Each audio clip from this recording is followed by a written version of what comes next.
A large number of warriors gathered under the bright moonlight and raised their swords high.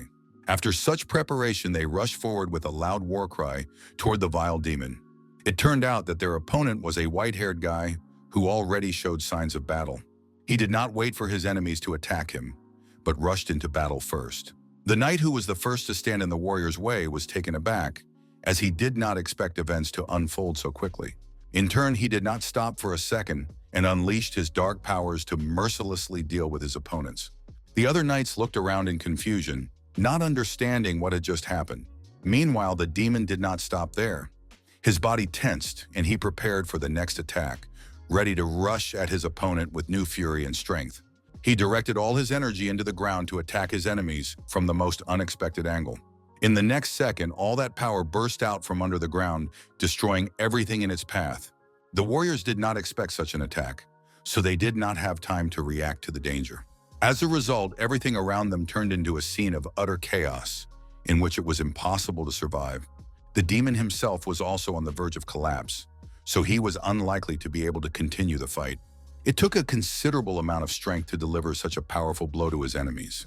The guy himself also began to realize that he had reached his maximum potential.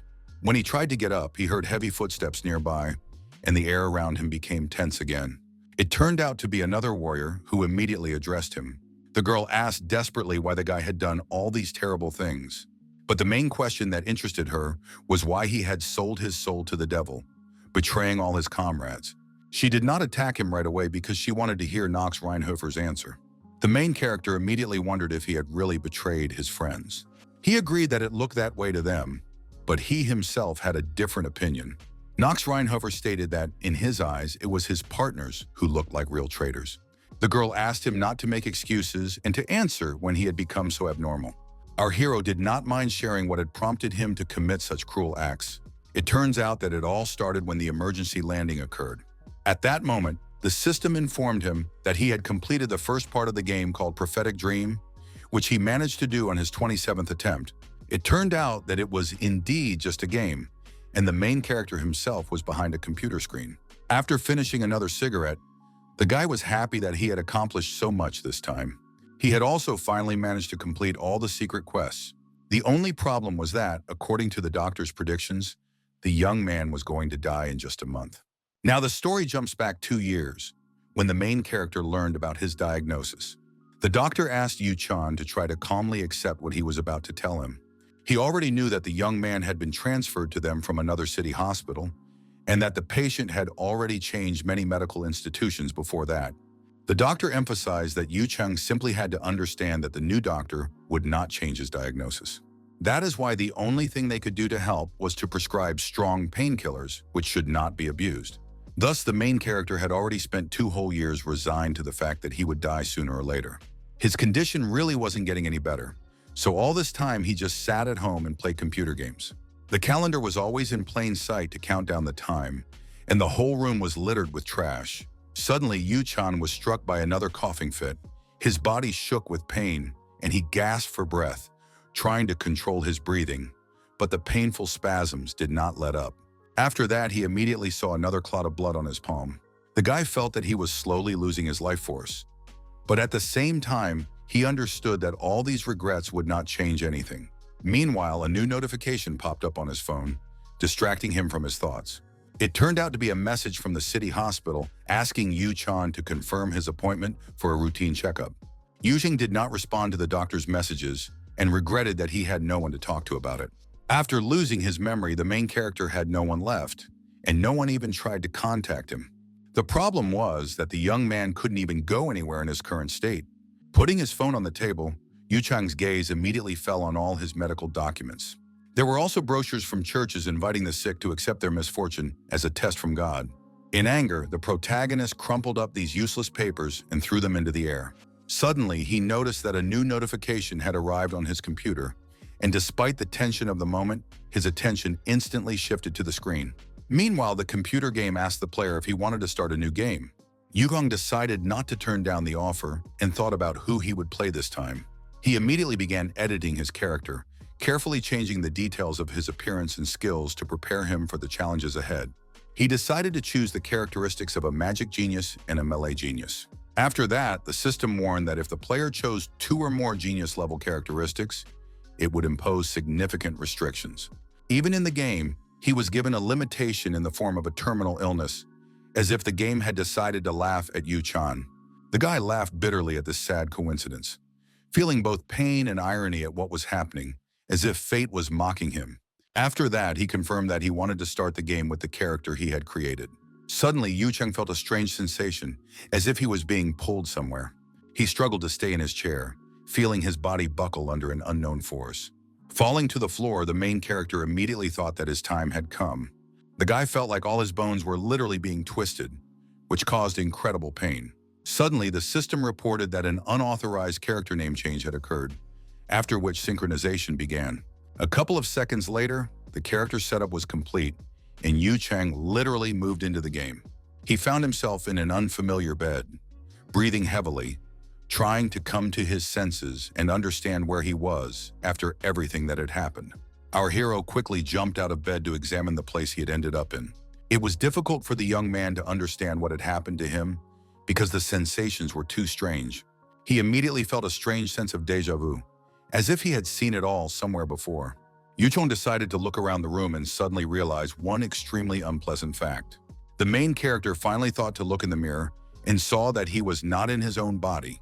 He realized that he had been given the worst character possible in this game.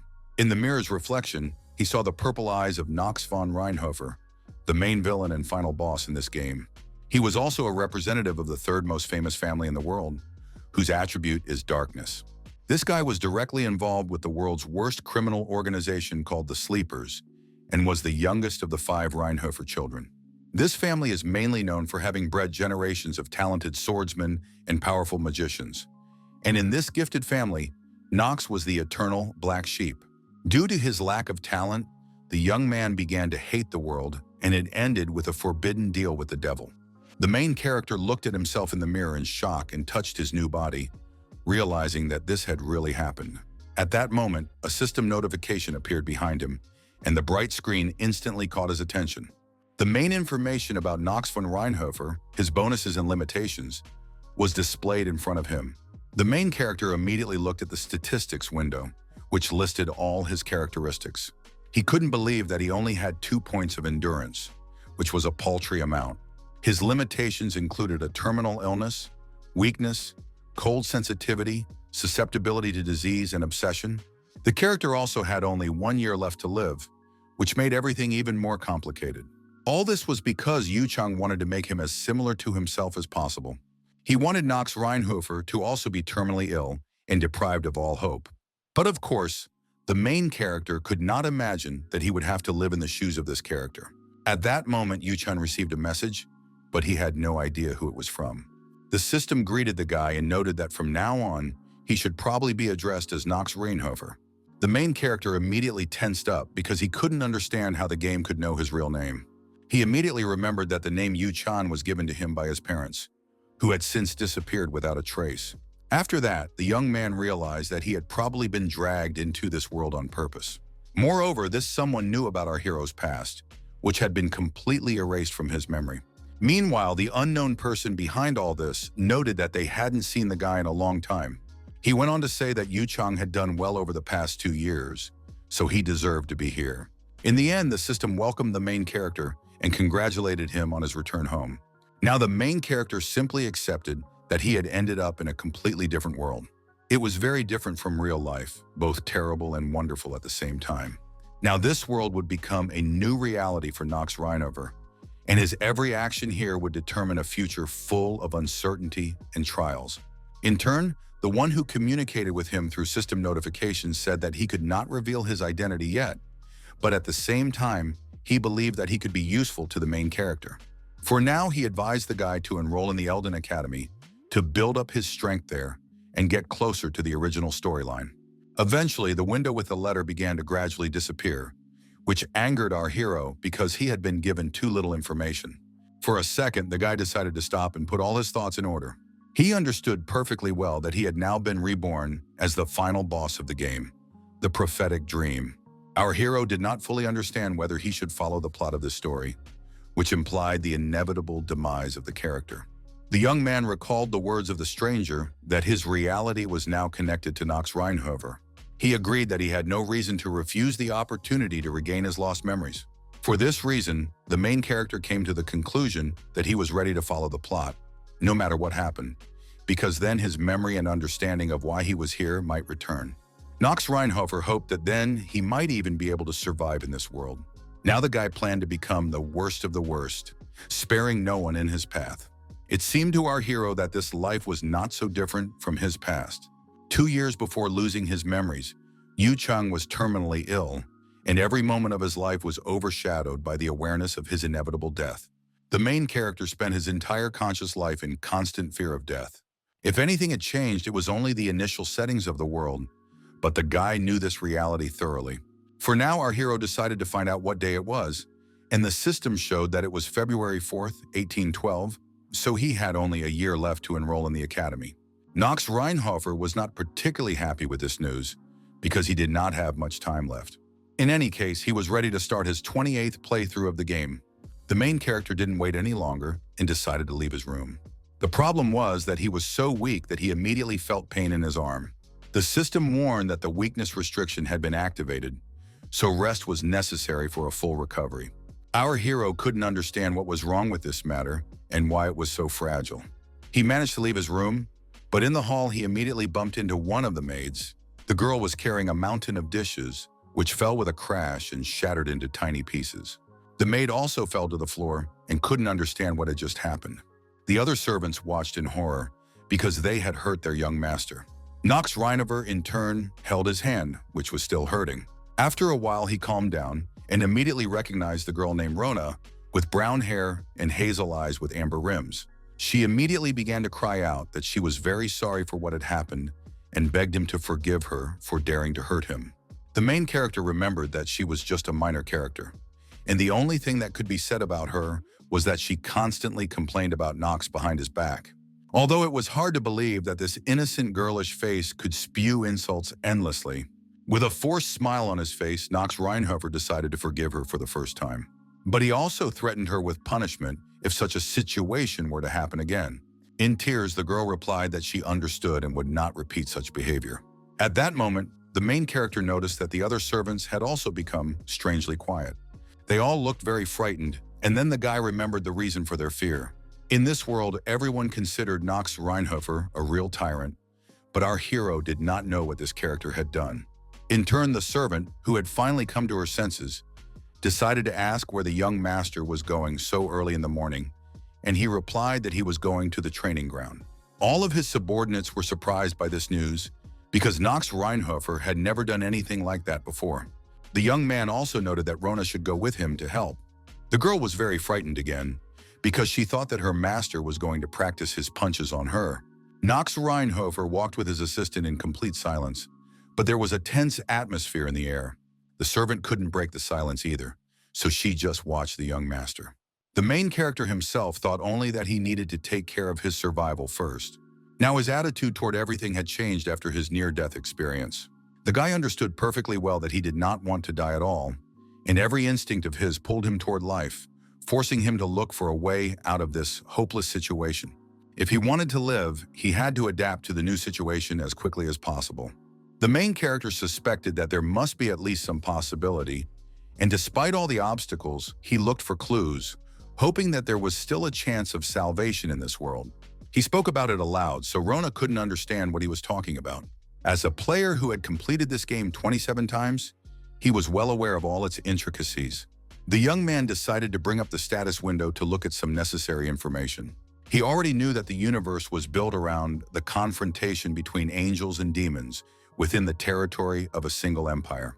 The main feature of Prophetic Dream is that it offers comprehensive customization, allowing each player to choose their own individual playing style.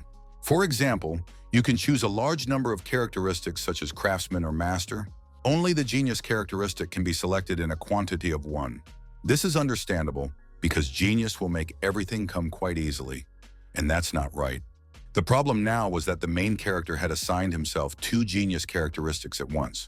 That is why the system gave him this opportunity, but also introduced serious restrictions in the form of a deadly disease. The genius of close combat provides weapon skills, allowing one to achieve the heights of martial arts. The genius of magical perception increases magical talent, allowing spells to be cast with particular effectiveness. But in addition to all this, our hero has many other useful things hidden in his arsenal that can play a decisive role in the most difficult situations. For example, the special vision of the avatar, which allows you to see the characteristics of other characters. And of course, Master of Acting, which allows him to get out of any situation, which will come in handy in his new playthrough. It is also worth mentioning Strong Mind, which allows the player to maintain composure in battles with monsters. Now we should talk about all the limitations that came with these characteristics. They consisted of a terminal illness, weakness, cold limbs, susceptibility to disease, and obsession. Thus, Knox Reinhofer was literally a walking medical reference book. The limbs coldness limitation prevents the character from entering cold areas unless he has warming techniques. In turn, weakness forces the guy to frequently kiss the floor. The main character was very unhappy that things had turned out this way. But in any case, there was nothing he could do about it now, and he would have to solve problems as they arose. Rona noticed that they had almost reached the training ground and wondered if he was really serious about practicing. In the end, she realized that our hero was quite serious. Knox Reinhofer had no intention of stopping and was already eager to tackle the first problem. He wanted to get rid of weakness, which reduced his strength by half compared to normal, and also made the character twice as vulnerable to negative effects. To tell the truth, the main character guessed that he had wanted more too soon. Even with a light wooden sword, it was difficult for the guy to perform the simplest exercises. He realized that the whole situation was a complete mess, and anger and disappointment overwhelmed him. At first, the young man still hoped that things couldn't be that bad. Falling to the ground, the main character realized that, obviously, everything could be so terrible. Now he was exhausted and realized that he was capable of swinging his sword more than 10 times. Yuden couldn't even imagine that weakness would complicate things so much when there were so many weapons to choose from in the game. But because of the characteristic feature of the Reinhofer clan, everything was a little more complicated because they were all perfect swordsmen. When it comes to the Reinhofer clan, it's hard to list all their outstanding qualities, but they are best known as the Lords of the Dark Blade. They are called this because their mastery of the sword is reinforced by the attribute of darkness, and the style was founded by the great commander and progenitor who bequeathed the sword to his descendants. It has been passed down from generation to generation of swordsmen, and to this day remains a true family heirloom. The main character understood that for now, he would not see this blade, which was an indisputable fact. But even setting aside the possession of the sword, belonging to an ancient family has many advantages. First and foremost, it was money, which could also help in his development. In this world, the Reinhofer family is at the top, which means they are fabulously wealthy, of course. Therefore, even a dim-witted son like him could afford not to work and live peacefully. It was obvious that Knox's father, Theo, didn't even care where and how his son spent his money. However, Knox himself is not one to squander his wealth thoughtlessly because he has always desperately craved recognition. His archetype is obvious, no matter how you look at it, so there is a use for such a large amount of money. Only now our hero couldn't think about such things at all, because he had to try hard to stay on his feet. Luckily, the guy at least had Rana to run errands for him, because he himself couldn't go far. A few minutes ago, the girl came with all the things the gentleman had asked for. The main character needed a wooden sword, water, and a towel for training. In fact, the maid was surprised and couldn't understand if Knox Reinhofer was really going to train. The young man noticed that no one else was around, so he asked the girl to come closer to him. The servant was very frightened because she thought the young master wanted to beat her, and she begged for mercy. The main character was confused by such a strange reaction and the nonsense that the girl was spouting. He gently took her by the ear and asked her to listen to his instructions. Knox Reinhofer whispered his request to her quietly, his voice barely audible. The girl was surprised when she heard that our hero was going to spend so much money because it was simply pointless. The guy asked the maid to just shut up and do her job, and she tearfully begged him not to yell at her.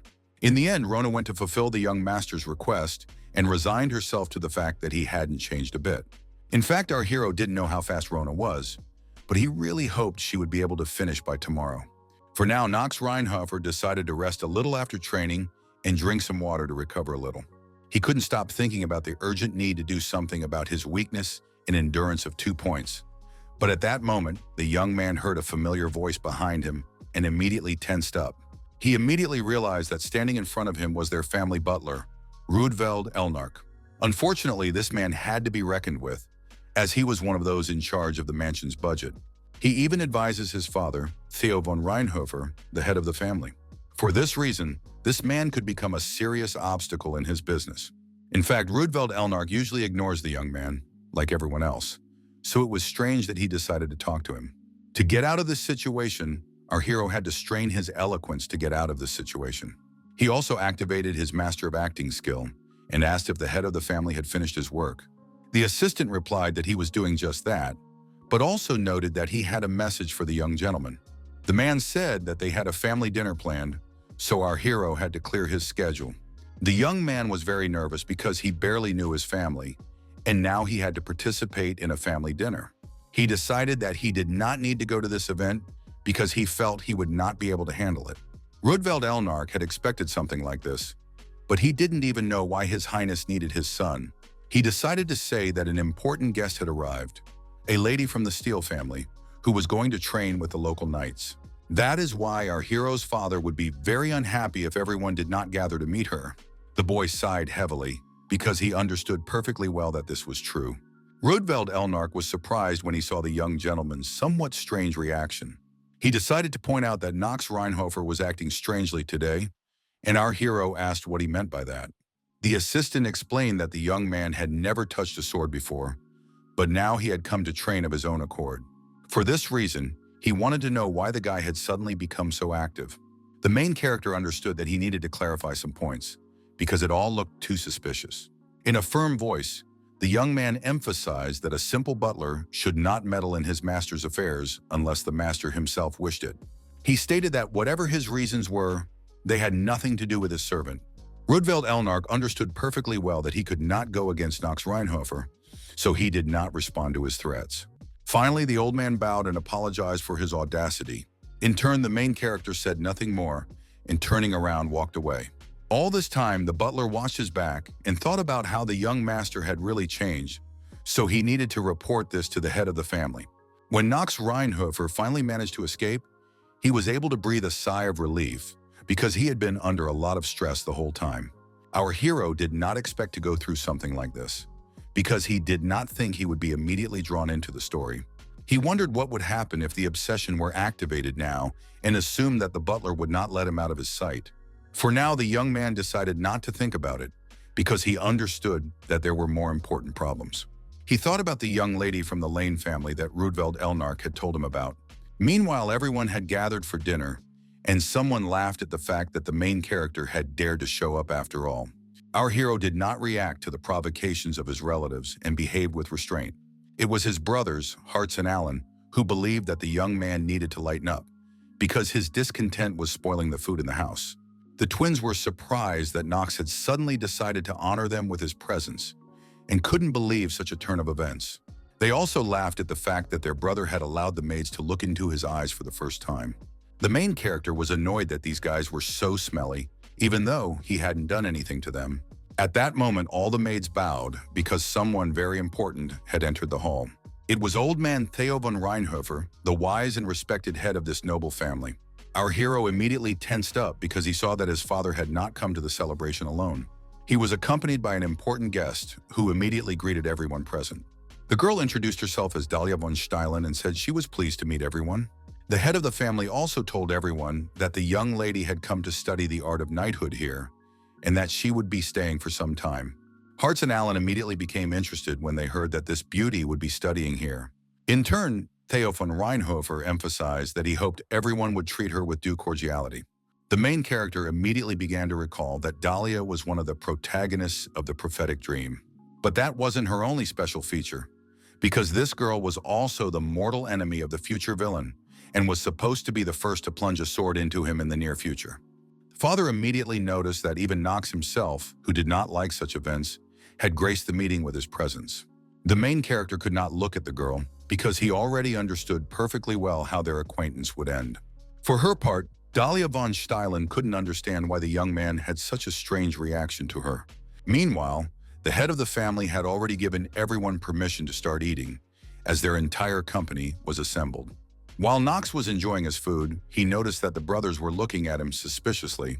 The next moment, Hartz and Alan turned to their father and noted that it was time for them to decide on one important matter.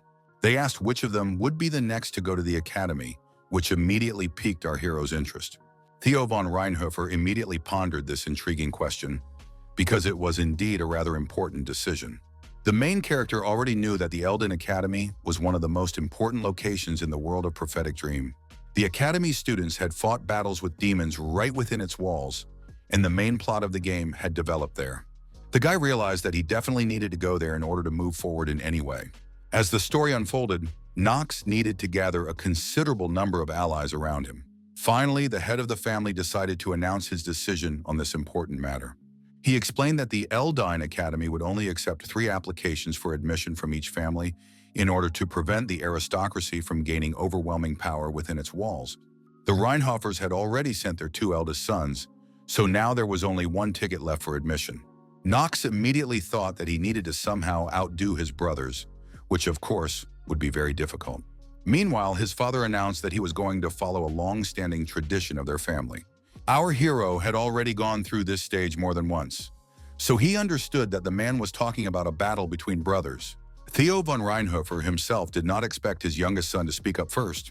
In the end, he confirmed Knox's guesses and announced that the tournament would take place in a month. Hartz and Alan advised their brother to keep quiet and not embarrass himself, because such a weakling would certainly not be able to withstand their efforts. They began to laugh, saying that Knox probably didn't even know how to hold a sword, but he refused to tolerate such words directed at him. The main character declared that the guys would find out about it when they were licking his boots, begging for mercy. The guy thought that his brother had completely lost his fear, since he allowed himself to say something like that. Knox himself understood that he would have to undergo a serious test on his way to the academy. But at the same time, he was not going to listen silently to the mockery directed at him. In any case, our hero was sure that the last spot would go to the most deserving, that is, himself.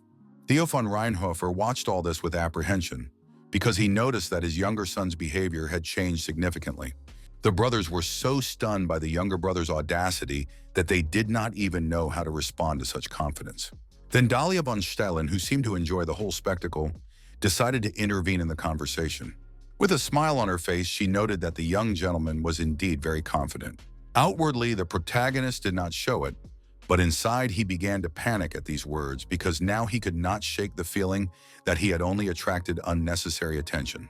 After dinner, Theo von Reinhofer received a report from his assistant and noted that his son had indeed changed a lot recently. Rudveld Elnark merely bowed and confirmed his master's suspicions. His father agreed that he would never have believed the butler's report if he hadn't seen it with his own eyes, and now he wondered what had prompted Knox to act. He feared that another case of demonic possession might occur in their family. In any case, the younger son had now caught the attention of the head of the family.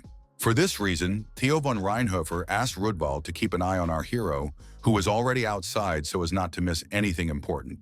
The maids noticed that the young master was training tirelessly again. The girls had already heard rumors that Knox had a duel coming up, but they didn't know what the reason was. They couldn't understand why all he did was run around the estate. In fact, the main character could hear all the conversations perfectly well, even though the maids were far away, although he did not include this characteristic in his character. At that moment, the system informed him that his endurance had finally increased by 0.1 points. Knox understood that no one in this estate would understand the reason for his training, because it was all about his personal characteristics. He could only use the close combat genius skill when his stamina was at least 4. If the guy wasn't weak himself, he would have used genius long ago, but that was impossible. For now, the main character was just ingeniously weak, which was his main drawback. He could only hope that he would be able to gain 1.9 endurance points in a month. Unfortunately, the weakness limitation cut his stat growth almost in half. Even after such intense training, our hero only increased his endurance by 1/10 of a point. But we mustn't forget about the terminal illness, which also affects the increase. The main character resigned himself to the fact that he would have to put in 4 times more effort than the average person. At that moment, a servant approached him and interrupted his train of thought. It was Rona, who informed the young master that she had brought him everything he had requested yesterday. Knox immediately noticed that she was more alert than he had previously thought. On the tray lay the poison of the 3-headed gorgon, the tears of a fairy's memories, the core of a golem, and a scroll of increased endurance, which could help our hero. The guy had already played this game inside out, so he remembered how everything worked and was going to use the built-in cheats. Rona, in turn, asked what all this was for, because there were very dangerous poisons here that cost quite a lot of money. It seemed to her that only the scroll was of any use here, but Knox was confident in his actions and explained that she simply didn't understand anything. Then the servant asked him to explain how it would help. The main character did not explain anything and simply drank the entire bottle of poison in one gulp. Rona was seriously frightened because it was too dangerous for the young master. The guy immediately felt that this poison was deadly, but it didn't scare him.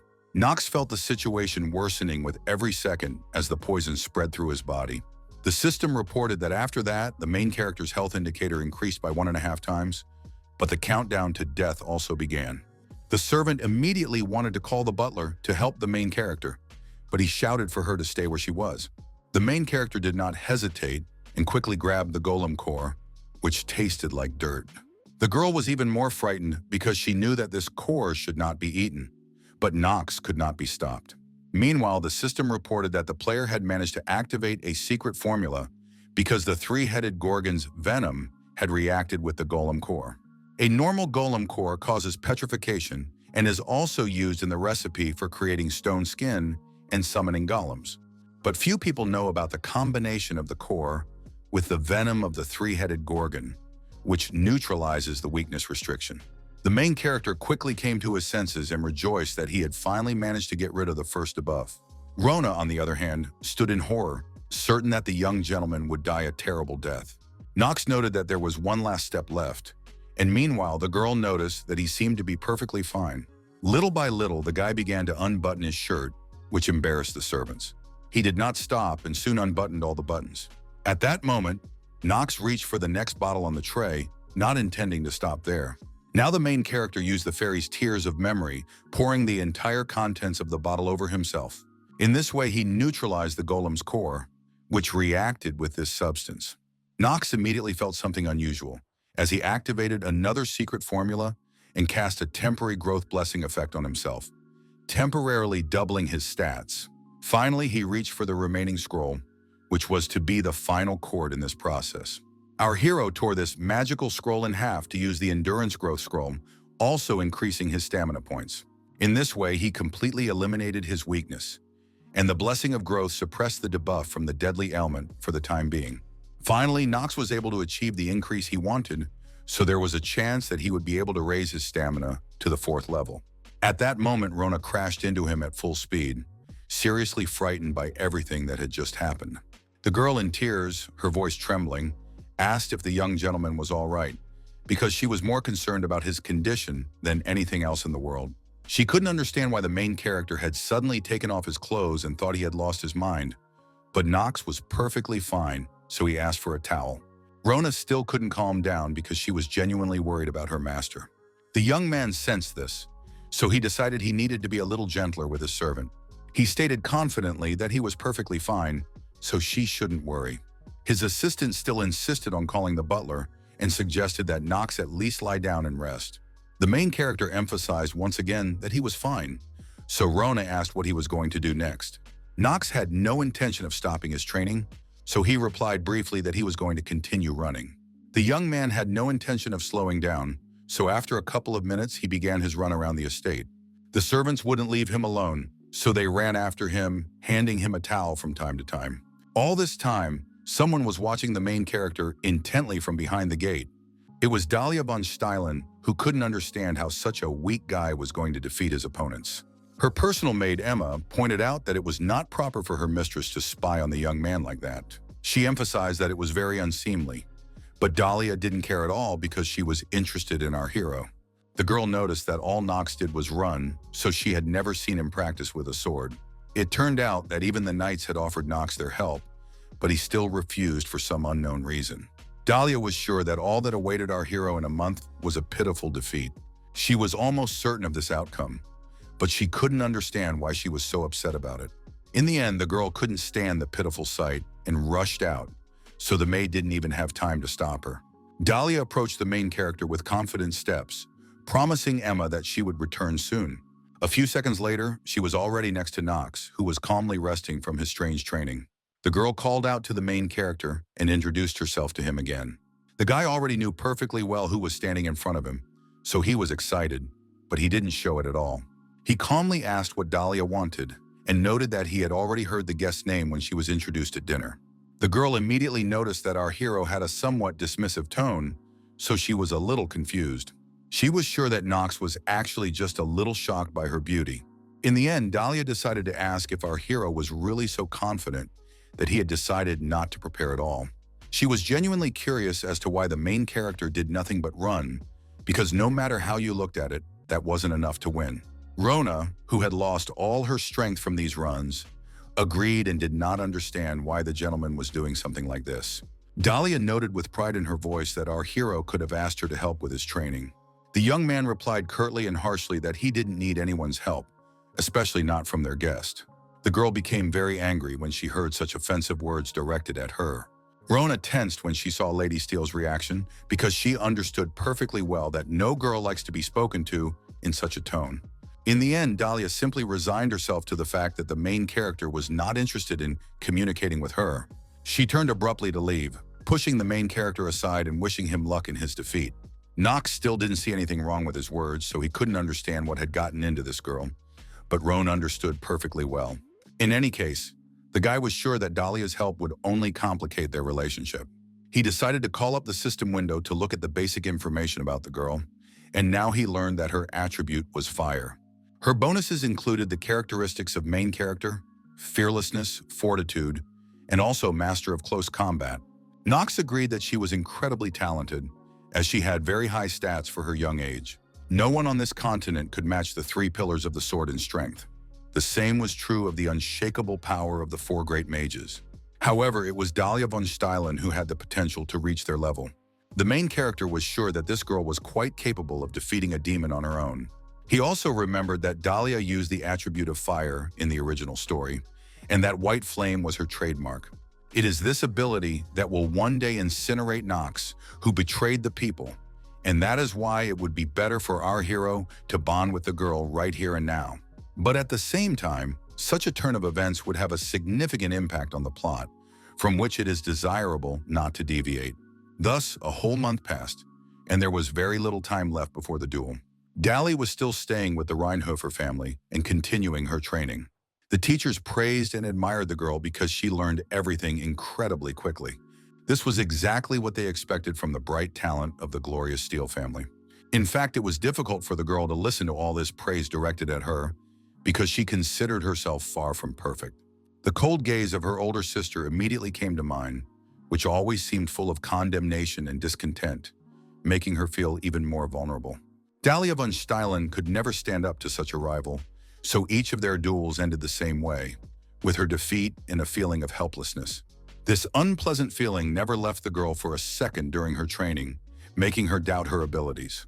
Remembering her failures, Dahlia clenched her sword with all her might, trying to turn her pain and disappointment into determination so as not to suffer new defeats.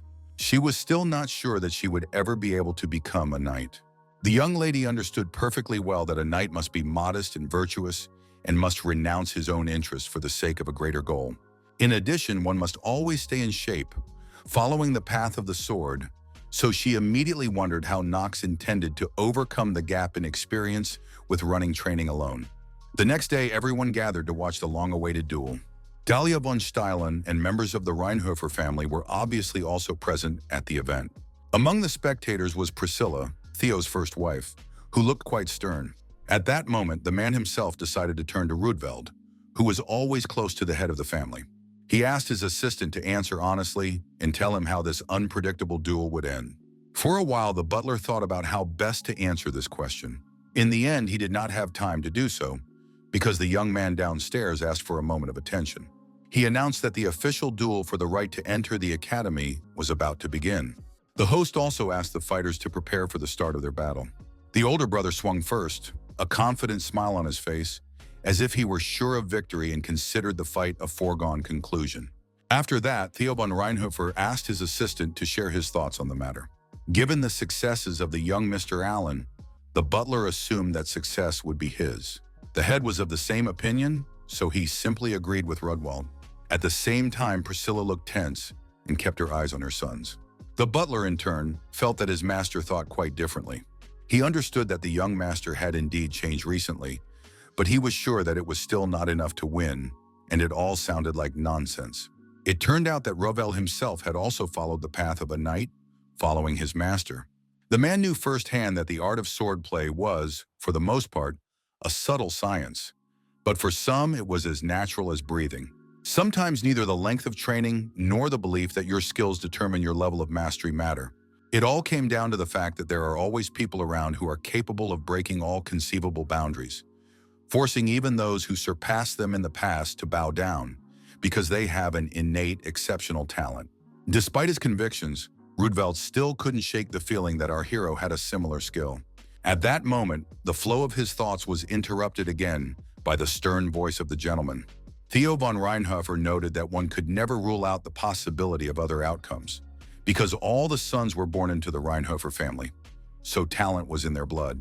Meanwhile, the main character learned that the close combat genius trait was currently unavailable. It turned out that Knox had not been able to earn enough endurance points in a month and had only achieved 3.8 points. All this time, Rona continued to run with him and couldn't understand why the young gentleman was mocking her so much. At first, the guy replied that it was just fun, but then he seriously emphasized that this was the job of a servant.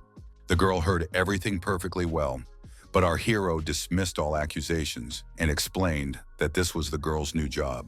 Rona couldn't reproach the young gentleman, so she simply resigned herself to her fate. The main character laughed at the thought that his subordinate was probably cursing him under her breath, but she bit her tongue and replied that she would never do such a thing. In the end, Knox just laughed at how cute and a little silly the girl was acting. But the young man also thought about how resilient Rona was. He decided to open the system window to check her stats, and what he saw surprised him quite a bit. It turned out that a simple maid had the endurance of an average man, so the main character was very disappointed, because even after a month of effort, he had not achieved the same. Rona cautiously warned the young master that it was already evening, and it would be better to go to bed, because the duel was scheduled for tomorrow. Knox was so absorbed in his training that he didn't even notice how quickly time had flown by. The events returned to the very day when our hero finally faced his brother in combat. Before the fight began, his opponent reminded him that he still had one last chance to surrender and retreat.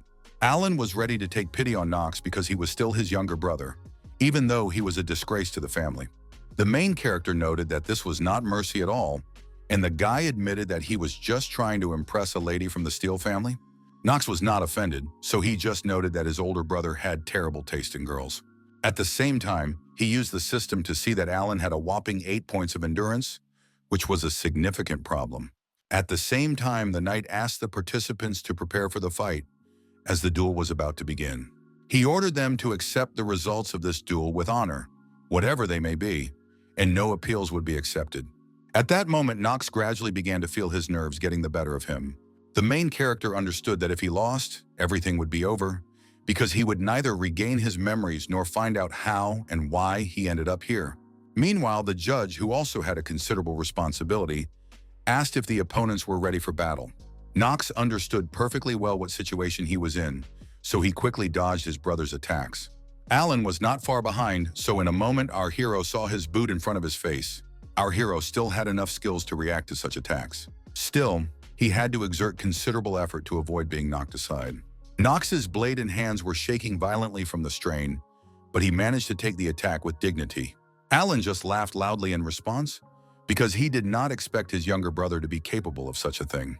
It was easy for the main character to resist him because, as in most games, the rules in Prophetic Dream are quite simple.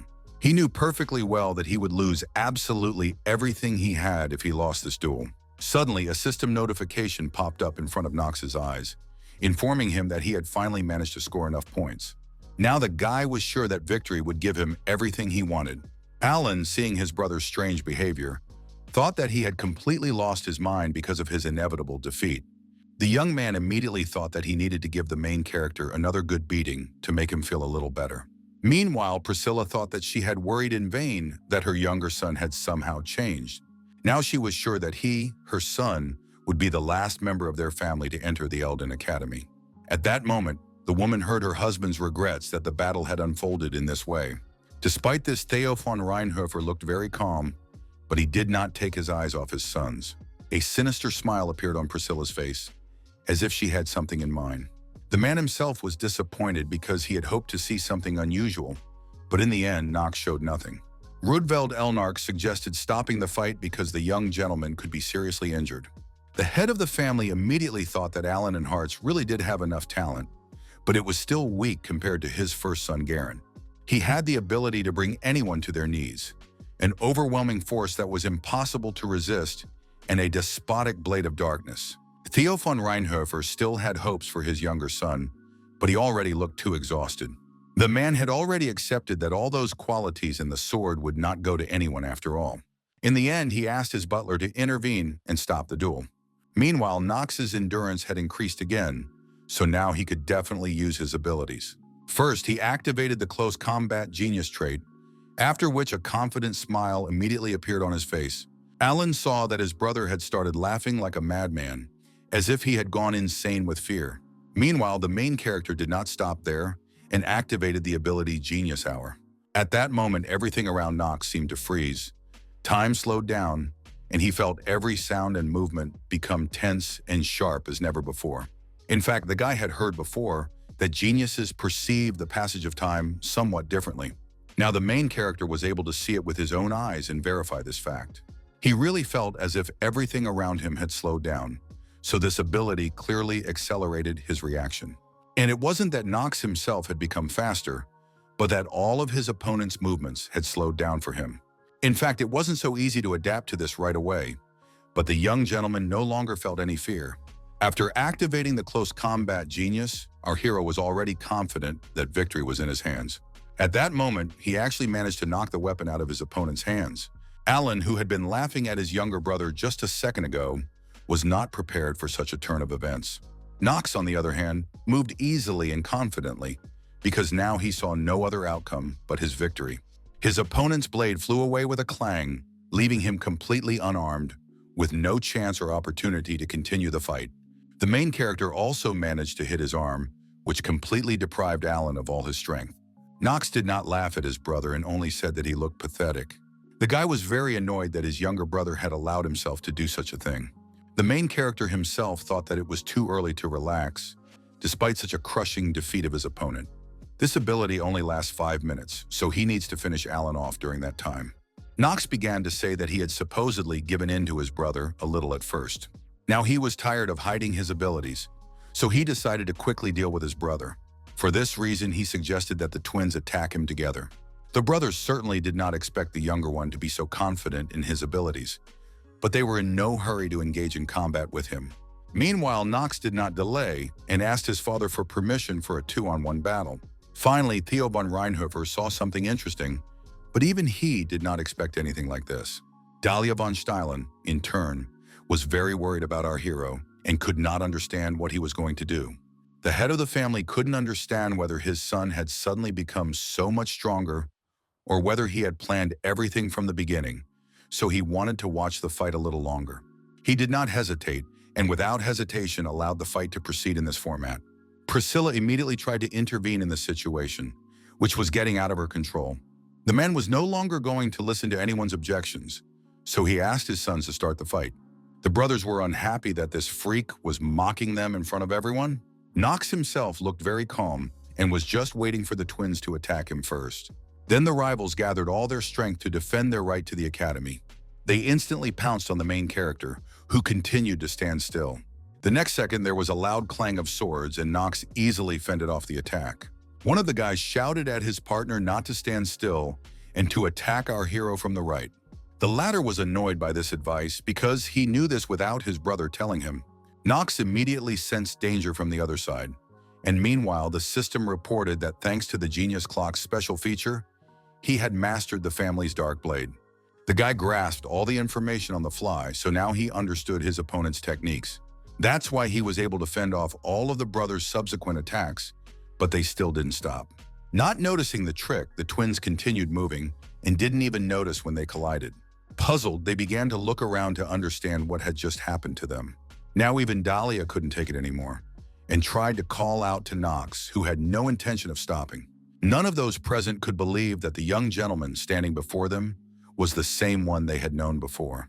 Alan remembered very well that he was only a disgrace to their family, so there were too many questions. The twins exchanged glances, because they guessed that they had the same thoughts. They were interrupted by the main character, who couldn't waste a second of his precious time. He noted that it was better for the brothers not to get distracted in the middle of a fight. With one swift movement, he attacked his opponents, who did not have time to react to the blow. Only at the last moment were they able to jump aside, but it took some effort. The main character understood that the stakes in this battle were too high to take any risks. But despite this, the guy was excited by the opportunity to take revenge on the brothers. In addition, he wanted to test his swordsmanship. Dahlia von Tjalen jumped up from her seat when she saw what the main character was about to do. Theo von Reinhofer also sensed that something was wrong. The brothers were shocked by this turn of events because they thought it was literally impossible.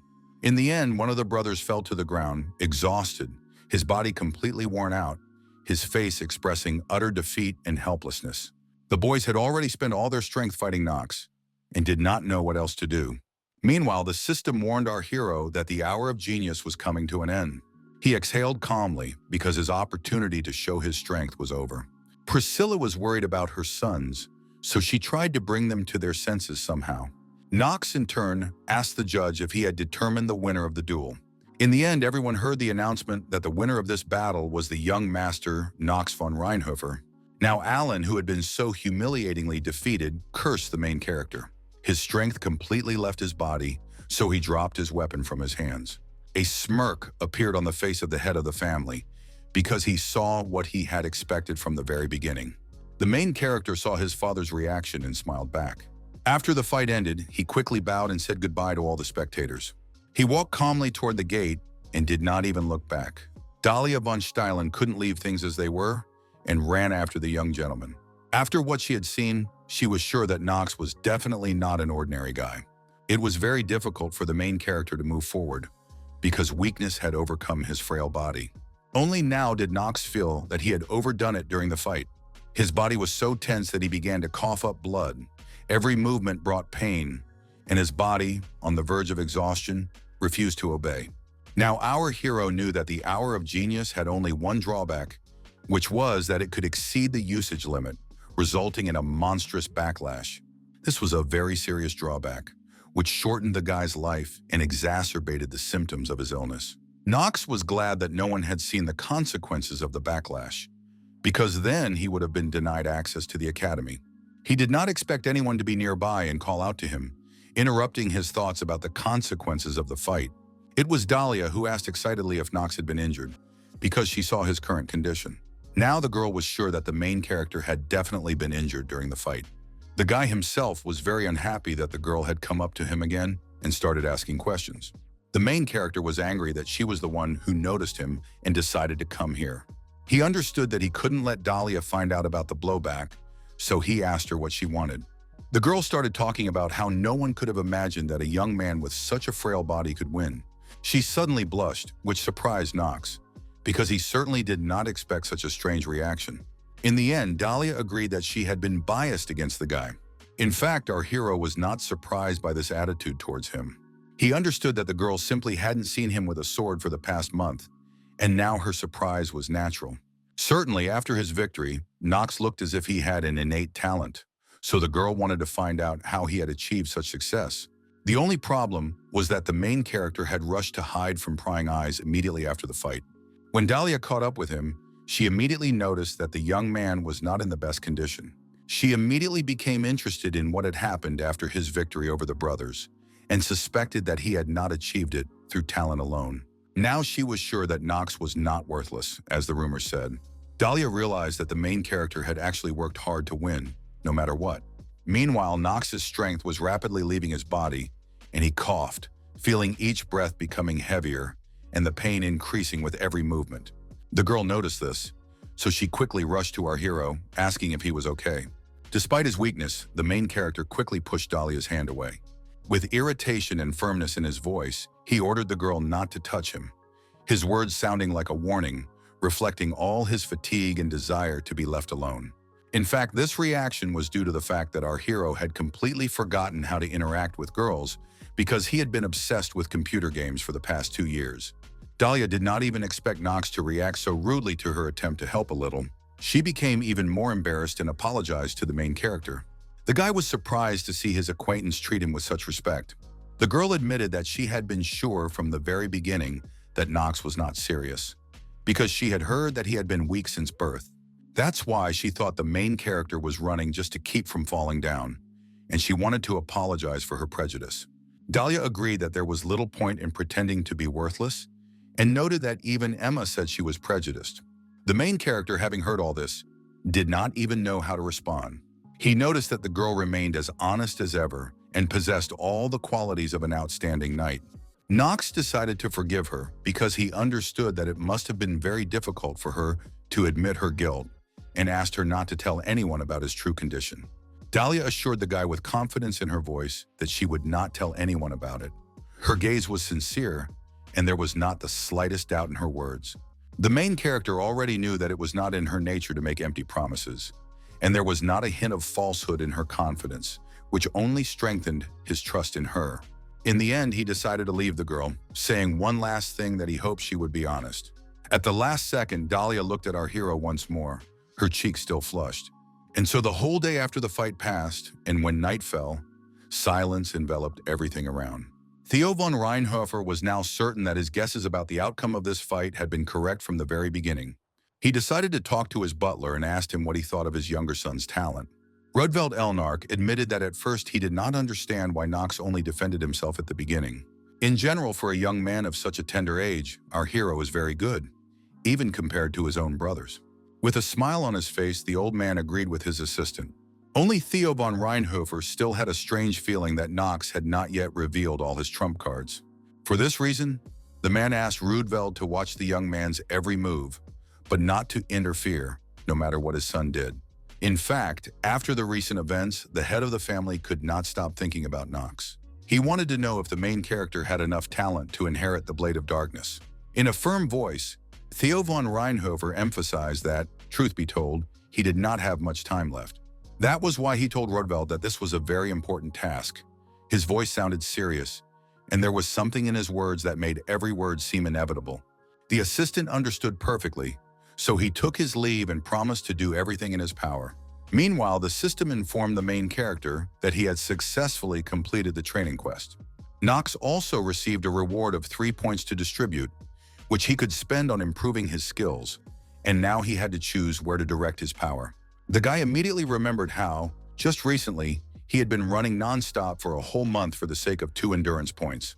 He immediately decided to pump up some stat and asked the system to open the status window. The main character decided that he definitely didn't need endurance and leveled up his luck instead. The thing is, luck is definitely not a stat that can be increased through hard work, and luck was the most valuable stat in Prophetic Dream. After spending his stat points, Knox immediately decided to test it out right away.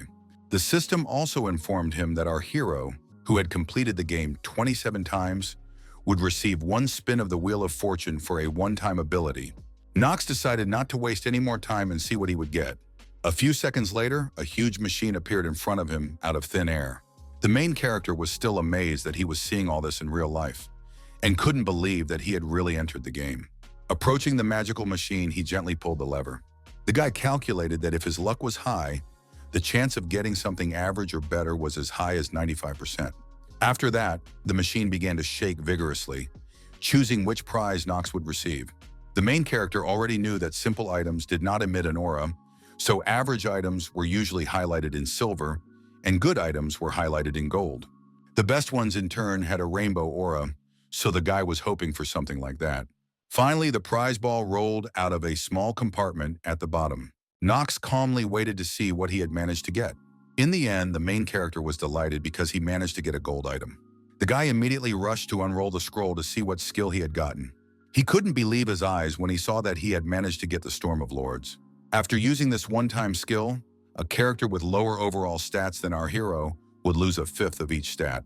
Knox considered it a real jackpot because this skill had a cool debuff.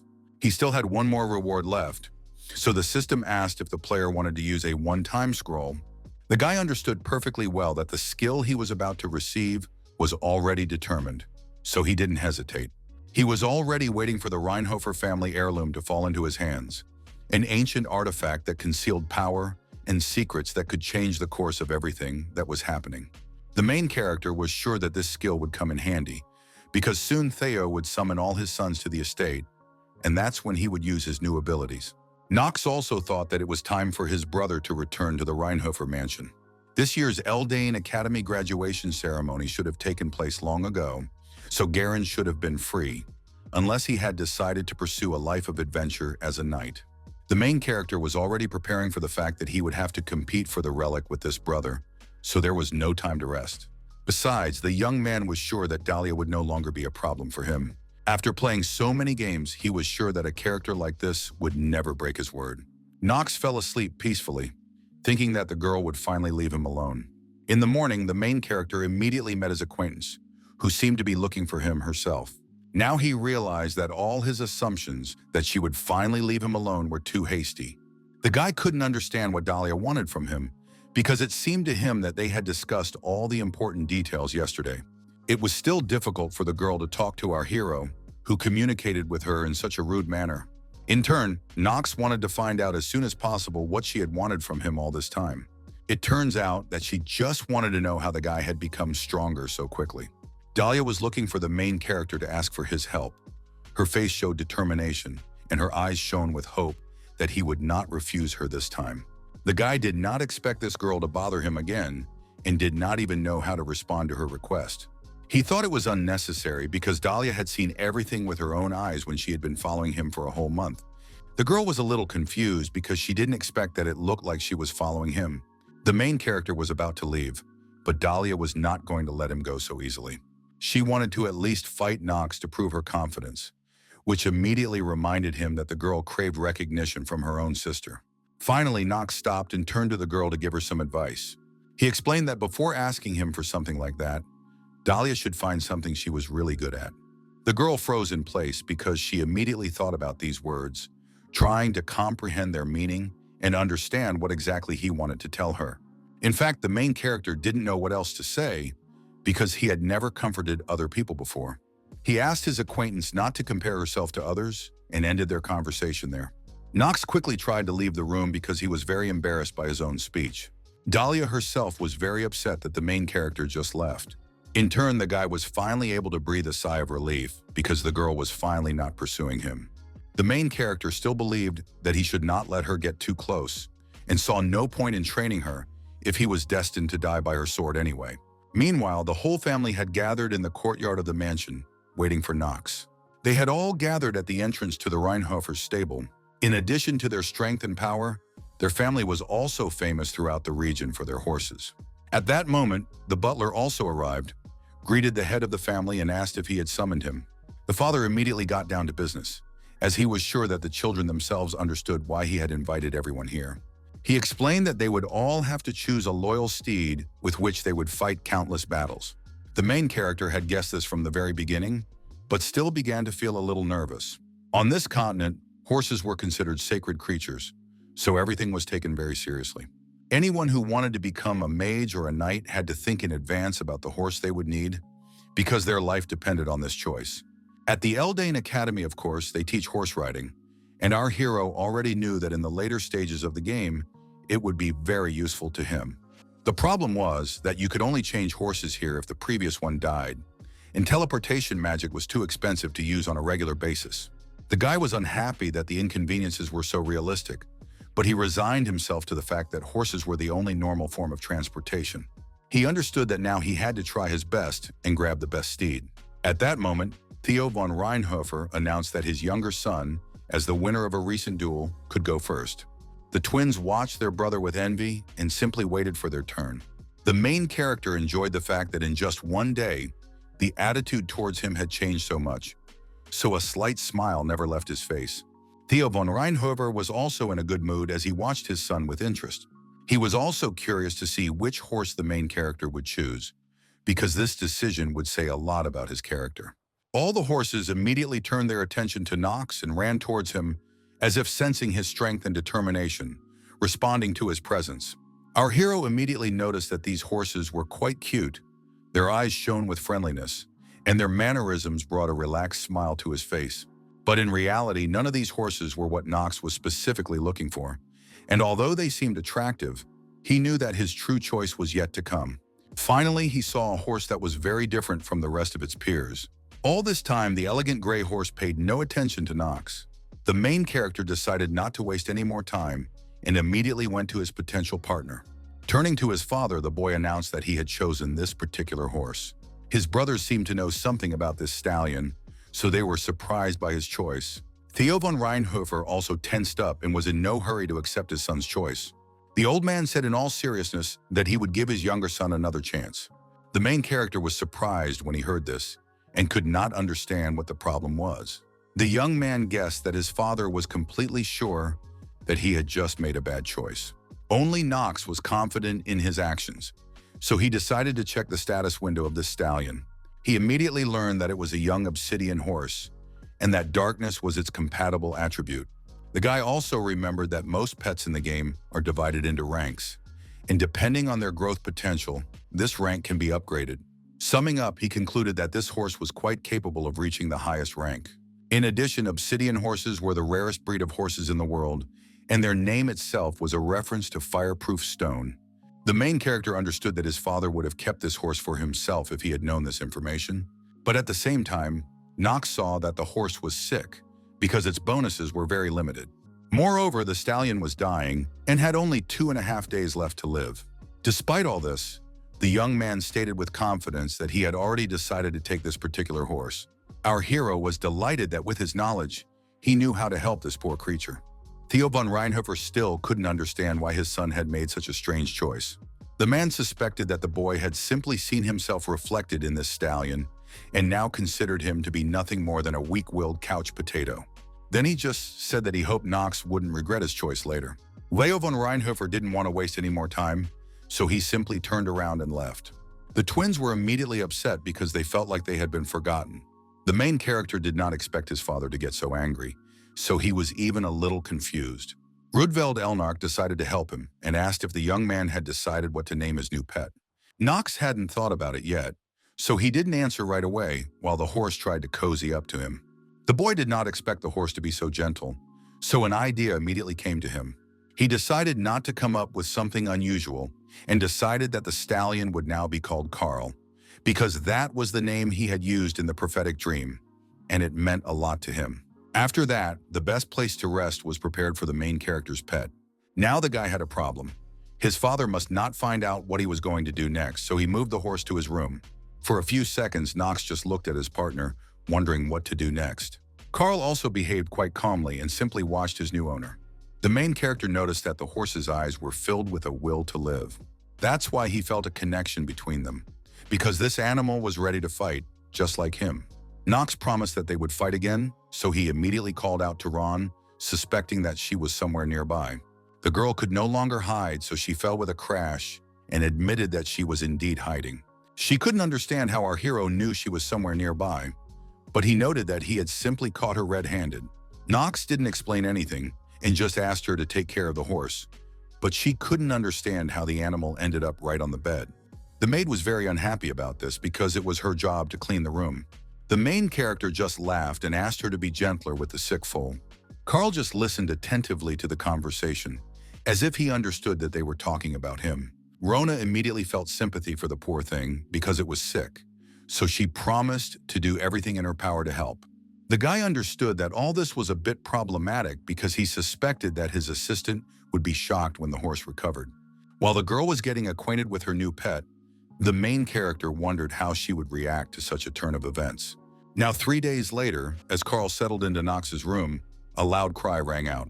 It was Rona, who thought that their guard had died and was now calling for the young master.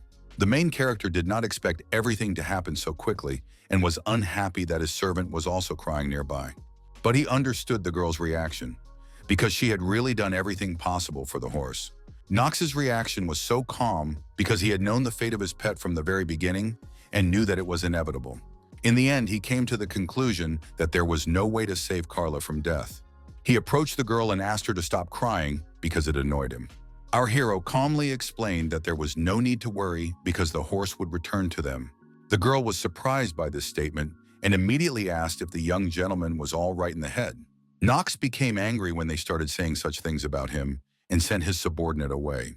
He decided not to waste any more time and took a mysterious scroll out of his jacket pocket. Then Ron realized that maybe the main character did have some kind of plan after all. The young man quickly unfolded it, revealing a mysterious magical seal. He planned that all that was needed was to pour a little mana into the scroll for the spell to work. The girl watched this action with surprise because she did not expect the main character to be capable of such a thing. In turn, the young man himself did not expect that everything would work out so easily. Rona was shocked that the young gentleman knew how to cast spells because it was illegal. Then the main character emphasized that if the girl continued to distract him, Carl would surely die, and it would be entirely her fault. He understood that he needed to concentrate as much as possible for the spell to work. The only problem was that Knox had not yet fully awakened his genius of magical perception trait. It turns out that the use of magic before the age of 15 is strictly prohibited in the Empire for everyone except members of the Imperial family. In addition, members of the Imperial family will always be at the top in everything compared to their peers, who are just beginning to learn magic.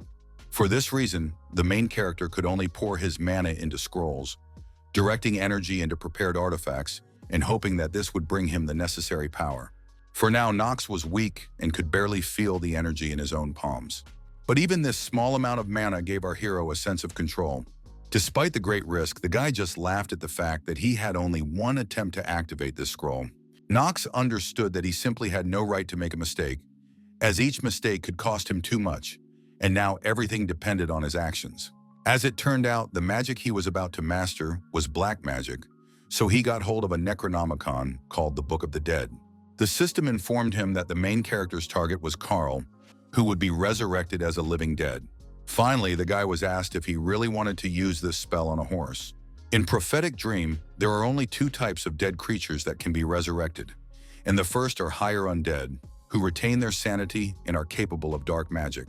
The second type included representatives of ordinary faceless undead, deprived of both souls and physical defects. Moreover, such creatures are blindly loyal only to the necromancer who summoned them. There is only one caveat, which is that the only family in this world that summons the dead is the Marvus family, whose attribute is darkness. The Reinhoofers also possess this element, but most of their family members were knights, not black magicians. Our hero feared that this might mean that anyone who did not belong to the Marvus family had no right to use their magic, but this was not the case at all. All one needed to do was obtain their Necronomicon. That is why Knox took possession of the Book of the Dead, which now helped to cast this spell. A few seconds later, the guy saw dark silhouettes in front of him, literally crawling out from under the ground. Everything around him began to fill with darkness, which stretched toward Carl's lifeless body. All these long arms began to envelop the horse, which still did not react to what was happening around it. The main character, in turn, was already on the verge of death, and a thin stream of blood ran down his lips. Rona was seriously afraid for her master. Her heart beat faster, and she realized that danger was near. Knox himself was not going to give up so easily because he had very little left. Finally, even more dark energy burst out of the seal, knocking the guy off his feet. Then the main character spat out even more blood, and his condition worsened with every passing second. He suddenly began to feel his mana rapidly running out, and panic flooded his consciousness. At that moment, the guy looked up and saw that he had managed to complete the spell after all. The horse had indeed come back to life, but now it was definitely not the same, as its eyes burned with a bright, unnatural light, and its body exuded an ominous aura, as if it had become something else. It all looked very eerie, like a scene from a nightmare where reality and magic intertwine, creating an atmosphere of unknown danger. Ultimately, the system informed the main character that the transformation had been successfully completed. Now, Carl's pet had become a true undead creature, its body losing its former vitality, like a being that exists between worlds.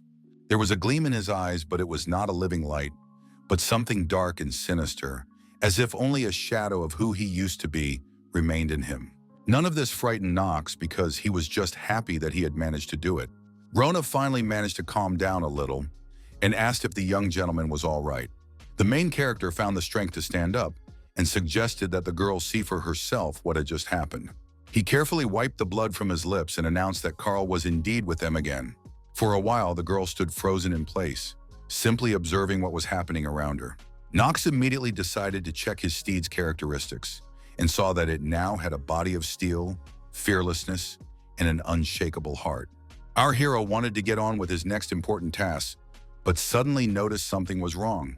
It was just Rona who wanted to hug Knox and Carl because she was so worried about them. The guy certainly did not expect her to be so emotional, so he asked her what she thought she was doing. In the end, the girl could no longer hold back her tears and burst into loud sobs. She explained that she was very worried about her partners, who had become close to her, and asked why the young gentleman had used his mana so carelessly. Rona also asked why Carl had done this, and asked them to at least think a little about her feelings. The horse just snorted discontentedly, which made the maid angry because she had been taking care of him all this time. She jokingly told the horse to give her back all the carrots she had spent on him. The main character watched all this with a smile and allowed himself to rejoice that he was one step closer. In the end, several more days passed since Carl's resurrection. Under the cover of night, Knox tried to sneak into the place he needed to go. He used the stable to pass through it and leave the mansion grounds. All this time, the young man held a white crystal in his hand, which shimmered brightly in the moonlight. He noticed that even the roads here were exactly as he remembered them from the game. The main character quickly checked the map and noted that everything was going quite well. Thus, he was now sure that the Rheinhovers had another artifact hidden away. The young man understood that he had to get this item at any cost, because it could somewhat compensate for his terminal illness. Suddenly, Knox heard some strange noises behind him and immediately turned around at the sound. He immediately grabbed his sword so that he could quickly defend himself against enemies if necessary. In the end, our hero realized that there was no one there and thought that it was just his imagination. But then he saw a strange silhouette in the darkness that looked like a wooden sign. At that moment, Knox realized that everything around him was no longer a game, but the real world. He approached the sign and read that this was the forest of Mia, and the text warned him that children should not be allowed here because there had been fatalities in cases of missing persons. The system immediately warned the main character that he had entered a new territory where a failed attempt to pass through could end in death. It didn't matter how experienced a traveler or tracker you were, because it was easy to get lost in the impenetrable darkness and fog of this forest. People whispered that this land was cursed, so everyone here was as helpless as a child. In addition, the main character already knew that there was one unpleasant detail about passing through this location. It turns out that when the player kills monsters here, they drop no loot at all. The only problem was that the enemies here were difficult, and the guy immediately remembered how many times he had died while figuring out how to get through here. But our hero reassured himself that the difficulty of Mia's forest was rated at 2.5 stars on a 5-star system, which was true. To tell the truth, he went out of his way to get through this place, and the reward was ultimately disappointing, but now, ironically, he simply needs this artifact. Knox decided not to waste any more time and picked up a torch to help him navigate through the darkness. The fire immediately illuminated the entire area around him, and the guy was able to move forward without any problems. A strong wind immediately blew at the main character's back, which only intensified the ominous atmosphere of the forest, as if nature itself sensed the approach of something terrible and unpredictable. But the young man was not afraid at all, because he already knew the main key to passing through the forest of Mia. It turned out that all he had to do was watch the direction in which the smoke was blowing. To be precise, Knox just had to walk against it. But before setting off, the main character decided to check something. He couldn't shake the feeling that someone else was nearby, so he grabbed his sword. Knox wondered how long this person would be lurking in the bushes and ordered him to show himself. In response, the main character heard only silence, but he was sure that someone was indeed hiding there. The guy sighed heavily and realized that the uninvited guest would pretend not to be there until the very end. Then he decided not to bother with small talk and swung his sword, deciding that it was time to act decisively, leaving no room for doubt or hesitation. He struck the bushes with all his might, and immediately a loud cry was heard. Meanwhile, Dahlia was upset that even her beauty was useless against Knox von Rheinhofer, so she was completely confused. Then her maid Emma intervened again, once more asking her to stop pursuing the young master Knox. She emphasized that if anything happened to the young lady, she would be held responsible. The girl reassured her assistant and said that everything was fine because she was sure that the servants would definitely not be fired. One night, the maid lay awake thinking about how clever Mrs. Dahlia used to be.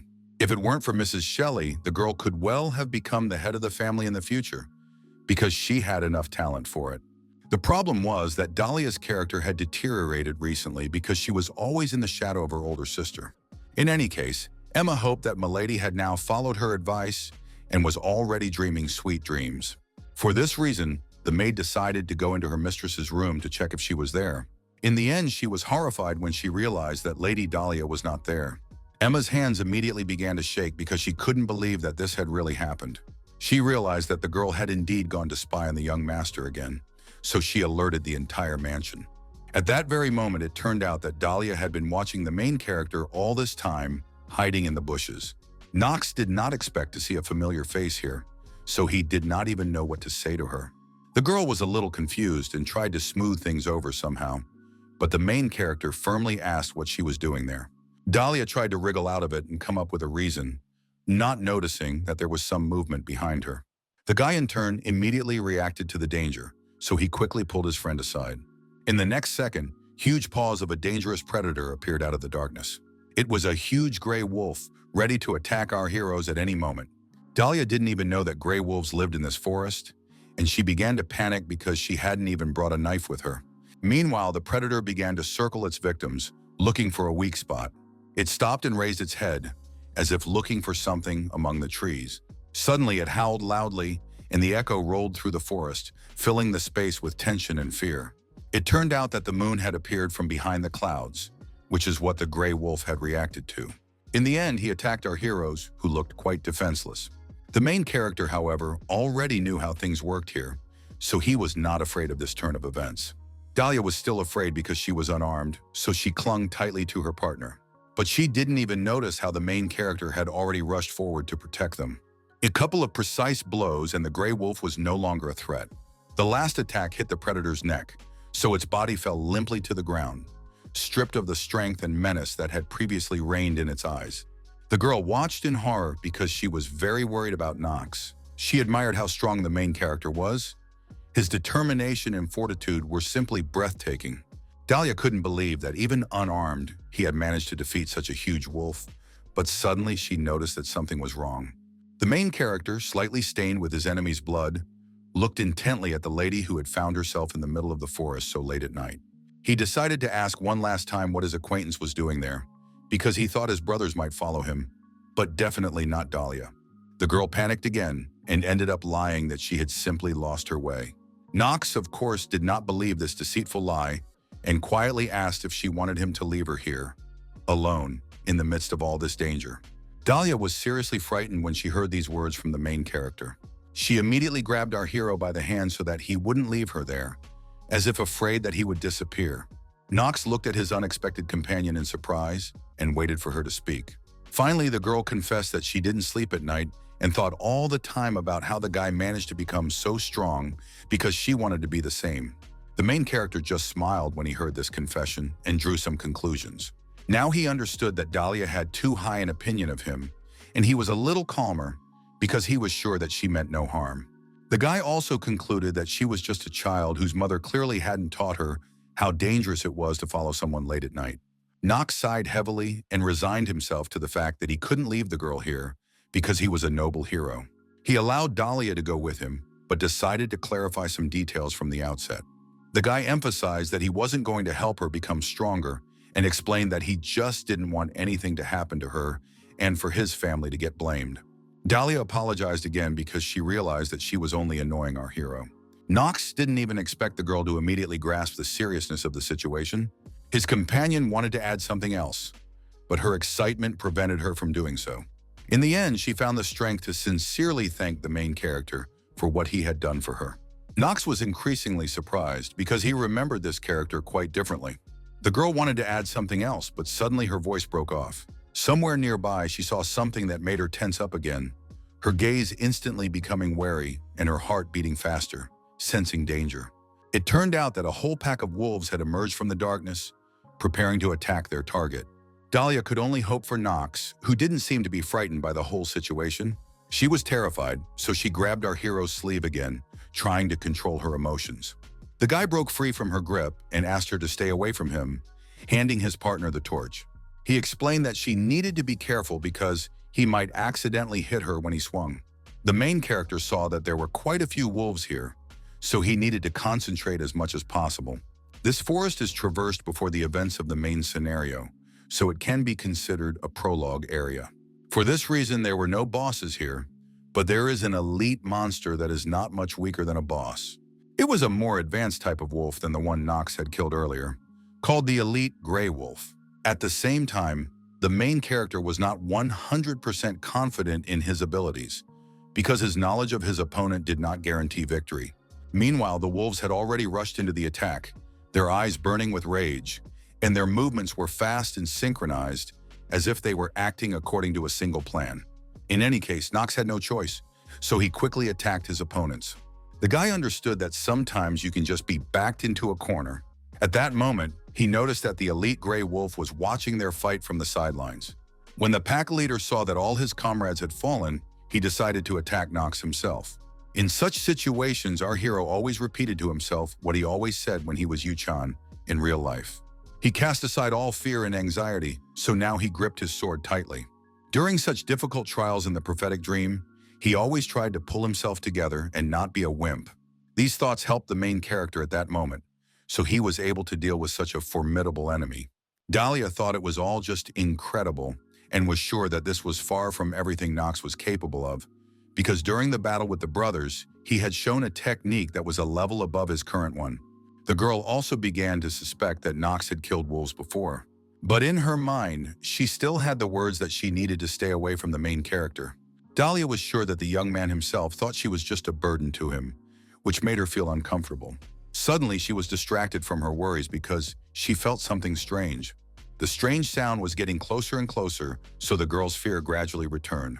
Knox, on the other hand, was calm because he understood that it was the same Elite Grey Wolf. A few seconds later, this dangerous predator emerged from the darkness, each of its steps sounding like a harbinger of inevitable danger. These wolves were much larger and more dangerous than the ones the main character had just dealt with. Their muscular bodies and predatory glances promised a fierce battle in which he would have to test his strength to the limit. Meanwhile, all the members of the family went in search of the young master and milady. After a while, the entire search party reached a sign marking the beginning of the Mia forest. They looked at the path and saw two sets of small footprints that definitely belonged to Master Knox and Lady Dahlia. All the servants were seriously frightened when they realized that the young master had indeed gone to such a dangerous place. Emma immediately lost all her strength and fell to the ground, because she understood how much danger her mistress was in. She immediately asked her companions what they should do, because they needed to bring both of them back as soon as possible. The butler asked her not to talk nonsense because he thought it was simply impossible. She cried out, asking why he was saying such frightening things, her voice trembling with fear, her eyes searching for explanations in his cold gaze. The problem was that even the Reinhovers had not fully explored this forest because it was considered a highly dangerous place. But at the same time, Rudveld Elnark understood that if this fact became public knowledge, rumors would spread about the incompetence of his masters, so no one should know that people still disappear in the forest to this day.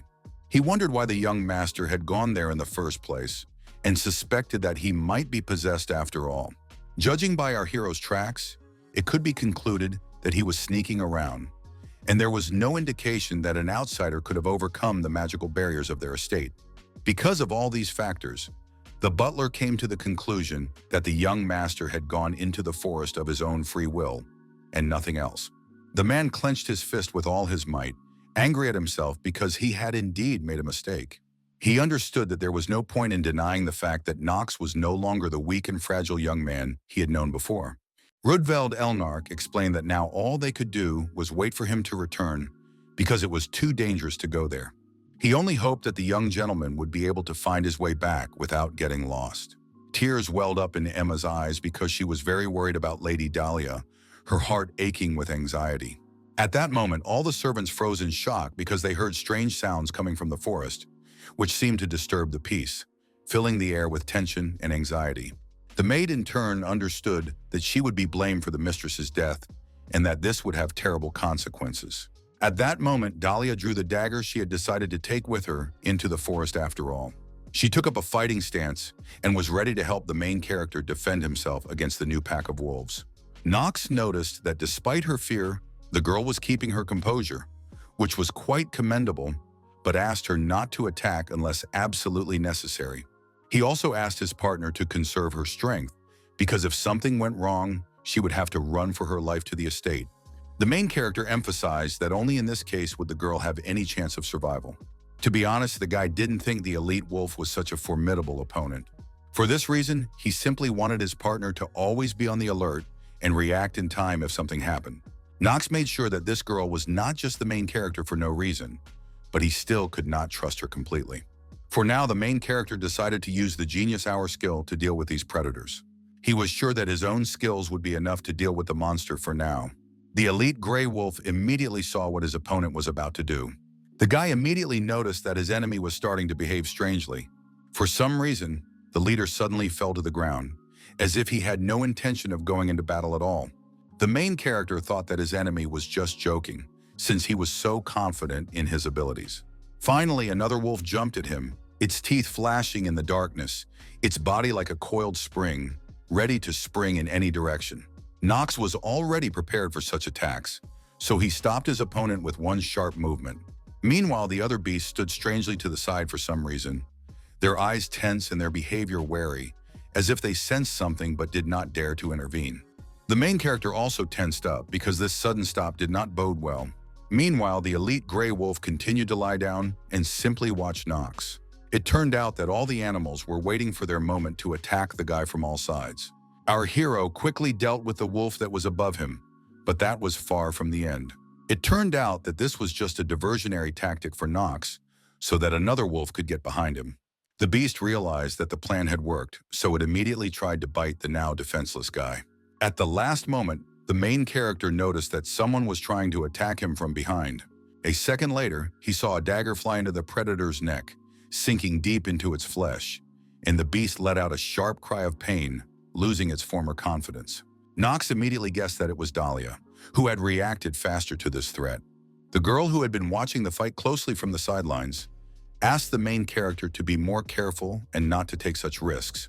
It turned out that she had already had to climb a tree because wolves were approaching from all sides, but she was not going to run away. Dahlia understood that she couldn't do that to Knox, so she decided to stay there. The main character did not expect the girl to help him at all, because he remembered her completely differently. She continued to hide in the tree, but still asked if Knox was okay.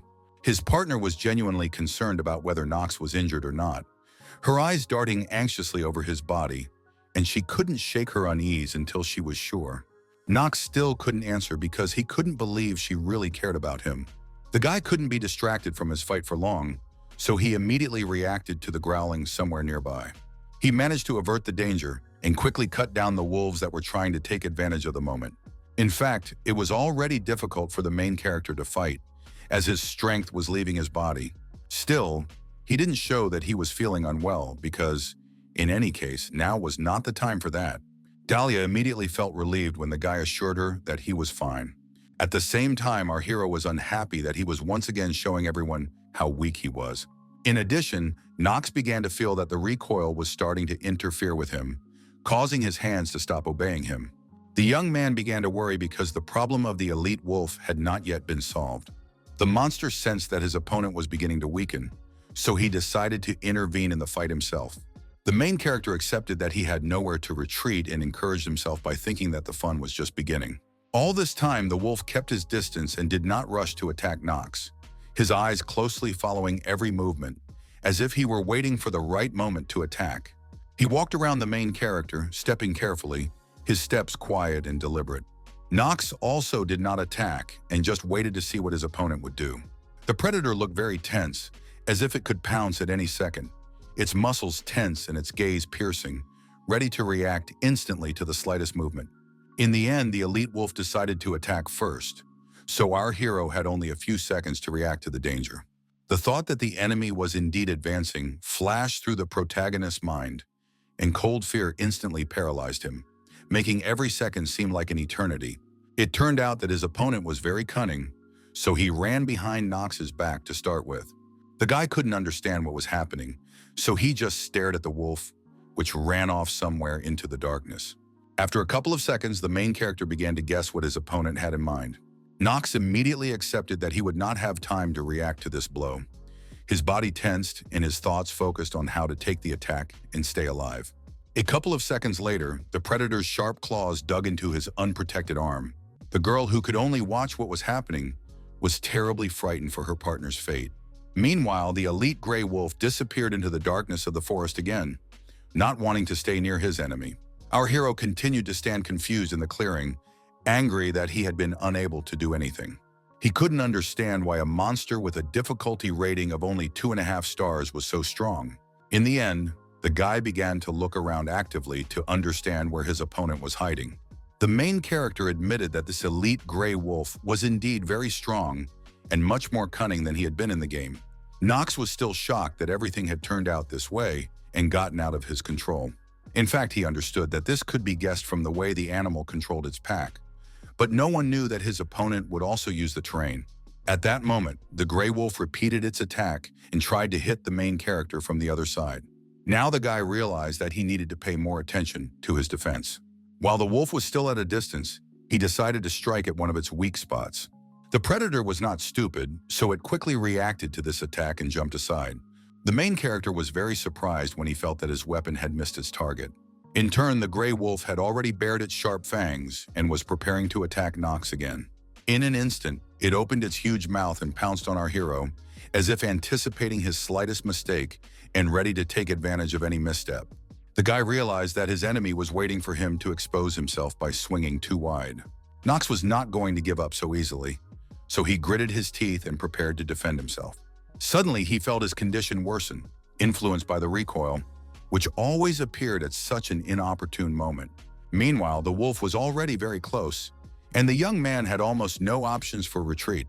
The main character simply resigned himself to the fact that he had really screwed up and got too carried away with the idea that this was just a game he knew well. He was so confused in the face of real danger that he couldn't even do anything. The guy admitted that he was just a naive fool who thought he could handle any challenge. Knox was already preparing for his life to end right then and there, but suddenly he heard the wolf whimper in pain. He opened his eyes and saw a sharp dagger sticking out of his opponent's eye, who was moaning softly, unable to believe what had happened. The main character realized that in this battle, not only could he reveal himself, but the gray wolf was also vulnerable on many sides. The only problem was that the one who took advantage of this opportunity was not Knox at all. The guy didn't lose his composure, though, and quickly grabbed his sword to prevent his opponent from recovering. Putting all his strength into this lunge, he rushed forward with a cry, every muscle working at its limit, his heart beating so hard that it felt like it would burst out of his chest. In the end, our hero finally managed to successfully attack the elite gray wolf. The predator howled loudly in pain one last time, but there was nothing he could do about it.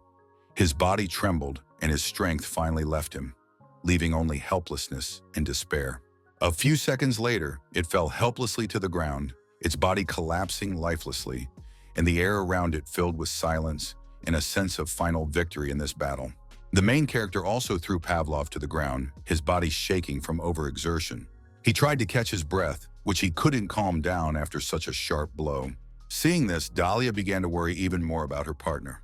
In addition, she noticed that the other gray wolves were no longer rushing to attack them.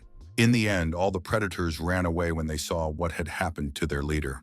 Thus, the girl was able to climb down from the tree without any problems to examine Knox. She ran up to the young man as quickly as possible and asked if he was okay. Wiping the blood from his lips, our hero wanted to thank his partner for saving his life. But the guy stopped mid-sentence because he realized that he had just almost thanked his future killer. All this time, Dahlia had been struggling to hold back her tears so as not to let her emotions get the better of her. In the end, the main character briefly said that she shouldn't have interfered in this duel. Meanwhile, the girl noticed that Knox was actually seriously injured and had simply lied about everything being fine with them. The young man immediately asked her not to worry about it, because he thought it was just a minor scratch. Dahlia still thought it was a serious injury, but she was glad that he was so lucky, because it could have been much worse. All this time, she didn't notice that a spider had crawled onto her shoulder, its tiny legs gently touching her skin, not immediately causing alarm, but ready to scare her at any moment. In the end, the girl couldn't hold back, and fear filled her head. The main character immediately reacted to her scream, then thought that new monsters had come to them. Meanwhile, Dahlia could no longer see anything in front of her eyes, so she clung to her partner with all her might. Knox immediately realized that she was frightened by something, but he couldn't see the real reason. After calming down a little, Dahlia explained in a trembling voice that she had seen a spider, her hands nervously clutching the edges of her clothes, her eyes still darting around in search of the threat. Finally, she looked back at the place where she had seen her greatest fear. Although the spider looked quite harmless, in the girl's eyes it looked like a real monster. Knox just chuckled quietly at the fact that the great heroine was afraid of some little spider. He asked why Dahlia had followed him into the forest in the first place, if she was afraid of such trifles as spiders. The girl tried to reassure herself that they were just spiders, but she still couldn't shake the feeling that they were scary. The main character winked and noted that in that case, his girlfriend would make a useless knight since she was so afraid. Dahlia realized what the guy had said a couple of seconds later and blushed like a tomato out of embarrassment. Knox was immediately delighted that he was finally free, but at the same time he coughed again because the recoil was making itself felt. The girl felt that something was still wrong with him, so she asked once again if her companion was all right. The main character continued to pretend that he was completely fine, although it was obvious that this was a complete lie. In fact, the guy thought that this time Dahlia had surpassed herself because it was thanks to her that he was alive. But Knox couldn't tell her that because the girl suddenly started screaming. Despite this, the guy was sincerely grateful to his partner for her help. The main character understood that now all he had to do was get out of the forest, because all the other trials had already been passed. At that moment, the ring Knox was looking for appeared near the paw of the defeated elite Grey Wolf. Thus, our team spent the whole night in the forest until the first rays of the sun appeared in the sky. All this time, she cried because she blamed herself for her mistress's death. She still couldn't understand why all the servants hadn't simply gone looking for their masters. It was obvious that Dahlia's disappearance would create many problems for both families, causing anxiety, suspicion, and unpredictable consequences for everyone involved. Rudveld Elnark also understood that rumors of Reinhoferoa's incompetence now seemed inevitable. At that moment, one of the servants called out to the butler to draw his attention to what had just appeared before them. Their entire team noticed that the fog in the forest had begun to dissipate, and through the light haze, the outlines of trees and paths became visible, opening the way forward. Now all the servants looked hopefully at the forest of Mia, which seemed to be changing. Emma immediately began to guess what had happened, because knitting or flashes of mana were appearing, and the butler confirmed her guesses. Rudveld Elnark explained that all this meant that the area was no longer dangerous. They were all delighted that their hopes had finally been fulfilled, their hearts filled with joy, and their faces lit up with sincere smiles of relief and happiness. Emma couldn't believe her eyes because she had already lost all hope for a good outcome. At that moment, our heroes appeared among the shadows of the trees and leaves, seeming to glow in the darkness. Everyone immediately rushed to the young lady and gentleman, and Knox was surprised that the servants had gathered here. None of those present could believe that the young people had really cleared the forest of Mia, and they noted that Knox still looked as indifferent as ever. Rudveld Elnark, on the other hand, was so happy about what had happened that he simply could not hold back the smile on his face. He was already sure that the order of the Reinhofer's heirs would soon change. Coming closer, the main character decided to inquire what this crowd was doing here. Meanwhile, Emma immediately rushed to Milady to check on her condition. The maid was very worried about Dahlia, while the butler explained that they had disappeared without saying a word to anyone, so they were very worried and went looking for them. Knox did not expect the family to care about someone as clumsy as him, and assumed that they were simply worried about their reputation. Meanwhile, the girl was a little confused because her assistant wouldn't stop. Finally, the maid grabbed her mistress by her clothes with all her strength.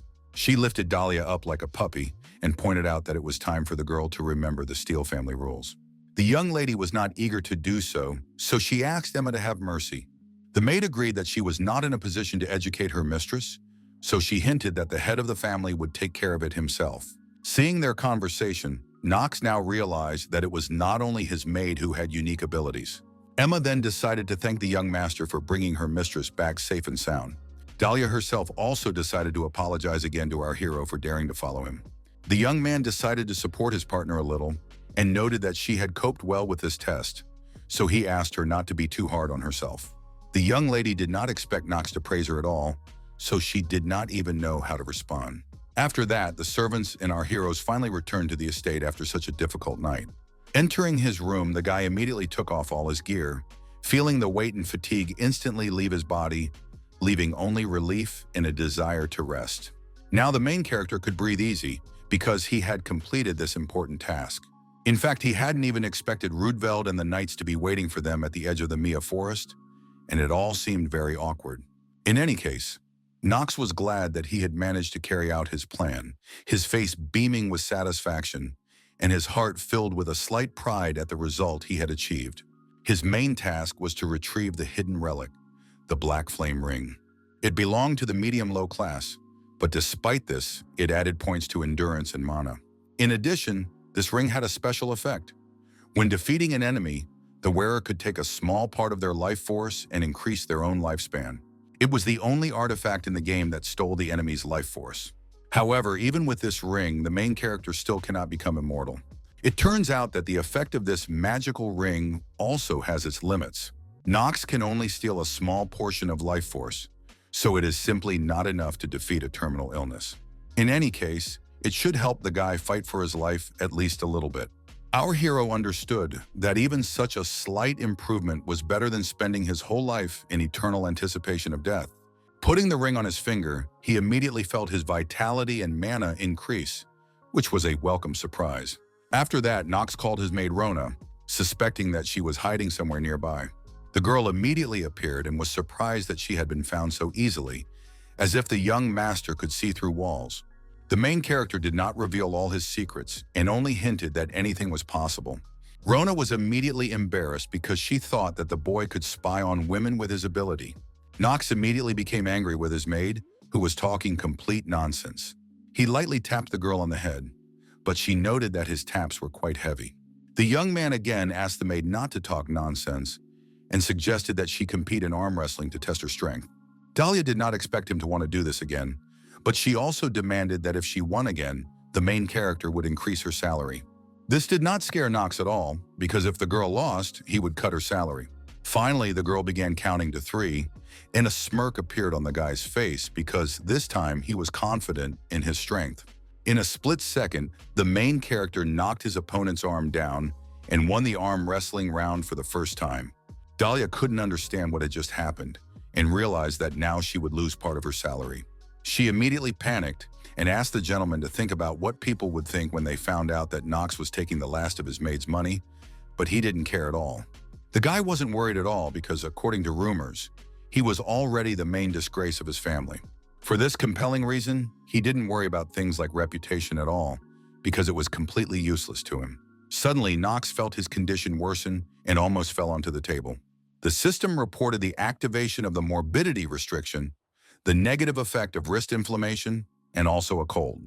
In the end, the young man promised that he would not touch his maid's salary, but instead asked her to bring him some ice in a basin with a wet towel. The main character decided that for now, he could only be satisfied with a new ring, because he didn't have the strength for anything more. Meanwhile, his real name, Yu Chang, gradually began to fade from his mind, as if it were lost among memories and new events, leaving only echoes of the past. Thus, in a couple of days, Knox acquired a couple of advantages in the form of a new horse named Carl and the Black Flame Ring. The only problem was that, unfortunately, he still had no opportunity to try all these things out. It turned out that he had been placed under house arrest for such a daring stunt. That's why Knox had been sitting in confinement all this time, and time dragged on as long as possible. The guy couldn't understand why he was being treated this way, because he hadn't caused anyone any trouble. He complained to Rona that he had even cleaned up the forest, but instead of gratitude, he only received punishment.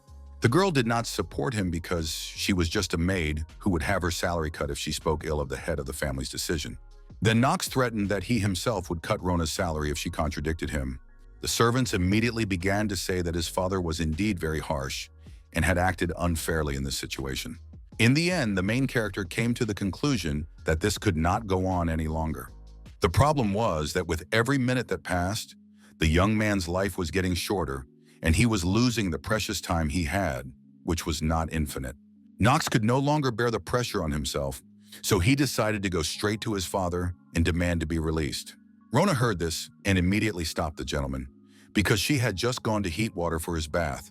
But at that moment, someone knocked on the door. It turned out to be the butler, who informed the young gentleman that the head of the family was summoning him. In fact, the main character did not expect everything to happen so quickly, so he tensed up a little.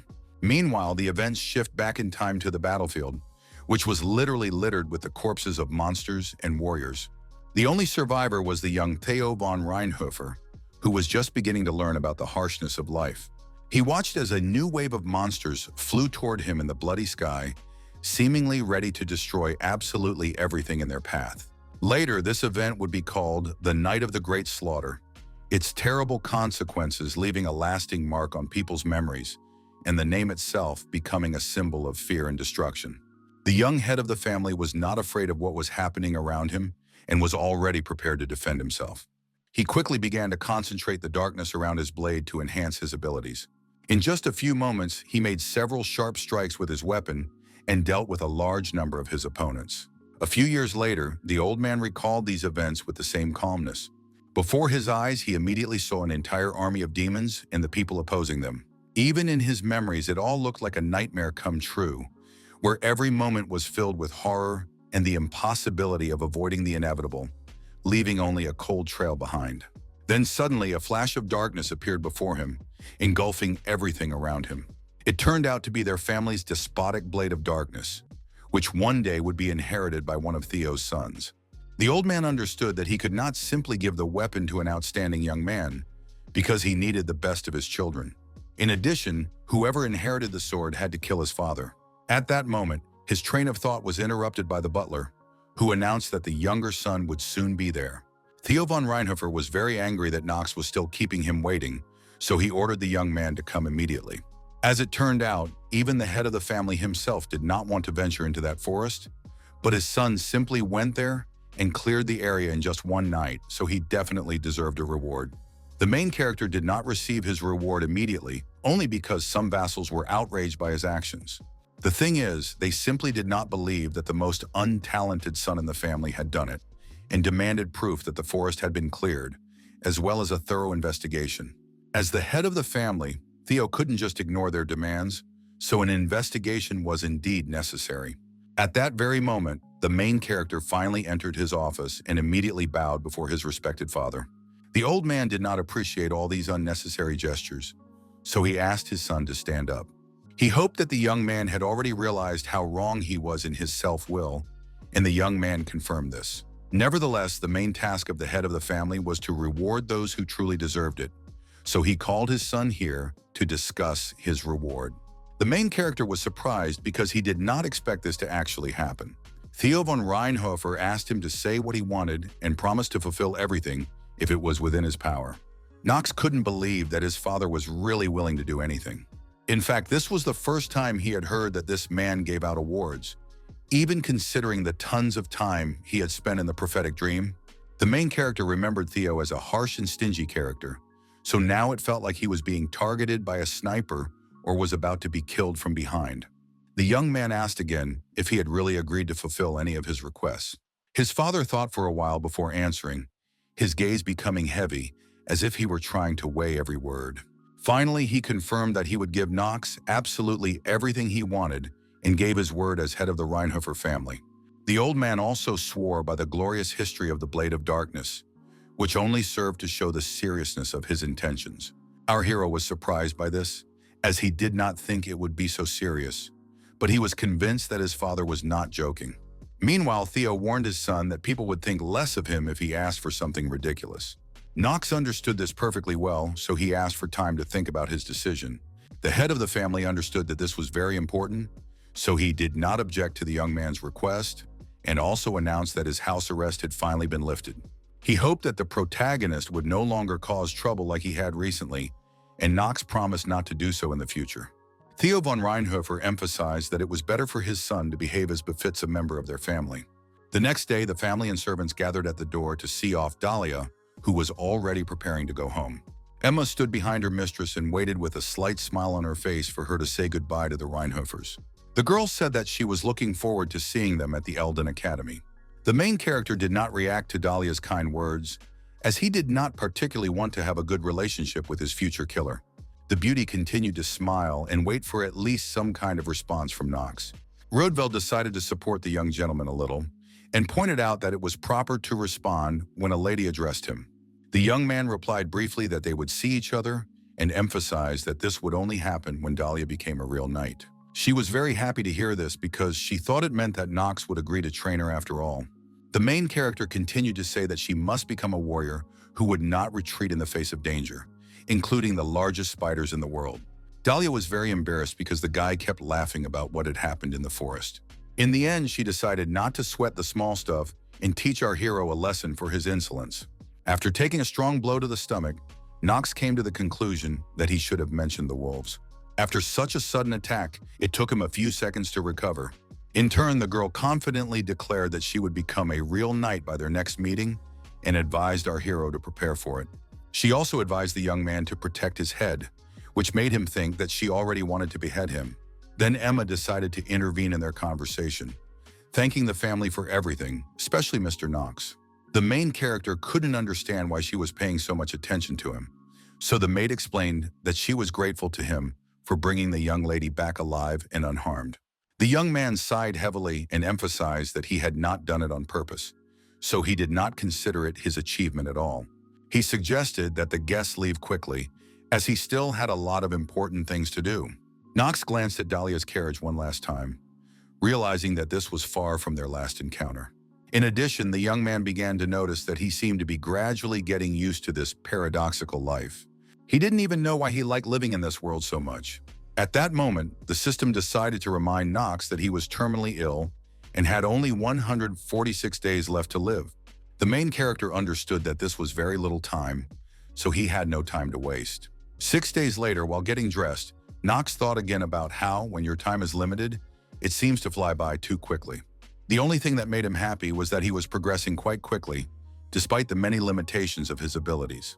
Looking out the window, our hero remembered that he didn't have much time left before he was accepted into the academy. Rona also reminded him that there were only a couple of months left before classes started and asked if he was worried about it. Knox thought that the maid was already happy that he would finally be moving into the dormitory, but that was not what she meant at all. With tears in her eyes, the girl began to cry that she would miss Knox very much. Our hero immediately noticed that she was overacting and immediately thought that she was still worried about her salary. In any case, he was not concerned about his maid, as he needed to improve his stats in the next 2 months, because without that, it would be difficult to survive within the walls of the academy. It was obvious that the best educational institution in the Empire only accepted worthy students. For this reason, our hero still had to try to survive among these people and join the main plot as the villain Knox Reinhofer. In fact, the guy started to get a little nervous because it all seemed too difficult. At that moment, Rona decided to ask if the main character had heard that he was going to have a new maid. The young man was surprised when he heard this news and immediately thought about it. At that moment, Rudveld entered the room and wished Knox good morning. Our hero immediately asked what was going on, and the butler explained that a new maid had been assigned to the Elden Academy. The girl immediately stated that this service was a great honor for her and introduced herself as Chitri de Louvrier. Knox did not expect everything to happen so quickly, but he quickly gathered himself and introduced himself in return. He didn't waste any time and immediately decided to check her characteristics using the system. Now our hero knew that this servant had bonuses in the form of service genius and loyalty to the master, but behind all this lay the fact that she was two-faced, a spy, a blackmailer, and a liar. At that moment, the loyalty to master bonus was active, which as it turned out was Theo von Reinhofer. Meanwhile, Chitri de Louvier, with a smile on her face, declared that she promised to serve her young master with complete devotion. Theo von Reinhofer was one of the negative characters in the game, as well as one of the strongest in this world. If you ask yourself how he got to where he is, it becomes clear that it was not just his skill with a sword. Nevertheless, the main reason why Theo Reinhofer ended up leading the family was the fact that he was always wary of those closest to him. That is why he sent his spy, from whom he expected a lot of information about his mysterious younger son. This girl was indeed very loyal to the head of the family, so she did not object to any of his whims. It turns out that the Louvier family had pushed Chitri into the background in the line of succession, so Theo promised her all possible support if she succeeded. Then the maid began to say that she would loyally serve Mr. Knox, but the old man cut her off mid-sentence. Chitri was confused because she couldn't understand what Theo Reinhofer wanted from her. The stern man looked at her with his heavy gaze, making everything clear without words. Seeing this reaction, the maid immediately realized that she had made a serious mistake. She realized she had said something wrong and promised that she would keep a close eye on Knox and report every little thing, even the most insignificant. When the girl finally left Theo's office, it took her a while to recover. In her mind, she kept repeating to herself that she must not forget who she really served. In fact, Chitri de Louvrier was seriously frightened because she thought her end was near. She took a pendant from under her clothes which seemed to have something hidden inside it. After looking at the photo of her parents inside the ornament, the girl promised that from now on she would no longer hesitate. Meanwhile, night fell, but our hero couldn't sleep because he couldn't stop thinking about the fact that a real spy had been assigned to him. This meant only that his father suspected him of something and was looking for confirmation that his son was indeed Knox. To tell the truth, the boy was not surprised by this turn of events, because cases of possession were not uncommon in the prophetic dream.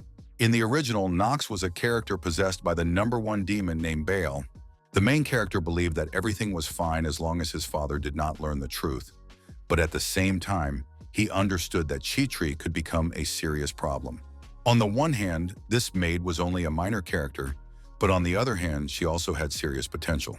She was supposed to become the next head of the Louvière family, but something terrible happened. It turns out that the girl's parents were brutally murdered by her uncle, which ruined all these plans. As a result, Chitri lost her position, and then events unfolded quite predictably. She becomes a maid for the Reinhofers, only to run away from home, and tries to pretend to be a cheerful and positive person, but inside she is quite rotten. The last thing our hero knew about this character were the events that took place before the main story began. It turns out that because this character was on the verge of self-destruction, her fate did not turn out for the best. Knox still wondered whether he should do something about this situation. The young man was not entirely sure whether he had the right to interfere with the canonical course of the game's story. He understood that this was his chance to save the life of someone who was supposed to die, but he wasn't entirely sure that this was really the right decision. The main character decided to act the next morning, not wanting to waste his precious time. He immediately gathered both of his maids in his room to make a small announcement. The young man informed the maids that from that day on, they would go hunting monsters in their forest every day. Knox emphasized that he would, of course, need an escort for such training.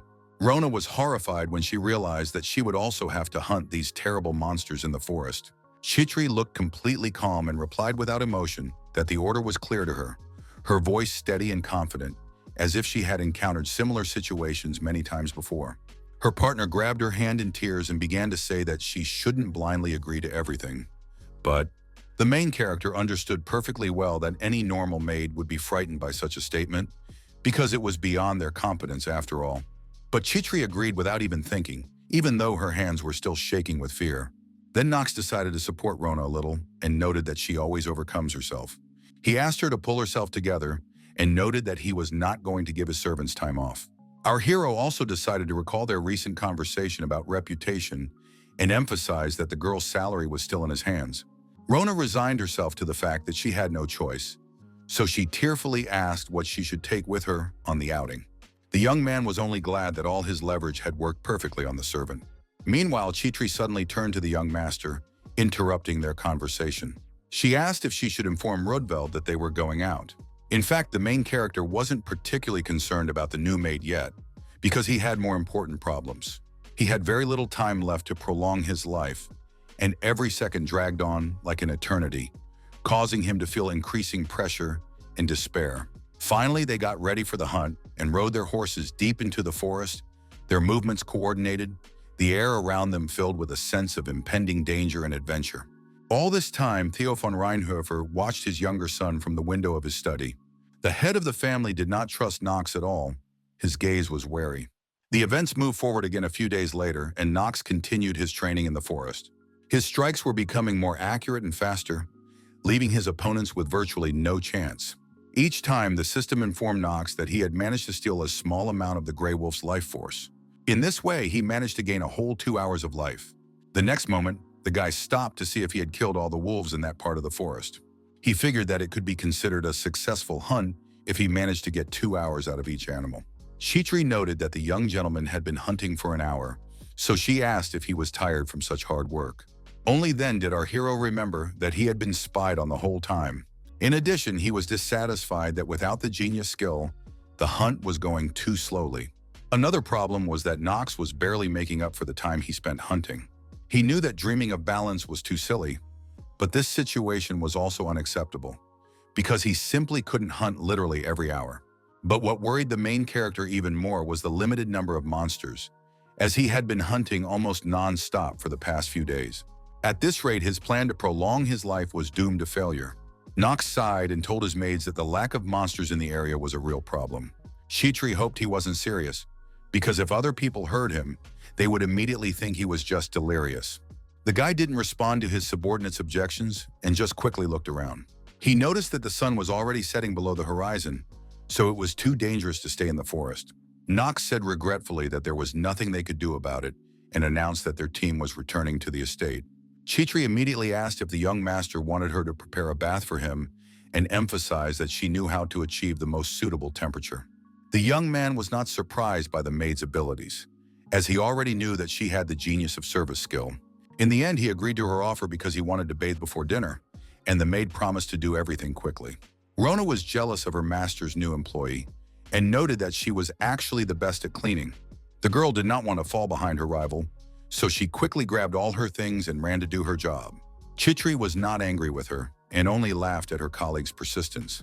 In fact, the main character was just waiting for the moment when he would be alone with the maid. He turned to the girl and explained that he wanted to ask her something. The maid immediately gripped the towel tightly in her hands, suspecting that this did not bode well. Knox did not hide his intentions and asked the girl directly who she worked for. Chitri was very confused because she did not expect her identity to be revealed so quickly. Our hero understood that despite her high level of skill, the maid was still useless because he couldn't use her. That is why he decided that it would be better to get rid of such a person without any hesitation. After waiting for a while, Knox came to the conclusion that the girl was not going to answer his question. Finally, Chitri found the strength to say something and asked for a chance to explain herself. She was about to defend herself, but our hero quickly stopped her and said that he already knew what she was going to say.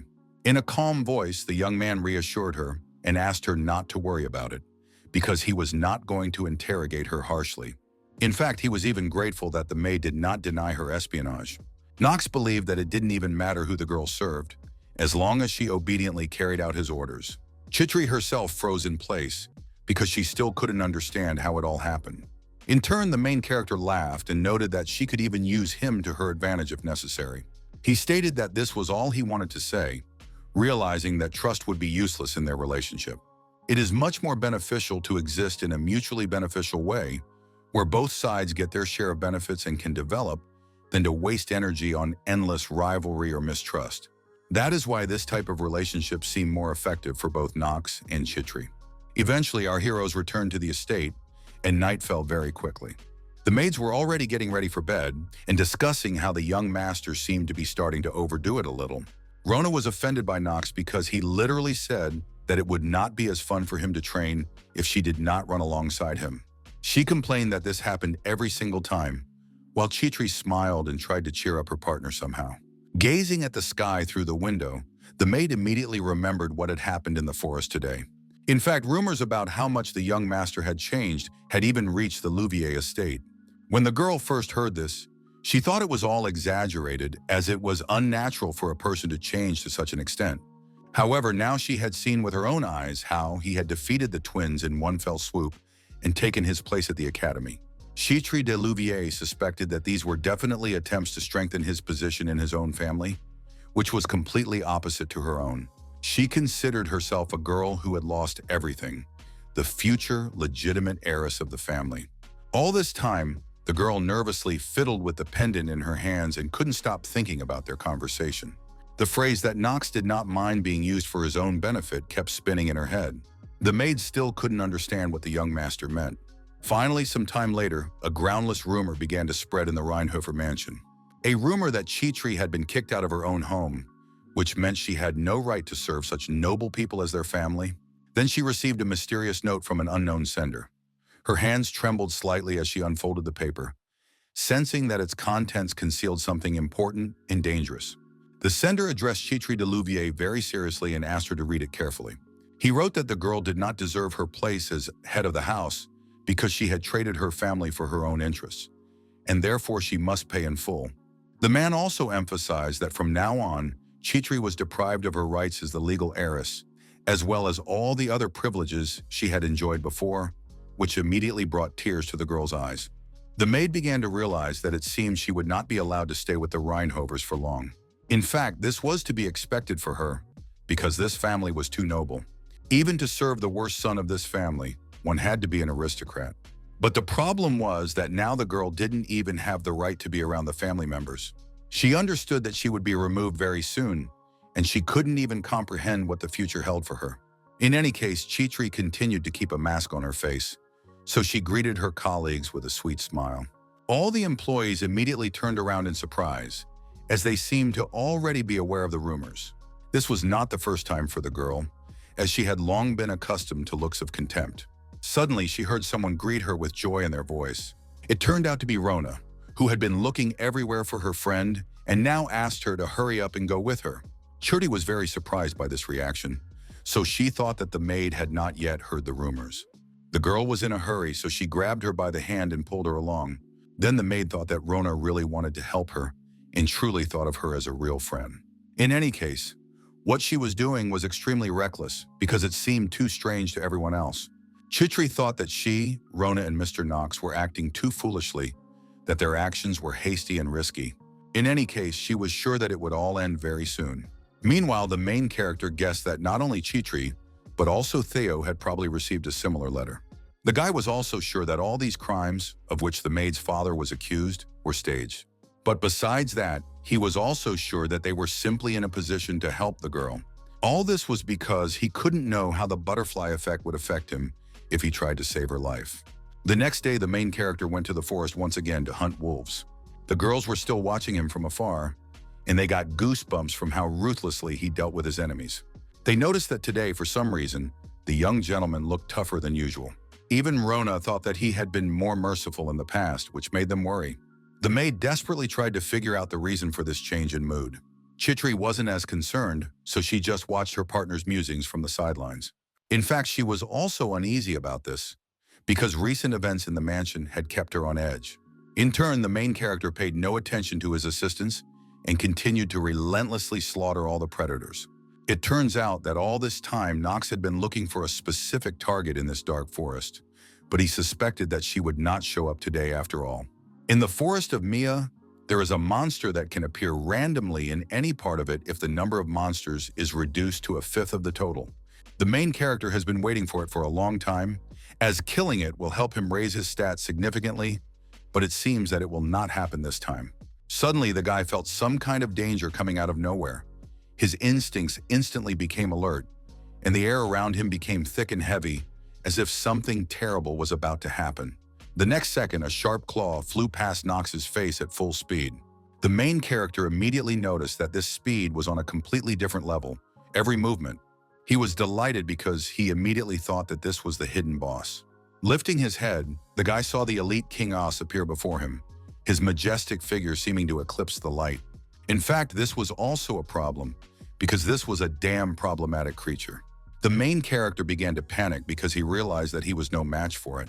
Suddenly, he heard one of the maids running towards him, which was too dangerous. It turned out that Chitri had decided to sacrifice herself to shield her young master from the huge wasp. Knox immediately thought that he could have simply blocked or dodged the blow even without help, but the girl decided to get involved in the fight. The main character still couldn't understand why the girl had stood up for him after all. He wasn't sure if there were still such reckless people in the world who would also jump on a terrifying monster just for the sake of their master. The guy immediately thought that this girl could be of great service to him, so he decided to take advantage of this. In the end, he decided to use the Genius Hour ability to save the maid. Meanwhile, Churti's life flashed before her eyes, and she remembered a moment from her childhood when she fell and tore her tights on her knee. She remembered how her parents always grumbled that she wasn't letting her wounds heal properly. Unfortunately, this applied not only to knee wounds, but also to emotional wounds, and now she suspected that they knew something in advance. All this time, the girl was haunted by memories of how Knox had exposed her. After his question, she herself didn't even know who she was working for now. Her thoughts were confused, and she felt doubts begin to undermine her confidence in her own decisions. Her father's warm smile was always in her mind, giving her strength in the most difficult moments, reminding her of his love and support despite all the trials. But immediately she remembered the moment when her uncle had killed all his relatives to become the head of the family. Now the maid had no idea who she should work for, and her inner conflict grew stronger every day. Suddenly, she came to her senses and saw Mr. Knox's excited face in front of her. The system reported that the young man had managed to defeat the monster, for which he received a reward. So now the main problem was the wounded Chitri. Our hero tried to shout to her and tell her that it was all over, so they needed to get to the mansion as quickly as possible. With her last ounce of strength, the maid smiled, thinking that the young man was looking at her in a way that was completely different from someone who only intended to use her for his own purposes. But at the same time, she couldn't understand why there was a certain tremor and anger in Knox's voice. At that moment, the main character's face began to blur in the girl's eyes, and she felt reality begin to distort and her thoughts become confused. In the end, Chitri lost consciousness, hot tears streaming from her eyes as if her body could not bear the weight of the emotions and fear that overwhelmed her soul. Meanwhile, Theo von Reinhofer received the very letter the main character had mentioned and already thought it was a serious problem. The butler reported that they had conducted an investigation and found out that the Louvrier family had disowned Chitri. One of the reasons the old man chose this particular girl was the opportunity to control this family.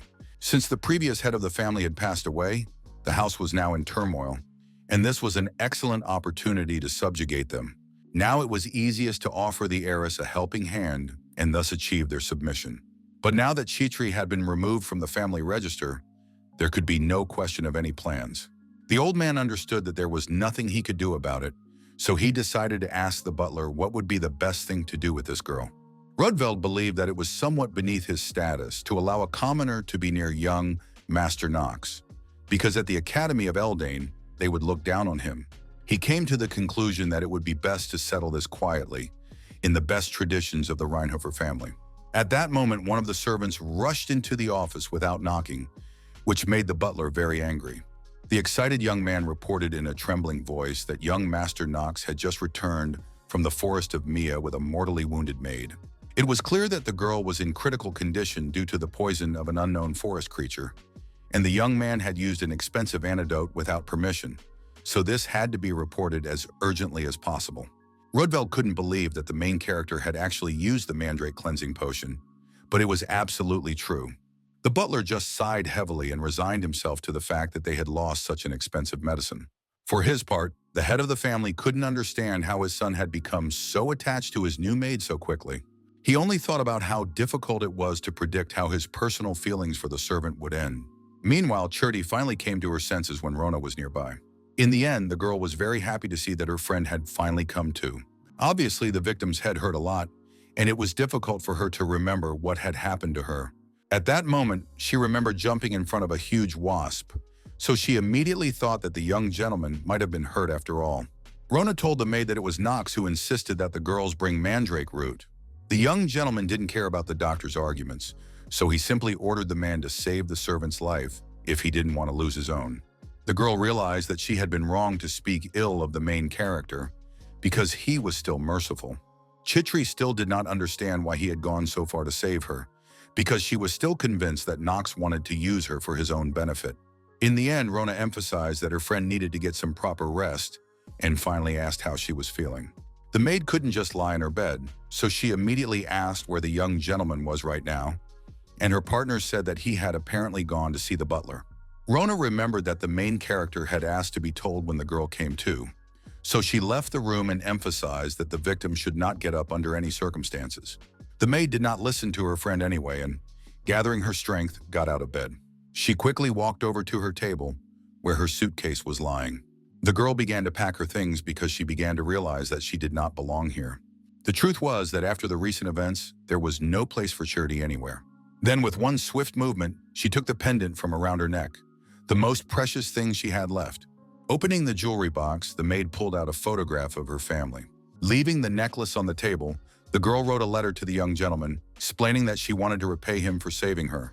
After gathering the rest of her belongings, Chirti took one last look at her room. When she stepped into the hallway, she immediately heard a stern voice behind her asking where the maid was going. It turned out to be the main character, who was on his way to check on the girl, who had just regained consciousness. The maid was so nervous and frightened that she didn't know what to say, so the young man had to repeat the question he had just asked. Now the events returned to the moment when Knox brought Chitri to the doctor and was outraged that the latter was only concerned about the cost of medicine, not saving a human life. The man was both surprised and frightened because he could not go against his master. He explained that without the butler's permission, he could not use this medicine because he simply did not have the right to do so. It all seemed absurd because the maid was literally dying before the doctor's eyes. Then the main character asked if the doctor really believed that Rudveld was above his young master in status. The man became even more nervous because he did not expect to find himself in such a difficult situation. In the end, Knox promised that he would deal with the butler himself and asked the doctor to do what he had to do. The subordinate really couldn't go against his master's orders, so he immediately reached for the bottle of medicine. Rona immediately asked if Chitri would get better, and the doctor explained that the poison had been neutralized so she would recover. The girl breathed a sigh of relief, as if a huge weight had been lifted from her shoulders. Then, holding back tears, she decided to ask how the young gentleman was feeling. The main character was about to leave, so he asked his assistant to let him know when Chitri woke up. After that, the young man immediately went to his father, who was surprised by his son's sudden visit, as he rarely came here of his own accord. In the end, the head of the family guessed that Knox had come here because of the maid. Knox understood that he couldn't do without his abilities here, so he used his master of acting skill. He immediately began by saying that he needed something, so his father listened attentively, as he did not expect such directness. The main character reminded him that his father had previously promised to grant him any request. His father remembered everything perfectly, so Knox declared that he wanted Chitri de Louvrier to stay with him, despite her removal from the family register. The old man immediately fell into deep thought, his gaze fixed on the distance, his face reflecting the weight of the choice ahead. Our hero, in turn, understood that the butterfly effect would still occur, which could influence the plot. In fact, the guy didn't even care that Chitri was a spy for the head of the family. Today, Knox only had to see her trying to shield him with her body to understand everything. The main character got the answer to that very question when the girl simply remained silent. Her actions spoke louder than words and put everything into perspective. The young man looked stern, as if he was ready to go to any lengths to achieve his goal. Meanwhile, Theo von Reinhofer finally agreed to grant his son's request, since he wanted it so much. Then our hero was finally able to get up from his knees, but he did not rush to leave. Pausing for a moment, suddenly Knox announced that his unworthy son had one more thing to say. The head of the family listened intently, but asked his son to continue. It turned out that all this was happening because the master of acting's effectiveness was declining due to our hero's excited state. That is why Knox's tone of voice changed completely, and he asked his father in a stern voice to stop playing with his people. Theo von Reinhofer was shocked by this conversation because he did not expect such insolence and disobedience. So Knox went to Chitri, who was just about to run away from the estate. Seeing the young master, the girl began to tremble with fear, but still managed to say that she just wanted to leave, as she did not belong here. Before saying goodbye, she sincerely thanked the main character for his patience, realizing how difficult it was for him to endure all the hardships.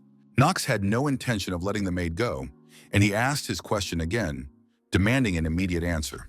He wanted to know where the girl was going to go if she had promised to serve him as his personal maid. These words angered Chitri because she believed that no one needed her in this world anymore. The next moment, tears streamed from her eyes, and she reminded him that she had been ordered to spy on the young man by the head of the Reinhofer family himself. That was why the girl still couldn't understand why the young master was trying to keep her. In the end, Chitri broke down and started screaming in the hallway that she was a traitor. She believed that expulsion was a fair outcome in this case. Thus, the main character was able to see what the girl had really been like all this time, and now she seemed much more like a living person. Now she had a future ahead of her in which she would not give up and would fight even in dark and difficult times. Knox decided to start with the fact that absolutely all people cheat, but the maid still believed that she had committed too serious a crime against him. The main character also understood this fact perfectly well, realizing the seriousness of the situation and the consequences that could ensue. For this reason, he believed that the girl could not simply leave without paying for her sins. After a while, the maid finally calmed down and asked what the guy meant.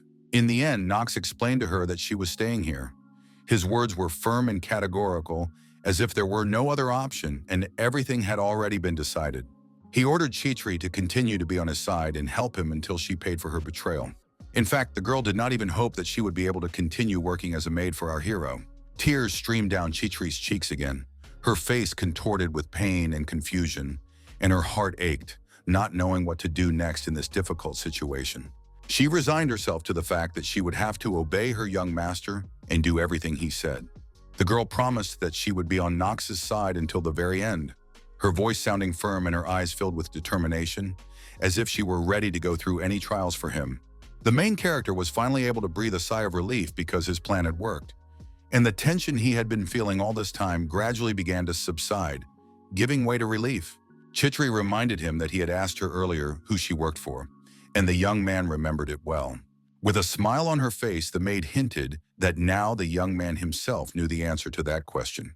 The main character understood perfectly well what she was getting at and just smiled gently in response. The next day, Chitri met with her friend, who told her that the young gentleman had indeed put pressure on the doctor. The girl recounted all the events with jokes to cheer up her friend.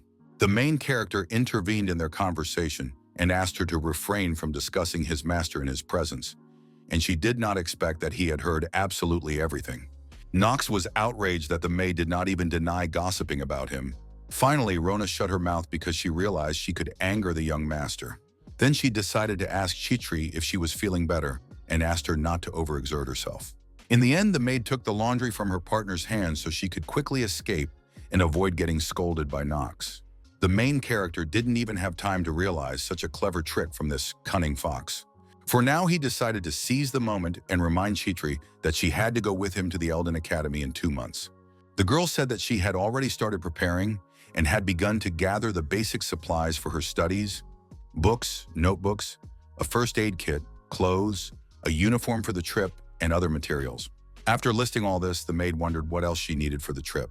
In turn, the main character noticed that she no longer forced herself to smile because she had previously admitted that she was tired of pretending. It became much more comfortable to communicate with her because there was no longer any need to bow and scrape to each other and engage in meaningless conversations about the weather. Chitri really did seem calmer now, as nothing else troubled her soul. The main character was sure that even if they were cornered and suddenly forced to fight back to back, neither of them would betray the other. For this reason, the young man felt a little calmer because this fact was enough for him. Knox understood that their relationship had finally become normal, which couldn't help but make him happy, because it meant the end of misunderstandings and the beginning of a new, more harmonious stage in their communication.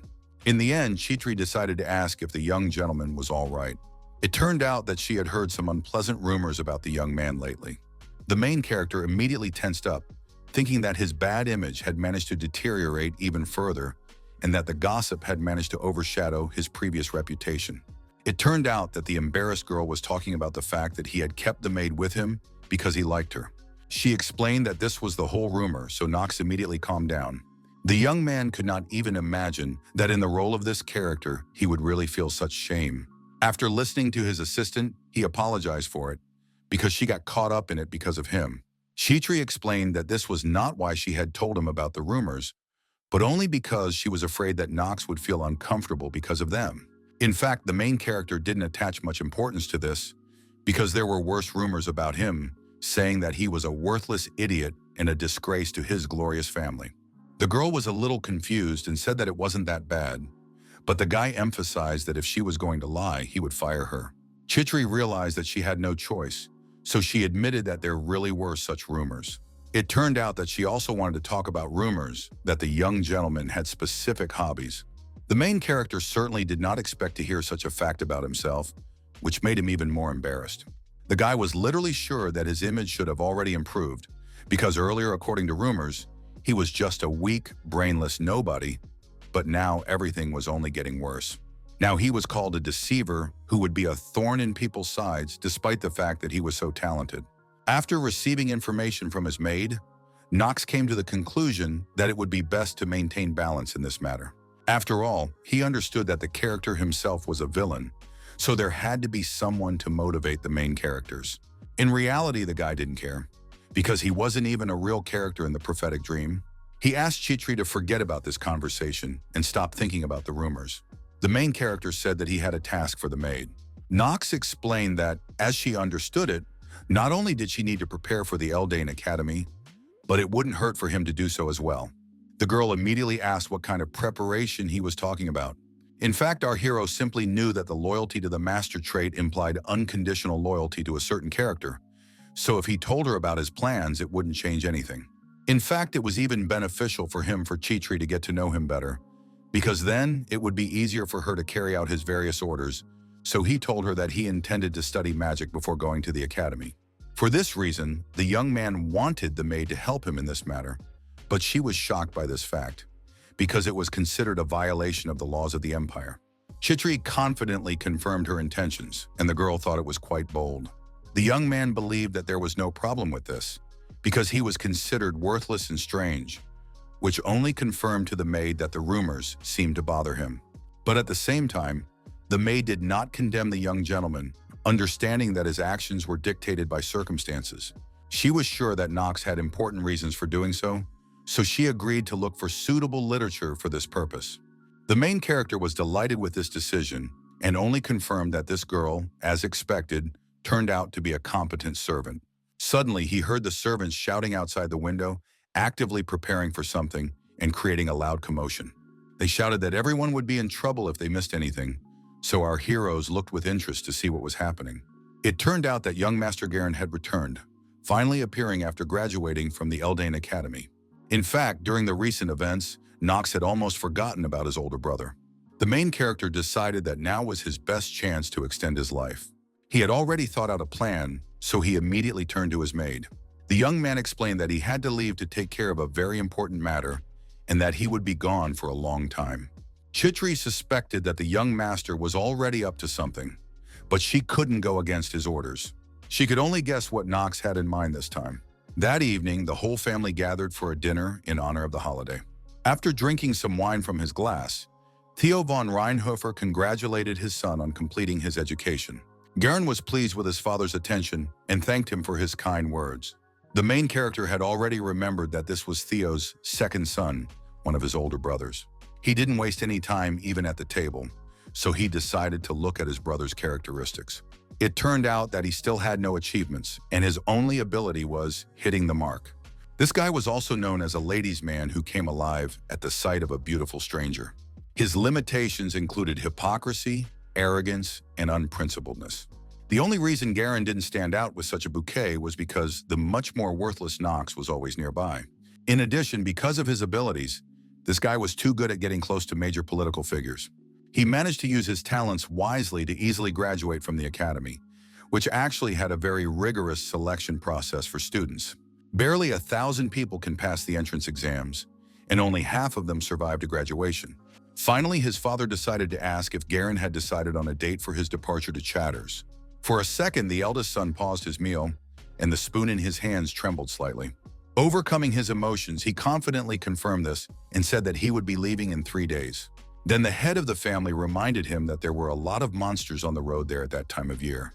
Chatters was on the edge of the Rheinhofer territory, and that's where the neutral southern lands were. The eastern border with Tajelin also runs through there, where lies a little-known desert that was not only lifeless, but also teeming with the most terrifying monsters. Garina was tasked by the imperial family with thinning out the domestic monster population in order to earn the recognition of the ruling dynasty. Even the young man himself knew that with the arrival of winter in Chatters, there were still too many monsters, so the imperial family intended to do something about it.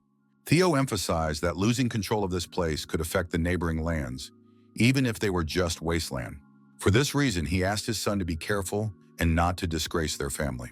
Garen understood this perfectly well, so he assured him that he would keep this in mind, weighing every word and realizing the importance of his actions in the current situation. In turn, the main character understood that this mission was not just a monster hunt or a side event in the game, because it entailed a whole series of complicated plot twists. He immediately thought about how he could benefit from all this. In the end, Knox decided to join their conversation and talk about Chatters. The guy didn't waste any time and asked directly if he could go there with his older brother. Our hero understood that he would have to personally intervene in the mission called the Conquest of Chatters. Garen asked his younger brother what he was talking about, his voice filled with doubt, trying to understand the hidden meaning of his words and the true intentions behind this statement. He thought that Knox didn't know what kind of land it was, but Knox immediately said that it was just neutral territory, where skirmishes with monsters periodically occurred, and where lawlessness and banditry reigned supreme. The young man asked to be corrected if he was wrong, but everyone at the table fell silent. Then Garen admitted that he had heard a lot about his brother lately. That is why he decided to ask whether our hero had indeed cleared the forest of me together with the second daughter of the Steel family. It turns out that his skill allowed him to determine the exact cause of his interlocutor's concern, and if his target's stats were lower than his own, he would do so quite quickly. It was thanks to this skill that Garen managed to advance so far in the world of politics. But the problem was that the main character was also not simple and used strong mind to resist this effect. In the end, the guy came to terms with the fact that his younger brother had indeed achieved a lot during his absence. At the same time, he simply could not take someone who had not even completed his training at the academy on a mission, because then he would have to return with only his brother's corpse. Suddenly, their father intervened in their conversation and asked his eldest son not to rush into a decision. Garen was surprised that he stood up for Knox, while the head of the family realized that he would probably have to guarantee that what the boy was so afraid of would not happen. Without any objections, Theo decided on his own that his eldest son should take his brother with him. The boy tried to protest, but it was useless. In the sternest voice possible, the head of the family emphasized that this was his order. After that, she looked more gently at the main character, who didn't understand anything. The man also promised that the family would provide their team with everything they needed. He warned that the sons had 3 days to complete their preparations. After that, the head of the family simply left without saying anything else, leaving Knox pondering what had just happened. The guy couldn't believe that his father had simply taken his side. He began to suspect that Theo von Renhofer had something up his sleeve after all. When they were alone with his brother, he decided to speak up and ask what Knox was trying to achieve. The whole situation greatly angered Garen, so he began to think that the young man had completely lost his mind. The main character couldn't understand what his brother was up to, and noted that he didn't seem to be much different from his usual brainless self. The older brother was dissatisfied with Knox's insolence and his jokes, so he grabbed him sharply by his clothes. He advised the young man to be careful and behave more calmly, because rash actions could lead to undesirable consequences and aggravate an already difficult situation. Garen hinted that it would be a shame if our hero got hurt before he even saw Chatters. At that moment, someone else knocked over a glass of wine, distracting the boys from their conflict. The main character immediately decided to see what was happening behind his back. It turned out that it was Chitri who was trying to help the young gentleman in any way she could. The girl began to apologize to Knox for the stained clothes and promised that she would wash everything right away, asking him to go to his room to change. Garen was very unhappy that their conversation had been interrupted so suddenly because he was not yet finished with his brother. The main character continued to play his role and apologized to him, explaining that his maid had messed up, so he needed to deal with it. Chitri herself also masterfully pretended that she was very sorry for what she had just done. In the end, our heroes had to leave Garen, who was now even more confused by everything that was happening around him. Before leaving, Knox looked at his brother one last time. He said goodbye to him until their departure for Chatters in 3 days, while Garen struggled to control his emotions. When the main character stepped out into the hallway, he immediately thanked his assistant for intervening in the conflict. He understood that the girl had saved him from unnecessary scandals, and she noted that the gentleman had a real talent for getting into trouble. The maid was not entirely sure that everything would be all right with Knox, because Chatters was not the safest place after all. Our hero assured Chitri that he would be fine and asked her not to worry about this trip. They were about to enter the young man's room when they suddenly heard their friend's loud cry. It was Rona, who had heard everything they had just said and was unhappy that the young gentleman was really going there. The young man was surprised by her reaction and thought that his subordinate had forgotten who her master was.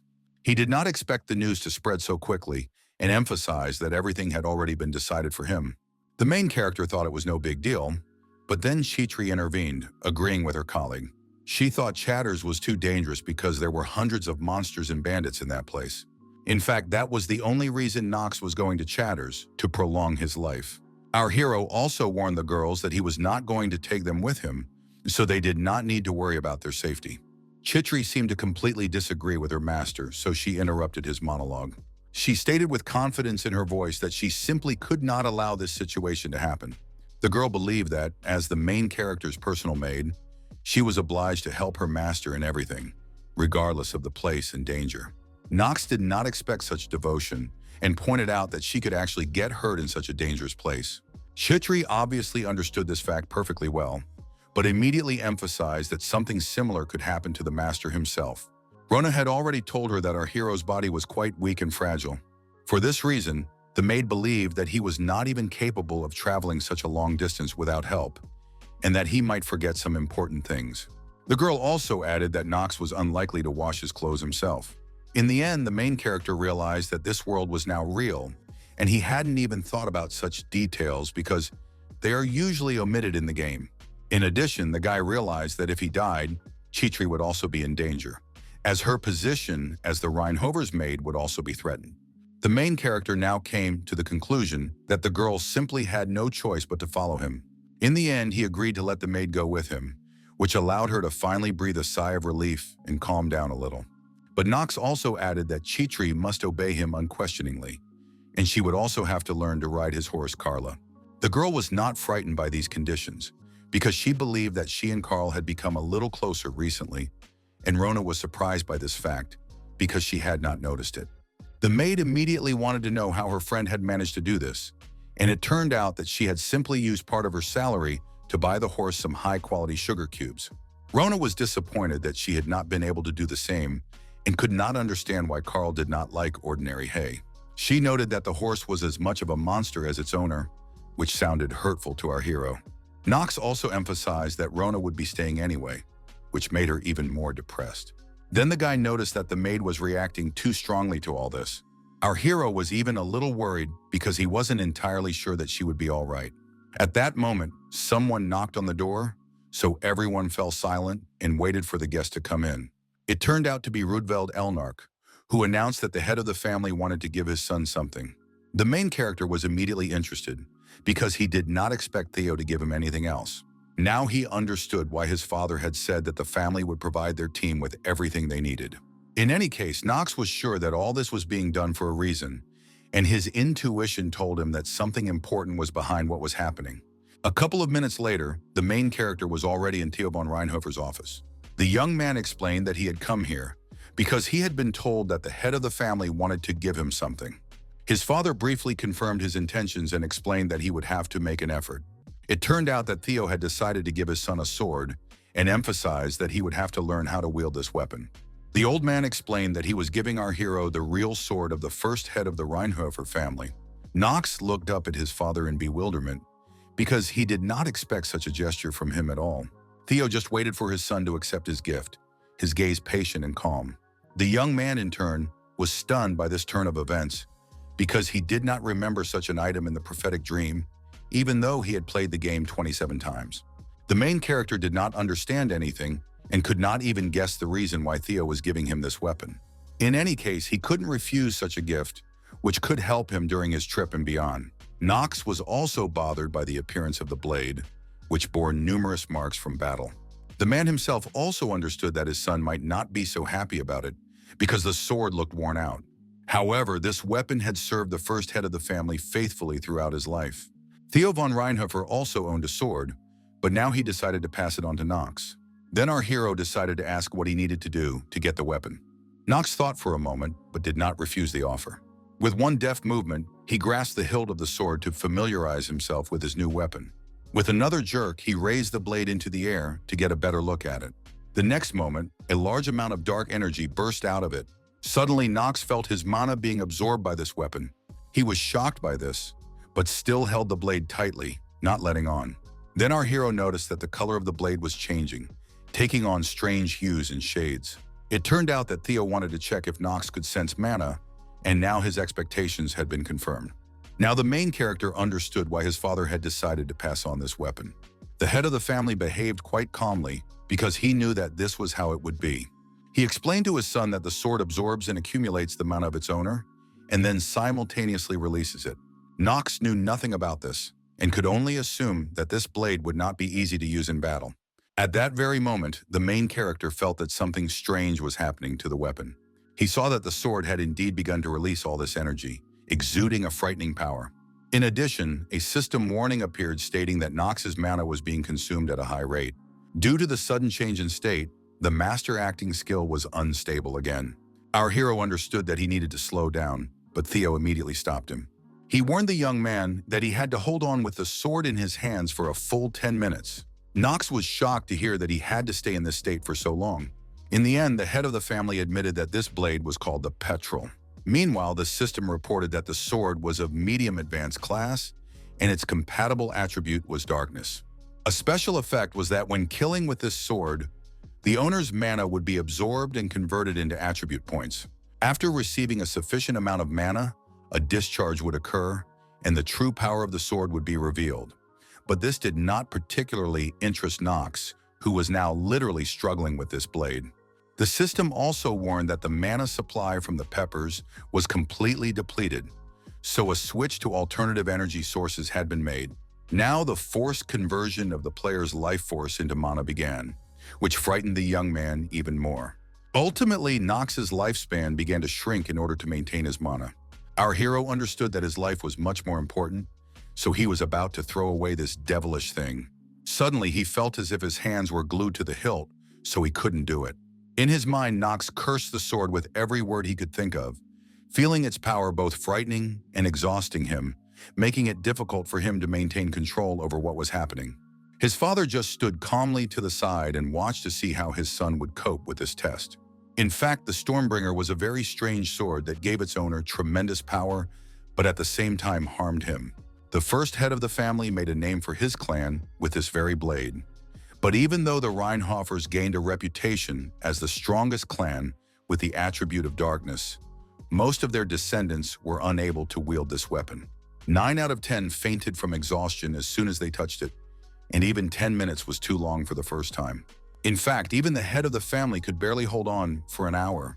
But he did not hesitate to order his youngest son, who had not even learned to control his mana yet, to take up the sword because he had some suspicions.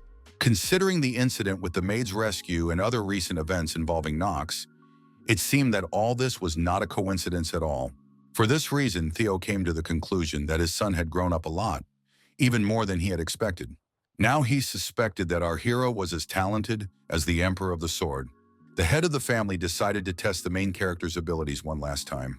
If the young man could hold the sword for 10 minutes, he would become the greatest patriarch of their family. In the end, Knox was finally able to let go of the sword when he had completely passed this painful test. At that moment, Theo realized that his younger son would be able to surpass him. The old man also bitterly accepted that sooner or later the protagonist would kill him. Now he understood that all this time the boy had simply been hiding his strength. Knox couldn't understand what his father was talking about, but the old man didn't seem to intend to continue the conversation. The man left, and at the end, he only said that the sword now belonged to the main character.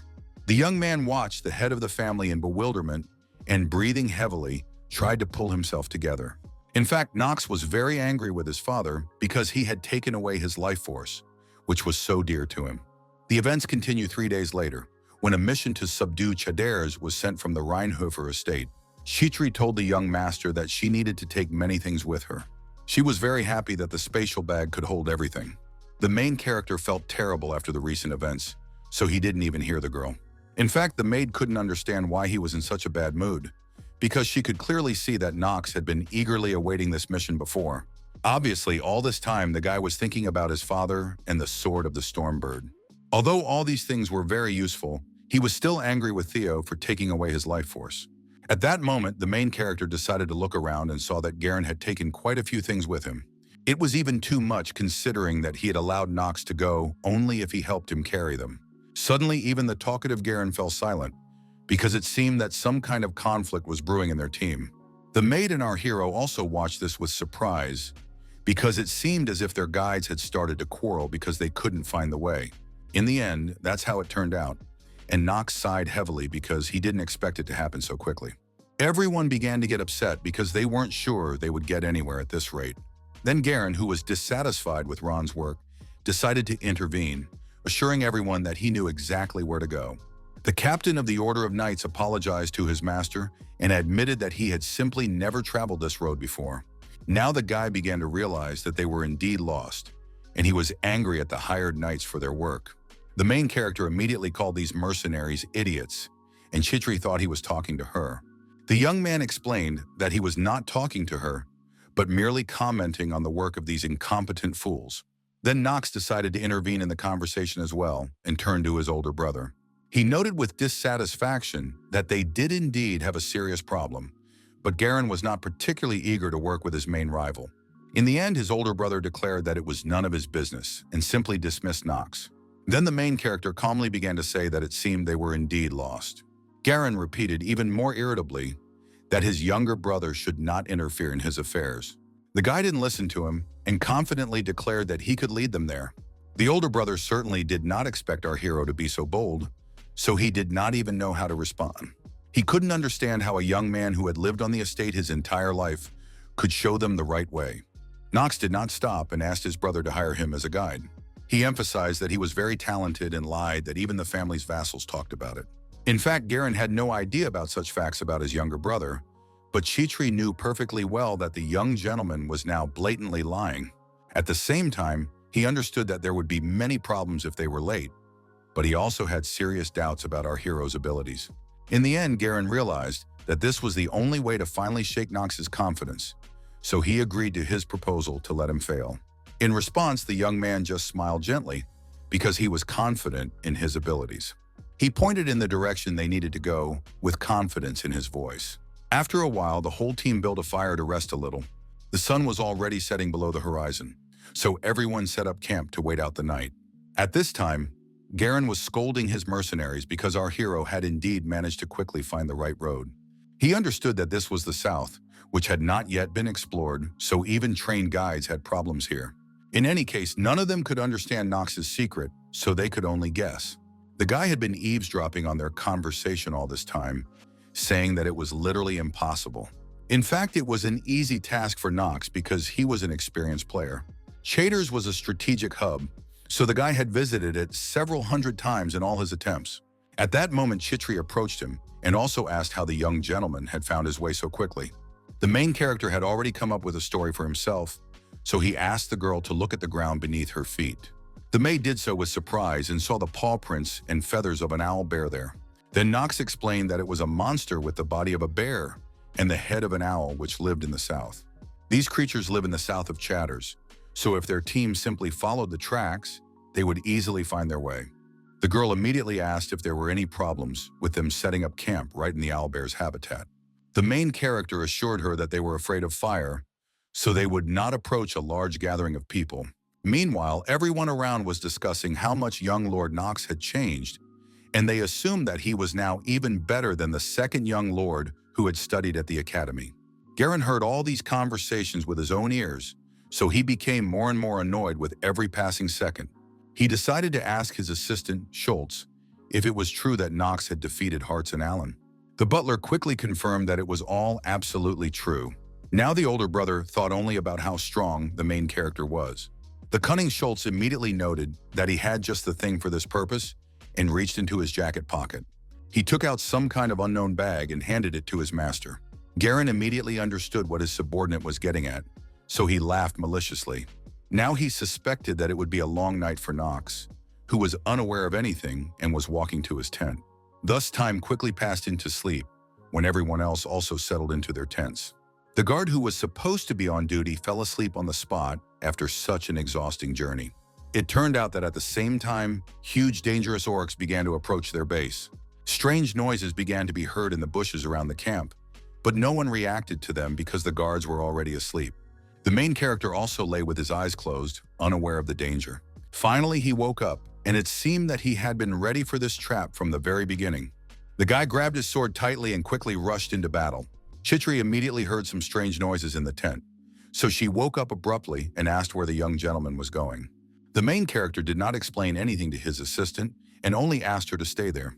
Literally a second later, Knox felt the nighttime coolness of the forest envelop him, its freshness and slight dampness instantly enveloping his body. He immediately saw huge ogres in front of him, who had managed to sneak into their camp unnoticed.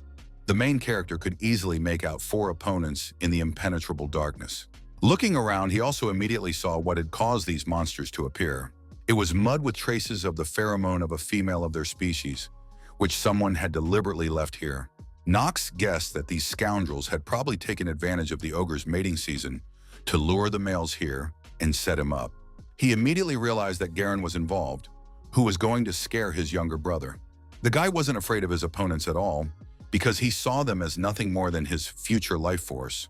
At that moment, the system informed our hero that the Stormbringer artifact now obeyed the user's will, and meanwhile, the orcs finally lost their patience and also rushed to attack their main target. The young man had been waiting for this moment, so he immediately began to deal with his opponents. With one powerful leap, he was able to literally fly into the air to throw the first orgy away from him with all his might. Knox already had his sword raised above his head and was preparing to deliver the first crushing blow. In the end, the orc at his feet couldn't do anything at all, so he suddenly felt a sharp pain in his back.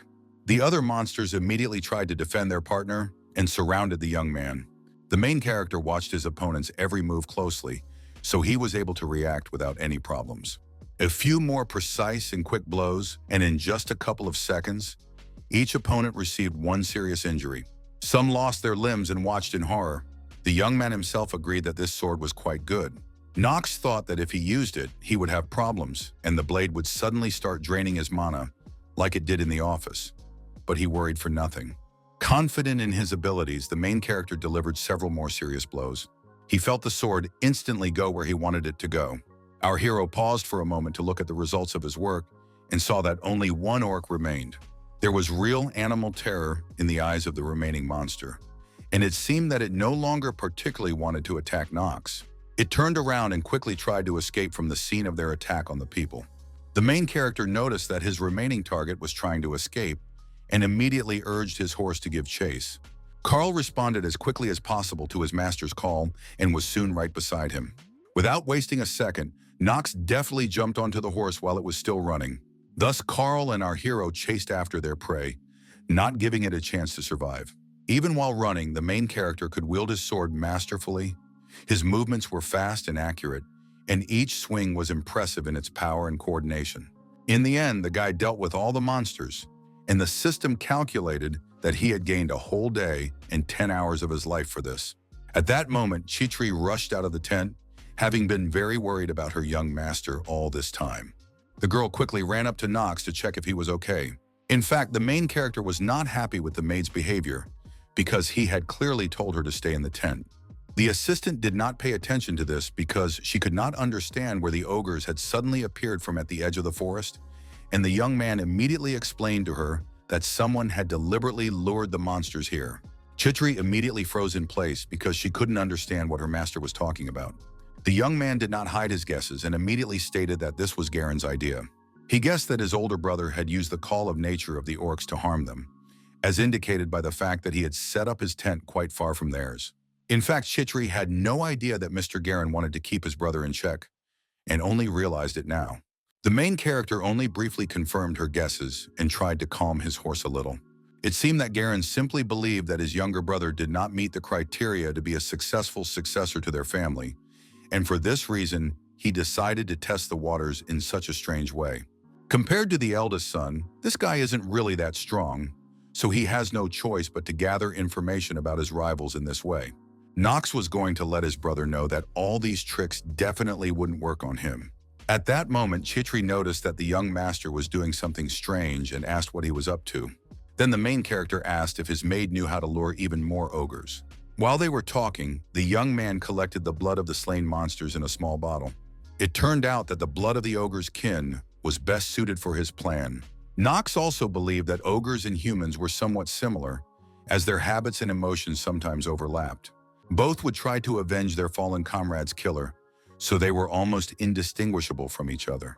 At the same time, Garen, with the help of his magical device, began to realize that something was wrong. It was a mana detection crystal, so the guy didn't understand why it was reacting. It was a magical artifact capable of detecting the mana of monsters in the vicinity, so the guy began to worry a little. Garen thought the device was broken, but that was almost impossible because it was brand new.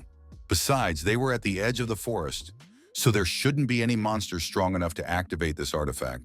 Suddenly, Garen heard some scary noises outside and the cries of his servants. Then his excited butler ran into the tent and told him that they needed to leave immediately. The young man obeyed him and tried to find out what had happened. A moment later, he saw that huge ogres had broken into the camp, and all the knights from their team were fighting them. Garen began to worry seriously because a whole crowd of monsters was fighting against them. He couldn't understand why all these creatures had gathered here, because they had deliberately pitched their tents far away from Knox. In the morning, the Lord began to yell at his subordinates who had allowed this to happen, his voice sharp and demanding, his face expressing anger and disappointment. He thought that the substance had been smeared on the butler's tent, since the orcs had come to it. Schultz began to panic because he was sure that he had only smeared the tent of young Mr. Knox. Meanwhile, the main character slept peacefully because he had quickly dealt with the monsters and no one disturbed him that night. With a smile on his face, he said that the morning was quite refreshing and asked what Chitri thought about it. The maid sighed heavily at the young master's behavior and announced that breakfast was already served.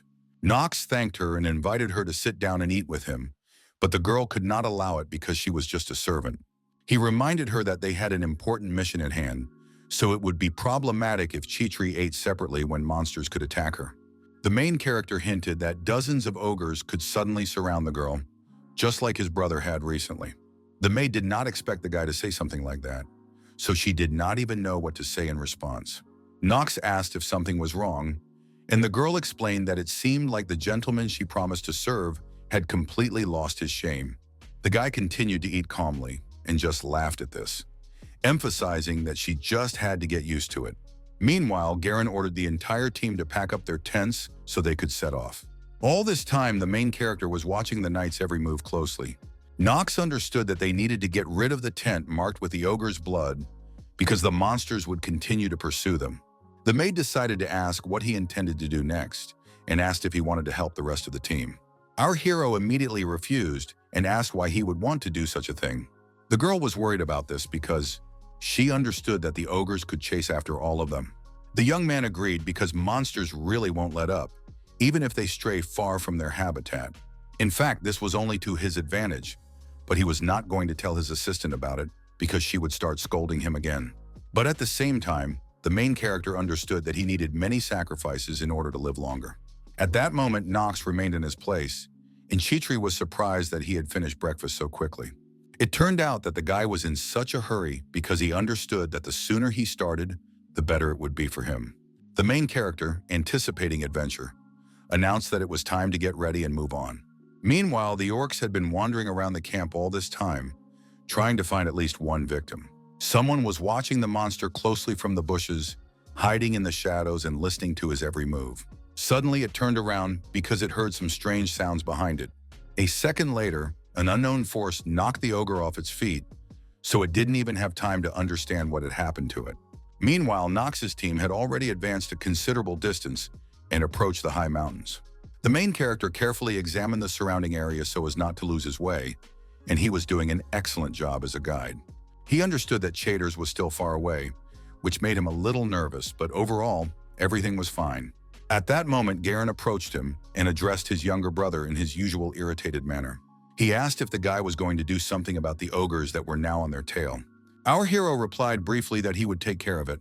He explained that clearing a large area would attract monsters, but right now they needed to focus on getting out of the forest as quickly as possible. Knox promised that as soon as they got out of the forest, all their problems would disappear on their own. But Garen was skeptical about this. In fact, the eldest son of the family did not even expect all the soldiers to treat his younger brother, a failure, with such respect. One knight noticed that young Lord Knox was tapping the ground all the time and asked him why he was doing that. The main character explained that he did it because monsters could jump out at any moment. The guys were seriously frightened when they heard that they might encounter such dangerous enemies. Knox had to stifle his laughter because he himself was not worried about it at all. At that moment, everyone felt a strange tremor, which caused the horses to stop obeying. Chitri was also frightened, as she did not expect them to be attacked so quickly. Then something appeared right under the ground beneath the main character's horse, so the girl screamed loudly and grabbed her young master tightly. Knox was only glad because he had been waiting for them to finally attack. It turned out that these were not orcs, but huge and dangerous worms, their bodies moving at terrifying speed. These were giant creatures that resembled both worms and snakes, and in the prophetic dream, they are known as defective dragon mutations. However, this did not prevent them from being incredibly strong monsters, because due to their kinship with dragons, magic had virtually no effect on them. Even if dozens of ogres surround their team, Just one worm will give them all a run for their money in terms of difficulty.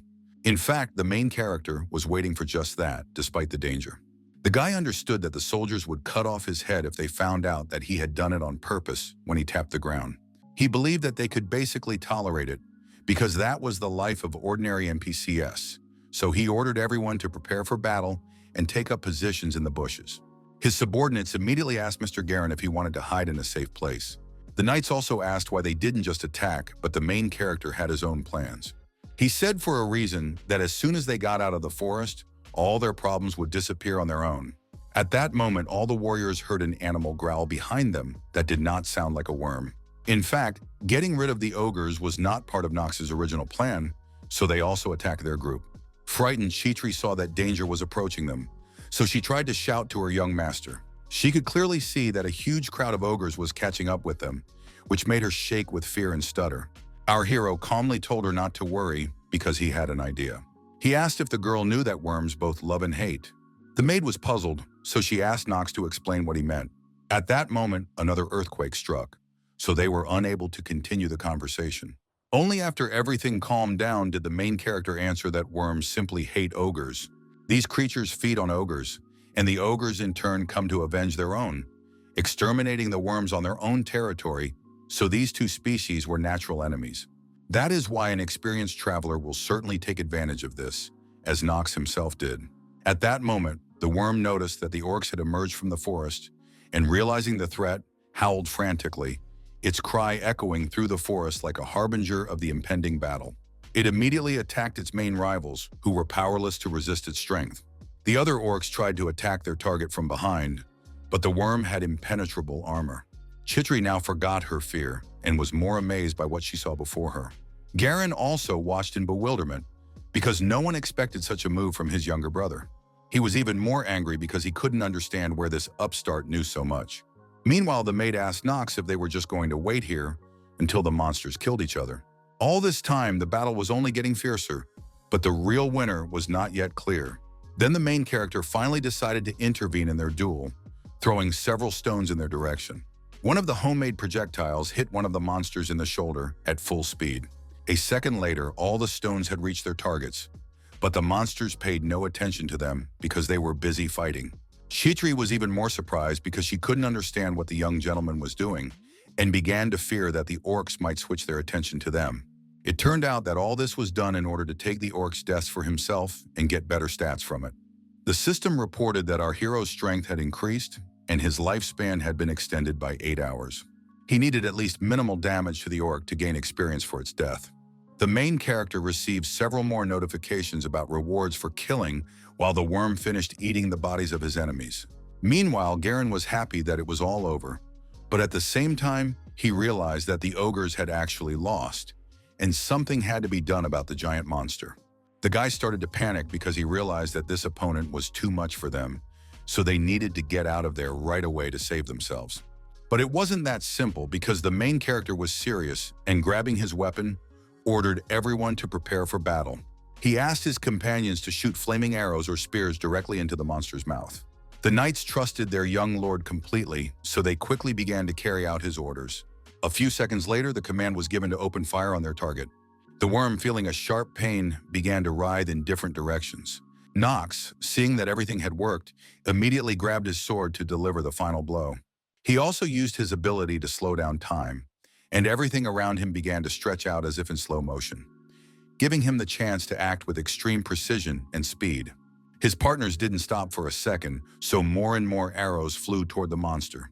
In this barrage of projectiles, he concentrated all his energy to deal with his opponent.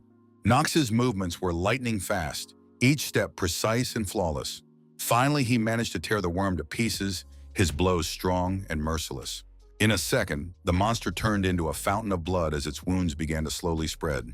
Finally, the system announced that the main character had earned a whole 10 days, which was even more than Knox had expected. But after thinking for a moment, our hero came to the conclusion that this was to be expected, considering the worm's strength. He also reached the 5th level of endurance, so the blessing of growth was no longer effective.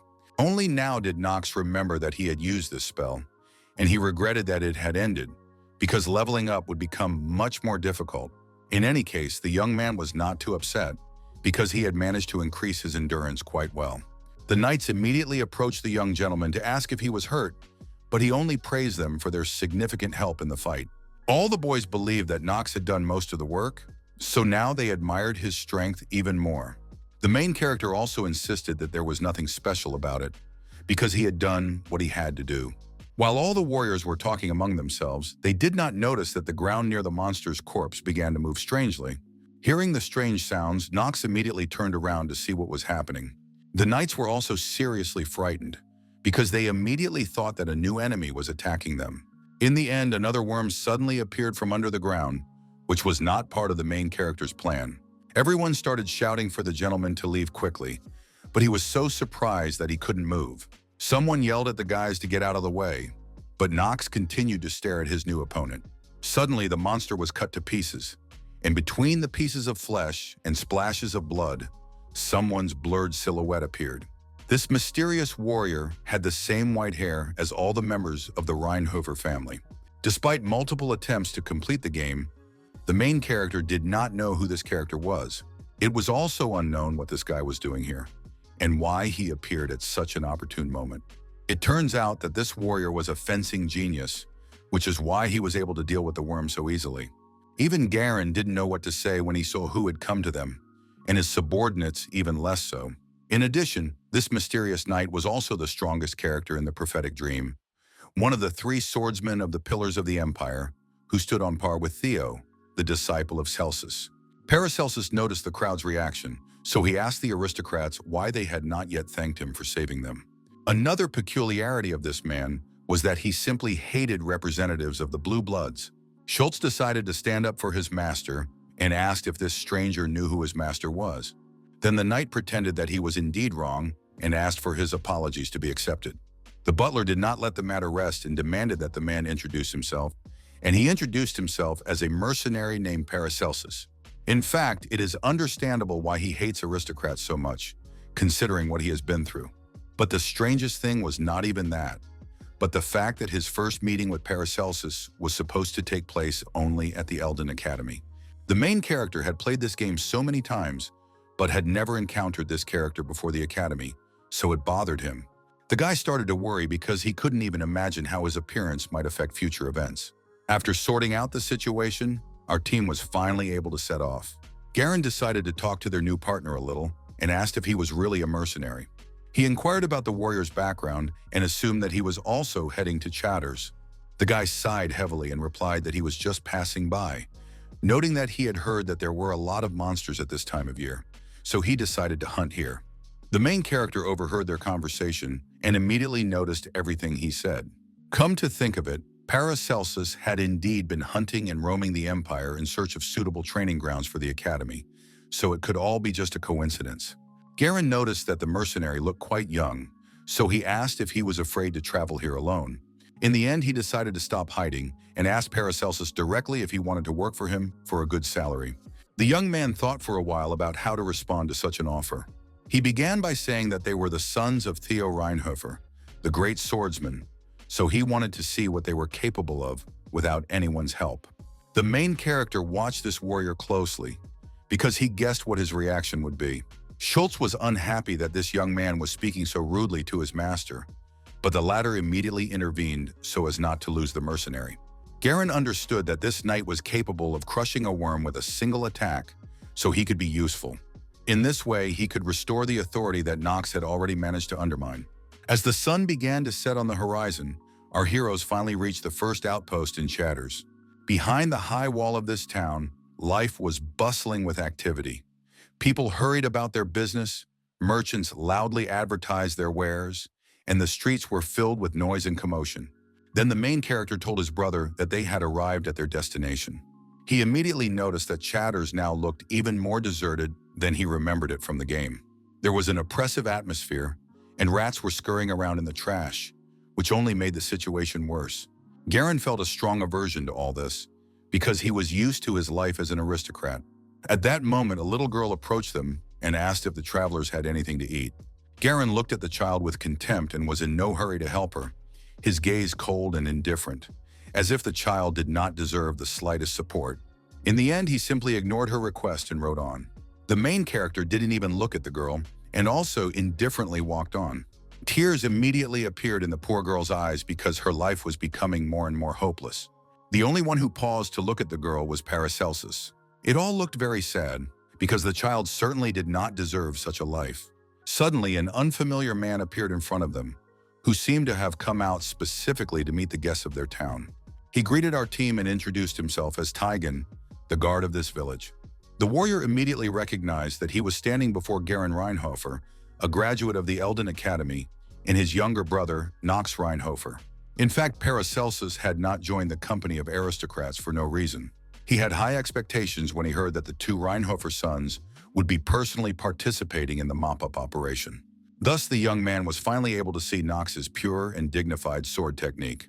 However, he believed that these two were just spoiled sons from an aristocratic family. Paracelsus was completely disappointed, as he still had some hope for Knox.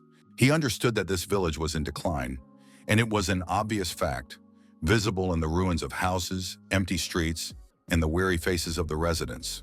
They robbed defenseless people just to fill their own bellies, because without their help, people simply cannot withstand the hordes of creatures. The residents had become so resigned that even simple leftovers were enough for them, because that was enough to survive. Tjalen explained that it was already too late, so he promised to reveal the details of the mission tomorrow morning, and for now suggested that the team rest in the tavern. Upon arriving, the knights immediately began discussing various everyday matters and unloading all their belongings. All this time, Garen was closely watching their new companion, who remained a very mysterious person. Paracelsus wanted to talk about the deal that the gentleman himself had recently mentioned.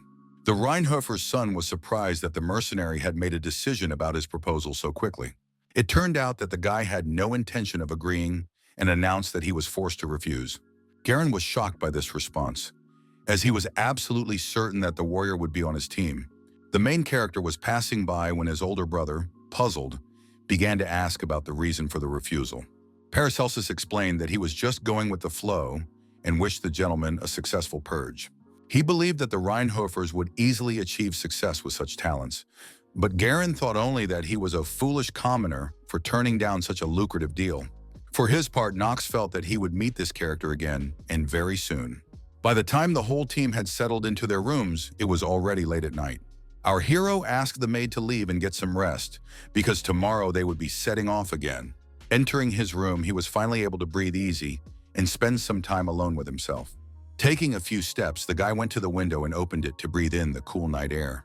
He immediately saw that right under his window, some poor children were sitting around a fire, huddling together to feel at least a little warmth.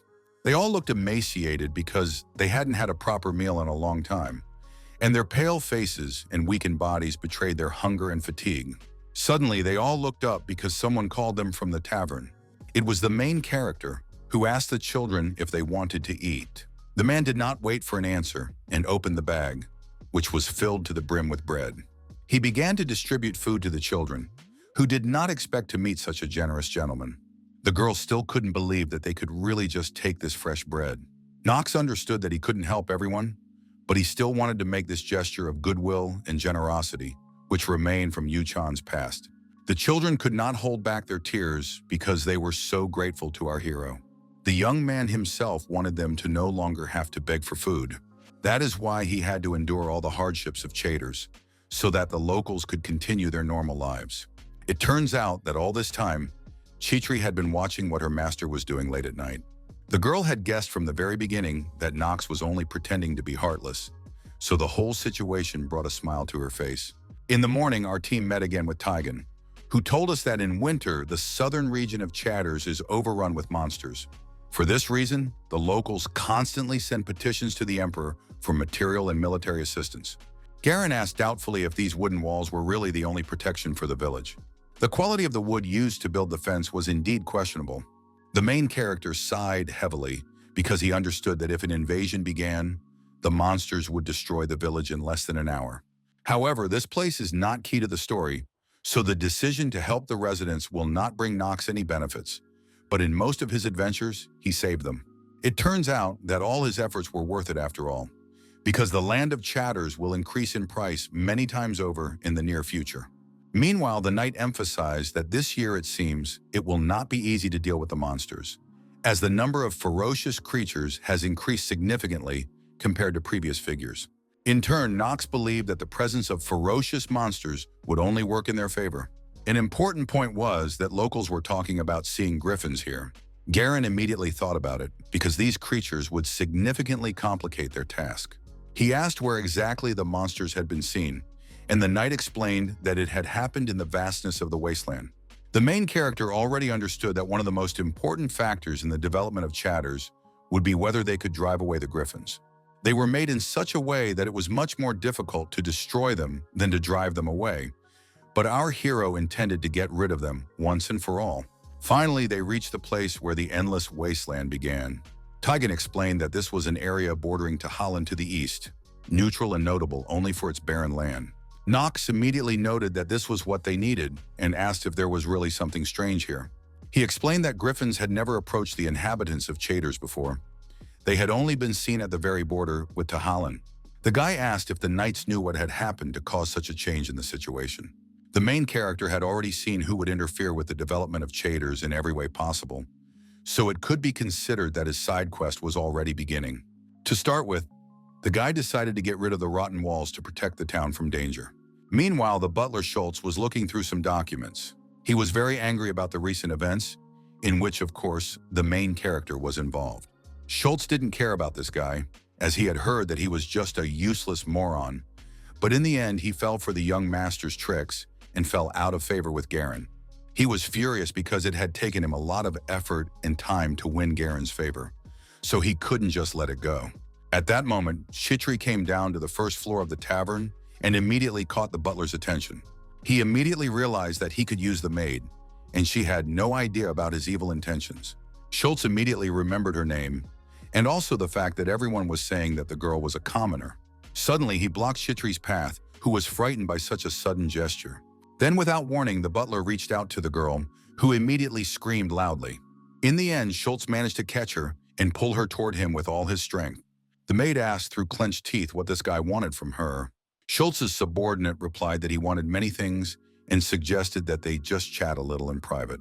All this time, Chitri tried to break free from the butler's grip, but it was not an easy task. Nevertheless, she managed to do so, leaving Schultz gasping for air. The maid confidently stated that she didn't think they had anything to talk about, especially alone. Schultz couldn't understand what was wrong with this girl, because he also wanted to have fun sometimes, despite being a noble knight in service. He grabbed Chitri by the shoulder again and hinted that it wouldn't be a problem for her either. The girl tried to break free again, but then thought about how this might affect Mr. Knox's disposition. She understood that the main character could lose the trust of the young Lord Garen if she refused his butler now. Chitri was also afraid that this would cause trouble for Knox himself and attract unnecessary attention from the family, so she simply resigned herself to her fate. Schultz promised that she would pay dearly for her master, who had literally wasted a decade of his efforts. It turned out that Knox was nearby and remarked that he could pay back the debt himself by suddenly attacking his brother's butler. Chitri, her eyes already filled with tears, looked at her master in surprise. In turn, the main character did not mince words and taught the guy who dared to so shamelessly molest his maid a lesson. He calmly asked how he would pay for this with Schultz. It turned out that the young man had decided to go all the way and mercilessly cut off the nasty Schultz's hand, demonstrating his determination and willingness to do anything to defend his dignity. In turn, the butler promised that even the young master would not escape trouble after this, and was sure that Garen would not let him get away with such treatment of his subordinate. The main character, looking straight into Schultz's soul, asked if he was really going to threaten him with his own brother. Because of this, he did not stop and deprive the butler of his second hand. His actions were swift and merciless, leaving his victim no chance of escape. Then Schultz's piercing scream echoed throughout the village, reverberating off the houses and empty streets, filling the air with fear and anxiety. He continued to say that our hero could not behave this way, even if he had his family behind him. Knox had no intention of listening to the butler, because he believed that it was the butler who had forgotten his place. Schultz did not even have time to respond to the young master when he saw a sharp blade right in front of his eyes. In an instant, the petrol pierced his body, and the servant collapsed to the ground, gasping for breath. Chitri watched in horror and didn't even have time to stop her master. realizing that Mr. Garen would not let this go. At that moment, the older brother entered the tavern and asked Knox what was going on. Seeing the whole scene, he couldn't believe that the main character had really killed his subordinate. The young man did not even try to hide that he had done it, which angered Garen even more. He couldn't believe that some worthless scum like his younger brother would dare to claim that he had simply taken it upon himself to kill his knight. The main character calmly explained to his brother that he had misunderstood everything and asked if he wanted to know what had really happened here. Garen did not respond and only pulled the troublesome Knox closer. In the end, he ordered his brother to tell him what had happened and promised that our hero would not escape retribution if the reason was not compelling enough. Knox also told him directly that Schultz had dared to harass his personal maid. In turn, Chitri, hearing that her master simply could not stand by and watch this happen, began to admire him even more. Garen thought this was utter nonsense because the girl was just a commoner. Knox changed even more in an instant, which made his older brother suddenly fall silent. The guy seemed to be losing his composure and asked if Garen was capable of answering for his words to Chitri. Then the older brother let go of the main character because he felt the frightening power that emanated from him. It was hard for him to believe that the worthless youngest member of their family was so gifted. In the end, Garen calmly noted that he should have been called in first to deal with this conflict, but Knox couldn't understand why the black sheep of the Rheinhovers should do such a thing. The main character, adjusting his clothes, pretended that he did not know how to report and wait for someone's help. Knox came to the conclusion that they could ask their father to judge them as soon as they returned to the estate and explained the whole situation. Garen understood that this scoundrel only wanted to humiliate him, but agreed that they would simply leave the matter to their father to decide. Our hero smiled in response and praised his older brother for making such a wise choice. Then the guy turned to Chitri, who had been standing silently behind him all this time, watching the conflict. They calmly went about their business, and Garen, watching them leave, couldn't understand when his younger brother had become so strong. The young lord also remembered that he had seen the sword in the hands of the main character somewhere before. Now he understood that he should not underestimate this runt, at least until this mission was over. While the main character waited for Chitri to finish his business, he thought about how the soldiers had been getting rowdy lately. Their opinions had long been divided, so now they were at a crossroads and had to make an important decision. They all had to either side with the elder Garen or join the younger Knox. Suddenly, the young man noticed that his maid was trembling. Our hero approached the girl and quietly asked if she was all right. In fact, Chitri was very worried about whether Knox himself would be safe after what he had done.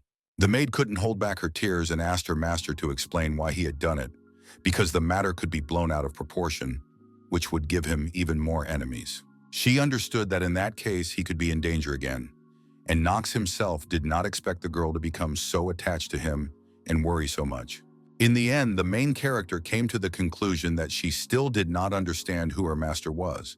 Knox reminded her that he was just the black sheep of the Rheinhofer family, so such a fate did not frighten him.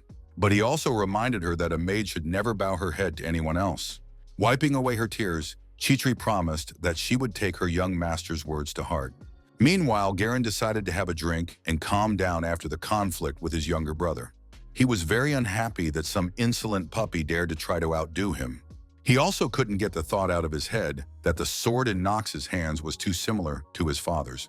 The young man came to the conclusion that Knox was indeed someone to be feared, because now, without Schultz, he didn't even know who to entrust with looking after his brother.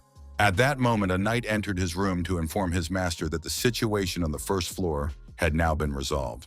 Garen's partner also thought that all this seemed very strange, because the young master was very different from what they had heard about him before. In fact, Garen himself believed that even the captain of the knightly order was different from what they had heard about him. He was known for having cleaned up this area for a long time, but in the end, it turned out that Knox, who was only familiar with the area from pictures and books, was the best specialist. In the end, Garen decided to squeeze every last drop out of these mercenaries before a wave of monsters attacked them.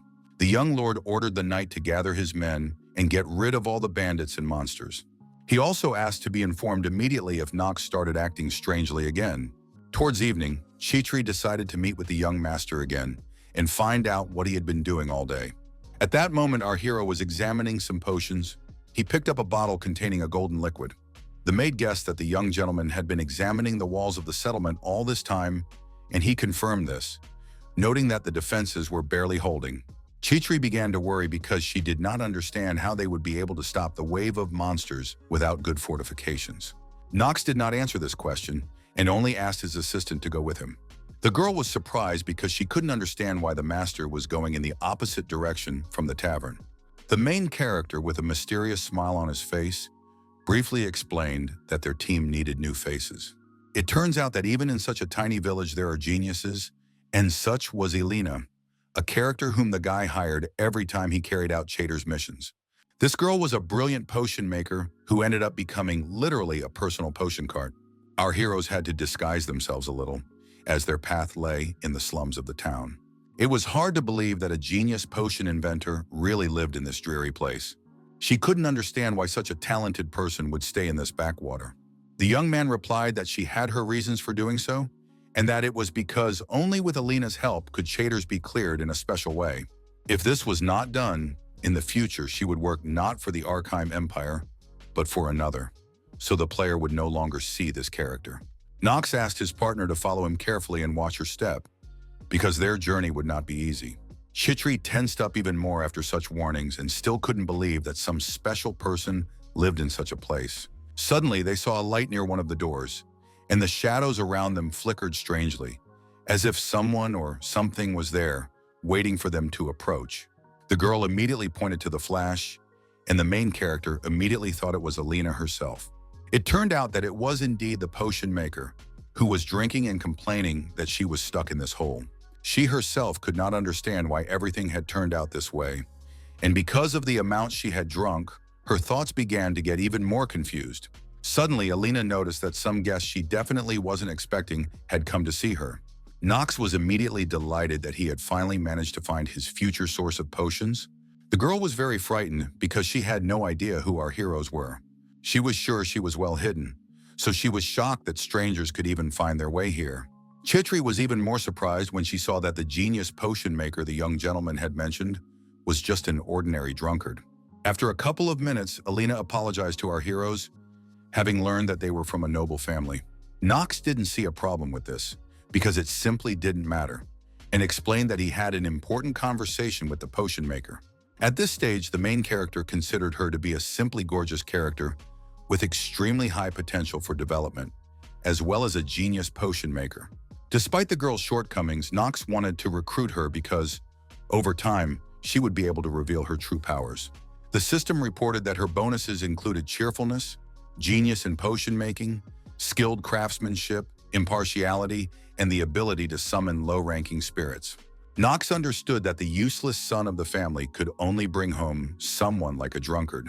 But all that was nothing compared to her potion-making skills. Our hero simply resigned himself to the fact that she was a bit of a drunk, but there wasn't much choice. Chitri hinted to the young master that hiring a drunkard was not the wisest decision.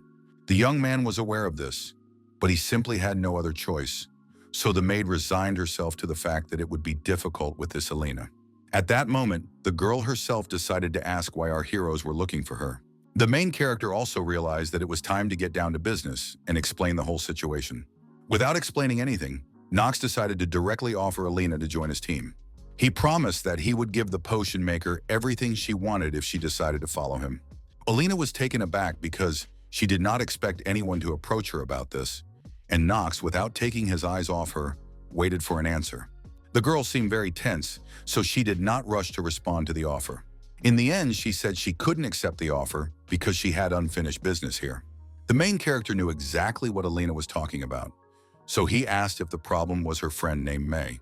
The girl was shocked, so she asked how the guy knew that she would be executed in the near future. This was exactly what Knox was going to use to win her over. He hinted that he could save May if her friend joined his team. The main character asked Elena once again what her answer to all these conditions would be.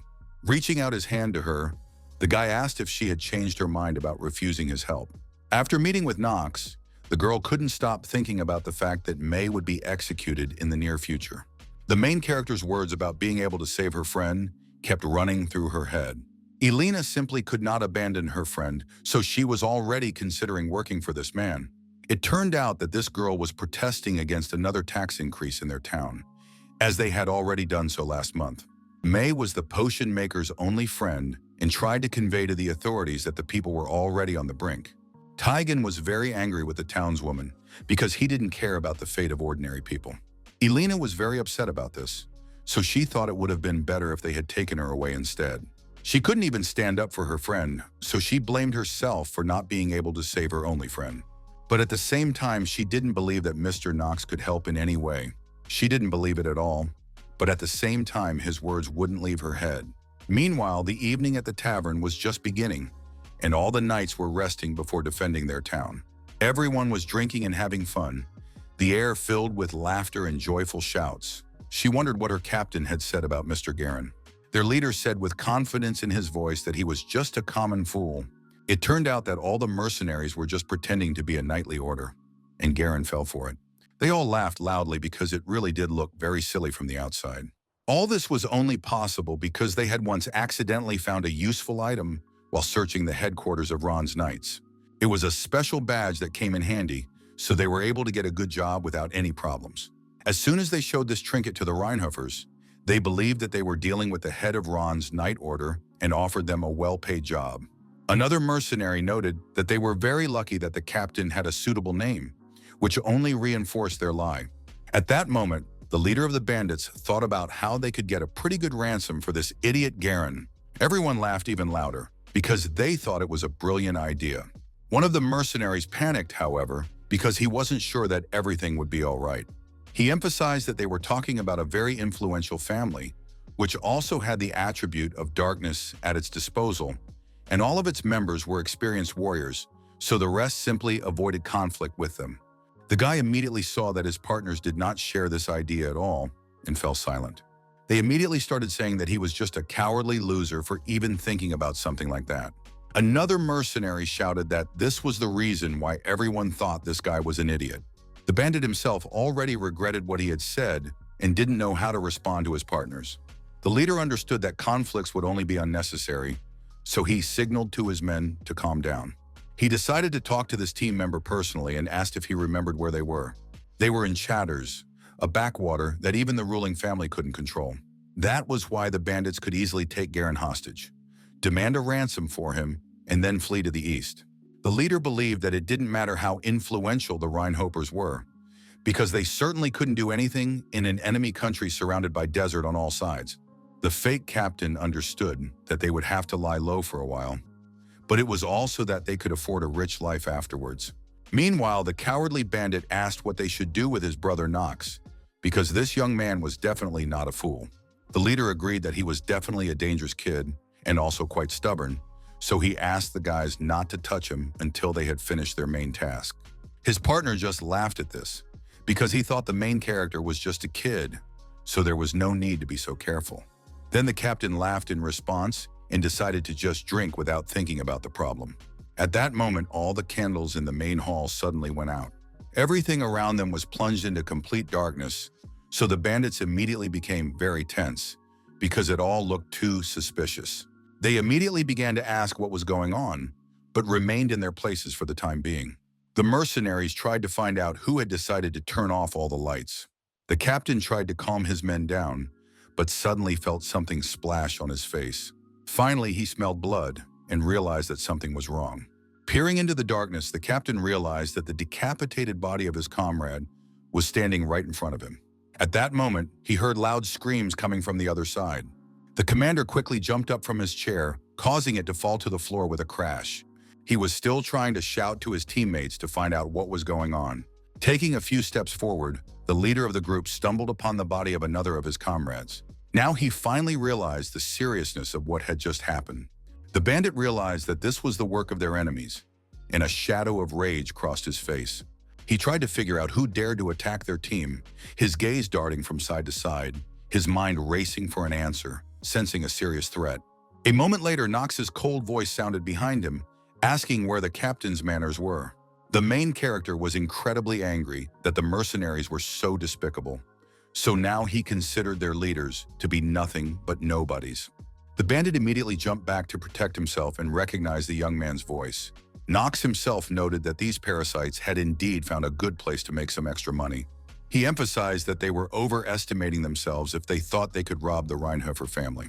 The captain immediately began to say that this was some kind of mistake, trying to justify himself in some way. Our hero did not listen to him because he was already aware of all their crimes, including embezzling the emperor's funds together with Tjalen. He also knew about their attempt to use his older brother for their own purposes, so the bandit understood that they were doomed. The gang leader immediately asked what Knox wanted from them in that case. He suggested that Knox think about how they could free him from Garen's influence, which would only improve his position in the family. The bandit hinted that our hero just needed to turn a blind eye to what was happening and wait a little. In reality, he was just trying to distract the young gentleman while the other mercenaries prepared to attack. The leader continued to say that the main character definitely did not need unnecessary conflicts and risks. The main character noted that it would be better for him to hide his bloodlust, since he had already decided to spread rumors here. He could sense the danger behind him, so with one swift movement, he neutralized all his enemies. With a smirk on his face, Knox emphasized that even the most naive idiot would not fall for this trick. Then the leader of the bandits shouted for his men to finally capture the main character. His men immediately rushed towards the young gentleman, but he stood completely calm and didn't even move from his spot. The main character easily read all the attacks, so he quickly dodged each one. In the end, everyone who tried to harm the young man stopped breathing within a second. The commander just stood aside the whole time and watched as his entire team was simply destroyed. He couldn't believe that this scumbag had been hiding his skills all this time. The bandit realized that this was all looking too dangerous, so he needed to finish Knox off quickly. It turned out that he also possessed some kind of special technique, so his body glowed with blue flames.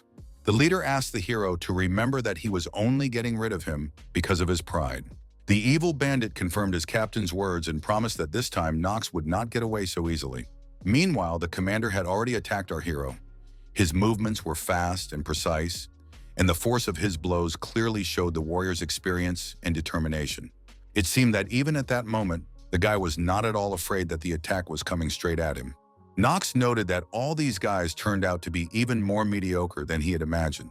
He also decided not to mess around anymore, so he released his shadow to strengthen himself. Thus, with the help of his powers and the Stormbird, he was able to easily stop the captain's attack. The bandit was shocked by this turn of events, as he was sure that no one was capable of such a thing. His remaining partner also couldn't believe that our hero was able to stop the Southern Sword technique. The next second, his body was pierced by a sword blade, and sharp pain burned every cell. The main character considered them all to be nothing more than pathetic worms, so without hesitation, he killed them one by one. Little by little, the young man began to approach the captain, who was too afraid to even move. He asked the remaining commander if he really wanted to know what Knox wanted. The guy replied that he had already gotten it, so the bandit tensed up even more. It turns out that our hero had already successfully mastered the Southern Sword technique, so he was no longer afraid of his opponent. The system informed Knox that his opponent's attack had been successfully countered by his genius skill. The captain was so stunned and paralyzed with horror at what he saw that he couldn't utter a word. His mind refused to process what had happened. Meanwhile, the main character had already prepared to deliver the final blow to the leader of the vile bandits. He understood perfectly well that all his incredible abilities and sudden superiority were solely the result of his innate genius skill. Now, Knox wondered what it really meant to be a genius. He delved into the depths of his consciousness to find the answer to this question. The main character did not know if it meant that he was more exceptional than others. At the same time, the guy wasn't so sure about his superiority. He understood that in this case, he needed to prove his superiority among ordinary people, to show a level that most could not achieve. Since Knox's life was at stake, he kept asking himself this question. The main character had to break down the walls in his head to find out what it meant to be a genius. He no longer worried about it and simply let the situation go. Knox came to the conclusion that compared to the sword techniques he still had to master in the future, this one was pretty mediocre. But that didn't bother him, because even this skill was enough to destroy all these guys. In the end, the bandits were again unable to dodge Knox's attack, and terrifying sounds were heard from all sides. The captain heard his subordinates trying to shout at him. So unable to bear the horror, he fell to his knees. He had spent almost 10 years of his life studying the Southern Sword technique of chatters, so it was hard to believe that some kid could do it in a couple of seconds. Meanwhile, the bandit did not notice that the main character was already very close and stepped on his sword. Knox looked extremely threatening, his purple eyes burning with cold fire, and it seemed that he had no intention of showing mercy to the captain.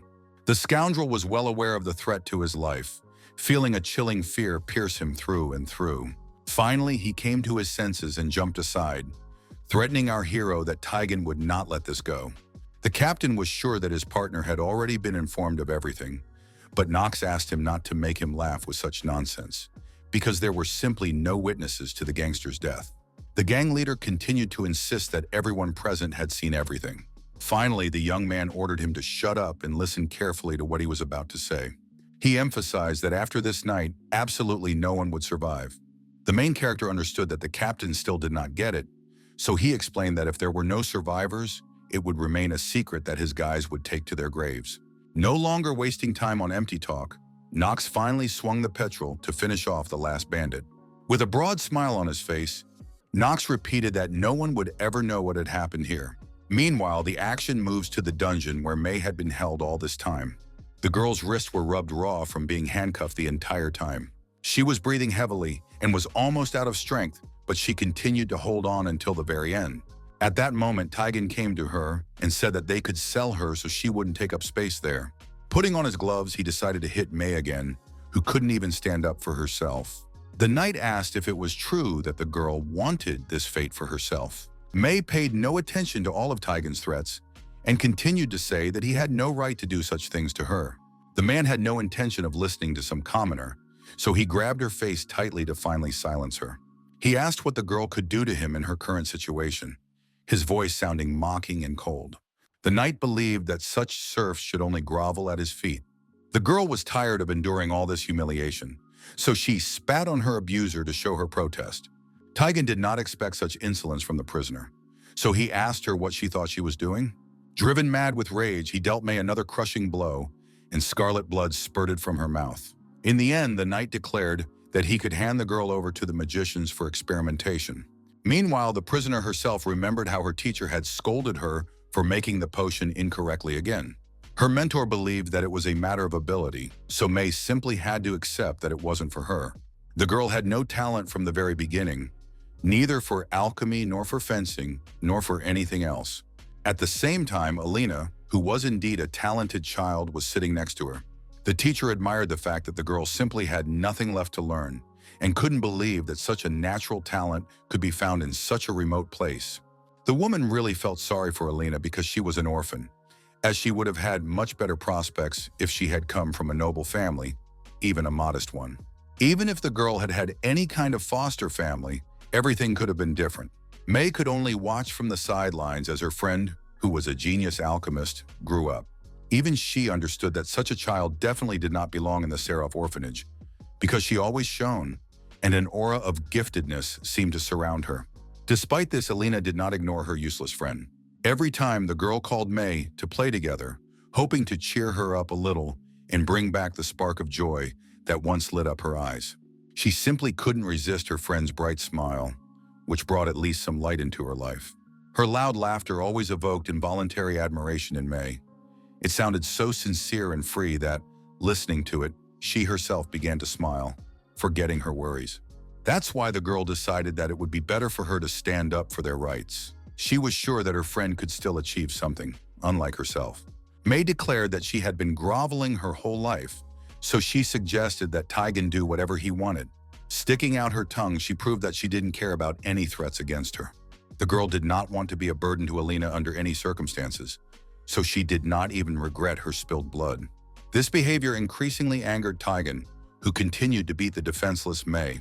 Suddenly, the man heard a voice behind him advising the prisoner to stop hurting herself even more. This person warned the girl that if she was carried out of there as a cold corpse, Alina would be very upset. May immediately raised her exhausted gaze to see who had decided to break into the prison. It turned out to be Knox von Reinhofer, who had come to rescue the girl in order to gain Alina's trust. The knight immediately asked what had brought the main character to such a place. The guy didn't explain anything and stated that according to imperial law, Tjalen was sentenced to death. He promised to carry out the sentence himself and said that his accomplice Ron was already dead, so he advised Tjalen to just give up. The knight immediately began to say that this was just a simple misunderstanding. However, the man asked if the main character had come here alone. Knox was not afraid of such a question at all, so he confirmed this fact with confidence in his voice. A smirk immediately appeared on Taigen's face, because it seemed that the young gentleman of noble blood was slightly underestimating him. He believed that some youngster would definitely not be able to handle him one-on-one. The knight quickly grabbed the hilt of his sword and prepared to attack our hero. Meanwhile, the young man wondered what could prevent him from defeating his opponent. Waving his sword, Taigen agreed that the outcome had come too unexpectedly. But he also believed that none of that mattered anymore, because his men had come to his aid. Dozens of warriors had already rushed to the prison and surrounded the main character to prevent him from escaping. The captain ordered his knights to seize the young lord immediately and finish him off. All his subordinates immediately rushed into battle with a battle cry to carry out their leader's order. Knox, on the other hand, continued to stand calmly in place as if nothing was happening. He took a deep breath to focus on his abilities and face such a large number of opponents. The main character did not waste any time and immediately used the Hour of Genius. This ability allowed him to stop time, so the knights no longer threatened his life. The guy landed several precise blows, knocking down dozens of opponents at once. All these warriors had no idea that they didn't stand a chance against Knox. It took Knox only 2 seconds to destroy all of Taigen's minions, so he still had plenty of time left for the leader himself. Little by little, our hero approached his main target, who was completely immobilized. The guy quickly seized the moment and opened the camera with one easy movement. He slowly began to circle around Taigen from behind, while the system counted down the seconds until the effect would wear off. He just glanced coldly at the knight, but decided not to touch him for now. At that moment, Knox was interested only in the imprisoned girl. It turned out that he had prepared a special potion for May, so that she would sleep and not see what was going to happen here. Opening her eyes, the girl asked in confusion who was standing in front of her, and the main character, without hiding, appeared before her, revealing his identity. For now, Knox asked the girl to sleep a little and promised that when she woke up, everything would be over. Meanwhile, May could no longer hear the young man and was dreaming dreams in which she was definitely not in prison. At that moment, Taigen came to his senses and was shocked that the kid had managed to defeat all of his partners. The man was shocked by what had just happened because he had no idea how our hero could have done it. Then he turned around and saw Knox himself behind him, but he couldn't approach him because his legs simply wouldn't hold him up. With a crash, the knight fell to the ground and couldn't do anything about it, his body trembling with pain, his mind trying to comprehend his sudden helplessness.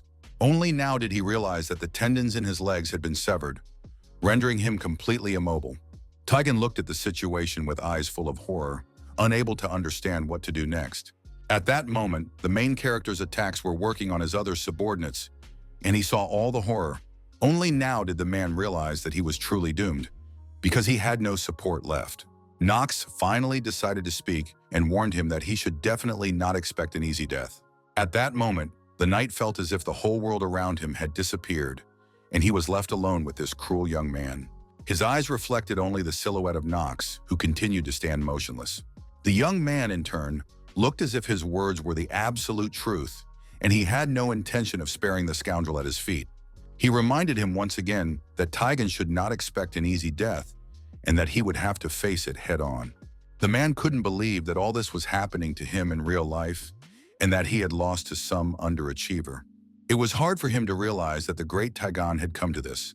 His pride and strength, which had once inspired many, now lost in empty deeds and mistakes.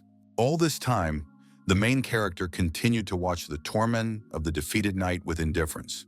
He was still tormented by the question of what it meant to be a genius, and each new discovery only added to his doubts, forcing him to search for answers in the depths of his own mind. It was the half-dead Taigen who made him think about it again. Finally, the young man approached his victim, each step bringing him closer to the moment that would decide everything. The knight couldn't shake the feeling that death itself was standing before him, its cold presence squeezing his chest, and each breath he took felt like his last. In the end, the main character agreed that the character named Knox was a real character. Knox decided not to waste any more time and swung his sword sharply to finish off Taigen. Now the main character wanted to know what it meant to be a genius for himself. Before his death, the man remembered his father, who was an outstanding man by the standards of their village. Throughout his childhood, the future knight watched his father, who was his only role model. Every man wanted to be like him, despite the cruelty that lay behind his strength.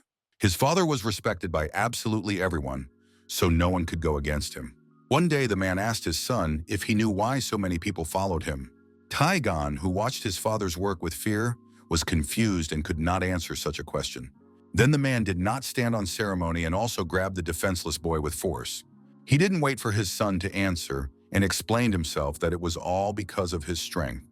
His father believed that if you were strong, you could do whatever you wanted, and his words sounded like an immutable truth on which his entire life and philosophy were based. Taigon asked if he was really the strongest in the world. His voice was quiet, but there was a heavy spark of doubt in it, as if he himself was not sure. The man paused for a moment, thinking about how to answer this question. Releasing the woman from his arms, he declared that this was not true at all.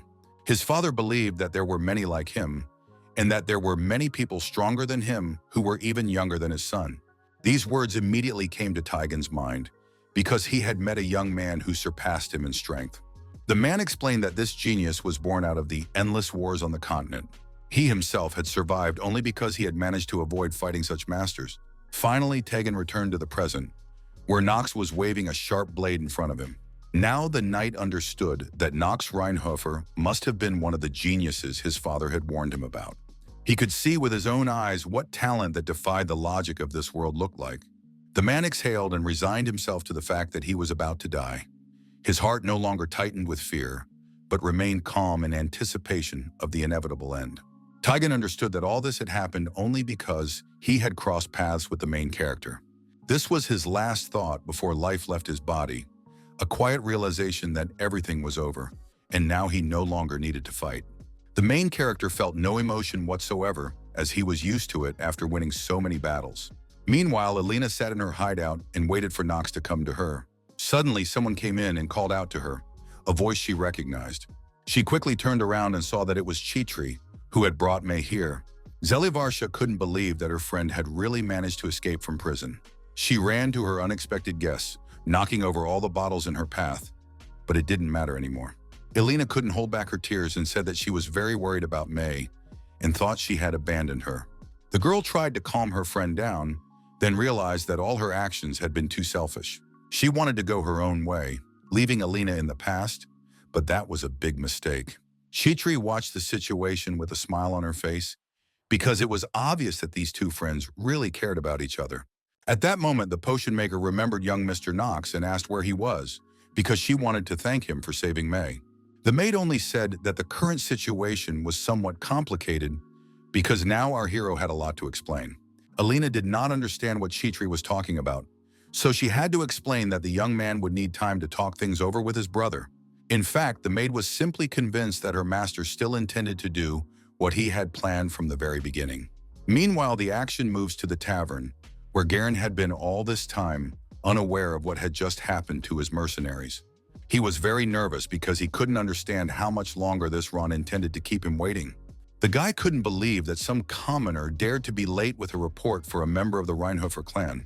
He began to suspect that something might have happened to Ron, but at that moment, someone knocked insistently on his door. Garen immediately asked who had come to see him, but the visitor entered without answering. It turned out to be Knox, who seemed to have decided to settle all issues with his older brother right away. The young man asked if Garen was busy and immediately emphasized that it was an important conversation. His brother couldn't understand what he needed to talk to Knox about and was obviously not particularly eager to waste his time on him. At that moment, he looked closely at our hero and noticed drops of dried blood on his clothes, which revealed the aftermath of a recent battle. Then Garen once again felt the oppressive atmosphere around his brother. Knox firmly and resolutely repeated that he had come here to discuss important matters. The older brother couldn't say a word because he was really starting to fear this youngster. Meanwhile, at the Reinhofer mansion, they had no idea what was happening to their sons. Theo von Reinhofer was reading a letter about what was happening in Shatters. The butler showed him a report stating that young Mr. Knox had managed to put an end to corruption in the town and had also passed and carried out sentences on those involved in the case. It turned out that the young man had even had the audacity to request a reward for his successes. Rudveld Elnark handed the letter to his master because he couldn't read it aloud, which seemed rather strange. In fact, Theo had heard rumors that corruption was rampant in Shatters. But until then, no one was particularly concerned about it because it was simply not profitable to deal with these problems. And they weren't that easy to solve, so this place remained a constant headache for the imperial family. The eastern part of Shatters was the first line of defense, with fortifications stretching along the border of the empire. If this place fell, the monsters would begin to spread, advancing toward the center at incredible speed. To protect the areas under its control, the government always allocates funds and troops, as well as hiring mercenaries. First and foremost, all this was done for regions that were useless to the empire, but were of strategic importance. Chaders was just such a territory because, in essence, it was a barren wasteland. Theo emphasized that bandits like the traitor Tjalen were extremely dangerous, so it would not be easy for Garen to deal with them. Rudveld Elnark understood this perfectly well, so he agreed with his master without hesitation. He feared that Ron's bandits might attack, which would greatly worsen the situation. But if the boys couldn't even resolve such a situation, they didn't deserve to be called Rheinhofers. And besides, their master had already sent the Knights of the Black Sword to save them from certain death. The head of the family decided to forget about these problems for now and returned to Knox in his letter. What he really didn't understand was why Knox wasn't sincere enough to get rid of corruption for free. Theo was surprised that the young man really needed to go to the neglected lands, that he wanted them as a reward from the imperial family. In addition, the main character promised that he would renounce all his rights as the young master of the Rheinhofer family if he failed to complete his task. His father was indeed very surprised that his son had made such a radical decision. Rudveld Elnark was also tense about the young master's decision, so he hoped that Theo would refuse him. For a while, the head of the family simply remained silent, thinking about how to respond to his son's request. In the end, he calmly stated that he was not opposed to accepting Knox's terms. The man believed that if the main character was really capable of crushing them all, then let him take the lands if he wanted to. So he was sure that this was an excellent opportunity to see how good his son was at managing the lands. The butler did not object and said that he would immediately contact the imperial family and discuss the transfer of rights. Left alone, the old man continued to ponder what was happening to his younger son. He stared intently at his signature on the letter from Chaders, each stroke of which seemed important, as if the future depended on it, and he tried to read the hidden meanings between the lines. The father could not even comprehend how far Knox would go. His determination and unpredictability were such that every step the young hero took could change everything around him. For his part, the boy himself had no intention of stopping there. Meanwhile, morning had already come in Chaders, but the residents had no idea what had happened that night. Garen still couldn't believe that Ron and Tjalen had really planned to kill him. This meant that the boy had been playing along with them all this time, which angered him even more. The young gentleman was sure that he had checked their identities through his family connections, but even that didn't help him. He was furious that some descendants had dared to deceive the Rheinhofer family. Only his older brother understood that this was not his only problem. On top of everything else, he was worried about Knox, who seemed too suspicious in this whole situation. At that moment, the main character noticed his brother's strange reaction and suspected that he was really afraid of him. Garen began to feel that his younger brother was simply mocking him and only laughed nervously at his remark.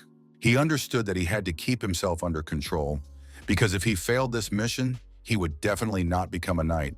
After taking a deep breath, the young man gathered his thoughts and came to the conclusion that ultimately he had no choice but to accept Knox's offer.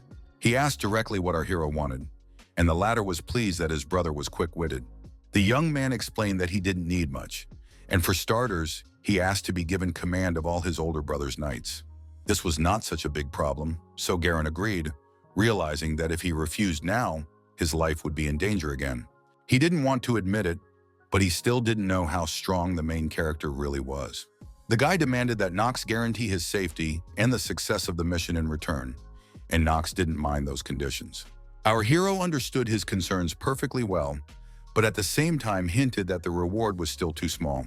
He emphasized that his brother's safety and the success of his mission were two different requests. With some difficulty, Garen promised to give him rights to the resources and artifacts of one of his mines, because the matter was serious. That is why he asked Knox to do his job properly, and Knox noted that it was not too high a price to pay compared to his life, so it was better not to think of it as a loss. In the end, the main character decided to take his brother's word for it. Looking closely at Garen, the young man expressed his hope that he would not act rashly. At the same time, Alina was already actively working, studying the metallizing potion and the corrosive potion.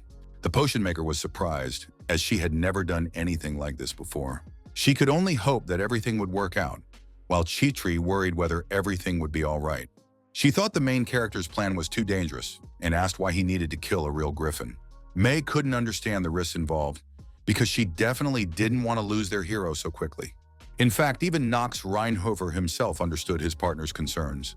However, the young man believed that the girl should not know his true motives under any circumstances, so he would have to lie a little. The main character asked them to keep their questions to themselves, and Chitri listened to her master and promised to do her best. Knox understood perfectly well that killing the griffin chatters at the very beginning of the game was literally impossible. No one had ever managed to do so in the entire game, but that only spurred his indomitable determination.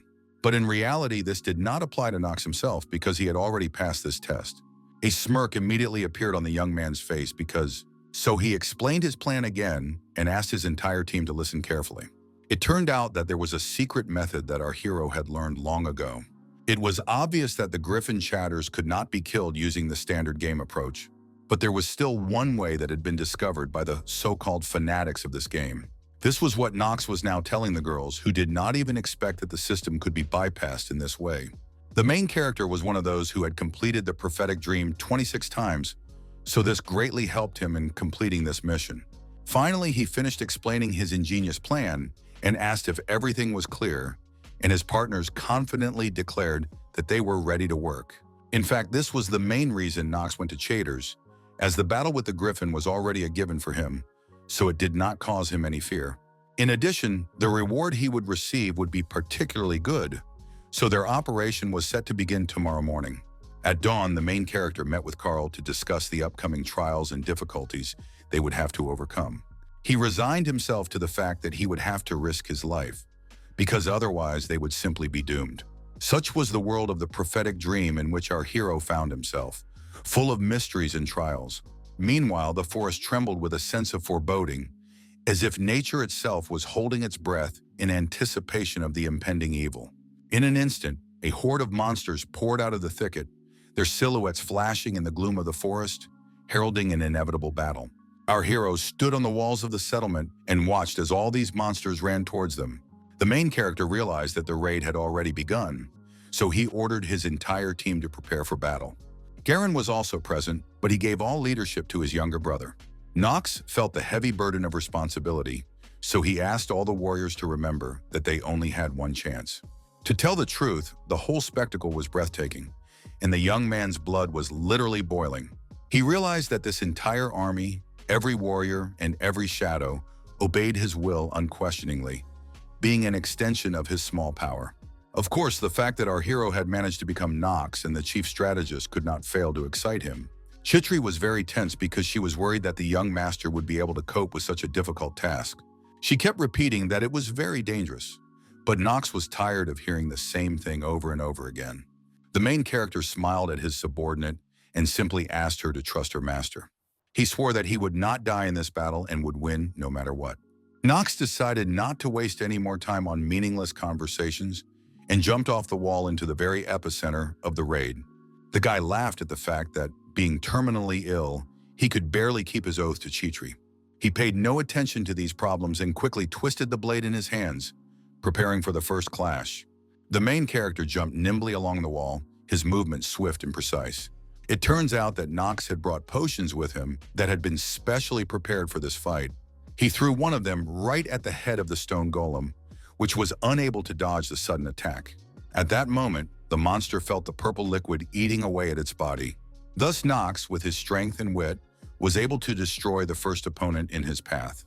The system reported that his mastery of the southern sword technique of Chaders had increased, so our hero continued to slash at the monsters. The main character admitted that he would have indeed died if he had not made that vow to his maid. Looking back, the guy saw a new group of monsters approaching him, their eyes glowing with an ominous fire, and their footsteps sounding like an approaching storm, ready to engulf everything. Knox began to feel that a simple maid had become his support, giving him the strength to go through all these trials. It was thanks to Chitri that our hero enjoyed this game to the fullest. Now it seemed to the young man that this was real life, and everything around him was filled with meaning. At that moment, he paused for a second because a shadow loomed over him. It turned out to be the very same griffin from Chatters, its wings spread against the twilight sky, and its gaze, full of strength and wisdom, immediately revealed its origin. The main character rejoiced when he saw that his target had finally arrived and anticipated this deadly dance. Seeing the monster, without wasting a second, immediately reached out to him with its sharp clawed paws, its eyes burning with predatory fire.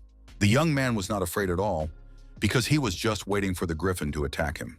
The others watched with horror and surprise as the young gentleman seemed to have completely lost his sense of fear.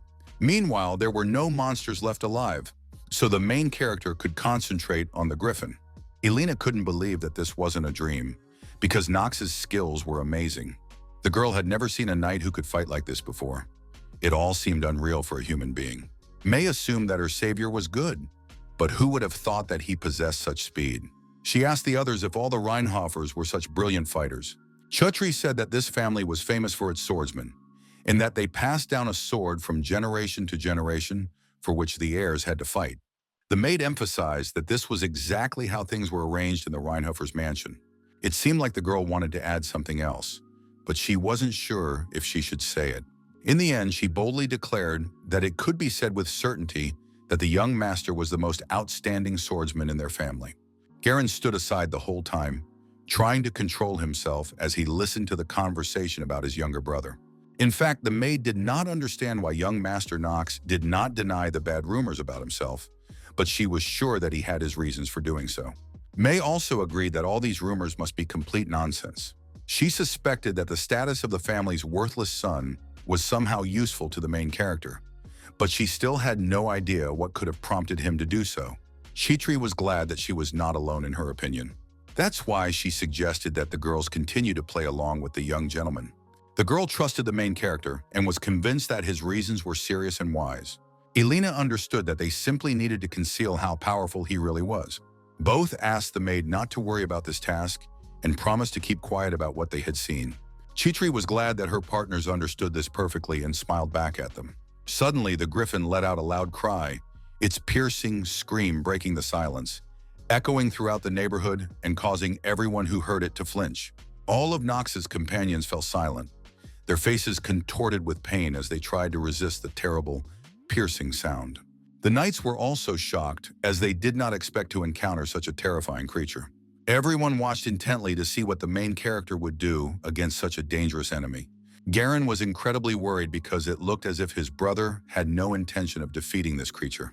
Finally, Knox seized the moment and began to act, striking the monster with his first blow, his blade cutting through the air with lightning speed. He wasn't going to stop for a second because his life was at stake. The griffin sensed danger, so it simply flew upward, its powerful wings cutting through the air. The main character raised his head and watched intently as the huge monster blocked out the sun, casting an ominous shadow on the ground. He knew that his opponent would try to attack him from behind, so he kept his eyes on him. Garen was seriously afraid for his brother, as the situation was getting worse by the second. Gritting his teeth, he resigned himself to the fact that he just had to do what Knox told him to do. The young man ordered all the soldiers to wait until the griffin approached the fortress, and then, at his first signal, to open fire with the ballistas. In a demanding and firm voice, he asked once again if the soldiers understood his order.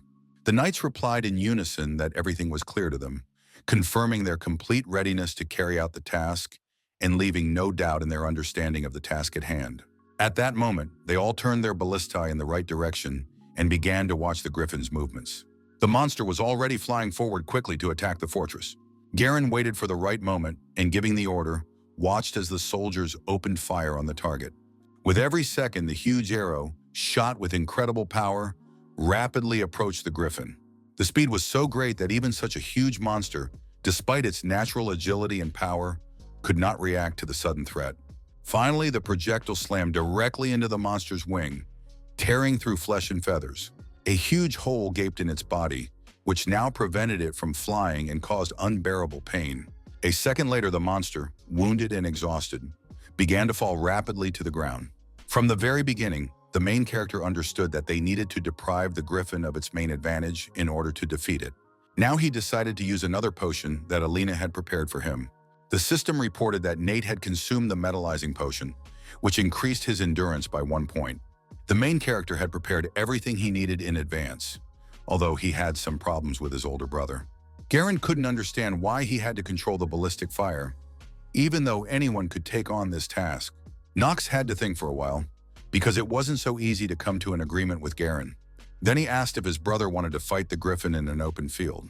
Garen immediately fell silent, because he didn't seem to be in such a hurry to rush into such a dangerous battle, and finally asked how many ballistas our hero would need.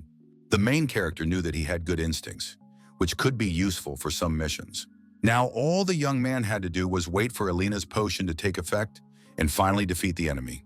Knox was going to show himself in all his glory in this battle, demonstrating his true strength and skill.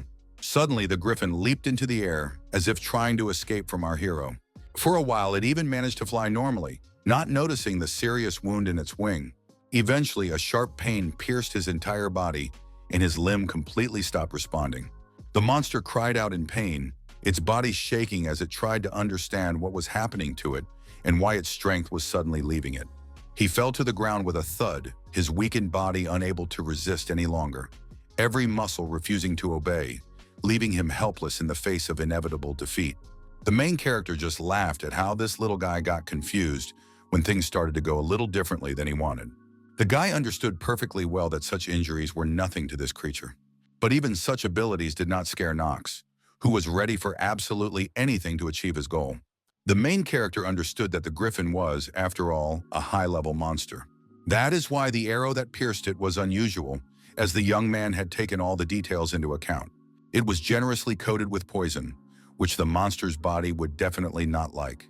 Knox asked the griffin to listen carefully to what awaited him next, and warned him that in about 5 minutes, unbearable pain would begin.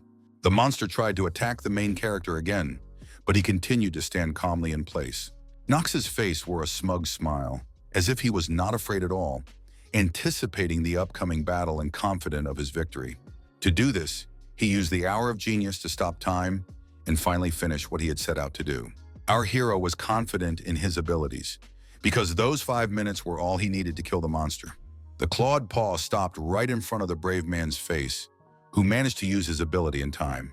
Only now did Knox realize that this kind of pressure felt completely different than in the game. However, he was only glad to feel such strong emotions, because they filled his life with meaning and allowed him to feel truly alive in this dangerous and unpredictable world. Seizing the moment, the main character began to launch multiple attacks on the griffin. When the effect of Knox's ability ended, the monster came to its senses and began to feel strange cuts on its body. Finally, blood began to spatter in all directions when the attack took effect. Meanwhile, the guy kept saying that at least his own life would not end today. Then the main character turned to Garen, who was in charge of the ballista. His older brother couldn't stop being amazed by him and couldn't believe that this was the Knox he used to know. He sighed discontentedly, but resigned himself to carrying out our hero's order. A second later, Garen gave the command to open fire on the target, and 2 more huge arrows flew toward the monster. These projectiles pinned the griffin to the ground, piercing its body and depriving it of its last strength. The main character enjoyed every moment of this battle, feeling a rush of adrenaline and excitement. He went all the way, sparing no effort, and used the power of the shadows to strengthen his attacks. Knox decided that it was time to stop messing around with this monster and put an end to it. All this time, the griffin, despite its obvious defeat, was trying to get out of this trap. It screamed unbearably, which even aroused some compassion for the monster. Everyone watched the finale of the fight in horror, waiting to see what the main character would do. All this time, Knox concentrated energy in his hands, accumulating it in the Stormbringer. In the end, he used a technique called Dark Judgment. With one sharp thrust, our hero ended the fight, his blade piercing his enemy, and splashes of scarlet blood flew around, marking the final victory in this brutal battle. His eyes reflected absolute cruelty, a cold and merciless gaze that promised nothing but pain and suffering for those who dared to stand in his way. The griffin, in turn, only had time to look around in confusion to see what had just happened. Before dying, it realized that its body had been cut in half, leaving no chance of survival. Finally, the monster's bloodied head fell to the ground, and Knox was able to safely put away his weapon. In fact, all these attacks and the use of abilities took a considerable amount of energy from our hero, so he needed some time to catch his breath. Suddenly, he noticed that there were still monsters near the walls, which seemed to be in no hurry to attack after what they had seen. When Knox's stern gaze fell on these monsters, they quickly scattered in different directions, not wanting to face such a powerful opponent. The guy watched this with pleasure, because such behavior of the enemy once again proved his strength.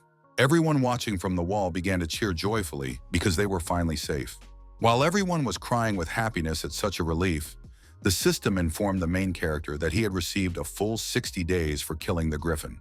At the same time, all the assistants looked at the young gentleman with admiration. Knox himself was delighted with such a generous reward for the griffin, as it would make his life much easier. Only Garen was not happy about what had happened, because he could not understand how such a thing was even possible.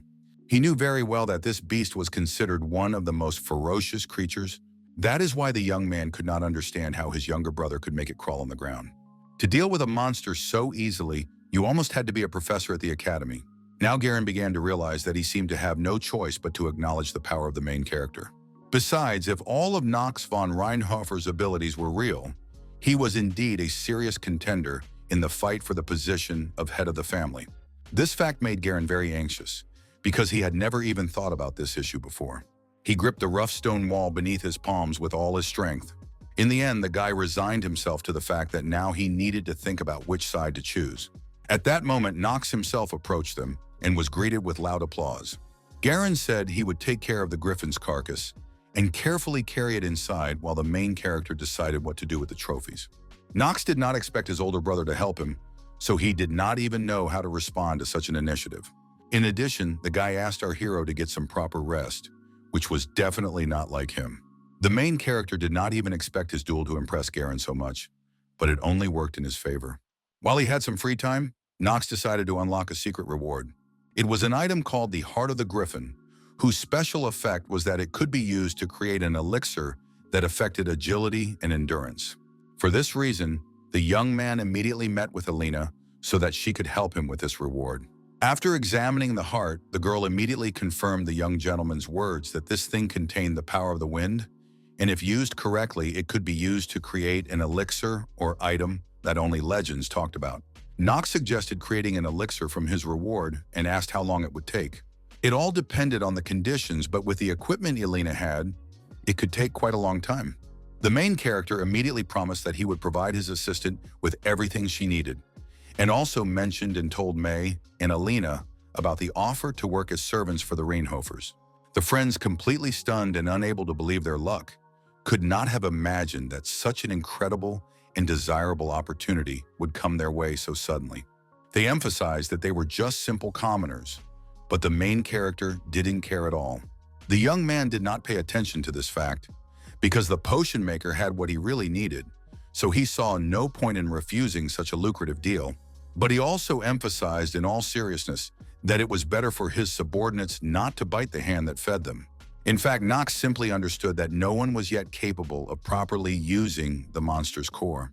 Besides, transforming the griffin's heart without being a genius was an absolutely impossible task. Elena promised that they would not even entertain the thought of betrayal, because Knox was the very person who had saved their lives. The main character replied briefly that this was exactly what he wanted to hear from his new servants. Thus, the young man was able to get 2 legendary characters at once. He announced that they would be setting out in 3 days, so he asked the girls to be ready by then. Chitri stood still for a while, silently watching the young master leave.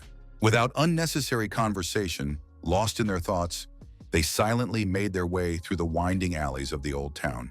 Finally, the maid, unable to contain her emotions any longer, stopped abruptly. It turned out that she wanted to say that the young gentleman was indeed very different from the rumors about him. Knox also stopped and asked what the girl meant. Chitri explained that she was referring to the part where the young gentleman was considered a selfish scoundrel who thought of no one but himself. But in the end, it turned out that this was not the case at all, so she wanted to ask for one thing. The girl wasn't sure if such a situation would happen, but she wanted to discuss it. In the end, she asked to be told if Mr. Knox ever became too much to bear. Chitri really couldn't understand why so many people disliked the main character.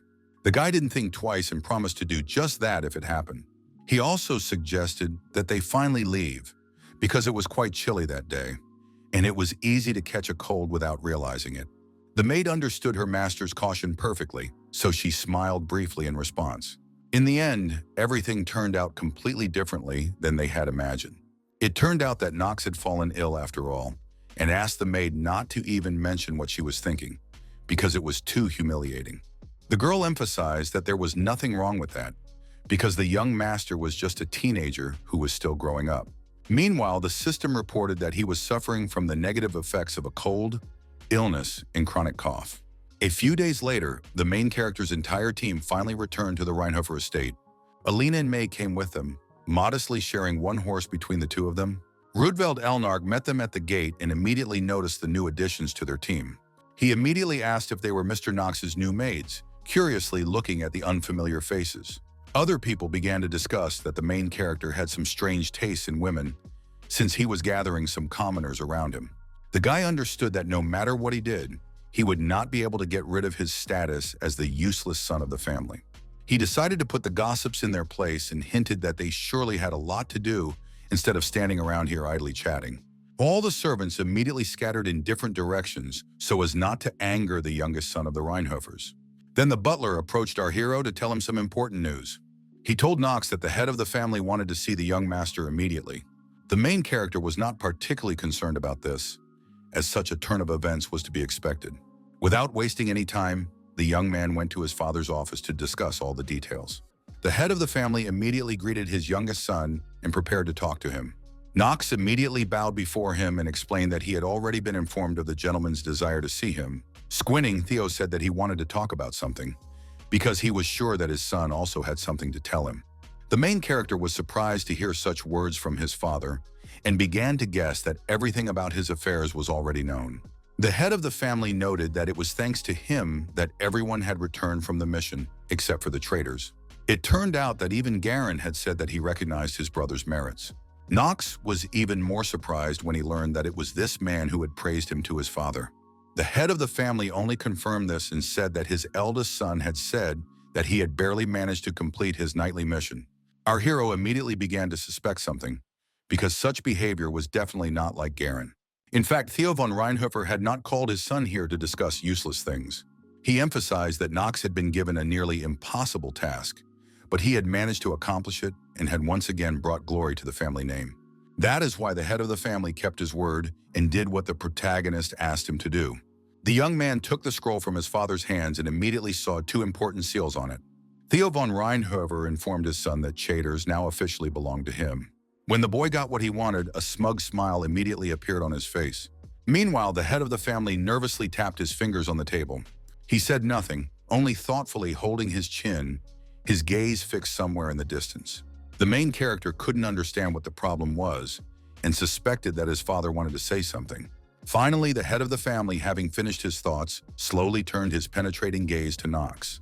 He took a long time to bring up the topic he wanted to discuss with the youngest son of the family, Knox von Reinhofer.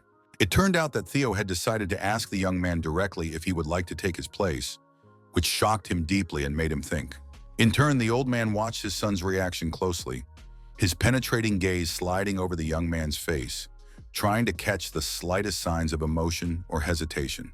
The main character, realizing the complexity and delicacy of the situation in which he found himself, understood that he was in a very delicate situation. Meanwhile, the events moved to a fortress located somewhere in the middle of the desert. Here was a warrior holding a strange device in his hands. With the help of this object, he watched Knox's every move and shatters. He also learned that it was this young man who had destroyed the griffin during the defense of the town. The mysterious stranger clutched the device in his hands and informed the old man of the monster's death. His assistant noted that the Reinhofers had really done their best. He had heard that the family seemed to have completely conquered Chatters, and that it was the youngest son who had distinguished himself during this operation. In the end, the young lord ordered Kremsi to prepare for war, but the latter was not sure it was worth it. But the young man could not be stopped, because this family had dared to steal something extremely important to him, so he had nothing left to lose. The butler could not go against his master, so he simply agreed to carry out his order. For a while, Kremsi stood still and listened to the young man's footsteps. Suddenly, a strange smile appeared on the old man's face, as if he had something in mind. He approached a young girl, who must have been a relative of his, and took her by the hand. This lady looked like a real Oriental princess and did not understand all the political plans with her childish mind. Then Kremsi sat down next to her and began to talk about the day when they would subjugate the entire kingdom. He also spoke of some mysterious creature that was about to awaken. The sinister old man, his eyes full of dark predictions, promised that all the terrible events he spoke of would happen soon. Meanwhile, Theo von Reinhofer was still waiting for an answer from his younger son. Finally, the butler intervened in their tense conversation, noting that such a question might be too premature for the young master. He emphasized that Theo himself understood perfectly well the burden of responsibility that came with being the head of the family, but the old man was not going to listen to his assistant. His father believed that now was the right time for our hero to think about it. In the end, Knox stated that he was forced to disagree with taking on the title right now and suggested passing it on to Garen. Theo slammed his fist on the table and declared that it was definitely not up to his younger son to decide. Then our hero bowed and replied that he did not want to be the head of the family because he was afraid that he simply could not handle such responsibility. The head of the family was unhappy that his own son was truly afraid of responsibility. Knox didn't see this as a problem because he considered his reaction to be quite natural. For a few seconds, Theo von Reinhofer looked closely at his son to see if he was telling the truth. In the end, he simply accepted his choice and emphasized that he respected his point of view. In closing, the father wanted to warn our hero that his genius could not be hidden and that weak people would continue to test him. Knox wanted to say something, but in the end, he just took a breath and fell silent. The young man simply agreed with the head of the family and said a quick goodbye, and Theo finally allowed his son to go rest. Before leaving, the main character also thanked his father for his concern. After this conversation, Knox immediately met with Chitri, who was worried about him because she thought Mr. Theo had scolded him. The young man asked her not to worry about it and emphasized that nothing like that had happened. Although the girl did not trust these words, she decided to change the subject and said that the rooms for Alina and May were already prepared. Knox praised her for her excellent work, but she considered it to be just a minor task and part of her regular duties as a maid.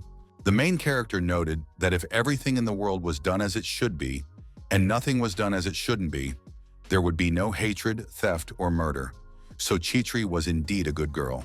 The girl thought about how true that was, so she thanked the young gentleman. Knox immediately became lost in thought because he began to suspect that now everything was serious. Next, he will go to the best educational institution for magicians and knights and become the best student there. At the same time, Rudvel Elnark waited for his master to want to talk about what had just happened. In fact, Theo had suspected from the very beginning that the conversation with his son would not be easy. The butler felt that he had brought up the subject too soon, because if the young man had known everything about his father's position, his answer might have been different. The head of the family still disagreed with his butler because he was sure that Knox had the look of a man who had already mapped out his own future. He understood that if Knox was afraid of anything, it was certainly not his position or even his father himself. It was something more inevitable, something like the fear that arises when you look into the abyss. Then the old man realized that his son was actually afraid of death, which seemed rather strange. At that moment, the butler spoke again, noting that perhaps he shouldn't talk about such things. But he expressed his opinion anyway and suggested that Knox might have been influenced by what had happened to Madame. Theo also agreed that his son might even blame him for this tragedy. For the young man, his father was just a pathetic man who couldn't protect his mother. In turn, Rudveld also wanted to talk about his fear that Mr. Garen would soon begin to take action. The head of the family took this fact into account and did not deny it. He immediately remembered the moment when he himself had to defeat his father and order him to surrender. Now the events moved to the Steele family estate. Dahlia was in her room deep in thought, carefully choosing which dress would suit her for the upcoming important event. Each time, the girl asked her maid with slight excitement whether this carefully selected outfit suited her. Emma was already very tired and noted that her mistress had shown her this outfit almost 20 times. The young lady still couldn't decide which outfit she liked best, because they all looked beautiful. She couldn't figure out what accessories to choose for all of them, and the maid noticed that Dahlia seemed too excited. This was obvious because the ceremony for admission to Eldane, which was of great importance to her, was to take place very soon. Emma sighed heavily and explained that this was not what she had in mind. She reminded her that this would be her first meeting with Mr. Knox since he had been officially announced as her fiancé. The girl tried in vain to hide the blush on her cheeks after these words and noted that the ruffled dress was better after all. In the end, she began to complain that the maid was not helping her at all and suspected that she did not care. Meanwhile, Elena had already acquired all the necessary tools for her work. The main character, who still couldn't find his assistant, came to her office. It turned out that the potion maker, exhausted from long hours of painstaking work on complex elixirs, had fallen asleep right at her workplace, her head drooping onto the table. Finally, she heard the young gentleman come in and raised her tired gaze to him. The main character wanted to know how things were going with the elixir, but seeing Alina so tired, he decided to ask how she was feeling.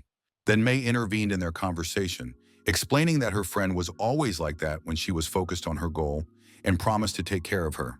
In the end, the potion maker asked our hero not to worry about them, but rather to look at what she had managed to accomplish. Knox did not even expect his assistant to show the first results of her work so quickly. He immediately realized that he was looking at the legendary elixir from the heart of the griffin. The system informed our hero that it was an advanced level item with a wind attribute that added 1 point to stamina and 3 to agility. In addition, the potion's effectiveness was increased by 200% as it was made by the alchemy genius, Alina. The girl looked at the young master with hope in her eyes, waiting for him to evaluate her creation. Knox was so happy that he was able to obtain such a necessary item that he could not express his joy. The wind elixir not only increases endurance, but also agility, a hidden attribute. Agility has a very strong influence on the hour of genius, so getting this item was simply a necessity. The main character understood that if he hadn't recruited Alina, it would have been much harder to continue on his path.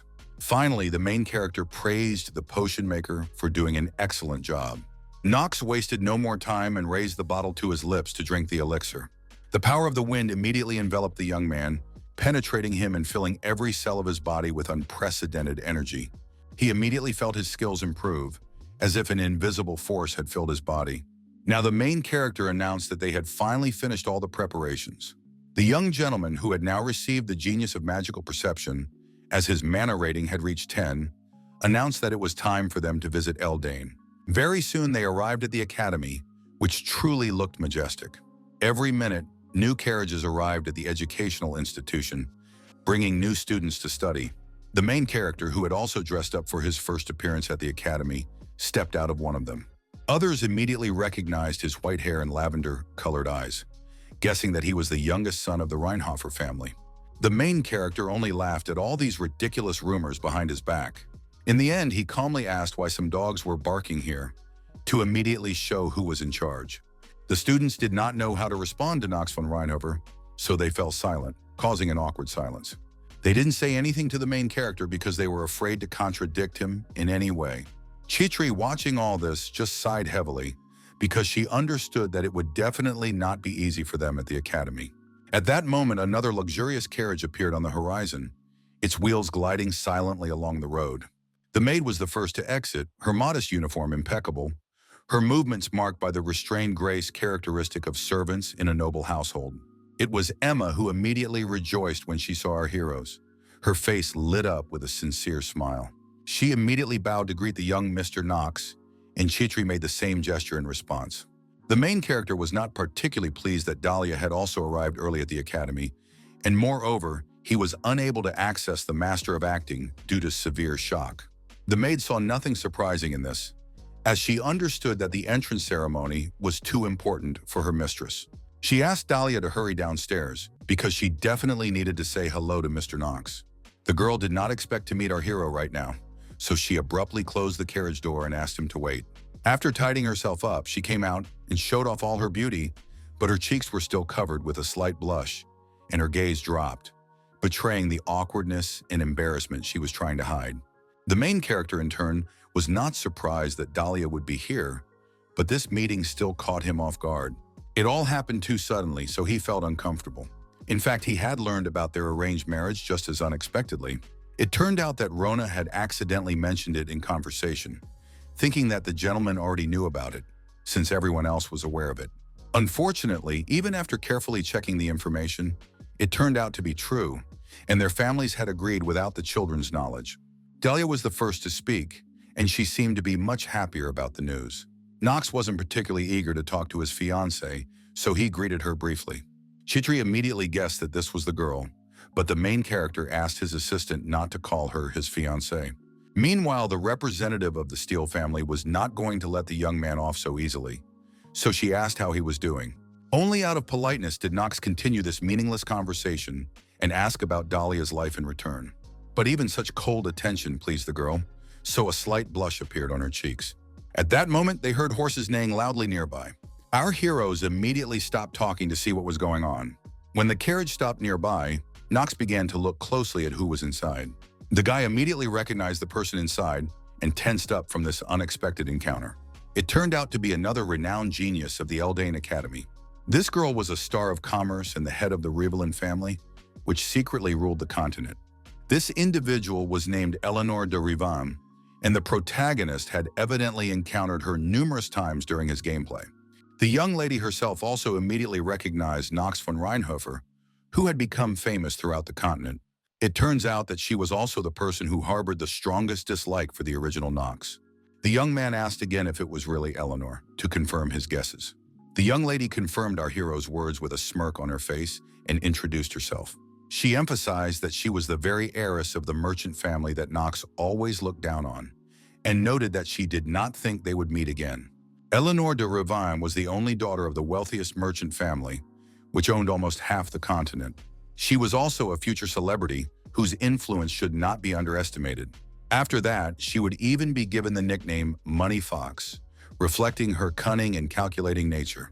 But the most unpleasant aspect was that the main character still could not use the master of acting. He remembered that Knox had met this girl and quarreled with her when they were still very young children. At that time, they were attending some important and solemn event together, where influential members of their families had gathered. Then the young man, without even greeting Eleanor, asked how such a nobody could be a noblewoman. He believed that some poor wretches could not buy their status with money, because it would not change their origins in any way. Everyone who heard this watched the situation with horror, because Knox sounded quite cruel. Our hero shouted that he was disgusted even to look at this girl and ordered her to get out of his sight.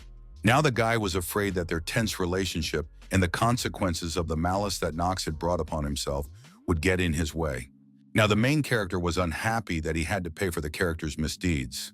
He felt that now, it seemed, the present had pierced his heart with a sword even more.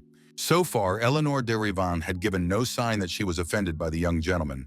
The girl asked if something had happened to Knox, because he was not behaving as usual. The young man asked how she thought he usually behaved. In the end, she laughed and asked our hero not to pretend, because she was sure that he definitely did not like hearing insults directed at him. Knox understood that his acquaintance was acting this way on purpose, so he had to find a way to resolve the situation. He asked if she was going to start a fight right now and suggested that she just leave. In the end, Eleanor only confirmed that the guy was still the same jerk. The main character decided to ask the girl directly what she wanted, suspecting that she was just craving his attention. She admitted that she didn't want anything at all from the rotten sheep of the Reinhofer family.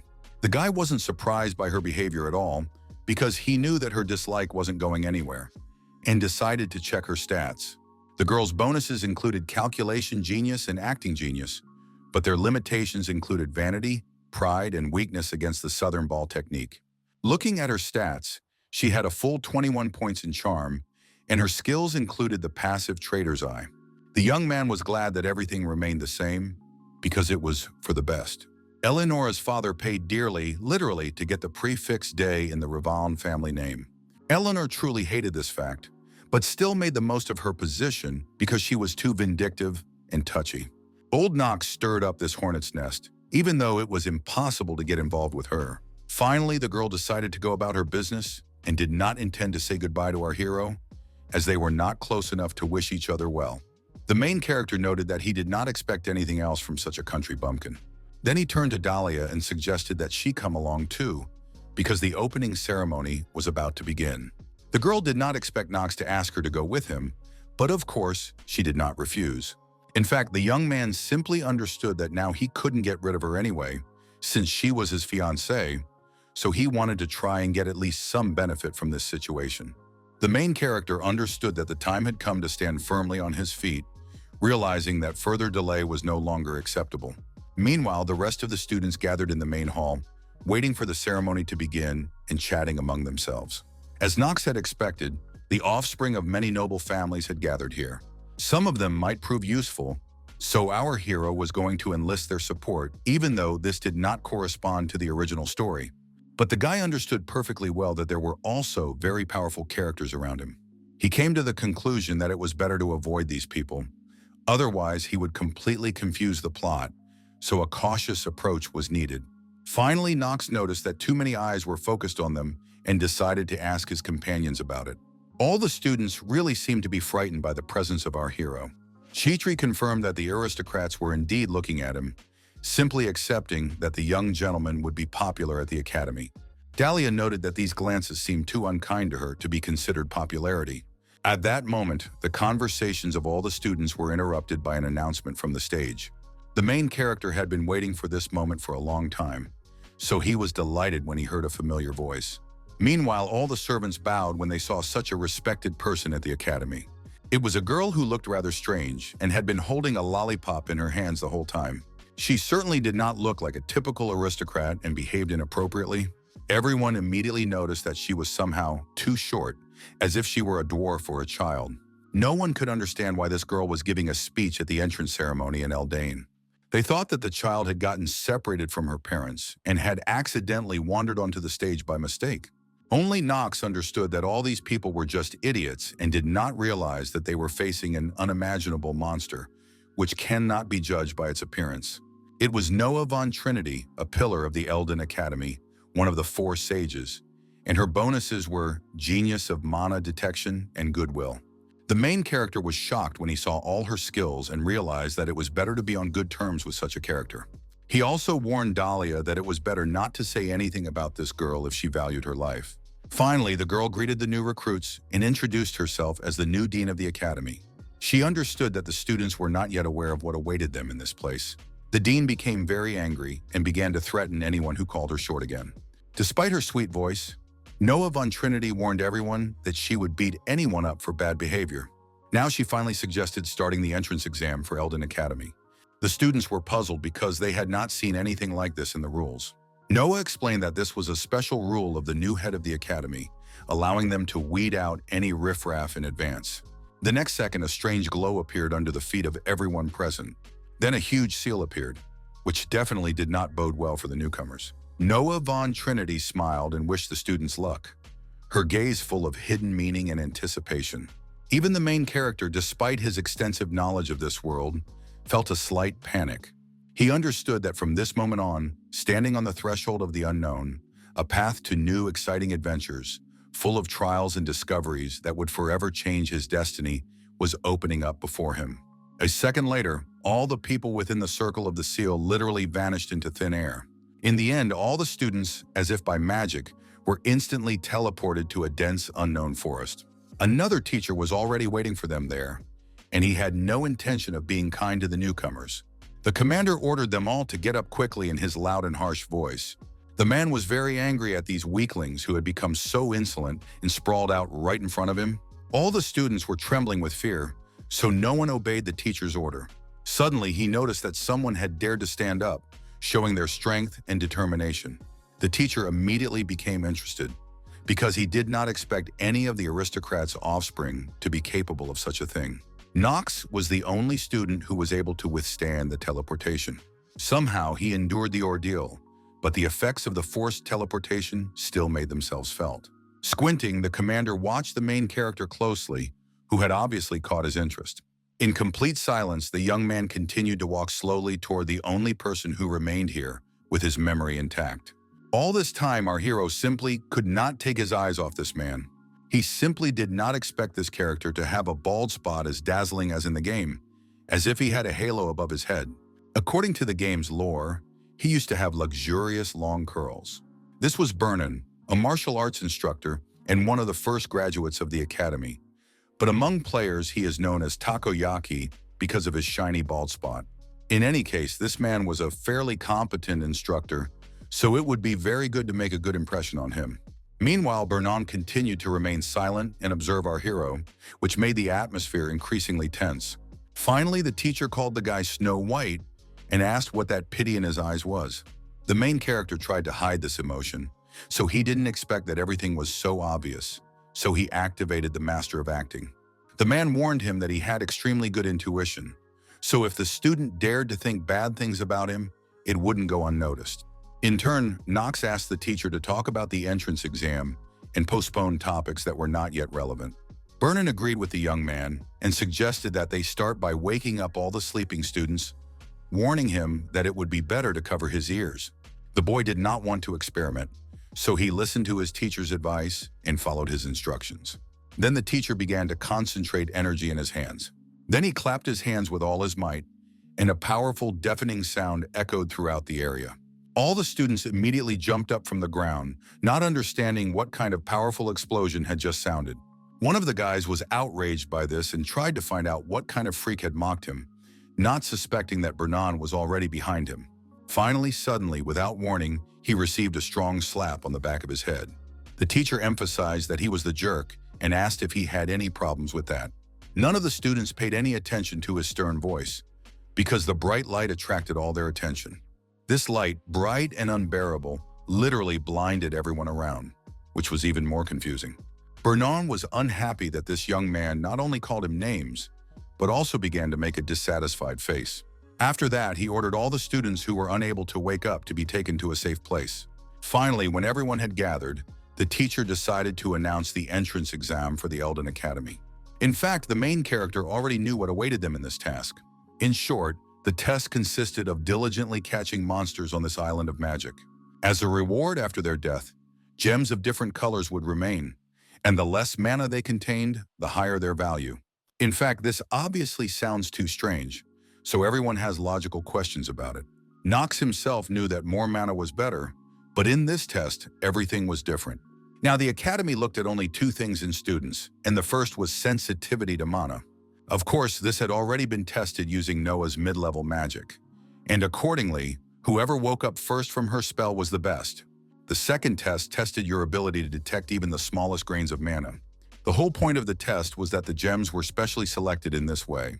Bernan also explained that this place was created with the help of Noah von Trinity's spells, so it is full of creatures that pathetic worms like the recruits have no idea how to fight. For this reason, the students would be given a break and could now form teams. In addition, all participants in the test were given weapons to ensure their survival. The weapons began to materialize out of thin air, which surprised everyone even more.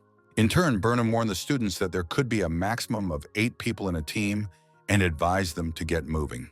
Finally, the man explained that he would wait for everyone at the top and simply walked away from his charges. All the students couldn't believe that the teacher had just left because they still had many questions about this test. Meanwhile, the most capable among the aristocrats were thinking about their plan of action to successfully complete this task. Finally, one of the girls asked if anyone wanted to help the princess. In turn, Eleanor de Rivan swore by her family name and promised a generous reward to anyone who would go with her. But no one was interested in any of this because everyone was watching Knox and his decision. The main character had no intention of joining anyone, so he simply walked away alone. He understood that the prophetic dream was a place where mediocrity simply could not survive. In this place, knowledge was the most important thing for survival, and it was necessary to use it to heal a mortally wounded body like Knox's. In a short time, the guy reached a cave that opened the way for him to complete the test. He decided that in order to become stronger, it was best to act alone. Meanwhile, Bernan and his men waited for all the students on the mountain, watching their progress from above. He still found it damn strange that the new student had somehow resisted the dean's magic. He couldn't get Knox out of his head, whose extraordinary personality and mystery set him apart from everyone else. The man did not expect this guy to be so confident in his strength that he even went into the forest alone. He suspected that the main character had no sense of fear at all, but Bernan came to the firm conclusion that this was definitely not the case. The teacher understood that there was another reason why Knox was not afraid, because he could see it in his eyes. He believed that our hero was a diamond in the rough and wanted him to show what the hidden dragon of the Reinhofer family was worth. Meanwhile, Knox had already managed to smear his Stormbringer with the blood of monsters. He left behind a mountain of corpses of his rivals, who despite their numbers and supposed strength, posed absolutely no challenge for him. In addition, the main character had already managed to obtain a considerable number of mana crystals.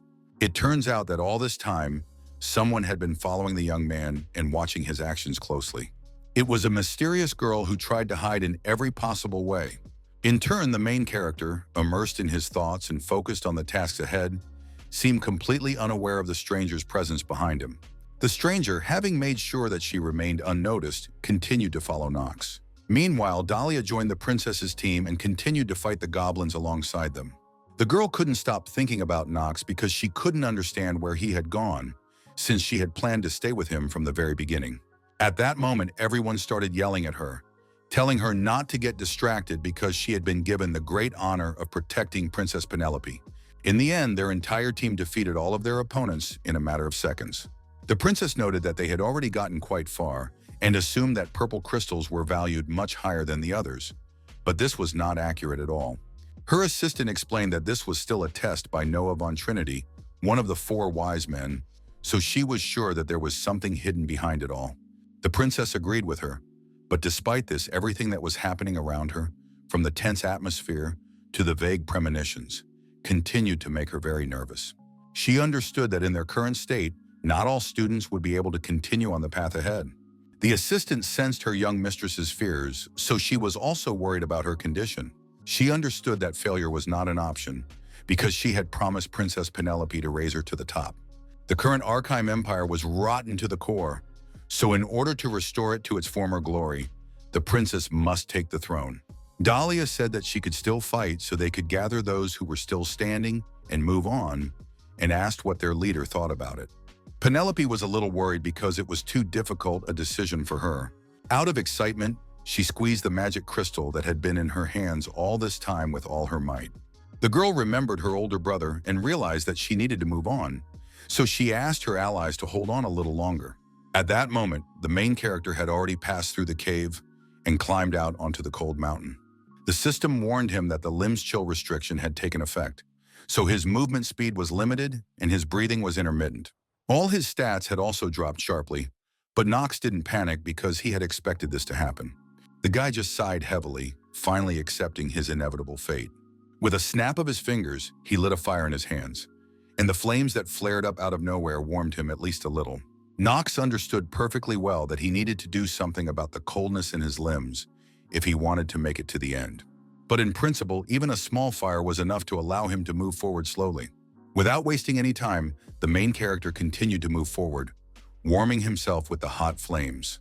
Looking around, he agreed that such terrain was quite in keeping with the spirit of that frosty witch.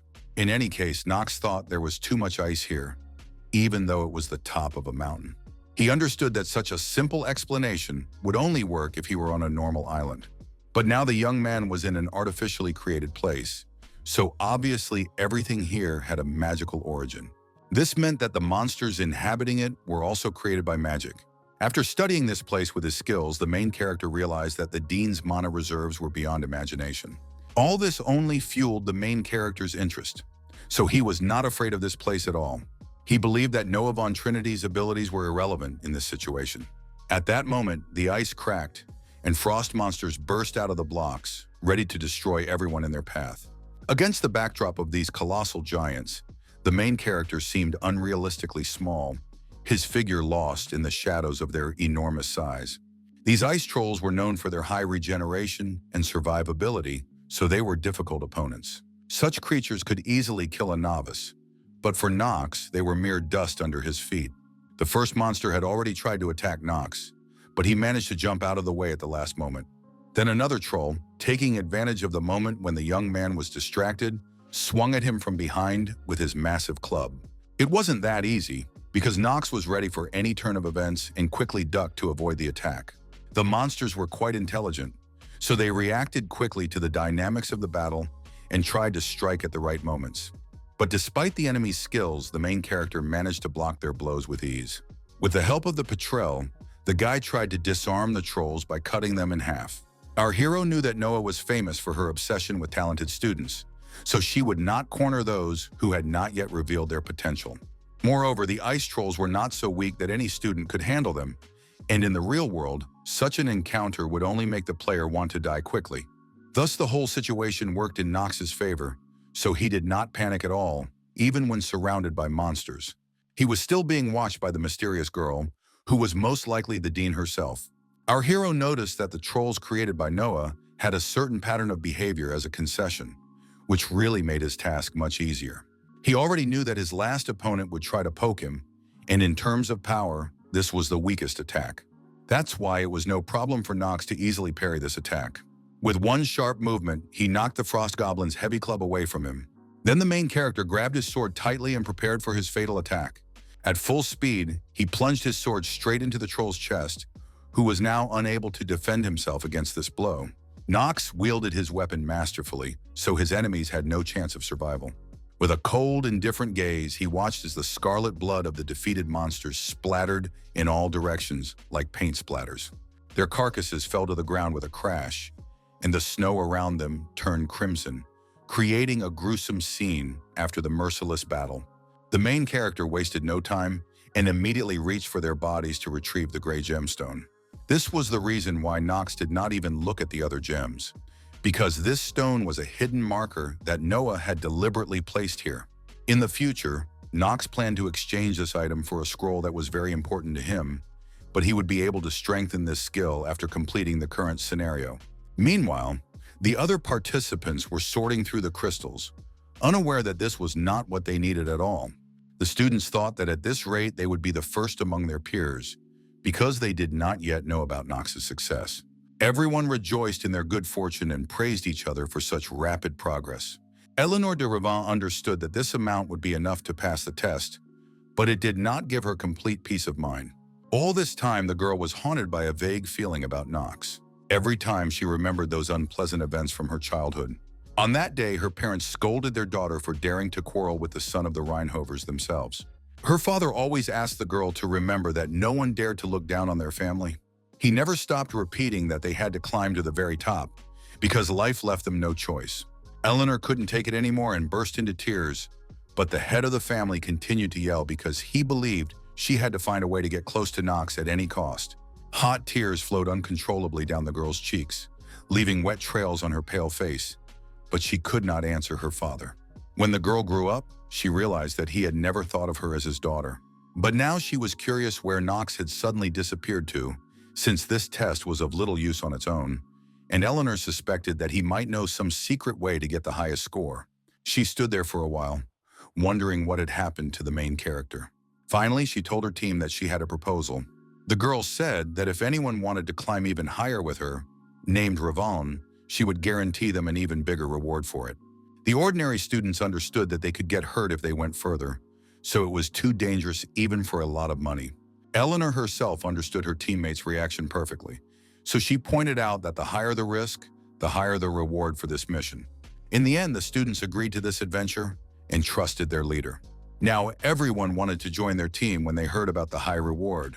The girl understood that in this life, everything comes down to money, but she only thought about what Knox had in mind.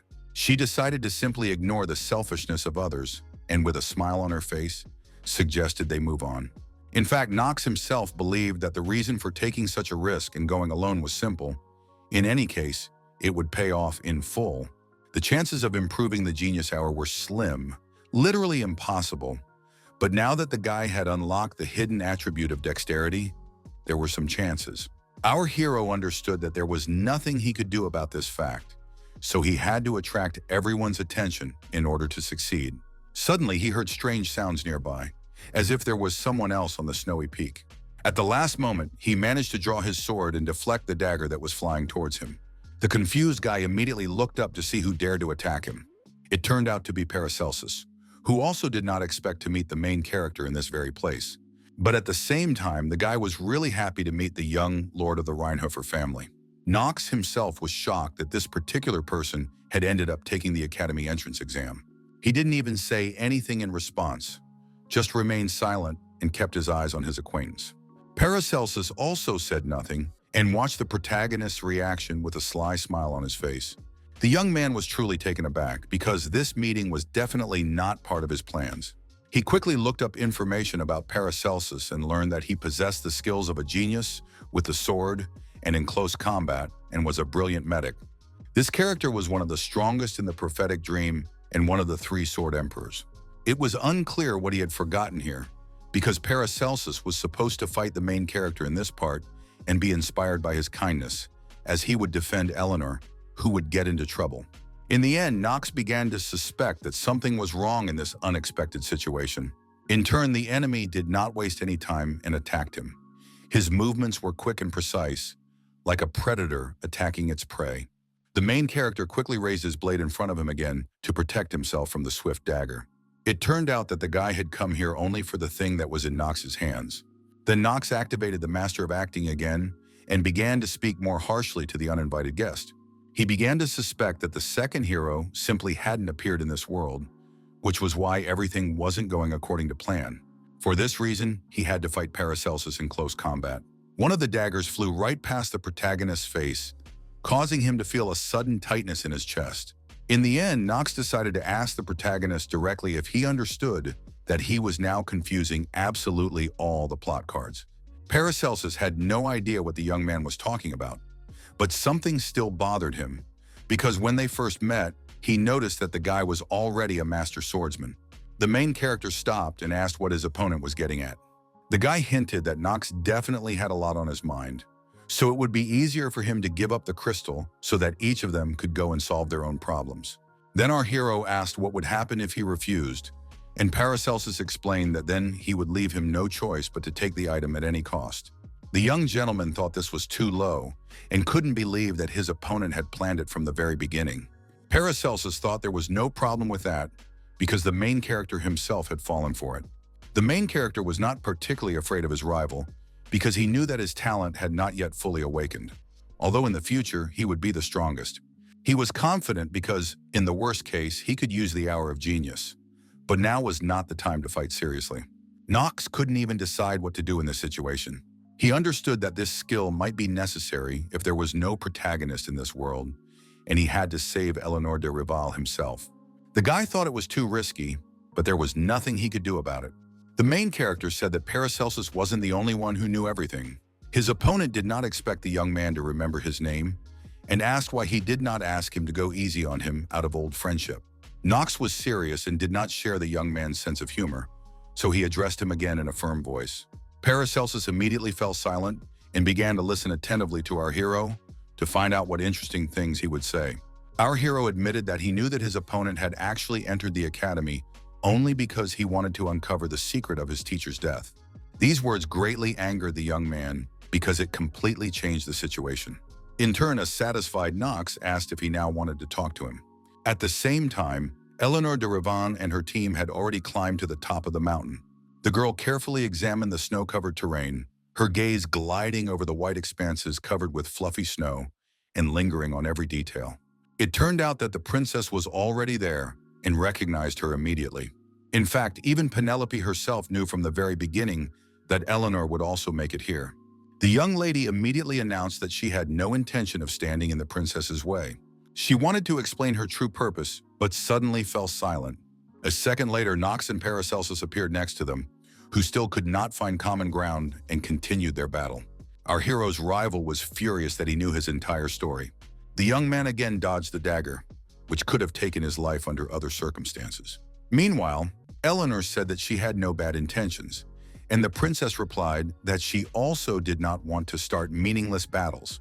Her assistant protested against this decision, but the princess noted that it would be difficult to defeat the two unless they received fatal wounds during their duel. Moreover, if the men suddenly joined forces, being cornered, their teams would surely be finished. Echidna immediately fell silent because she understood perfectly well that the princess was absolutely right. She immediately realized that she had behaved inappropriately, so she promised to follow any decision made by her mistress. Eleanor de Rivan had already begun to think that the Knox she knew was definitely nothing special, but now he was completely different. The girl couldn't understand at what point the young Lord Reinhofer had become so strong. Both teams continued to stand still, while the guys who were locked in conflict circled around them. Knox and Paracelsus were so engrossed in their fight that they didn't even notice everyone else. Echidna asked Dahlia if she wanted to watch their fight, because she suspected that she was watching the main character. In fact, the girl herself did not even think that the Destroyer of the East would become their classmate, and her partner was surprised because she did not know who was fighting Knox. The princess's assistant did not seem particularly pleased that she was acquainted with this man. She said that Grey Wolf Paracelsus had been destroying gangs of bandits in the East since his youth, which is how he got his nickname. Only now did Echidna see a completely different person in a new light, namely the fifth son of the Reinhofer family. She had not known before that the main character was so skilled with a sword, so now she thought that he could have been a very good knight if it weren't for his depravity and laziness. Dahlia believed that the guy was not wicked at all, and Echidna immediately asked how she knew this, but she could not answer such a tricky question. Meanwhile, the battle between Knox and Paracelsus was only getting fiercer, each blow echoing, their movements becoming more and more furious and desperate. Our hero noticed that his opponent's voice was ringing with anger, but he understood that this was quite natural for him. Celsus was his opponent's only teacher, so he cherished him greatly. But now the mentor was dead, so Paracelsus had nothing left to lose. All this happened because of one jerk from the Mills Academy who dared to go against Celsus. Meanwhile, his opponent was tired of playing with Knox, so he decided to get serious. He delivered a crushing blow, but at the last moment, the main character managed to put his sword in front of him to defend himself. The young man also wasted no time and used his mastery of acting to ask why Paracelsus was so angry. Our hero smirked and emphasized that he was definitely not the one who killed his beloved teacher. This did not stop his opponent at all, so he continued to attack Knox countless times. At that moment, Knox noticed that the sequence of his attacks seemed to have become a little easier, despite the fact that he was a gifted character. In any case, he understood that Paracelsus was still too young to be an excellent master. In the end, the main character found his opponent's weak spot and was able to attack him in the stomach. The guy definitely did not expect such a turn of events, so he did not have time to react to such a sudden move. As a result of this attack, his opponent flew to the side and could not do anything about it. Despite such a strong blow, Paracelsus was able to stay on his feet and was now breathing heavily to recover. In any case, it didn't hurt the guy much, so he could continue the fight without any problems. With renewed strength, he tried to attack Knox, but Knox had time to block the blow. Paracelsus wanted to see how much longer our hero could rant and rave. The young man replied with confidence and defiance in his voice that he could continue as long as he wanted. In fact, Knox began to feel that his opponent's attacks had become predictable, so it was better not to drag out the fight. He understood that as soon as the guy used his teacher's technique called the living sword, defeat would be inevitable. All these details greatly annoyed our hero because he couldn't shake the feeling that there was no way to solve this problem. That's why he had to defend himself in order to avoid hitting the ground with his face. The main character couldn't take it anymore and called his opponent a pathetic commoner because of his low behavior. These words immediately activated Parcel's limitation, which made him despise aristocrats. The guy immediately said that they were the reason why people had to beg in this world, but our hero thought that he just wanted to find someone to blame. Knox asked once again if his opponent was interested in his words, which could give him information about what had happened to his precious teacher. While he managed to buy some time, he decided to look at the students who were standing aside and watching their fight. The main character was just trying to stall for time, because the monster that would attack Eleanor would appear at exactly 9 o'clock. That is, in 2 minutes. With a smile on his face, Paracelsus hinted that he could cut off something from the young gentleman if he wanted to get information. Knox asked if he was really going to harm the nobleman and avoid the obvious consequences. The guy replied that he would think about it because there were too many witnesses here.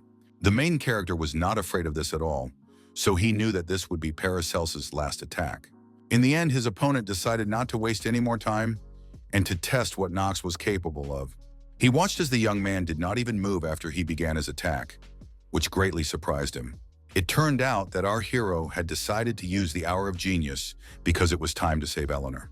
Paracelsus could not understand why the aristocrat did not attack him in return. The main character briefly asked his opponent to finally leave. Then he had more important things to do. He just hit him lightly and now headed towards the students who were standing aside. Eleanor, in turn, couldn't understand how Knox was able to speed up in just a second while fighting the strongest newcomer to the course.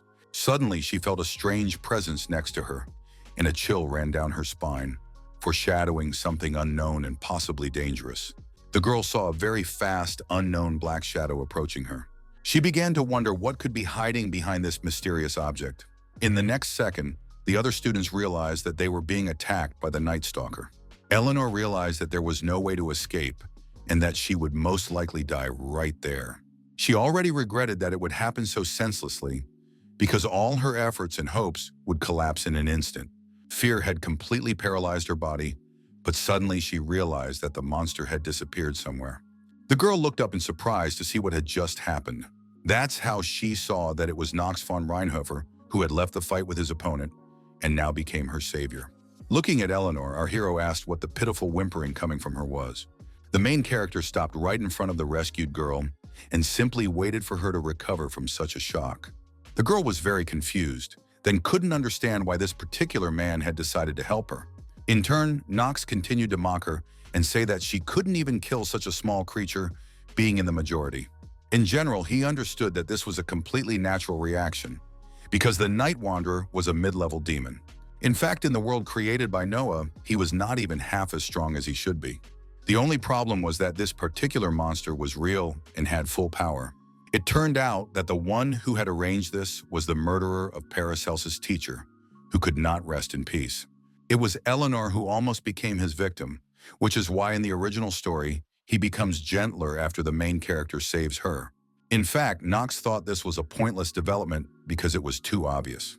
The only problem was that in this world, the main protagonist had not appeared, so everything could change at any moment.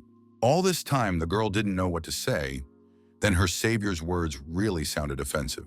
Then the princess intervened in their conversation, asking the young gentleman not to be so rude and emphasizing that Eleanor's situation was not so clear-cut. The main character understood that he could not go against Penelope, so he simply obeyed her. She also noted that the instructors and the new dean should have taken their skills into account. So the Night Wanderers were not the demons that the applicants should be fighting. Knox responded by saying that the enemy always comes unexpectedly and believed that the princess herself should know this better than anyone. At that moment, Echidna, who was tired of seeing someone pick on the princess, intervened in their discussion. She was sure that the guy himself understood the complexity of the situation perfectly well, because otherwise he would not have come to her aid. Our hero immediately recognized her ash-pink hair and vertical pupils, which immediately told him that she was the future head of the Zeno family, a close associate of the princess, but also known as the Serpent of Greed. In fact, the Zeno and Reinhofers did not get along because they were families with opposing attributes, but in the prophetic dream, nothing happens just like that. That is why the young man declared that he did not want to talk to the dog of the Holy Family. The girl couldn't believe that he really dared to discredit the name of the Zeno family. The main character indifferently asked what she would do to him for those words. At that moment, Bernon came to the students and ordered everyone to stop arguing in his commanding voice. The teacher made several sharp jumps and quickly landed near all the teams that had managed to climb the mountain. Knox, overcome with confusion, could not understand what was happening and asked if the exam was over. Now the man calmed down a little and confirmed the end of their entrance exam. Then our hero showed the crystal he had managed to obtain, and the mentor immediately said that he had not even thought that anyone would actually get the gray gem. Bernon noted that this was very unexpected, but praised the young man for doing so well, if, of course, we ignore his arrogance. He informed all the students that Knox von Reinhofer had received the highest score because he had managed to obtain the gray gemstone. The owners of the purple gems were awarded second place, so the mentor immediately asked if they had any objections. One of the girls immediately raised her hand to ask Mr. Bernon a question. The princess wanted to ask about the Night Wanderer's attack and wondered if it was part of the exam, because the monster was just like the real thing. The instructor said that the matter would be investigated, so they couldn't say anything about it yet. Also, of course, Eleanor would receive appropriate compensation for the unexpected life-threatening situation. In addition, Bernon did not forget about the main character, who was also entitled to a special reward for saving the life of his peer. Knox, feeling that it was unnecessary, asked not to worry about him. The guy understood that getting involved with Eleanor, even in this way, would cost him dearly.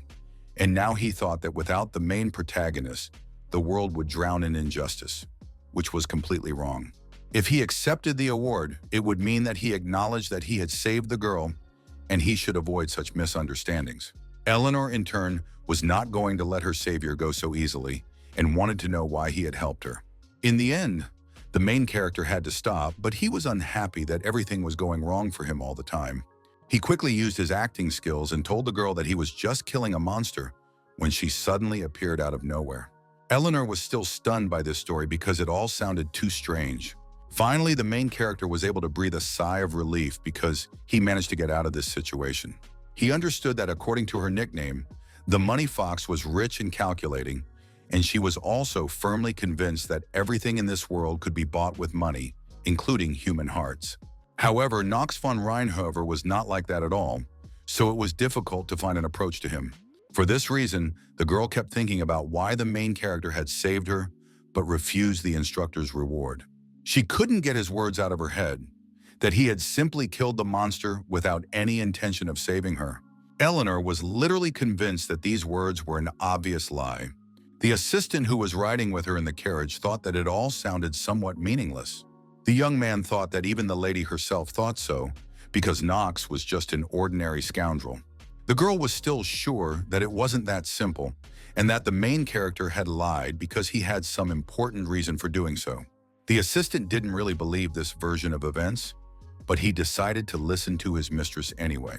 In the end, the young man promised to find as much information as possible about Knox von Reinhofer in order to figure out his motives. Then Eleanor ordered him not to do so, which surprised her subordinate even more. It turned out that she had decided to take care of it herself, because she understood that the Reinhofers would not stand idly by if they found out that someone was digging into their affairs. For now, the girl decided to read about the general and additional subjects that awaited her at the academy.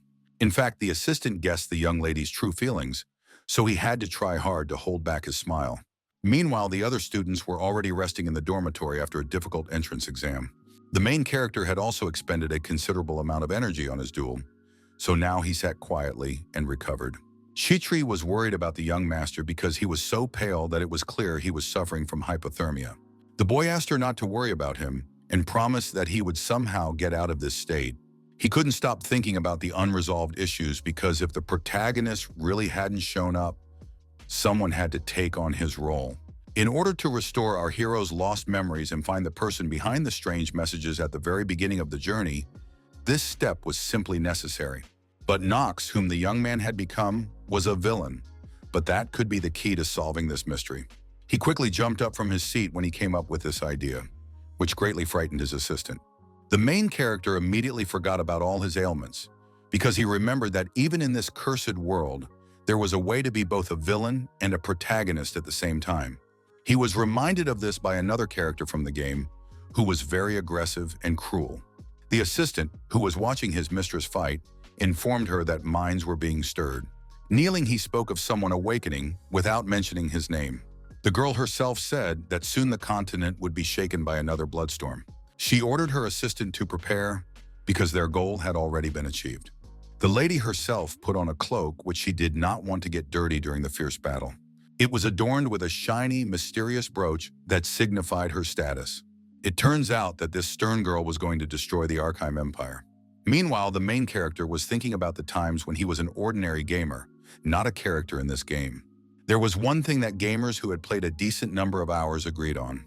Everyone noticed the fact that there was a very fine line between the protagonist and the antagonist, and the guy himself agreed with this.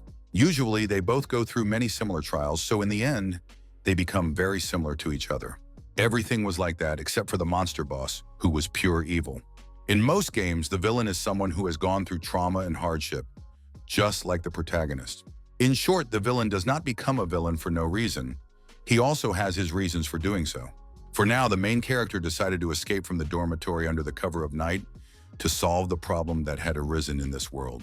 He kept thinking about how the villain and the protagonist are very similar in character, but the antagonist cannot become the hero. But at the same time, all this only applied to games with a predetermined plot. But in a world doomed to destruction, due to the absence of a protagonist, the villain will have to do whatever it takes.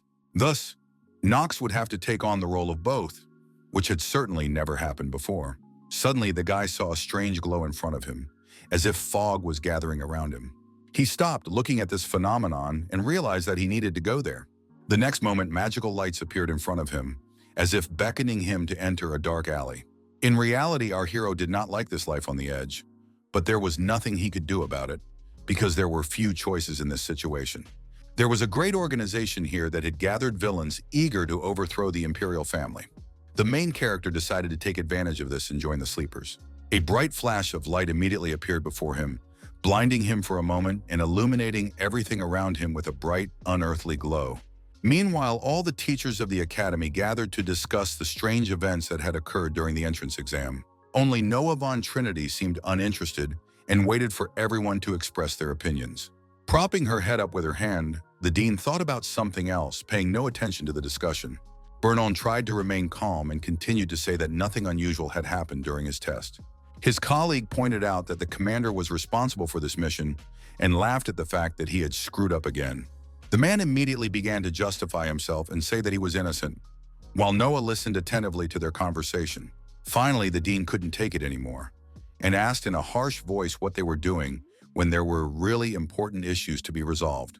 Barnon was immediately frightened by his boss's attitude and pretended that they weren't arguing at all.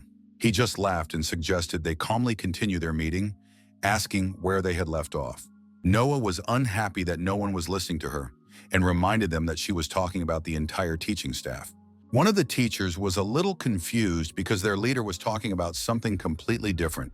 He explained that the dean was talking about the enemy who appeared during the entrance exams and endangered the applicants. Noah von Trinity sighed in dissatisfaction and decided to move on to the real problem. She suspected that behind this incident were people who wanted to sow chaos not only in the academy, but throughout the empire. Eleanor Ravalin was only the first target, so the dean asked why she, the star of the financial world, had become their target.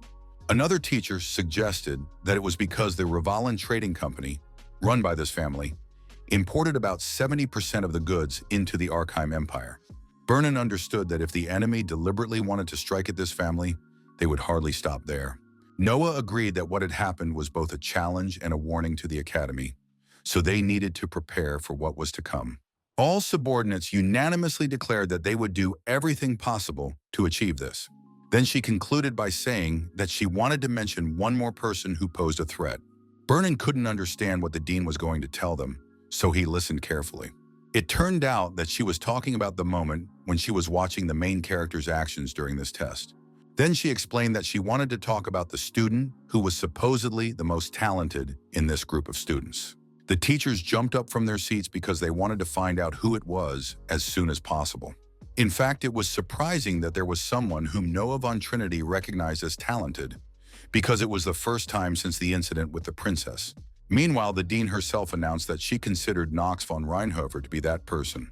None of them expected that the scum of the Reinhofer family, famous only for his vices, would be honored in this way. Noah von Trinity nevertheless confirmed her suspicions that this child was not so simple. Although there was still a slight smile on her face, it was obvious from her gaze that she was serious. The girl casually remarked that this student might be stronger than she was. This shocked her colleagues even more, as it was literally impossible. The teachers began whispering among themselves, unsure if they had heard correctly about the black sheep of the Reinhofer family. Sweat began to appear on their faces from excitement, because such a statement could not fail to frighten them, causing anxiety and a sense of impending change in the hearts of those present. Meanwhile, Knox himself continued on his way and had already found the tavern he needed to help bring his plan to life. The bartender couldn't understand what a child could have forgotten in such a place, so he immediately turned to our hero. The young man remembered that this man's name was Chiron and that he was just the owner of a local tavern. But in reality, things were not so simple. He approached him and said the secret words that showed he had come to the organization of the sleepers. For a while, the owner of the establishment looked closely at the main character to understand his true motives. In turn, Knox himself showed with his whole demeanor that he was serious. In the end, Chiron allowed the young man to proceed, but was surprised why the woman had given the secret code to someone like him. Our hero asked with a smirk on his face if the man would at least introduce himself. The tavern owner obeyed the young gentleman and gave his name, as if he had never heard it before. After listening to him, Knox turned around and continued on to his main goal. He rushed to the shelf where various colorful bottles stood. It turned out that he had to overcome one more obstacle to get to the sleeping one's quarters. The young man began to move the necessary vessels, because he remembered the required code perfectly. Finally, the mechanism worked, and the main character simply waited until he could see the leader. Suddenly, out of nowhere, energy began to burst forth, enveloping Knox from all sides. The system informed Knox that he had just been exposed to high-level magic. As a result, the flow of mana in the young man's body was temporarily reversed, and his energy, which usually flowed freely, now changed direction, temporarily blocking his magical perception. After that, teleportation to the designated location began, from which Knox could no longer refuse. Our hero felt a lack of strength, causing his whole body to tremble. Suddenly, he felt that he had problems much greater than a temporary loss of stats. A cold blade, sharp and merciless, was pressed directly against his neck, and every nerve in the young man's body tensed. It was the leader of the organization who reacted very sharply to any uninvited guest. Without lowering her sword, she asked firmly, with a piercing gaze, who had come to see her. The guy immediately recognized Luna standing in front of him, not noticing that the first blood had appeared on his neck. The blood began to flow quickly down Knox's white skin, forming dark rivulets that slowly pooled on his collarbones. Despite this, the main character confidently replied that he had come here to see the leader of the Sleepers, the only pillar of the Empire's sword, whose face no one had yet seen. The girl was very surprised when she realized that the main character knew not only the location of the headquarters, but also her true identity. She asked him again who he was, and finally our hero gave his name, not hiding his identity. Finally, Knox stated the main reason for his visit and declared that he wished to join the Sleepers. All this time, no one at the academy had any idea what their student was up to. Paracelsus, in turn, was also awake, because he couldn't stop thinking about what had happened at the entrance exam. He couldn't get Knox von Reinhover out of his head, as the battle with him had been too strange. The guy understood that the main character seemed to know well about the death of old man Celsus. It was obvious that Knox knew about this death, because it would be strange if he had simply guessed the demise of one of the three pillars of the Empire's sword. Now, Paracelsus couldn't understand where the lie about his rival being the disgrace of the Reinhofer family had come from. The main character really did outrun him, even if it was only for a couple of moments. Perhaps all the information the guy knew about him had been deliberately fabricated, and the rumors about his behavior and personality were just lies. Finally, he decided to calm down a little and lie down in his bed to rest after the difficult entrance exam. Even so, Paracelsus continued to wonder why everyone had lied about Knox's true nature. It was completely unclear why the Reinhofers would hide such talent, but the boy came to the conclusion that it was none of his business. He was going to crush anyone who stood in his way, especially if it was a stinking aristocrat. In the end, Paracelsus stopped thinking about these events and fell asleep while the moonlight illuminated the scars on his body. Closing his eyes, the guy immediately began to dream about his past. He remembered how Empress Esteban von Archheim had gone mad and fallen into tyranny, causing the authority of the imperial family to falter. And now her daughter, Penelope, known as the Benevolent Princess, was opposing the first principal in the political arena. For this reason, in order to survive, each person must choose whose side to take. Celsus warned his student about this and told him that he should enroll in the Elden Academy, where he could decide for himself whose side he wanted to fight on. At the sight of his dead mentor, Paracelsus could not sleep peacefully, so he tossed and turned in his bed. Celsus said that he had given his student everything he could. The next moment, an unknown killer approached the teacher from behind and stabbed him with his weapon. Paracelsus watched the events unfold intently, his penetrating gaze capturing every detail, not missing a thing that was happening before his very eyes. Before his last breath, the mentor apologized for having to leave this life first. Paracelsus woke up from this nightmare in a cold sweat and tried to calm his nervous breathing. Opening his eyes, he noticed a strange red glow somewhere below. It was the scarlet stone on his hand, hidden under the thin fabric of his glove. In fact, the young man was unhappy that the damn old man had not gone to his grave and continued to torment him even in his sleep. He couldn't understand why some dead man was still tormenting him, preventing him from sleeping peacefully. Meanwhile, the main character was still standing tensely with Luna, studying her basic information to learn that she was a genius of the sword in battle and had the eye of mind. She had incredible stats and a considerable number of skills, but some of the information was unavailable, as it would be revealed as the story progressed.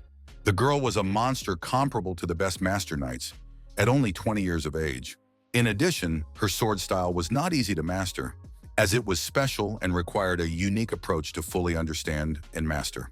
But unlike the Black Sword Mastery, which Knox himself can only learn by becoming the head, her techniques will become available as soon as he gains her trust. In the end, Luna decided to ask why the son of the great Reinhofer family would join a criminal organization. She did not remove the blade from his neck, so the system warned our hero that he was suffering from first-level bleeding. The guy replied that he had come here supposedly to destroy the Archheim Empire. He began to talk about how, to start with, it would be necessary to destroy the Elden Academy, which was under the influence of the imperial family. The main character stated with confidence in his voice that he was now ready to spy on the organization. The girl just smiled, as she was not sure that any young man was capable of such a thing. Knox promised with equal determination that he would do everything possible to achieve his goal, sparing no effort or time. Luna looked at the main character intently for a while longer to understand the seriousness of his intentions. In the end, the girl agreed that our hero was not one to shy away from a challenge, so she asked again what this brave man's name was. The guy was a little embarrassed because he had already told her his name, but the leader didn't even try to remember it. Then she immediately turned to her assistant, Dafa, who was always nearby to come to her aid. The girl ordered her subordinate to prepare the moon test for the potential member of their organization. Before responding to his mistress's order, Daph looked closely at the main character, who certainly did not inspire confidence in him.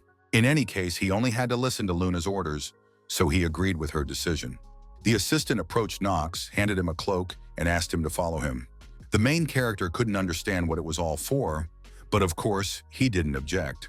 After that, they immediately went out into the street, where the bright moon shone on them, flooding everything around with a mystical silver light. Daph explained to the young man that after he climbed onto the altar, he would have to kill all the enemies that appeared without losing his cloak. Our hero immediately asked why there was such a specific condition.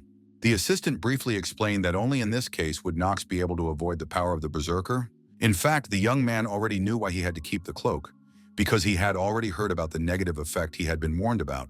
It was one of the worst in the game, because it drove people mad in exchange for a temporary increase in strength. Our hero was warned that if he came under the blood moon, he would immediately go mad. Thus, there were two conditions for passing the test, one of which was to resist the scarlet moonlight in order not to become a berserker. The second aspect was that the test subject had to resist a whole crowd of ferocious monsters. The original did not mention how exactly the test should be passed, because it was the world from the perspective of the main character, and he had no need for the trials of the villainous group. For this reason, hardly anyone knows how to complete this mission, but there were some exceptions. The main character simply thought that he had to complete this task because there was too much at stake, and he could not imagine any other outcome. Luna also said that after passing the test, Knox would face two outcomes. In the first scenario, he would join the sleepers if he succeeded, and if not, he would join the dead. The guy certainly did not expect the leader of the organization to be so bold and straightforward. But that only fueled his excitement even more, so a smug smile immediately spread across his face. Knox said briefly that they would see if everything would be so clear-cut here. Meanwhile, Duff had already begun the ritual and cut his hand with a dagger to get some blood. Several crimson drops fell onto the altar beneath their feet, so there was no turning back for our hero. The magical seal immediately lit up with a bright red light, signaling the beginning of the trial. Daph began to look around intently, waiting for monsters to appear nearby. A second later, various monsters did indeed begin to appear out of nowhere, watching Knox predatorily. In fact, the guy understood that this was definitely not a level that his current version could handle, because each monster was at least a mid-level chimera. In addition, the sheer number of monsters was daunting, but there was no other choice. Suddenly, Knox threw off his cloak, because his method of passing through was designed precisely for such a situation. There was not a trace of doubt on his face, even though he had just done something completely insane. Even Luna was shocked by this action and thought that this strange young man had simply gone mad. The system immediately reported that Knox was now under the effect of berserk, so he might lose his mind, which would be impossible to recover. But at the same time, all of the players' stats increased by 50%, which could really help against such a herd of monsters. Luna and Daph hadn't even moved during all this time, because they couldn't believe that the main character was such a madman. Meanwhile, Knox's eyes widened, his pupils dilating in horror as he felt the influence of madness slowly envelop his mind. Finally, a smug smile appeared on his face as his plan continued to work. All this time, the young man remained standing in place, trying to cope with this sudden surge of power. After a couple of seconds, he exhaled calmly and now looked completely normal, as if berserk had not even affected him. Daph couldn't believe that the main character had literally thrown away his own life, so he asked the leader if he should intervene, but she refused. The girl emphasized that, first of all, it was already clear that this guy was clearly not one to listen. The assistant was still a little worried because he was afraid that the Reinhofers might intervene. He knew that Theophan Reinhofer didn't like the sleepers, so it was better not to give him a reason to get involved. The leader was not afraid of such threats because she was sure that this would definitely not happen. She stated with confidence that she would take care of the problem and take full responsibility for its resolution. Besides, it was obvious that Theo was not the type to be filled with paternal love. His relationship with his children had always been distant and lacking in warmth. The assistant understood that he had to agree with his leader, so he stopped arguing. In the end, Luna simply suggested that her partner keep an eye on this strange boy. She suspected that even such a jerk still had some kind of hidden and cunning plan that he was carefully thinking through. Daff certainly wasn't going to go against the leader, so he promised to do as she said. Meanwhile, the main character himself was already ready for battle, and the monsters were very close. When the monsters smelled humans, they immediately rushed to attack, their eyes burning with rage and their sharp claws ready to tear flesh. A terrible scream escaped from their mouths, filling the air with horror and making the blood run cold in the veins, foreshadowing imminent danger. The opponents were already quite close to Knox, but he managed to react in time, dodging the deadly blow with lightning speed. He immediately used the shadows in his Stormbird to mercilessly deal with the monsters. At that moment, the whole world around him suddenly turned scarlet, just as described in the game's Trial of the Sleepers. Most of the main character's stats increased dramatically, which helped him greatly in this trial. But that wasn't the end, because the guy felt like he had suddenly become more capable, taller and broader, as if he had grown a head taller than his peers. Of course, that wasn't the end of it, as there were still quite a few monsters who, sensing prey, rushed forward, their eyes burning with an ominous fire in anticipation of battle.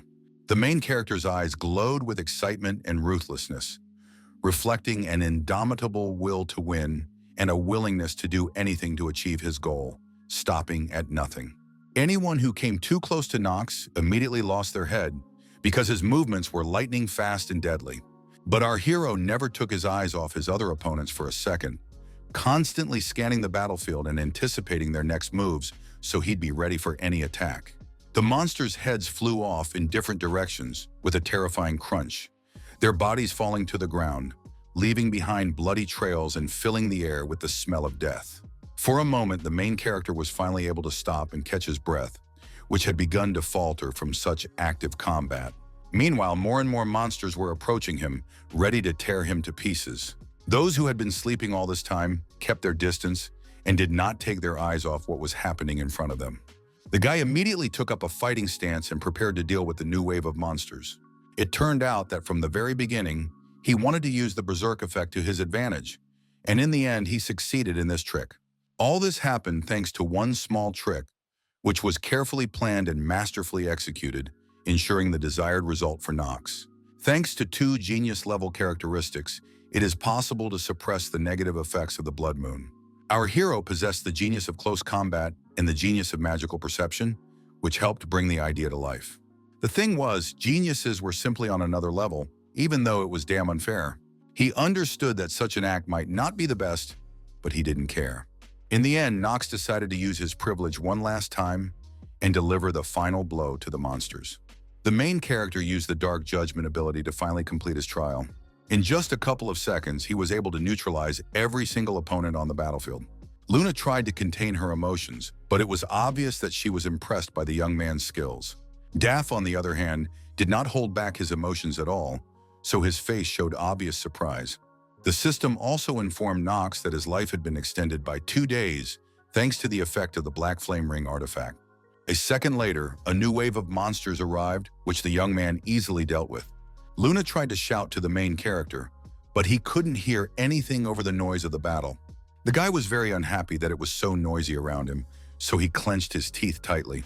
For a while, he held his sword tightly, trying to calm down after such a dynamic battle. His breath was hot and ragged, burning the air around him like a flame, reflecting his inner tension.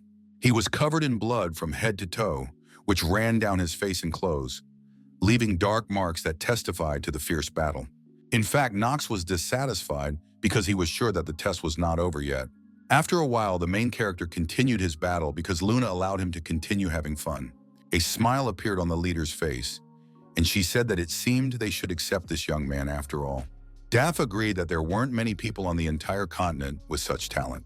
In the end, the girl got tired of watching this spectacle, so she shouted for Knox to finally stop. It seemed that our hero did not hear the instructions at all and continued to calmly cut up the monsters. Then the leader of the sleepers began to suspect that the young man had been consumed by madness after all, which was why he couldn't stop. Her assistant tensed up and was already thinking that it would be better to kill Knox now, so that he wouldn't become even more dangerous. Meanwhile, the guy really didn't hear them and pierced another monster's body. All this took him only a couple of seconds, after which he threw the monster aside and looked for a new victim. Finally, he reacted to Luna and slowly began to approach them. His gaze was completely clear, so it was obvious that the Crimson Moon had no effect on him after all. The sleepers just watched the main character because they weren't entirely sure that he was completely fine. When the young man came as close to them as possible, it became clear that he was fine. Knox was completely exhausted, so he asked if his trial was over. Seeing this bloody carnage, Luna noted that Theo von Reinhofer had indeed raised a real monster. Daft simply agreed with his mistress because there was no more accurate way to describe this guy. From their conversation, the main character realized that he had passed the test, so a slight smile appeared on his face. The leader couldn't stop thinking about how interesting Knox von Reinhofer was. She said only one word to her assistant, and he immediately understood what she was getting at. Then Duff handed our hero the cloak of a full member of the Sleepers. The system immediately reported that Knox had received another item in his inventory. Now he had access to the Moonlight Oath, which would allow the members of the Sleepers to recognize him by the pattern on his cloak. An additional effect was that, based on game time, after 1,800 hours, when day turned to night, the player's power would increase further. Now the Sleepers were on Knox's side, and the passive gift of the Moonlight Oath would also be very useful in the future. The only problem was that the cloak only worked at night, but even that was a nice bonus. The main character immediately decided to check his stats and saw that his indicators had indeed increased. In addition, even his willpower had increased, which was quite surprising. For a second, the young man closed his eyes and smiled because he couldn't stop rejoicing that he had succeeded with flying colors. After that, he opened his eyes and looked closely at the leader of the organization. Luna was surprised because she couldn't understand why our hero was looking at her so strangely. She asked why Knox was looking at her like that and thought that he still had some questions. Our hero decided to talk about how few of the newcomers had also done so well on the test. He noted that for such a good result, he should be given an appropriate reward. The girl understood that this was absolutely true, so she wondered how to respond. She smiled at such a brave newcomer and now wanted to see how long he could behave so boldly. Finally, Luna ordered her assistant to bring a specific item. A couple of seconds later, Daff reappeared and handed the leader a white mask. The leader explained that it was an artifact called the Moon Shadow, which the Sleepers had recently acquired. As the name suggests, this thing helps create a shadow clone. The girl was sure that such a thing would be extremely useful for a spy, because with its help, one could secretly penetrate guarded places and gather valuable information. Now she wondered if the main character was satisfied with such a reward. The young man bowed in gratitude and replied that he was definitely satisfied with such an artifact. In fact, the main character had planned to get this very thing from the very beginning. With a smirk on his face, he looked at the important and powerful reward in his hands, anticipating how this acquisition would change the course of his future adventures. The system immediately asked the guy to enter the name, characteristics, and basic information about the shadow clone. It was for his sake that Knox had to contact the sleeping organization prematurely for the plot. Thus, the main character would be enough for both the villain and the hero, allowing him to maintain the fragile balance between light and darkness in this world, fulfilling his unique role. Taking the mask in his hands, Knox immediately thanked Captain Luna for this opportunity. Meanwhile, the girl herself decided to warn the guy that the Sleepers are divided into 5 ranks. For this reason, the newcomer would only be assigned the 3rd rank for now, which was the lowest level. Knox understood perfectly well that this would be the case, so he did not object to this decision. In the end, Luna allowed our hero to walk around until he was assigned a new mission. At the end of their meeting, she expressed her hope that Knox von Reinhofer would not disappoint her. Before entering the portal and saying goodbye to the Sleepers, the boy bowed briefly before them. When he disappeared, Luna immediately asked her assistant for his opinion about this interesting boy. Daff agreed that this youngster was definitely different from the others, his unusual abilities and behavior setting him apart from his peers. The assistant did not know how the newcomer had managed to withstand the madness of the blood moon. Looking at the bright light of the celestial body above her head, Luna noted that she shared his confusion, because no one else would have lasted 5 minutes unless they were a genius, of course. But even the strongest genius would not risk fighting there without protective robes. Now the girl was sure that Knox was simply reckless enough to risk his life, which excited her even more. Daff continued to agree with his mistress in her every word. In any case, the leader of the sleepers asked her assistant to look after their newcomer. Meanwhile, the main character had already left the tavern's teleport, but now in his new cloak. The owner of the establishment noticed the changes in the young man, so he smiled and remarked that he was probably completely crazy. Knox himself did not deny this and confirmed that there was something like that in him. He understood that Chiron was trying to find out why the newcomer had pulled that stunt, if it could cost him his life. The only catch was that the main character wasn't even taking any risks. He had everything he needed to completely resist Berserk, so the effect posed no danger to him whatsoever. Simply put, only he was now able to use the Blood Moon as a bonus. Chiron just hoped that this test was worth what our hero had now gained. The guy suspected that there was something suspicious about this conversation, so he asked what the bartender wanted. The man explained himself and noted that it was very unfair that the newcomer had not even introduced himself to him. Knox certainly did not expect such a simple complaint from the tavern owner, so at first he did not even understand his question. Chiron smiled and reminded him that he had actually told the main character his name, but for some reason, the guy didn't respond. The guy finally understood what the problem was and introduced himself to the bartender so that they would now be even. Now the tavern owner was completely satisfied and said goodbye to the main character until their next meeting. He also emphasized that in fact it would be quite difficult to keep up with the Academy's schedule. In addition, the man was sure that it would be difficult for Knox to hide his power, which is why he lingered at the tavern door for a while. Finally, Chiron smiled and said that he hoped the protagonist would not stand out too much. After that, Knox returned to his room, thinking that his outing seemed to have gone smoothly. Surprisingly, the light was on inside, and the maid was awake, waiting for her master. Chitri was very angry that Knox had secretly slipped out of the room on his first day of school and hadn't even warned her about it. The main character certainly did not expect such a turn of events, so he did not even know how to respond to his assistant. He was literally sure that the maid was asleep when he left the dormitory. The girl thought that the young master couldn't even hear her and reminded him that she had told him many times to refrain from rash actions. She believed that despite the various negative rumors about Knox circulating among the Renihofers, he always had a chance to redeem himself.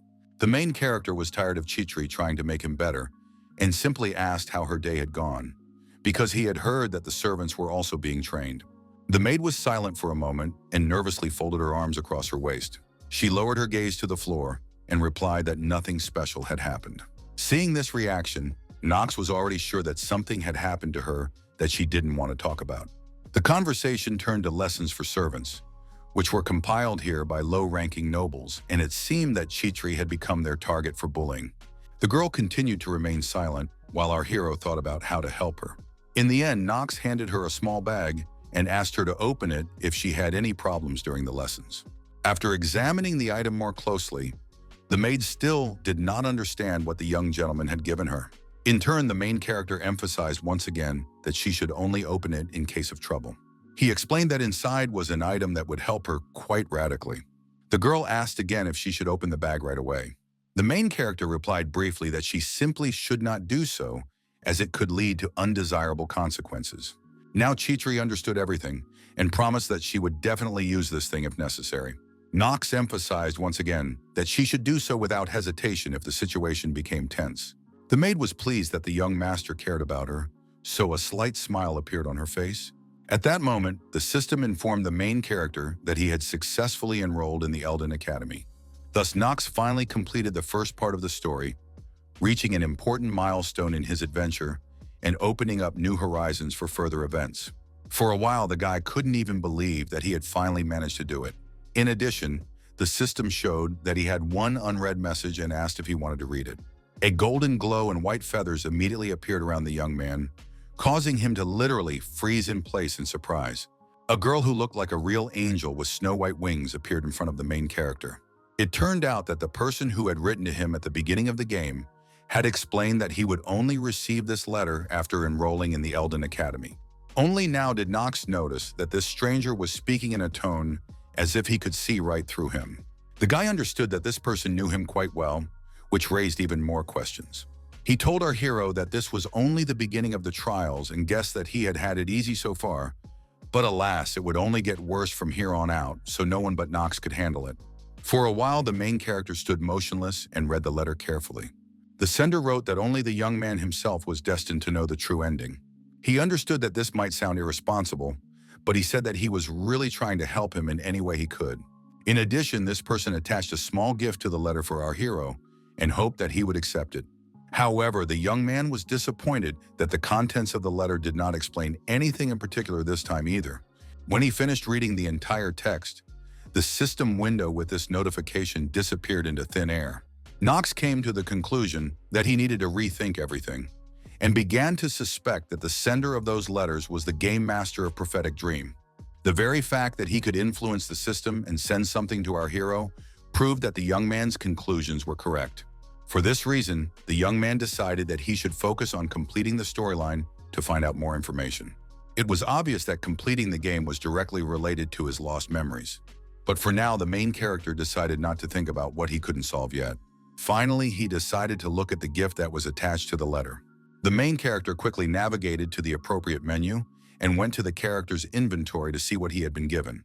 He was quite surprised when he saw what he had received, because it was something completely unexpected and potentially very useful. A new menu appeared in his inventory, containing a list of absolutely all the characters he had met during his adventure. After carefully reading it, the main character realized what kind of gift he had received. He decided to click on one of the names to confirm his guesses and see what was behind it. The next moment, various system windows appeared in front of him, containing a lot of information. It contained absolutely all the information about the person himself and all his statistics, including bonuses and limitations. Our hero couldn't believe that he had really received such an incredible ability. Now, in order to see someone's characteristics using vision, he didn't even need to see that person. But here everything was different, so now the guy could look at the characteristics of those he had already met at any time. Knox agreed that such a gift could only have been sent by the game master. The young man noticed that Theo had already managed to increase his endurance, which was surprising because he was already recognized as the pillar of the Empire's sword, but he continued to develop nonetheless. In the end, he decided not to attach too much importance to this fact and simply accepted it. While our hero was looking at Theo's increased stats, he realized one important thing for himself. He came to the conclusion that this world only looks like a game, but it is not a real game. In fact, Knox was not particularly happy about this fact, because it complicates everything greatly. But now he was glad that at least the choice of classes at the academy went smoothly. The main character chose martial arts, magic techniques, history of the Archheim Empire, and horse riding for his studies. In the morning, all the students and servants gathered in the courtyard to go to their first classes. Chitri was already attracting the attention of her classmates, among whom rumors about her had spread. Everyone whispered among themselves and asked if she was the maid everyone was talking about. Everyone already knew that she was the girl from the Louvier family who had become a commoner. None of the servants could understand how shameless one had to be to follow their master to the Elden Academy. They laughed that in such a case they would be ashamed to show their faces in public, and suspected that the maids surely wanted to snare an aristocrat and live the high life. The girls were simply jealous that Chitri had such a pretty face that it was entirely possible for her. They didn't stop at the maid herself and started talking about how she belonged to the rotten Reinhofer family. The students giggled quietly because there were also dark rumors about Knox, and they said that she was only taking advantage of her master's desires. They considered all this to be obvious, so they didn't even doubt their words. The maids thought that Chitri came from some backwater, so they didn't even bother to worry about her. The girl herself tried to control herself, so she clenched her fists with all her might. She was ready to endure countless insults directed at her, but this was crossing all boundaries. The maid understood perfectly well that this was the fate of a fallen noblewoman, but she simply could not allow these servants to tarnish the reputation of young Master Knox. Chitri could no longer hold back, so she took a few confident steps toward her offenders. She apologized and asked if they could spare a moment to talk. The maids immediately fell silent, as they did not expect to encounter such a bold classmate. One of them simply laughed, because she had no intention of wasting her time on some commoner. She immediately introduced herself as the daughter of a count, Giselle from the illustrious Flora family, who serves Mr. Kanu. Such a person would certainly not have even a second to spare for some pathetic commoner. Chitri was not going to back down, so she complained that this girl was spreading groundless rumors about her master. Her classmate just laughed at her complaint and asked what was the big deal, since she didn't see anything serious or unusual in her words that could cause such a reaction. She believed that it was definitely not her fault that there were so many rumors about the girl's master in high society. In the end, the maid emphasized that if Chitri needed an apology, she had clearly come to the wrong person. Now the girl herself understood that the young master's words that status was above all else here were true. Chitri realized that in this situation she had no choice, so she took out the very same bag from Knox. Then a small clone of the main character, who had been hiding inside all this time, appeared in her hand. Even the maid herself did not expect that everything would happen this way. Her opponent immediately screamed because it all looked quite scary, giving her goosebumps. Looking at the clone that had appeared, the maid only now realized that she was looking at a young gentleman. Then the guy introduced himself to everyone who was there and noted that he didn't know what was going on, but it wasn't that important to him.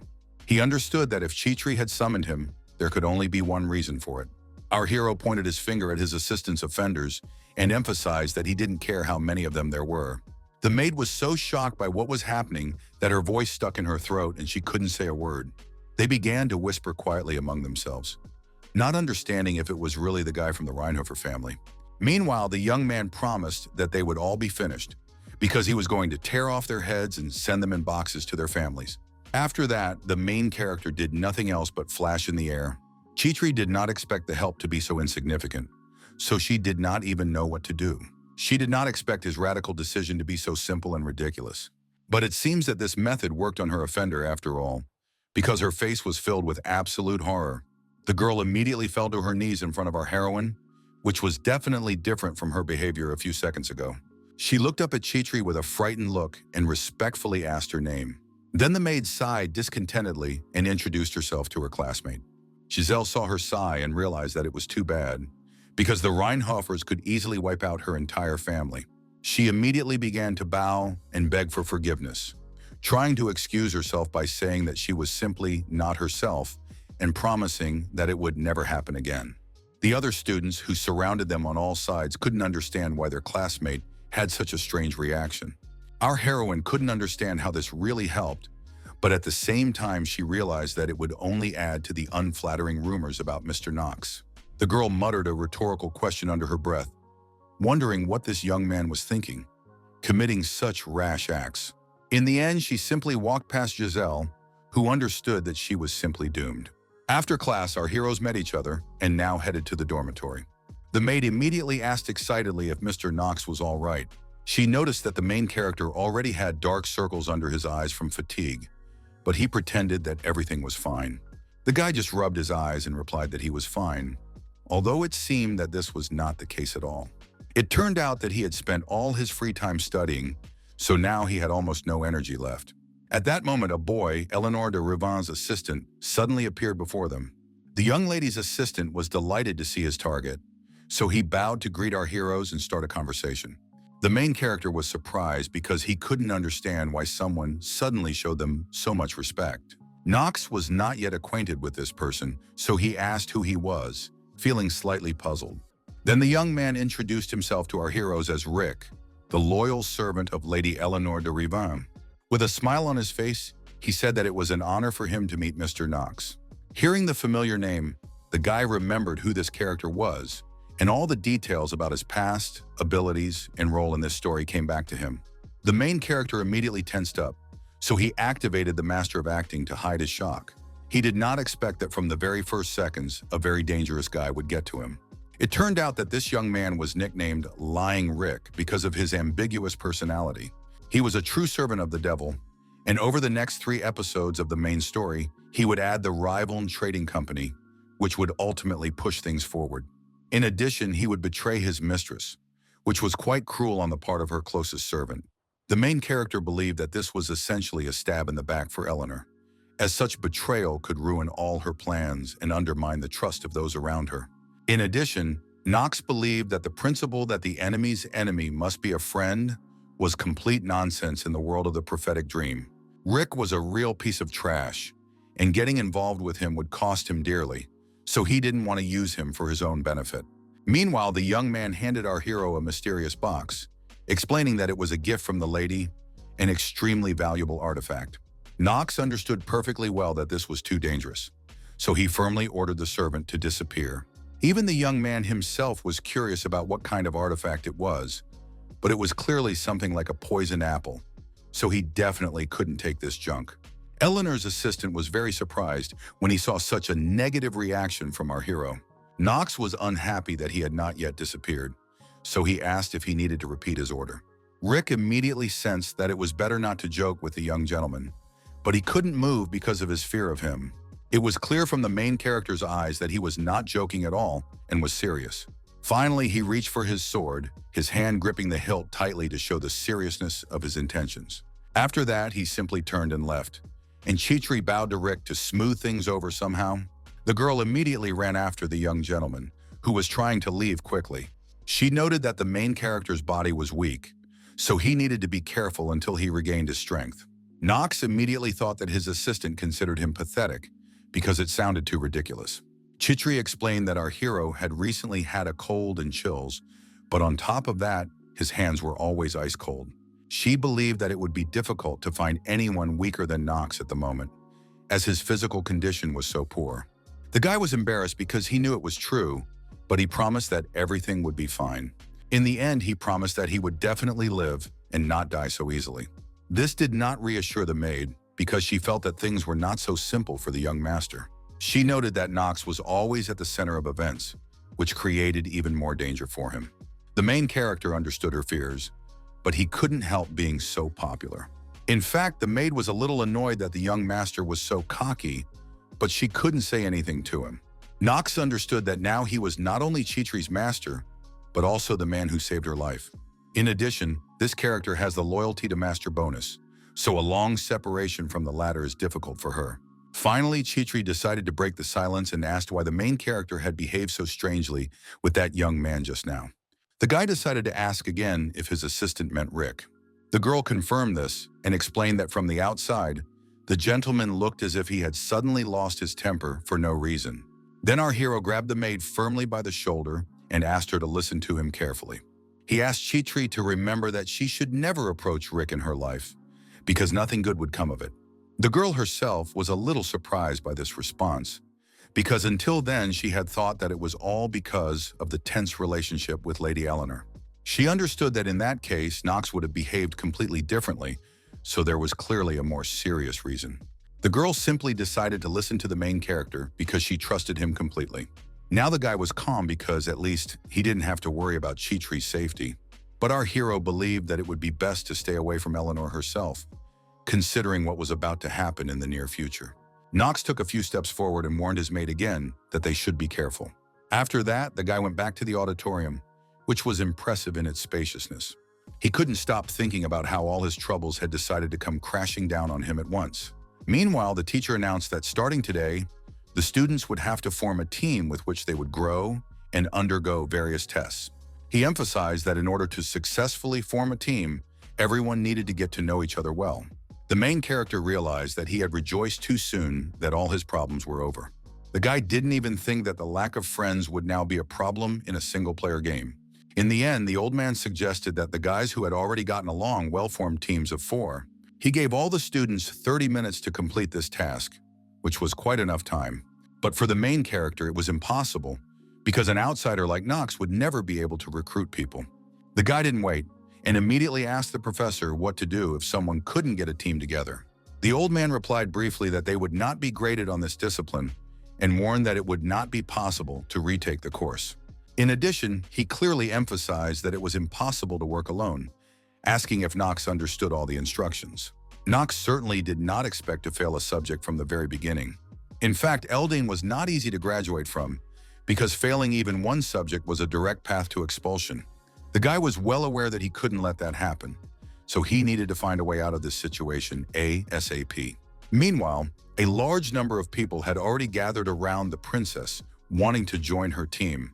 They even approached ordinary students and asked if they wanted to join the team, but this did not apply to our hero.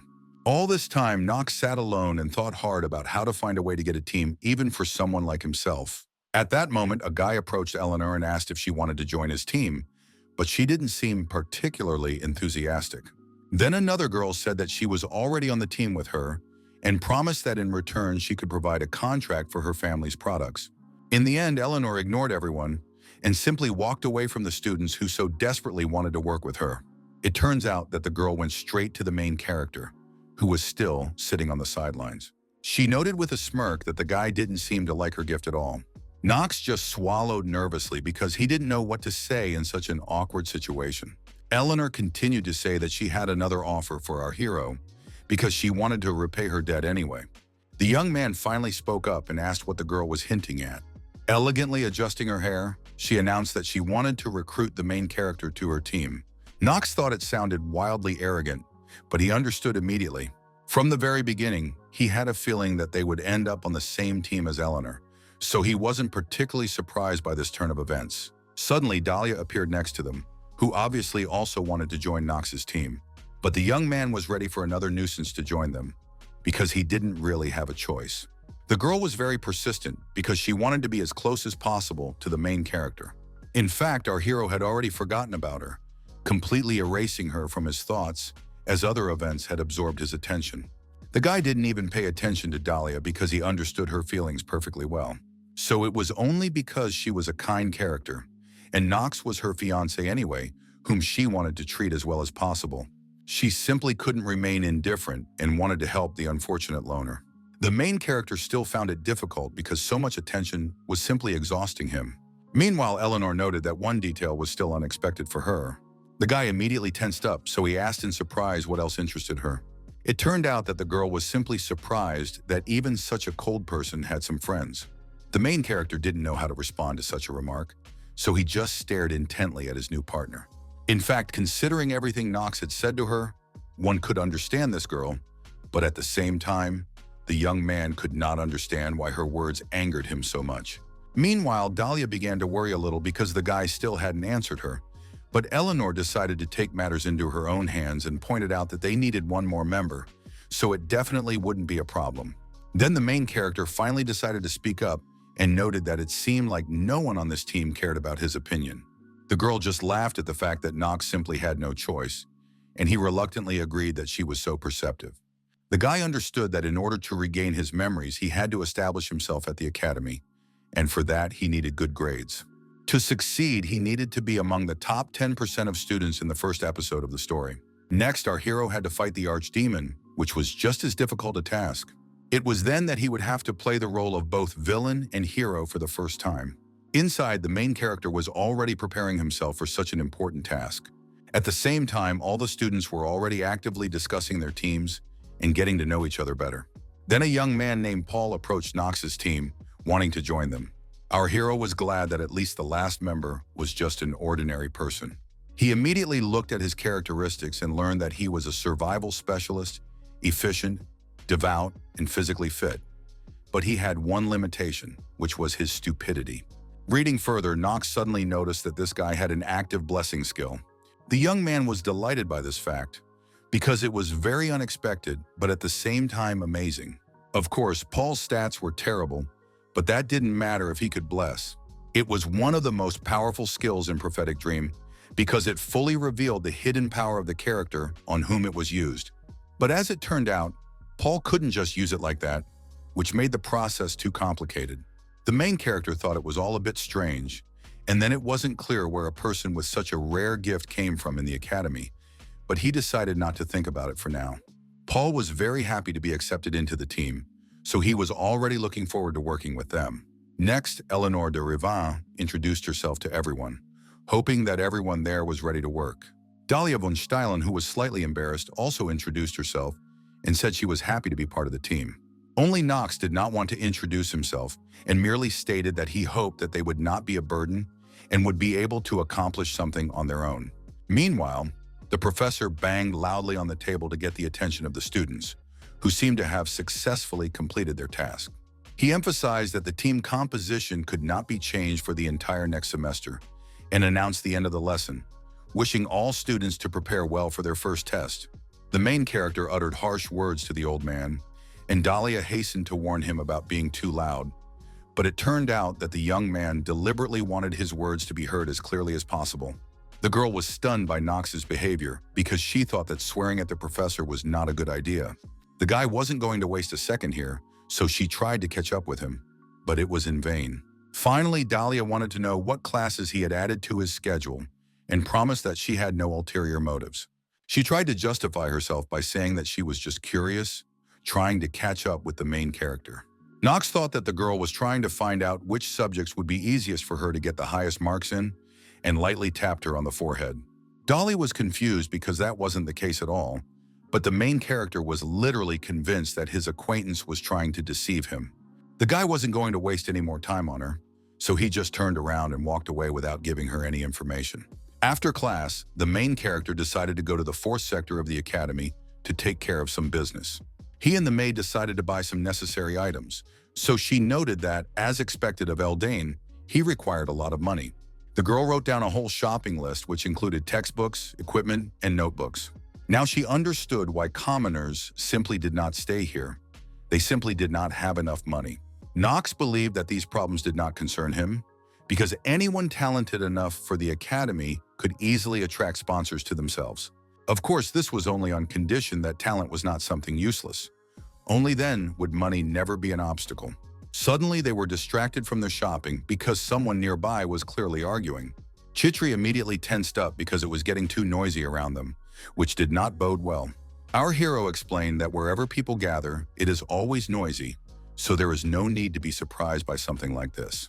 He looked closely at his companion and told her to just ignore them. Turning around, Knox saw some familiar faces in the crowd, so he was no longer so indifferent to the brawl. There was a salesman who was unhappy that someone was blocking the way for people with money, even though he himself was not going to buy anything. Our hero immediately recognized the son of one of the three families with the attribute of darkness, the young heir to the Marvas clan. It was Leon von Marvas, who was probably experiencing financial difficulties now that his family had recently gone bankrupt. The young man noted that the salesperson was not particularly nervous, so he hoped that he would simply let the young man off the hook. In turn, the student apologized and explained that he was just trying to make sensible purchases, but the man was not interested in that at all. In the end, the salesman ordered the young man in a harsh voice to stop talking nonsense and get out of there. He began to complain that Eldane's standards had become too low lately, which was why they were hiring all sorts of beggars. Leon von Marvas could no longer tolerate such offensive words directed at him, so his dark power tried to break free. He decided to use his magic to teach this salesman a lesson for daring to insult his family. The main character, who was watching from the sidelines, thought that this guy had completely lost his mind. Knox understood perfectly well that you can't do that even when you're angry as hell, so he decided to intervene in the conflict. It turned out that Leon was seriously going to use mono in front of the entire fourth sector, which was forbidden. Walking Dead appeared out of thin air, already preparing their weapons to deal with the defenseless salesman. Chitri was shocked by what the young gentleman was allowing himself to do, but she couldn't stop him.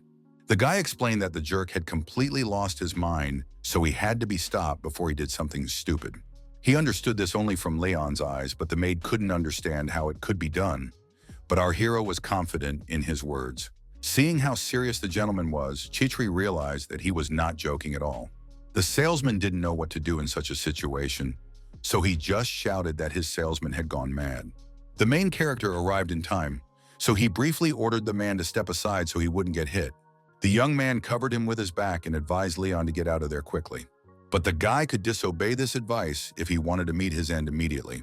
In turn, the man was dissatisfied even with the fact that our hero was trying to protect him and began to shout about his status. Then Knox decided to no longer hide his identity under his hood in order to put everyone in their place. When the residents saw his snow-white hair, they immediately understood who was standing before them. Stepping completely out of the shadows, the main character, with cold confidence in his voice, addressed the merchant, asking if he realized who he was. Meanwhile, evening had fallen, and all the students were trying to return to their dormitory to rest after a hard day of studying. Emma was listening to her young lady, who had returned after joining Knox's team.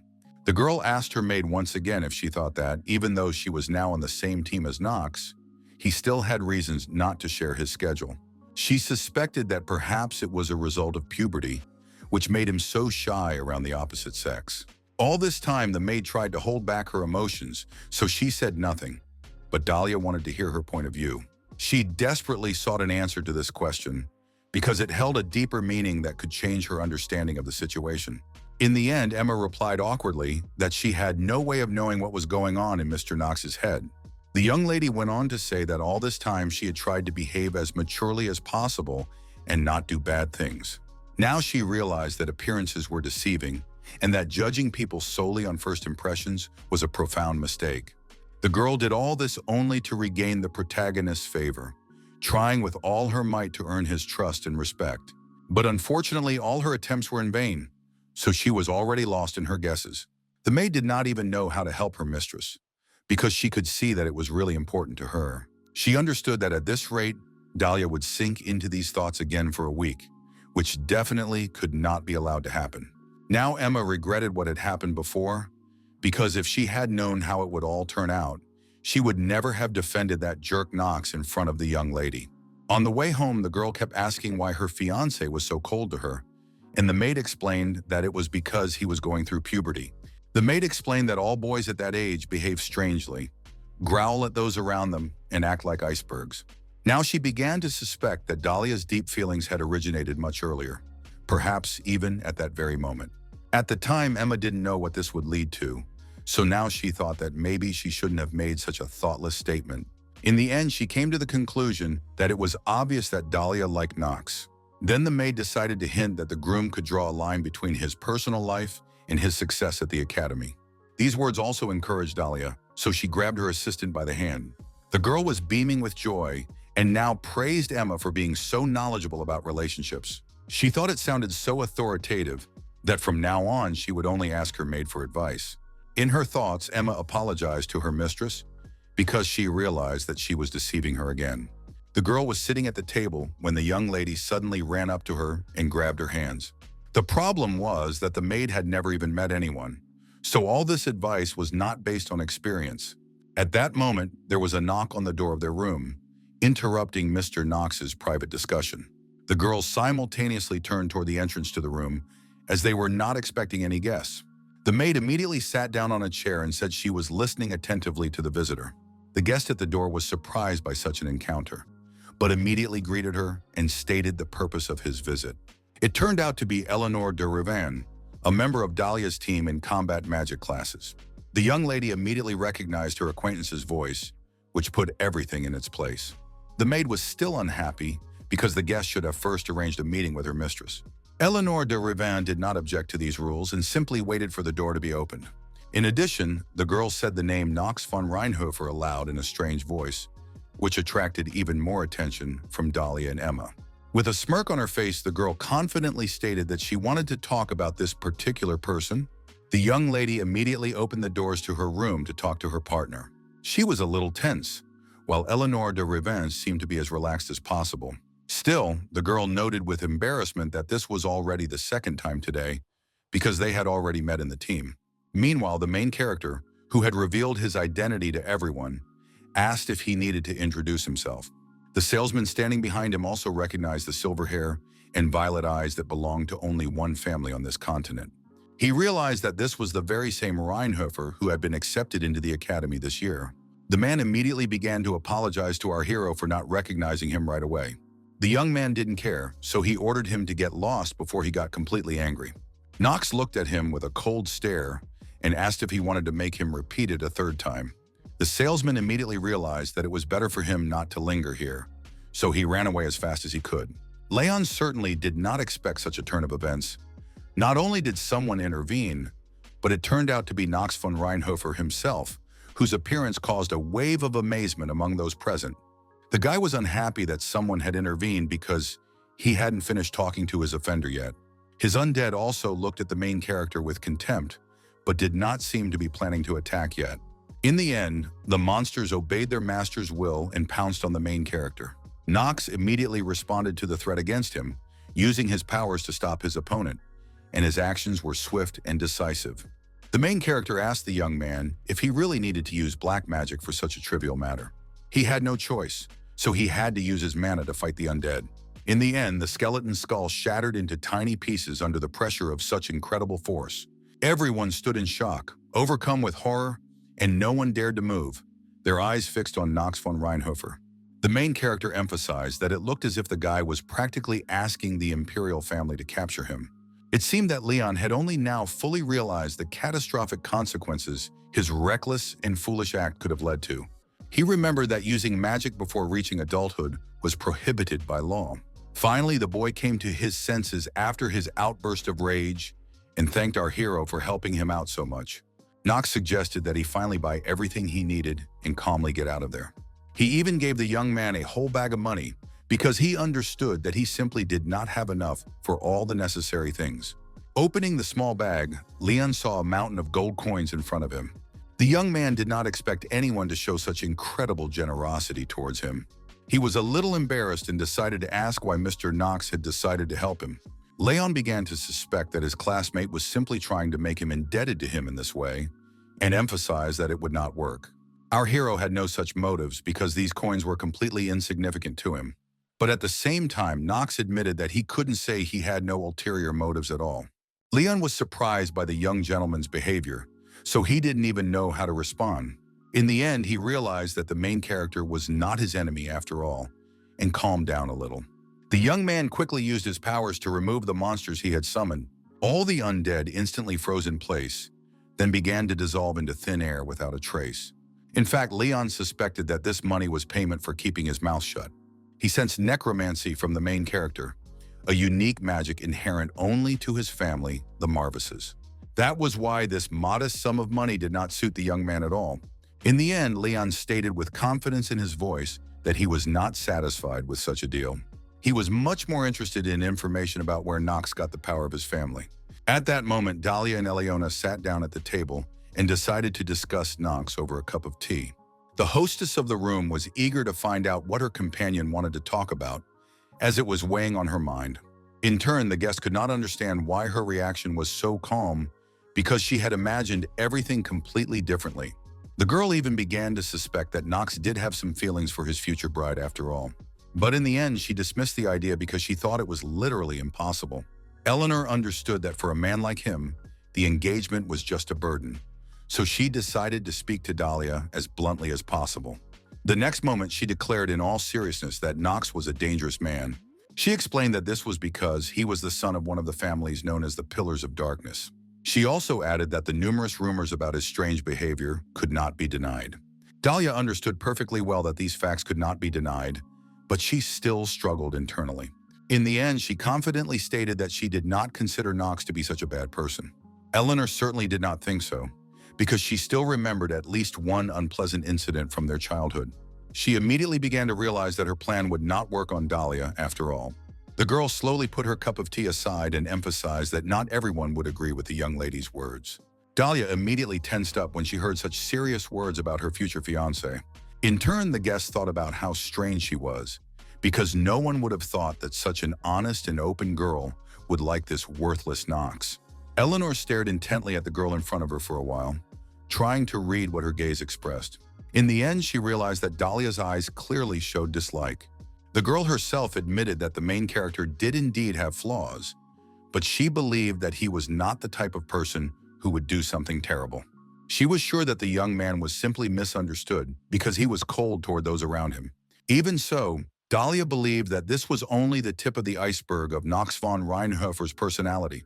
Eleanor was shocked by the girl's naivety, but she had heard that they were already engaged, which explained her attitude towards this guy. She hinted to Dahlia that engagements between aristocrats were something that could change at the snap of a finger. The bride herself immediately began to say that this was not the reason she believed in Knox. Eleanor continued to insist that people like that don't change just like that. The girl agreed with her, but also wanted to remind her of one important detail. She emphasized that just recently, Knox had saved Eleanor, which already proved that he was not such a bad person. If that guy hadn't been there, the girl could have really died at the hands of the monster. Dahlia herself was sure that her friend understood this perfectly well. She decided to ask directly why Eleanor was so hostile towards her savior. The girl began to realize that there was no way to change her partner's mind, which made her a little angry. In the end, she resigned herself to the fact that she had said a little too much and exhaled wearily. Eleanor got up from the table and suggested ending the conversation, thanking the young lady for her time. Dahlia was still a little confused because she couldn't understand what it was all about, but she said goodbye to her friend.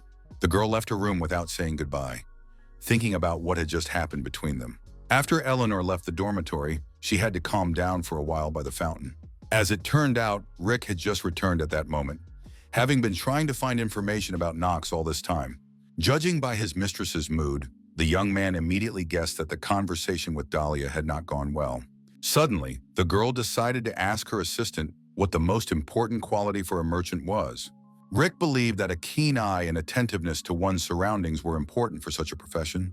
Hearing the advice about attentiveness, Eleanor immediately wondered if it was really that important. She understood that this was what made her a money fox, a star of the financial world. The girl couldn't believe that she hadn't noticed how Knox von Reinhofer had really changed. In the end, she came to the conclusion that it was nonsense, since the moment of resentment toward the young man had not been erased from her memory. Even now, she felt so uncomfortable that she nervously clutched the fabric of her skirt, trying to calm her inner turmoil. Eleanor was still convinced that after so many years, it simply couldn't be true. Meanwhile, Leon von Marvus released even more dark mana because he was so angry at the main character. Knox understood that this was too dangerous for ordinary people, so he immediately shouted at them to get away from there. The guy was unhappy that he had failed to calm Leon down because it would cause a lot of problems. Meanwhile, the people were terrified and tried to escape from Leon's dark magic, which had gone out of control. In this situation, Knox himself had to use magic despite all the existing prohibitions because the circumstances left him no other choice. Looking around, the main character realized that barrier magic had been used against him, which made him feel that something was fishy. He understood that no matter how much Leon needed money, he would never accept his ancestral power being used by a stranger. In turn, Leon noted that Knox should have chosen something much more substantial than a few pennies for the negotiations. The main character just smiled at this remark and asked what else he could offer the poor guy if this matter directly concerned his family. All this time, Leon couldn't shake the feeling that Knox was talking to him as if he knew him well. Knox wanted to have a normal conversation, so he began by acknowledging the high status of the Marvus family, which was on par with the Reinhauers. He said that this family was indeed powerful, but Leon didn't like that the guy was talking in the past tense. Our hero emphasized that the young man himself knew that their affairs were now in a sorry state because of the Sylvesters. Knox knew perfectly well that these people had organized a war over territory in order to overthrow the head of the Marvus clan and take most of his lands. Leon couldn't help but agree that this was absolutely true, so he bit his lip until it hurt. He understood that our hero was simply trying to make himself appear more knowledgeable than he was, appealing to his thirst for revenge. In response, the guy just laughed at such assumptions and said that he had no such intentions. But in any case, he wanted Leon's family to regain its former glory, and for the new head of the family to defend what was rightfully theirs, and for the Marvases to once again be at the helm of this continent. The main character understood perfectly well that this was exactly what the young man wanted. Leon agreed that the story was not bad and that Knox knew him well. But for now, he decided not to get distracted from the main question and find out how our hero managed to gain control of the Marvus clan's power. The young man replied that it happened by chance, and Leon immediately believed him and did not ask any more questions. This greatly surprised Knox, but the young man explained that he had already learned everything he needed to know.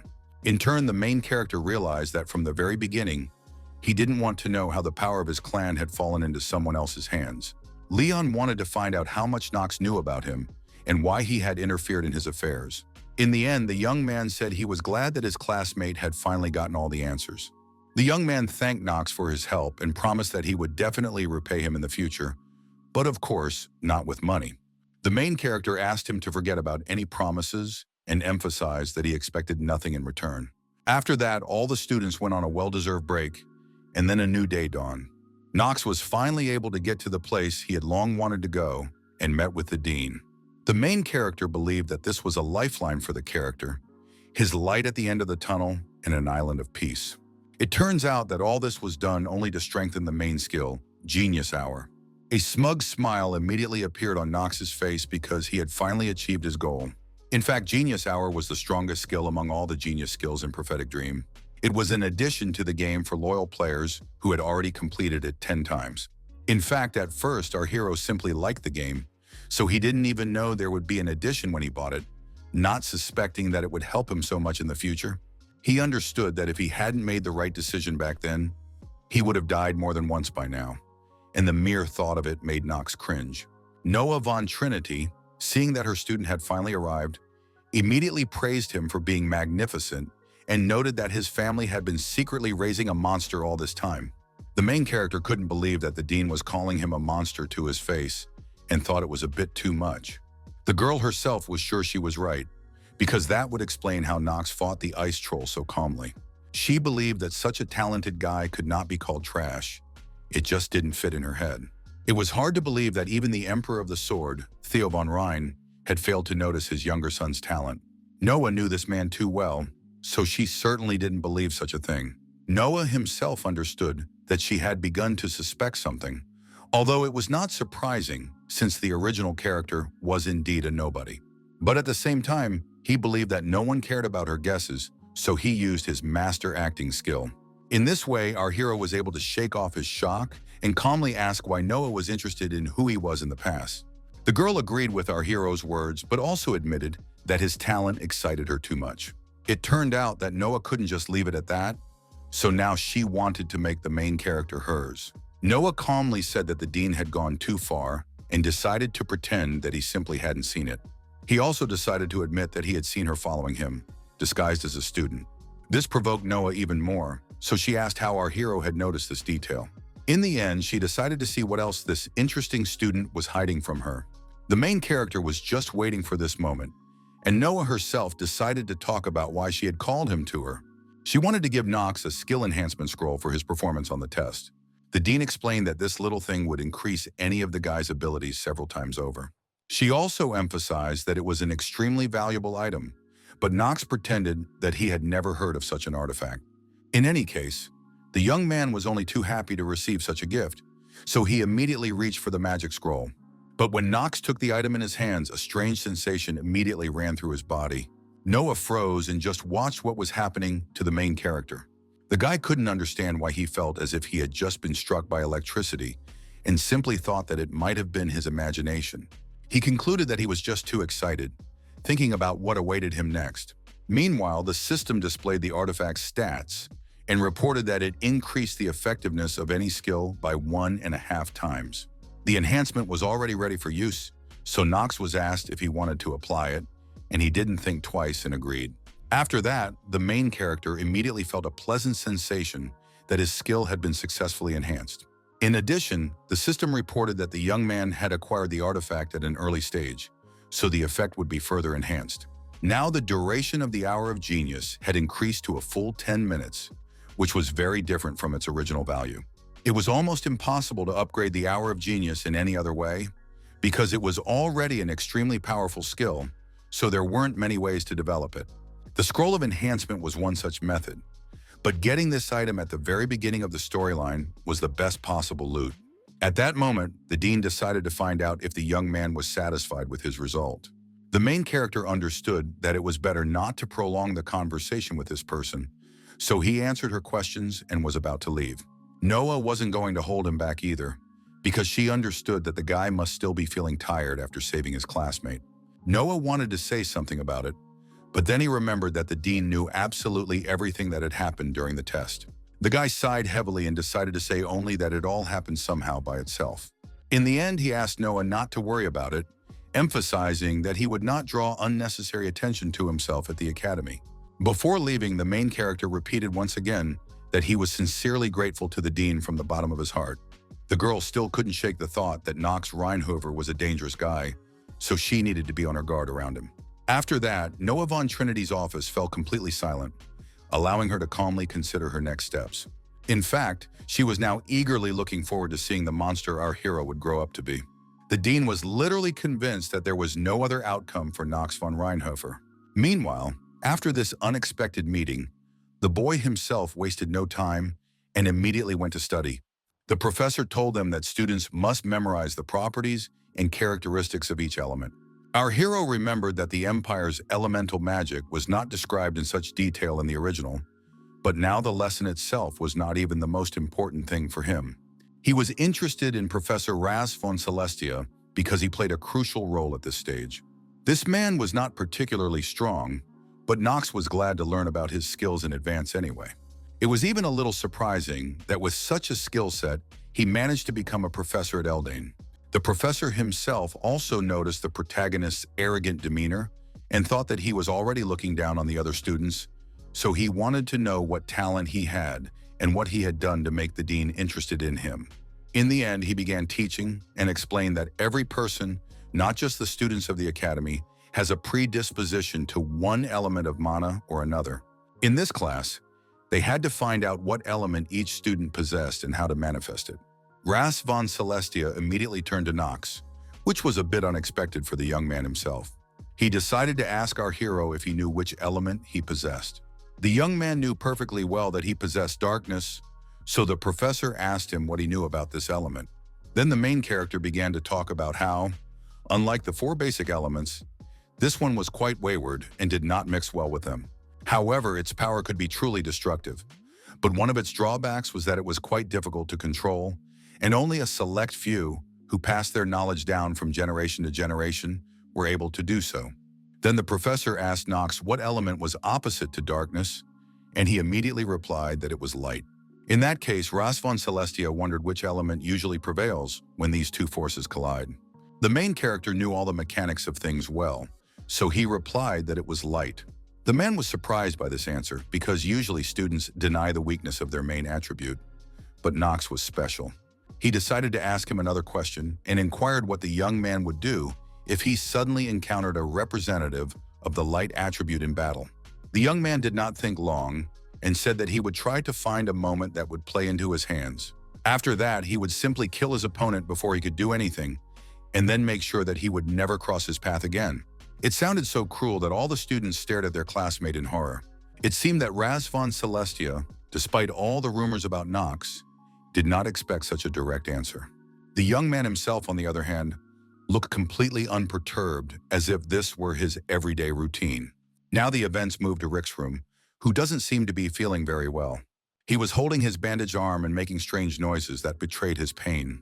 Finally, the guy injected himself with some strange serum, after which his appearance changed dramatically. He then went to the mirror and saw that a huge devil's mark had appeared on his chest. Rick was going to put in a little more effort to finally complete his transformation into a demon.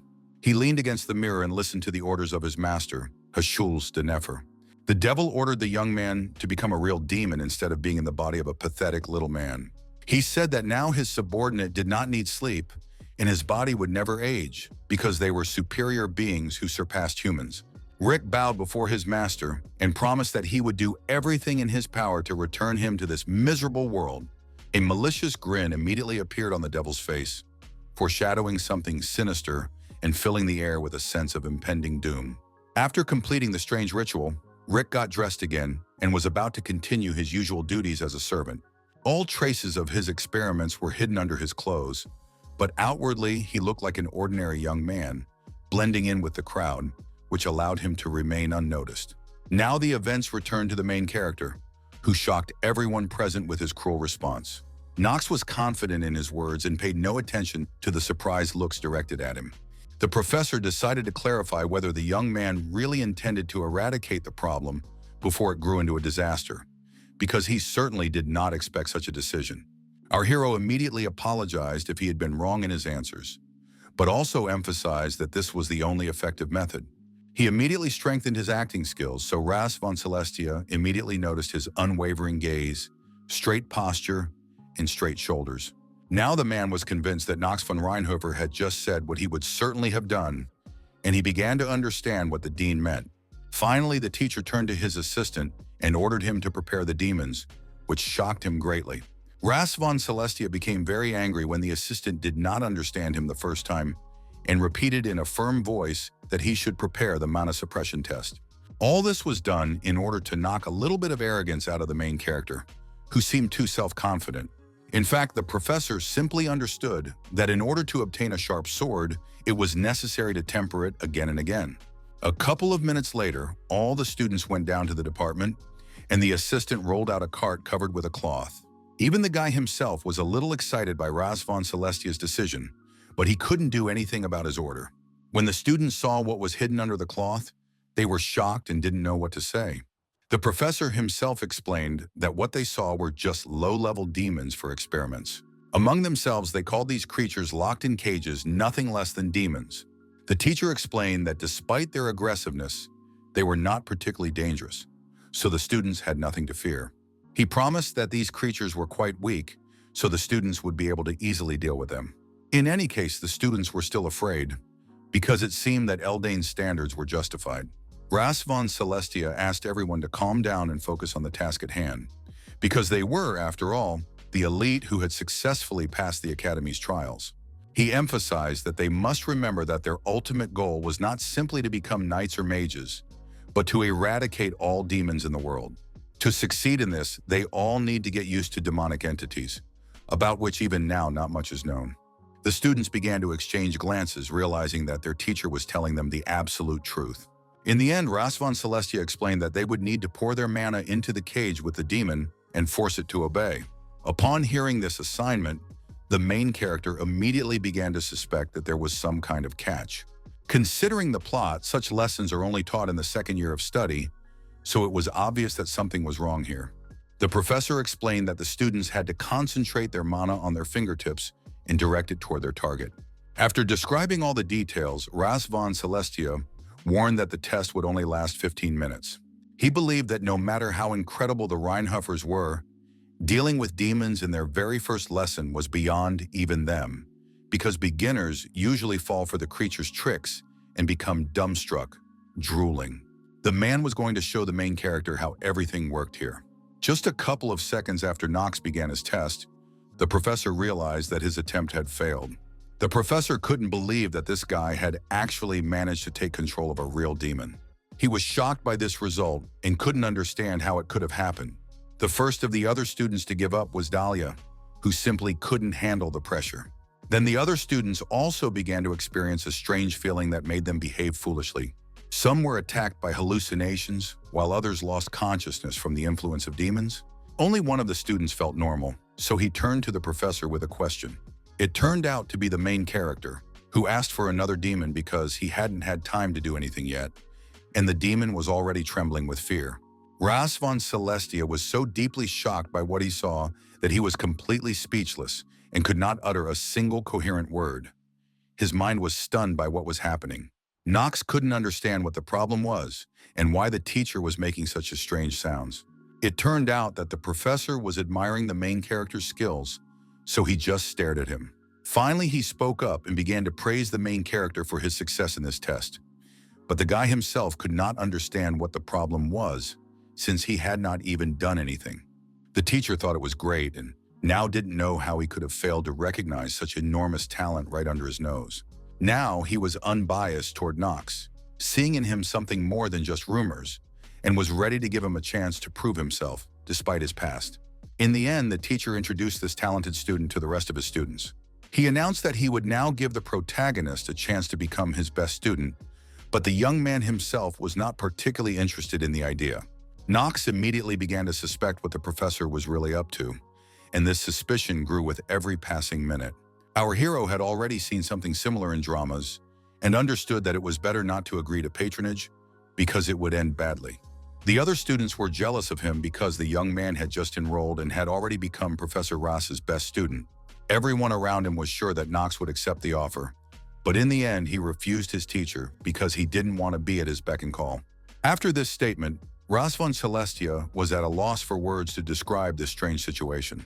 He couldn't believe that Knox was really turning down such an incredible opportunity that could change his whole life, and this decision seemed absolutely unthinkable and shocking to him. Then the students intervened in their conversation and asked if our hero understood what he was saying. Even the strongest students were exhausted after trying to capture the demons' minds. Even the princess and Echidna were unable to complete this task successfully, which was clearly indicative of its difficulty. The girls couldn't believe that the main character was the only one who had survived, so they couldn't even guess who he was. Thus, the main character once again attracted unwanted attention at the academy. Now, the events returned to a few hours before what happened. At that moment, Vernon was trying to prove to his colleague that the blonde-haired kid was indeed incredibly strong. Leon von Marvis did not attach much importance to this, because it was just a hasty assessment of a freshman who had only shown one performance. The captain believed that the problem was that the professor was too harsh and didn't believe it, even though the dean herself had confirmed the boy's skills. Even he already believed that Knox obviously had talent, so there could be no doubt about it. In the end, four wise men confirmed that this guy was incredibly talented. Ras von Celestia still wasn't going to trust these words, so he had to see it with his own eyes, which is why he was tired of all this talk. Bernon was dissatisfied with his friend's behavior, so he resentfully called him a pompous turkey. Now the professor saw with his own eyes that this student was indeed very talented. He was literally stunned by the shock, unable to believe that the main character was such a genius, but refused his help. The students thought the guy had really lost his mind since he didn't want to help Professor Ras himself, who was the highest authority in magical education. Hundreds of students would have lined up to become his best student, but everyone expected such a strange decision from the black sheep of the Reinhofer family. Knox heard these unpleasant conversations behind his back perfectly well, but it did not change his decision. He already had Eleanor, who was putting obstacles in his way, so he certainly didn't need any more enemies. Then one of the students finally decided to ask the exhausted Professor Ras a question. This guy wanted to know why he had decided to give this opportunity to Reinhofer, since the class was full of other gifted students. He cited Echidna and Princess Penelope as examples, who were quite strong in magic and therefore much more suited to the role of best students. The main character did not react to these provocations because he understood that he was just sucking up to those in power. Knox decided to remember this slimy young man better just in case. Ras von Celestia was not pleased with such talk, so he cleared his throat and emphasized that only he had the right to decide who was worthy of what. But at the same time, he noticed that all the students were dissatisfied with this decision and already suspected that they would spread some ridiculous rumors. To prevent this situation, Ras von Celestia decided to have a frank conversation with his students. With the utmost seriousness in his voice, he declared that he was ready to explain why Knox was the ideal candidate for the role of best student. Before doing so, he looked at the main character once more with eyes full of pure admiration. Knox still couldn't understand what all this was about because he had no intention of becoming one anyway. The first and one of the main reasons was that this guy had managed to suppress the demon's mana. Our hero just listened silently to what Ras von Celestia would say about him. One of them had already been mentioned and concerned the very incident with the demon in the cage. Although it was only a weak demon, it was not easy to deal with, so it was no surprise that the professor was impressed by him. The second reason lay in the student's talent, his genius for magical perception. Professor Ras had been studying magic for quite some time, and someone like him could immediately tell if a person had a talent for magic. Summing up all these arguments, the teacher once again came to the conclusion that Knox was literally perfect. Despite all the criticism, Ras von Celestia believed that it was quite fair to offer him to become his best student. The main character once again emphasized that he refused, but the professor promised that he would give the guy time to think about his decision. The man still had hope in his eyes, so he was sure that Knox had simply rushed his answer. Then the young man decided to agree with his classmates and noted that, in fact, there were indeed much more worthy candidates. He would have been grateful if the teacher had refused him, but the latter desperately tried to stop his talented student. Eleanor and Echidna stood aside and watched this strange situation closely. Dahlia was a little surprised by what was happening around her, while Leon watched with interest the guy they had met just recently. Penelope, on the other hand, still couldn't stop being amazed at how different Knox was from the rumors about him on. Echidna regretted that she lacked the skills to search for information, so she couldn't find out everything about Knox.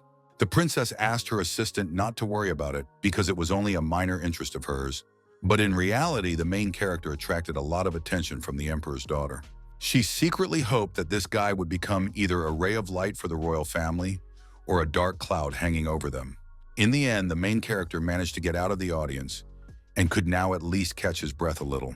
He couldn't understand why Ras was behaving this way and staring at his student as if he were some kind of delicacy. The main character was already doubting whether there was even one sane character in the prophetic dream. In the end, the guy decided to just hope that his teacher would leave him alone so he could breathe easy without all this pressure. Towards evening, Knox finally returned to the dormitory to rest after such a difficult day. From the look on Mr. Knox's face, Chitri immediately guessed that something bad had happened at the academy. Our hero looked away and replied that he would call these events terrible. It turned out that Ras von Celestia had not strayed from his goal for a second, pursuing him in classrooms and corridors. Even during the break in the cafeteria, he kept up with Knox and begged him to become the best student. But the worst came at the most inappropriate and awkward moment. The main character was standing in the bathroom when he heard a familiar voice behind him. The other students watched the stalls with apprehension, from which strange sounds were coming. The young man could no longer stand this persecution, but Professor Ras was not tired at all and was still asking the same question. He ordered the teacher to stop this whole charade because it was disgusting, but the teacher only praised the student for his bold language. The main character began to hurl insults at his professor, but the maid immediately stopped him, as she believed that such words should not be used when addressing a respected person. Even the servants knew that no one was more knowledgeable about the theory of magic than Professor Ross.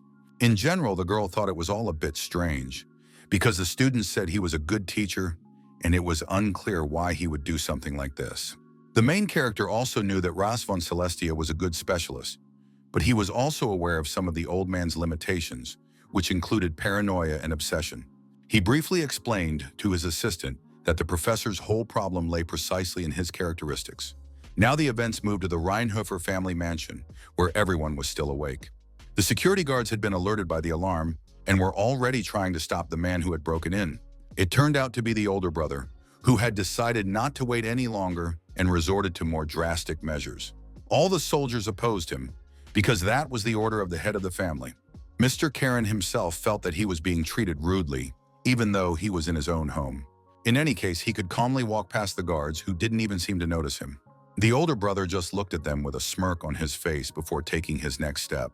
He did not understand how his father could treat his own son so badly. Finally, he managed to break into the head of the family's office, where Rudvel Elnark was also present. The son threw open the doors, and behind him appeared a gruesome scene, with bloodied bodies lying on the floor, lifeless and motionless. The butler felt that he could not even move, so he could not believe that Mr. Karen had suddenly become so strong. For his part, Theo never thought that his eldest son would ever return to the estate. Then the boy asked why he couldn't return to his family home. His father was unhappy with Karen's appearance, so he asked if this place was really his home. The young man looked at the old man without saying a word, not taking his penetrating gaze off him for a second. The eldest son did not waste any time and reminded his father that he had already suggested that he simply give up. He felt that Theo had very little time left, but Theo was not going to say anything about it.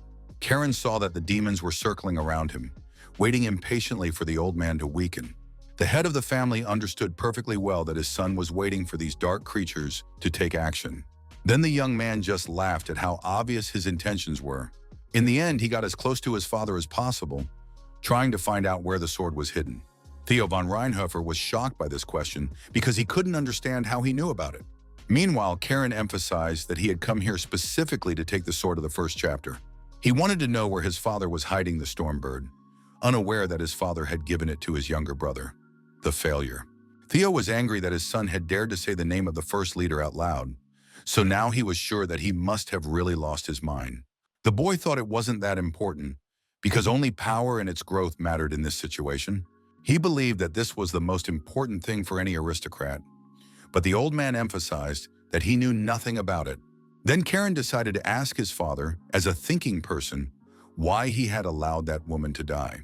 The butler immediately tensed up because he understood where this conversation on a forbidden topic could lead. It turned out that all this time, the eldest son had been talking about his mother, whom he so disrespectfully referred to as some woman. Karen emphasized that his mother was Priscilla von Orel, and he didn't even know about the others. He believed that this woman was just his father's mistake, who had become an outsider in their great family. These words deeply hurt the head of the family, so he no longer wanted to see his son.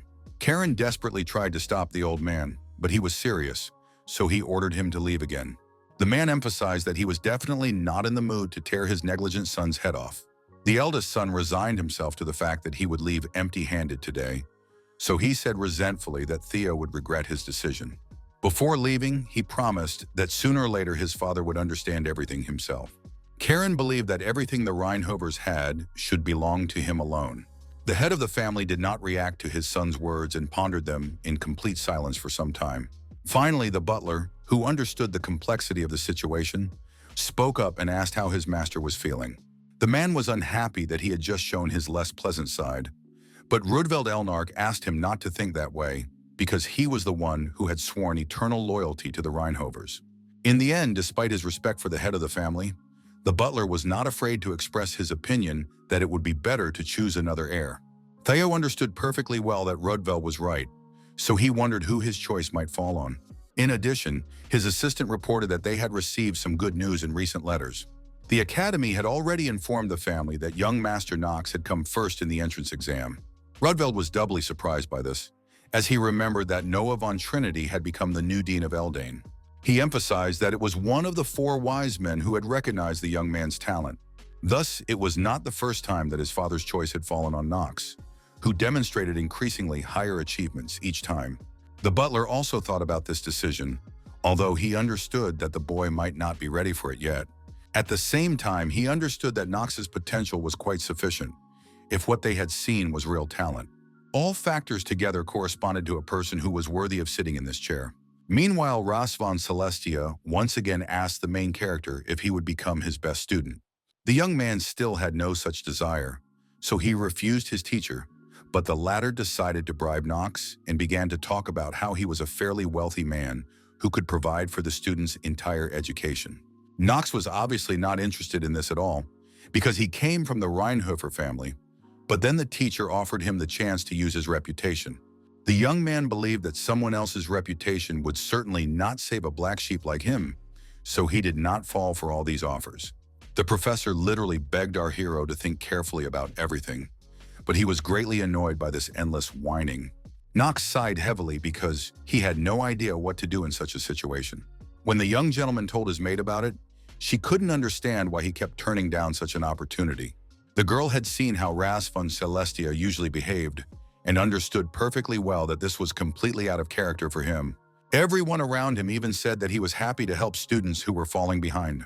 Our hero came to the conclusion that hiding forever was definitely not an option, and decided that he just needed to appear uneducated so that the professor would lose his obsession.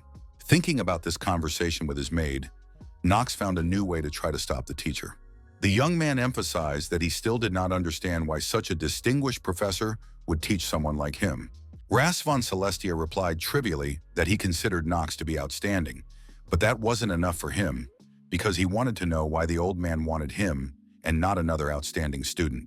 In fact, the professor himself no longer understood what all this talk was about and asked if the young man had any spare time. Knox decided to ask if the teacher had heard about his worthlessness, noting that if there was one thing he had plenty of, it was time. Ras von Celestia laughed at his student's witty joke and how he had caught him out. In that case, he decided to tell his story and offered our hero the best herbal tea supplied by the Revan Trading Company. The man began to explain that the reason for his interest was that he needed Knox to complete one of his studies. The main character asked what the professor was talking about, and he explained that he needed to find someone who did not yet know how to use mana. Ras von Celestia emphasized that this was the only way he could finally fulfill his lifelong dream. He simply did not want to watch someone die from powerlessness, despite all their struggles. It turns out that he did all this only because his own son had died in this way. Our hero immediately noticed that now the stories of characters who had not been emphasized in the prophetic dream were being told. Ras was the firstborn son of Viscount Celestia, so he was destined to become the head of his family, but he never had any outstanding talents. He was accepted into Eldane only because of his extensive theoretical training, but in the future, problems with practice still arose, causing other students to gossip behind his back. No matter how well the young man did on his tests, it did not save him from ridicule and universal condemnation. After long and exhausting work, Ras finally became a professor and even got married. Despite this, there was not a single person who fully recognized his achievements as a scientist. All of Ras's achievements and ideas were attributed to other people, and everyone continued to look down on him, but life went on and he had to raise his son. His only child also grew up and enrolled at Eldane, successfully overcoming all difficulties and graduating. His son promised Ras that he would do his best to bring glory to their family name, and he was very happy to hear such words from his boy. The young man joined a squadron of knights under the direct command of the emperor and went to the front with them. He wanted to bring them a victory that would make people talk about the Celestia family, but his son died on that battlefield. Not long after the battle began, he was struck by a pitiful arrow that barely glowed with mana. After telling the tragic story of his life, Ras von Celestia asked Knox if he now understood why he was so obsessed with helping the weak. In fact, the main character was not particularly surprised, because in the ruthless world of the prophetic dream, there are hundreds of thousands of such stories. But in any case, the young man even became a little interested in the annoying professor. He couldn't understand why the back of Professor Ras, which he saw on the monitor screen, and the one he saw in front of him were so different. Our hero began to feel that now, having learned so many details, he began to understand the depth of the old man's loneliness a little. In the end, the young man simply apologized to his teacher and explained that after hearing the story, he was convinced that there were definitely students at the academy who were better suited to his purpose. He believed that it should be someone who would treat his story with more respect and seriousness than he did. It seemed that Ras von Celestia did not expect to hear these words, and Knox himself wished him luck in finding the right person. Before leaving, the young man said goodbye to the professor until their next class. The man found himself in complete silence and solitude, reflecting on this conversation, which left him confused. His gaze immediately fell on the photo of his deceased son, who now always looked at him from under the glass of the wooden frame. The professor did not even feel discouraged, because he saw a certain resemblance between his boy and Knox von Reinhofer. Meanwhile, evening had already fallen outside, so the main character immediately headed to his room in the dormitory. Upon his return, he heard the catastrophic news and at first did not believe what the maid was telling him. The girl informed the young gentleman of the return of the first son of the Reinhofer family, Mr. Karen. In addition, she noted that our hero's older brother had even managed to kill several estate guards. The young man himself did not seem to expect this event to happen right now. It seems that all the main characters of the bad ending of the prophetic dream, Louis, the first crown prince, and even Karen, are finally coming onto the stage. It turns out that the ending involving the eldest son was the worst of all the ones presented. In the end, our hero gathered his thoughts and asked his assistant if she had been at the estate that day. It turned out that at that moment, the head butler had just summoned the maids to him, which Knox had not expected. He also couldn't believe that his brother was really saying nasty things about Theo's second wife and Knox's mother, the one Theo truly loved, unlike Karen's mother. Our hero did not know how this character felt about him, but he suspected that Karen could very well harm Chitri. He couldn't understand how Knox could have made so many enemies that he now had to deal with. After recovering from the news, the young man finally asked his assistant if Karen had hurt her. The girl immediately looked away and thought for a moment when she heard this question from her master. Knox immediately thought that this freak had done something wrong, but it turned out to be a little simpler than that, because the eldest son had only asked the maid a few questions. The main character's anger immediately subsided because he did not expect Karen to take advantage of this opportunity. It seems that Chitri did not know how best to explain the situation that had occurred at the estate. When the eldest son arrived, he and his girlfriend were in the hallway, heatedly discussing some topic. When the young gentleman passed by, the girls bowed to him in greeting. Suddenly, he stopped in front of them because something caught his attention. It turned out that Chitri was the one who caught Karen's eye, because he thought she stood out too much among the other maids. The girls continued their conversation, but interrupted it when the young gentleman addressed them. He asked Chitri who she was, as he had never seen her on the estate before. The girl introduced herself as Mr. Knox's personal maid and noted that she was pleased to meet the family's eldest son.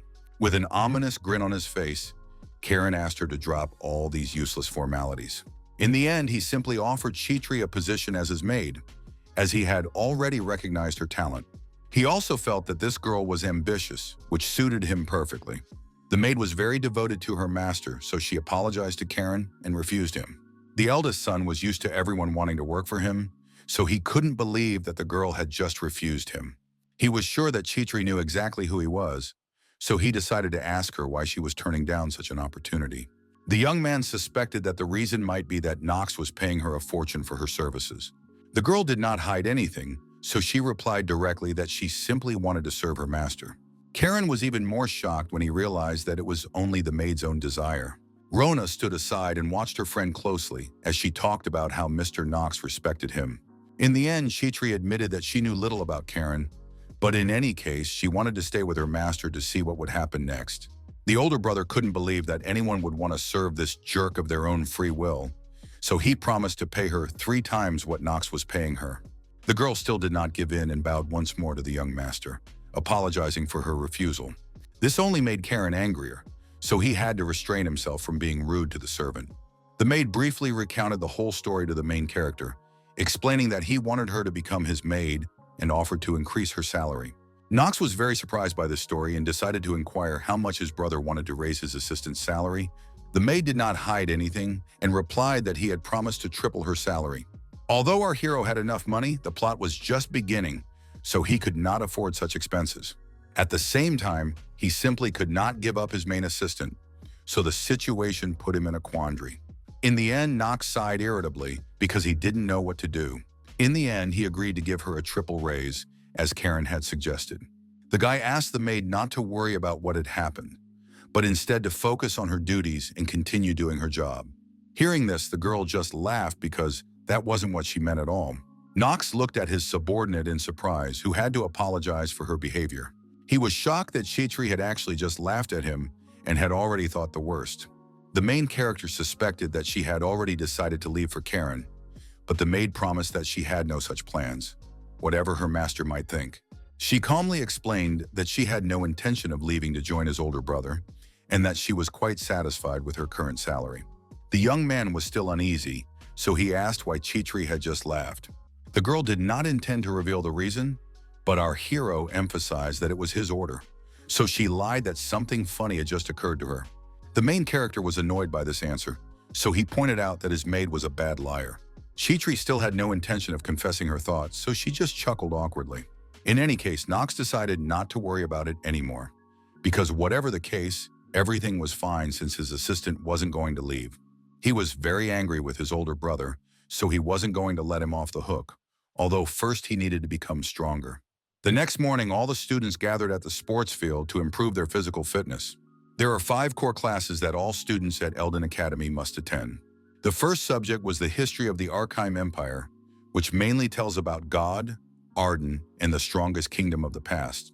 The second discipline was horse riding, where everyone learned to control their faithful assistants, horses. The Academy students also studied the knightly code and etiquette, which were important in aristocratic circles. But the last discipline was the most difficult for Knox because of his weakness. All the students ran at about the same pace, but only the main character ran somewhere behind. Endurance training was a challenge for the young man because it involved various physical exercises. Knox's weak body could not handle running or pull-ups, refusing to perform even the simplest exercises each time and leaving him completely exhausted. The main character couldn't shake the feeling that this place was simply testing the limits of his not-so-great strength. At that moment, the coach approached him and immediately noted that it all looked somewhat peculiar. The instructor didn't mince words and called the guy a wimp, which made him almost choke on his water. After recovering a little, the young man asked what he meant by saying such words. The man explained that he meant that our hero was exceptional in terms of short-term results. The only problem was that when endurance was required, the student always had big problems, as if he were blocked by a wall that he couldn't jump over.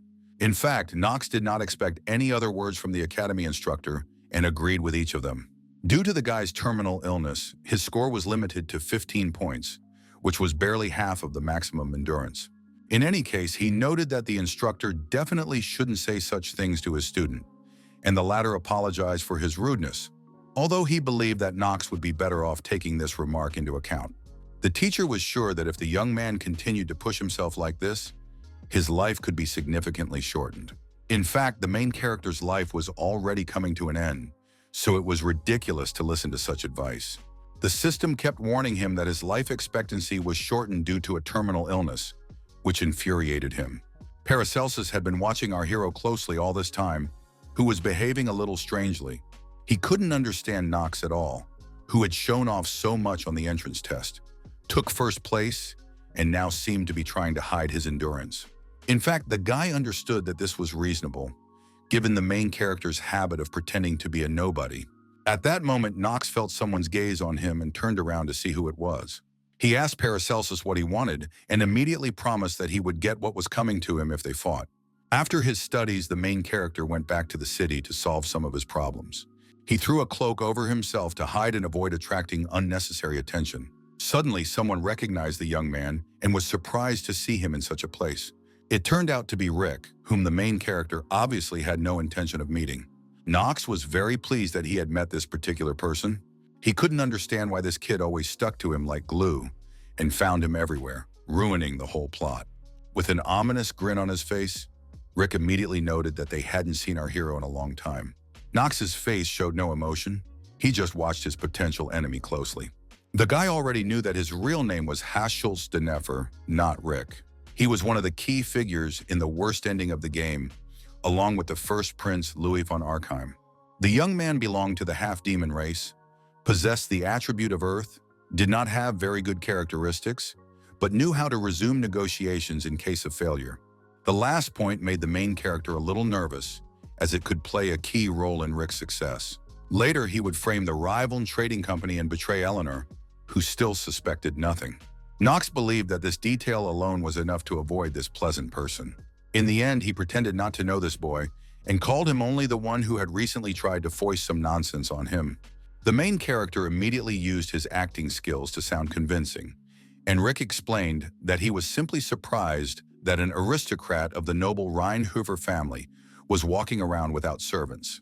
He noted that Knox's behavior puzzled him a little, but the young man, not tolerating unnecessary questions, firmly emphasized that it was absolutely none of his business and did not concern the servant. Rick just smiled at this remark and agreed with the young gentleman. But apart from that, the young man believed that their meeting was clearly not accidental, so he did not quickly leave our hero and offered to help him make some profitable purchases. Knox suspected that the head of the household himself had instructed the servant to pester him, but he also did not overlook the fact that the young man was simply idle. The servant immediately began to justify himself and explained that since time immemorial, aristocrats had carefully ensured that their servants did not slack off. After that, he simply fell silent and gave the main character a meaningful look. It was already obvious to Knox that this young man was here for a reason, so he carefully studied his behavior. He came to the conclusion that he needed to find out what this servant was up to, because there must be a reason why he was bothering him. In the end, the main character agreed to Rick's help, but noted that there should be no unnecessary conversation. Bowing, the young man took note of this and promised to follow his master's instructions. Meanwhile, Eleanor de Riven was in her room sorting through some papers. Her maid was helping her the whole time, handing her all the documents she asked for. The girl examined each paper that came into her hands quite carefully.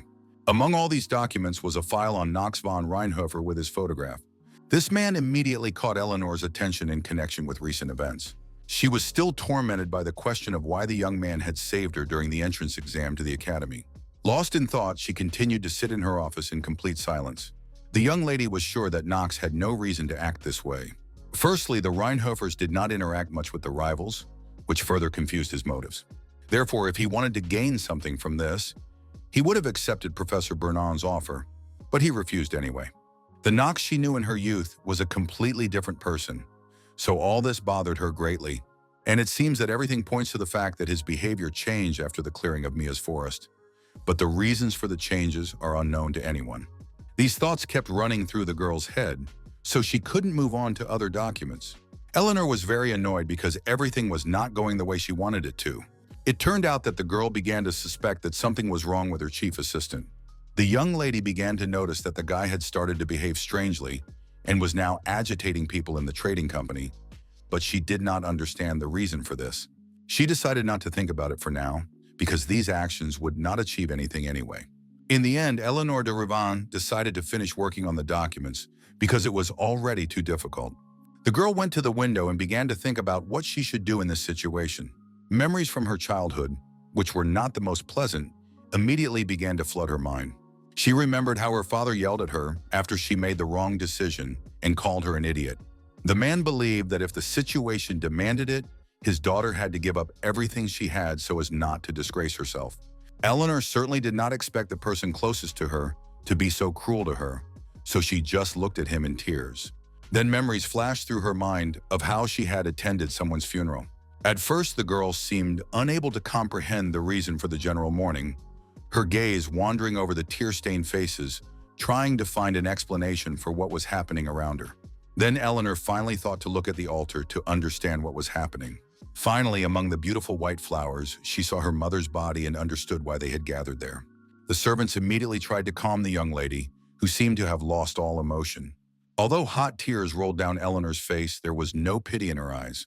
But even now, as an adult, the girl felt that sadness wash over her again. Meanwhile, the main character went with Rick, who successfully bargained with anyone. The guy warned that there was no need to buy a high-end magic sphere for classes because in the second year of training, students were given one for free, and it was even of much better quality. As for the cauldron and ladle for alchemy, it would be better for our hero to take those made of a special alloy. Rick noted that those made of chemically neutral materials contain the least amount of impurities. He also said that the store further down the road was affiliated with the rival trading company, so it had the best prices. Finally, he finished his stories because he was trying to remember what else he needed. The main character didn't want to admit it, but he noticed that Rick was extremely pragmatic. His pretense, coupled with his negotiating skills, was a very useful skill that helped in trading. Knox would even have been willing to win this young man over to his side if he weren't a half-demon. He wanted to say something, but Rick himself had already guessed that the gentleman had bought everything he needed. The main character thought that should have been enough, but something still bothered him. The guy decided to say directly that he still didn't understand what Rick wanted from him. Finally, Knox abruptly grabbed his temporary assistant by the shirt and lifted him into the air. With all his strength, the main character slammed the guy against the wall, causing a dull thud and a sob from the servant. He was in a serious mood, so he asked directly why Rick had been following him all this time. The young man continued to pretend that he did not understand what the young gentleman was talking about, so he asked him to explain himself. This angered our hero even more, and in a fit of rage, he slammed the guy against the wall with renewed force. Rick realized he had no choice, but was glad that at least this conversation would be short. With a smirk on his face, he declared that now they could get down to business. Suddenly, his demonic nature burst forth and began to fill the air around them. The main character immediately felt that a barrier had appeared around them, which, judging by its appearance, simply blocked out sound. It turned out that Rick was going to tell him that he had to renounce the Reinhauers and switch sides to the first prince. The young man grabbed Knox's hand so tightly that he felt it would be quite difficult to get out of this grip. Meanwhile, the servant himself began to show his true nature, and that very black spot appeared on his chest. Obviously, the main character already knew perfectly well that he was not serving the first prince at all. Rick was shocked when he realized that someone had finally figured out his most important secret, so he just stared at Knox in surprise for a while. The young man was unhappy that the situation was beginning to spiral out of his control, so his face immediately showed confusion. He agreed that the main character knew a lot about his identity. A sinister grin reappeared on Rick's face, because he was sure he could deal with this problem. The main character began to feel that the situation was getting out of his control, so he became increasingly tense. Meanwhile, the guy let his demonic power break free because he knew his master wouldn't like it. Knox, sensing the powerful and sinister energy emanating from the devil, instantly realized that he was facing Baal himself, an ancient and powerful demon whose name inspired fear. He asked the young man if he truly believed that his master would grant him all his wishes. With hope and unwavering faith in his eyes, Rick replied that he was absolutely sure of it. In the end, the main character let the young man go and simply expressed his hope that he would not regret his choice. Rick immediately calmed down and carefully adjusted his shirt, which the young gentleman had touched. But before leaving, Knox addressed the young man once more, which surprised him a little. He warned Rick that he must not harm the main character or his family. With the utmost seriousness and menace in his voice, the guy promised to kill the servant if he dared to do anything like that. Even the half-demon was frightened by such a look, so he promised to take this fact into account. In the end, our hero had nothing more to say to Rick, so he quickly left him. After that, all the students gathered for the next lesson, and Bernon announced the start of the class. The students immediately recognized that the instructor standing before them was the same one from the entrance exams, whom they called Bald Head among themselves. One of the students asked his classmates to be more careful with nicknames for their teachers. He explained that only someone who did not suffer from alopecia could call him Bald Head. Otherwise, it could be taken as an insult. It seemed that the teacher had heard this conversation perfectly well, so he coughed irritably but did not touch his students. He understood that he needed to calm down because he couldn't scold students for careless remarks about his hair. The man decided to move on to the main point of the lesson and talk a little about the place chosen for the class. It was called the Clarial Plains and was a landmark of Elden, where many unusual plants and flowers grow. But all the students had gathered here to learn the basics of horse riding. Vernon said that to start with, they needed to try riding a training horse or the horse they had brought with them. Some began to worry because they hadn't even had time to explore the surroundings, while others already had their own horses. It turned out that there were students who had never even ridden a horse before, so they were even more afraid. Others believed that learning to ride at the academy was completely pointless, as these skills were rarely useful in real life.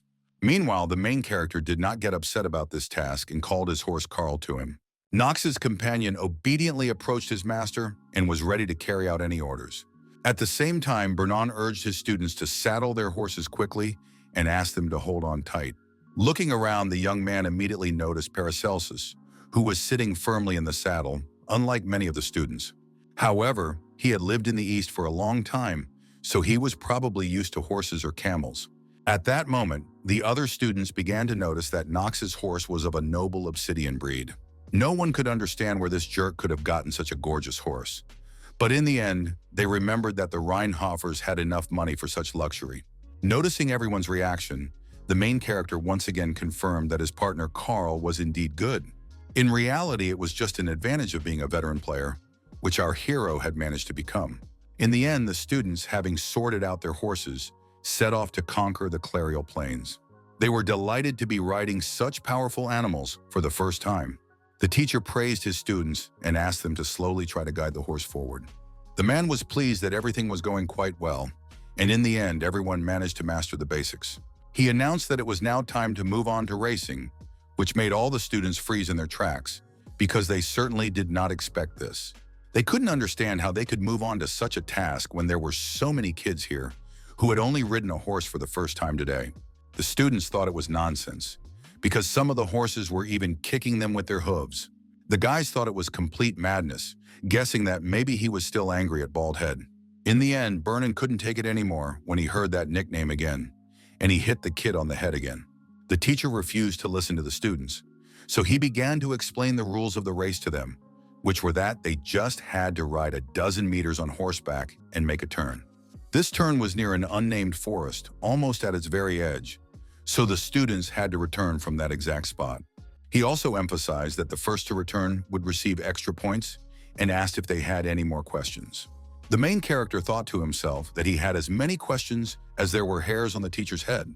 He quietly said to himself that this was definitely no time for jokes, but Dahlia was already standing behind him and had heard him. Knox understood where this was going, so he immediately asked the girl to go where she was going. Although racing is a typical format for this lesson, something is bound to happen today because a half-demon will appear for the first time in this episode. Considering that this is his first appearance, everything will be arranged so that the protagonist meets him face to face. In this episode, a half-demon named Roger will appear, forcing the students to hide in an unnamed forest. The protagonist, along with a couple of other brave souls, will engage him in battle, according to the script for this episode. But as the main character realized, the protagonist will no longer be there, so he needs to take matters into his own hands. There are many strong guys here, so he is even curious to see how things will turn out in the absence of a leader. Knox believed that it was important to weigh everything correctly and take the minimum number at the right moment. In the end, Dahlia didn't leave and asked if the guy wanted to go with her. She explained that it wasn't that she was scared, but just in case, she would like to have a strong person nearby because there could be many dangers lurking in the forest. Suddenly, Eleanor de Ravin appeared next to them, thinking that the girl was so confident that she was offering her help to Knox. The main character became even more angry, so he asked his acquaintance not to meddle in his affairs. The girl did not respond and simply looked at Knox with contempt for his rude reply. She simply turned around and walked away, unwilling to continue this pointless conversation. Dahlia agreed that it was a race after all, so they had to return before the others. The girl promised that she would let our hero win because he wasn't very good at horse riding anyway. The main character, with unexpected seriousness in his voice, noted that now was not the time for races. He did not wait for his companion and led his horse forward to begin the task. Dahlia was a little confused because she couldn't understand the reason for her partner's mood. Meanwhile, Bernan warned the students that the race would begin shortly. A few seconds later, he gave the starting signal, and all the students galloped forward. The main character and Carl also kept up with their rivals, moving forward rapidly and demonstrating the same determination and speed. From all sides, commands and light blows to the horses could be heard, urging them to run faster. Many students were confident that they would definitely not lose to the commoners who had only gotten on a horse today. Those who fit the description of this aristocrat were nervous because it was true. Meanwhile, Carl, lying under Knox's body, began to get noticeably nervous. His breathing quickened and became deep. The main character understood that his horse might be nervous in such a situation, but it was not going to calm down. At that moment, the system reported that a magic circle had been detected by the genius of magical perception. Then under the feet of the students' horses, the very seal appeared, which was supposed to cause chaos. All the students began to panic because they couldn't understand what was happening, and their horses even less so. The main character, who knew everything perfectly well, explained that it was teleportation magic, so he asked the guys to stay where they were and not move. He suggested that they try to disobey his words if they really wanted to die right there. The students, feeling the magical influence on themselves, began to scream in fear. A second later, all the people who had fallen under this spell literally dissolved into thin air. At that moment, as if out of nowhere, the same half-demon appeared before the stunned students, his appearance sudden and full of sinister energy. For a while, the monster stood still and carefully examined his body. Then a smirk appeared on his face, because he had finally managed to get out. He was glad that he finally had the opportunity to carry out his ultimate revenge. It turned out that before teleporting Knox, I had managed to release Carl so that he could inform the teacher about what had happened to the students. In an instant, all the students found themselves somewhere in the middle of the forest, some of them losing consciousness again after the teleportation. Those who managed to remain conscious after the transfer experienced severe headaches and were unable to comprehend their surroundings. The students couldn't believe that they were in the middle of a forest, because just a few moments ago, they had been standing on a plain. Absolutely none of them knew what was happening to them, except for the main character, who was already on his guard. He immediately sensed the presence of demonic energy, which immediately caught his attention. The guy also noted that this teleportation magic was different from the Dean's magic, as if it had a more unstable formula. At that moment, the princess spoke to him, asking if their partner understood what had just happened. Knox did not pretend to be in the know, so he replied that he was at least trying to understand, but also emphasized that the academy had nothing to do with it. Echidna immediately interrupted their conversation, unable to understand why the guy was talking about such things, and asked him to tell her if he did know something. The main character was unhappy with the tone she was using, so he immediately put her in her place, because she was not a princess. The young man also emphasized that he was definitely not obliged to report anything. His tone was adamant, and he was not going to share any information. Echidna was very unhappy with this attitude towards her, but at the same time she could not respond to the young gentleman. Eleanor overheard the young man talking about teleportation magic, which had been suggested by someone from outside. The girl saw no reason to think the same, so she asked why he had come to that conclusion. Dahlia also joined them and noted that it could indeed be a test from one of the professors. The main character himself was not even surprised that these fools did not understand, because they could not see beyond their own noses. Only the guy understood that this was the reality of Prophetic Dream, a game that is rightly considered one of the most difficult genres. In the end, he decided to explain to everyone else that the mana around them looked too unstable. In addition, Knox activated his acting skills, explaining that the spell had a crude formula, as if the creator had not thought about the safety of the target at all, only that the circle would fulfill its function. Then Leon also agreed with our hero, because if he were a professor, he would have thought about the safety of the students first. It was obvious that no one would dare to endanger so many aristocratic children. In the end, the young man agreed that Knox was absolutely right and asked what the other students thought about it. The princess also did not particularly want to admit that the main character was right, but she had to do so. She also felt that the formula was clearly unstable, and Knox correctly understood that it was some kind of external enemy. The girl immediately became nervous because she thought her brother might be involved. Meanwhile, Leon noted that in any case, it would be better for him to leave as soon as possible, and the others agreed with him. He was sure that staying in a cloud of such mana was not the best idea.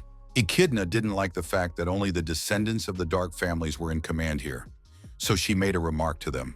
She demanded that the guys provide at least one piece of evidence to back up their words, but Penelope immediately stopped her assistant. The girl emphasized that they were absolutely right because she also knew that the cloud of unstable mana was unsafe. She even noted that if they stayed here, it would be tantamount to walking to their deaths. The students thought about it and also noticed that this circle was set up in a strange and clumsy way. They began to agree that the princess had seen the root of the problem and realized that she had been studying magic for much longer than they had. Paracelsus, who stood aside and simply listened to the other students, suddenly sensed something was wrong. He ordered everyone to be quiet and quickly drew his weapon to respond to the threat. Echidna immediately asked what the young man was up to, and he was surprised that she couldn't smell the blood stench in the air. Paracelsus explained that there was a monster of medium rank or even higher here. He didn't have time to finish saying that the monster was already approaching when Knox finished that their enemy was right above them. A second later, the silence in the forest was indeed broken by a huge black bird, its powerful wings cutting through the air, creating a whirlwind, and an ominous cry spread throughout the area, foreshadowing something mysterious and disturbing. The main character didn't waste a second. His determination was unshakable, and he immediately sprang into action, rushing forward to attack the monster. The guy immediately asked all his teammates to prepare for the battle ahead. He moved quickly and confidently, so in a moment he was able to cut the monster's wing. The bird couldn't keep its balance, so it crashed to the ground with a loud thud. Having demonstrated his strength, Knox immediately announced that he would lead the battle. The students were extremely surprised when they found out who would be leading their team, which caused a wave of confusion. They could never have imagined that the worthless Knox could lead the battle and considered it complete madness. Even the princess did not expect such courage from the main character. But at the same time, she was frightened by the sudden appearance of the monster. She was shocked that the main character could sense the monster so easily, and now she couldn't understand why he was called the scabby sheep of the Rheinhofers. Eleanor and Paracelsus stood aside for the time being and watched to see how events would unfold. In fact, absolutely no one could understand why Knox von Rheinhofer was now so different from his usual self. Meanwhile, Bernon was extremely surprised to find that there were no people around, which puzzled him. He was already disappointed in the newcomers, suspecting that they were completely untalented at horse riding, since no one had made it to the finish line yet.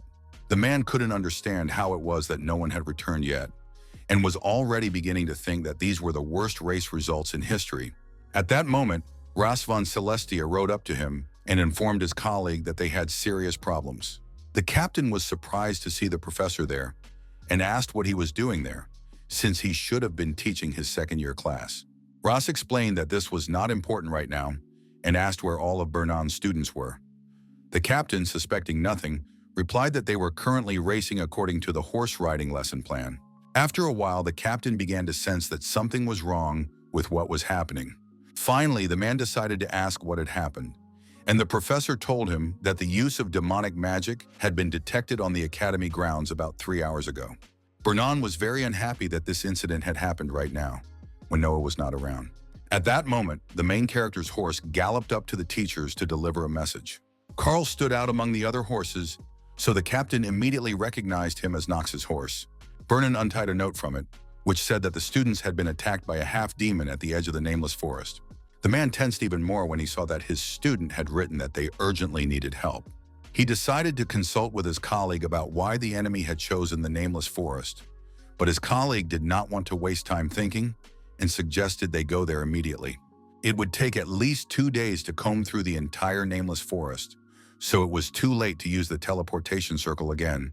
The teachers tried to rush there as quickly as possible, but hoped that the students would be able to hold out until their arrival. Meanwhile, the guys, having dealt with their first enemy, approached the huge bird to examine its body.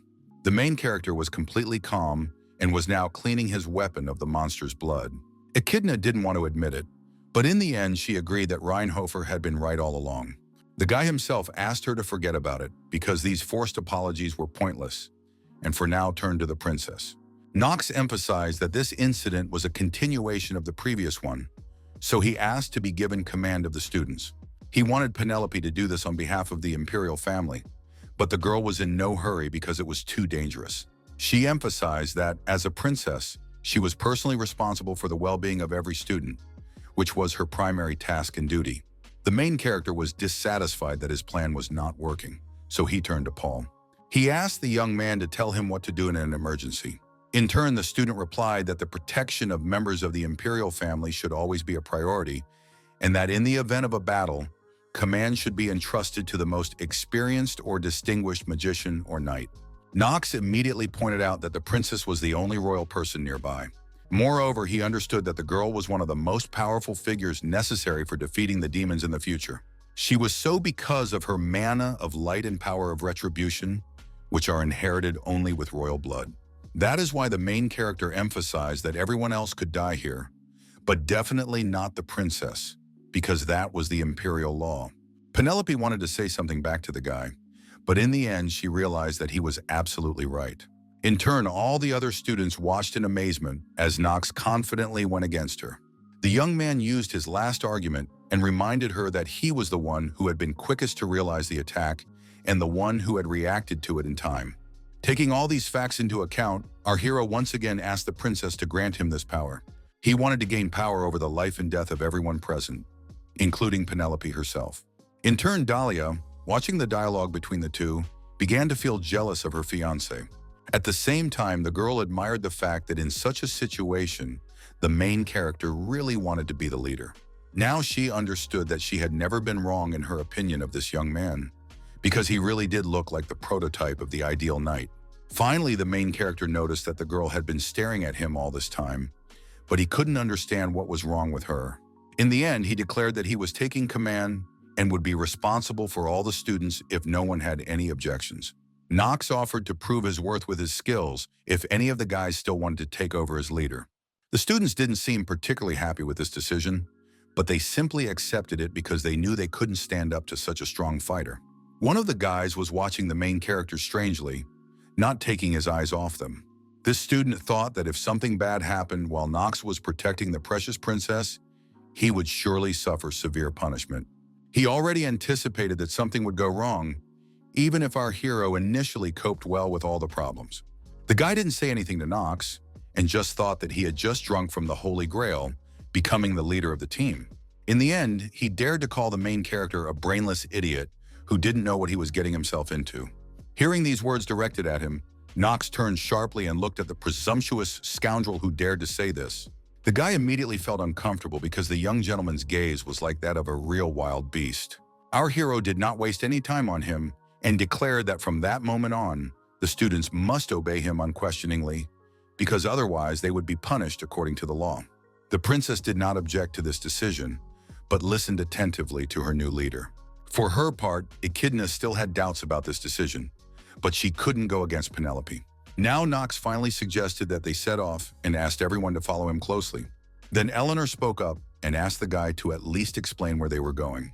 Our hero emphasized that he was not very good at explaining things, so he advised everyone to just keep up with him. All the students simply did not know how many times he had replayed this chapter, so he knew the location around him perfectly well. The young man was a veteran of this game, so such a task was no problem for him. Finally, they reached the cave hidden deep in the nameless forest. It turned out that all this time, the half-demon had been watching the students pass all the tests on their way to him. Sitting in his dark lair, he quietly mocked the naive students, anticipating his imminent entertainment. At that moment, a real devil appeared before him, who had already sensed the awakening of his subordinate. Out of nowhere, an ominous grin appeared, ordering him to devour all these kids from Elden. This dark entity grew and continued to say that the half-demon must get rid of these young shoots. The half-demon was only too happy to serve his master, so he immediately reached out to him.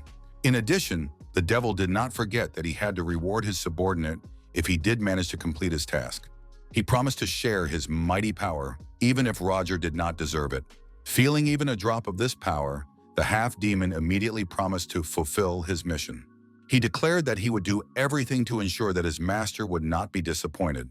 The devil was pleased that his subordinate was so enthusiastic, so he immediately disappeared. For his part, the half-demon believed that the mission with Elden was just perfect for him. It turned out that he wanted to take revenge on someone from the academy for daring to abandon him. Then Roger began to watch the two teachers who were rushing at full speed toward their students. His attention was drawn to Ras von Celestia, who now looked extremely focused. It turns out that the half-demon wanted to take revenge on this particular professor because he had a long-standing personal grudge against him, which was the main reason for his actions. Meanwhile, the sun was already setting below the horizon, so night would soon fall, which would only complicate our students' task. All this time, the students were making good progress, killing all their rivals along the way and taking all their trophies. Now the main character stopped and announced that from here on, he would divide the entire team into roles. To begin with, he instructed Leon and Paracelsus to assist him in order to ensure reliable support and effective completion of the task at hand. Paracelsus obviously didn't really want to do this, but Knox had already defeated him once, so he decided to just accept it this time. Leon understood that he might not have the skills for such a serious mission, but he promised to do his best. The main character was delighted that everything was going according to his plan, as he had managed to lure the two strongest students to his side. Having finished with this matter, the young man decided to move on to his next step. He told his team that there were two ways to get out of the forest. The first was that someone had to break the barrier from the outside so that they could leave the area without any problems. Or their team would have to fight the creator of this barrier and teleportation circle to break the spell. After listening to the leader, the princess immediately wanted to say something, but the guy immediately guessed that she wanted to say that the second way was much more dangerous. However, their team had no other options, so they would have to take the risk anyway. Our hero explained that Professor Bernard would get there in 2 days, God willing, and that was if they went straight there. In general, he knew that the first method would simply not work, because they would have no outside help. To get out of the situation, they would inevitably have to face the villain face to face, as this was the only way to freedom. All the students just stood silently, staring at their leader, because such an outcome and the truth frightened them. The main character immediately sensed the tense atmosphere and decided to suggest that the students look for something useful. He noted that all this food would barely last 2 days, so they needed to stock up on some supplies. Paracelsus immediately intervened and asked what the aristocrat was going to make them eat, and he replied indifferently that they would try wild boar meat. The assistant understood that Knox was quite strong, but still objected because it wasn't such a good idea. He explained that this was not the hunting ground of wealthy families, so they would not be able to eat the poisonous, demonic monsters. It turns out that the main character knew this very well as the fact that most of the plants here could not be eaten without thinking. Then Paracelsus asked irritably why he was suggesting they eat it if he knew this fact so well. It turns out that he had eaten demonic creatures before, after which he had severe stomach cramps, which did not seem to be a compelling reason for starvation. The main character began to regret getting involved with this guy, but noted that he had one way to remove the negative effects. He then turned to Leon and asked him to summon the dead and order them to protect all the students from the monsters, while he himself began to gather some herbs. Knox did not forget about the princess, so he ordered Paracelsus to protect her, noting that, apart from his foul mouth, he was quite a useful fighter. The assistant had to keep all his resentment toward the main character to himself, but he promised that he would definitely teach him a lesson in the near future. After that, the guys went their separate ways to carry out their missions, and the team leader could calmly go about his main business. The guy made sure that everything was under control so he could start cooking.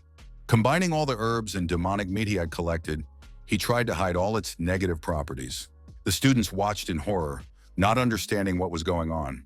They saw that the boar meat had a very strange color and already thought that they would die if they tasted this junk. The main character, however, was confident in his actions, so he continued cooking, adding more and more herbs. Literally a moment later, the students noticed that the color of the meat had changed and become more natural. Then Knox explained that he had simply used a plant called crimson scallop to neutralize the poison in the meat.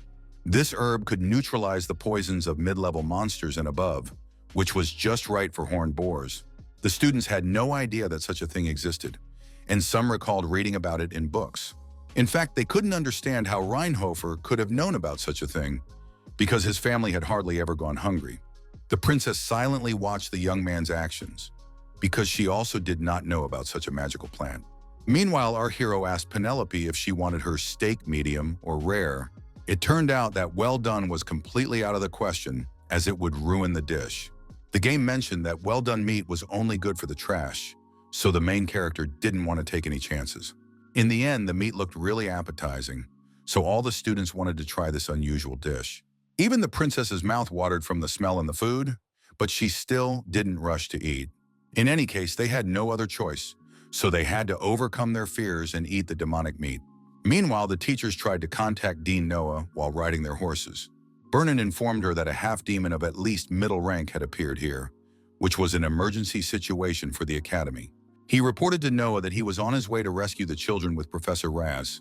The other professors had been away on business since the morning, But the dean didn't seem particularly concerned about this, as there were some strange noises coming from the phone.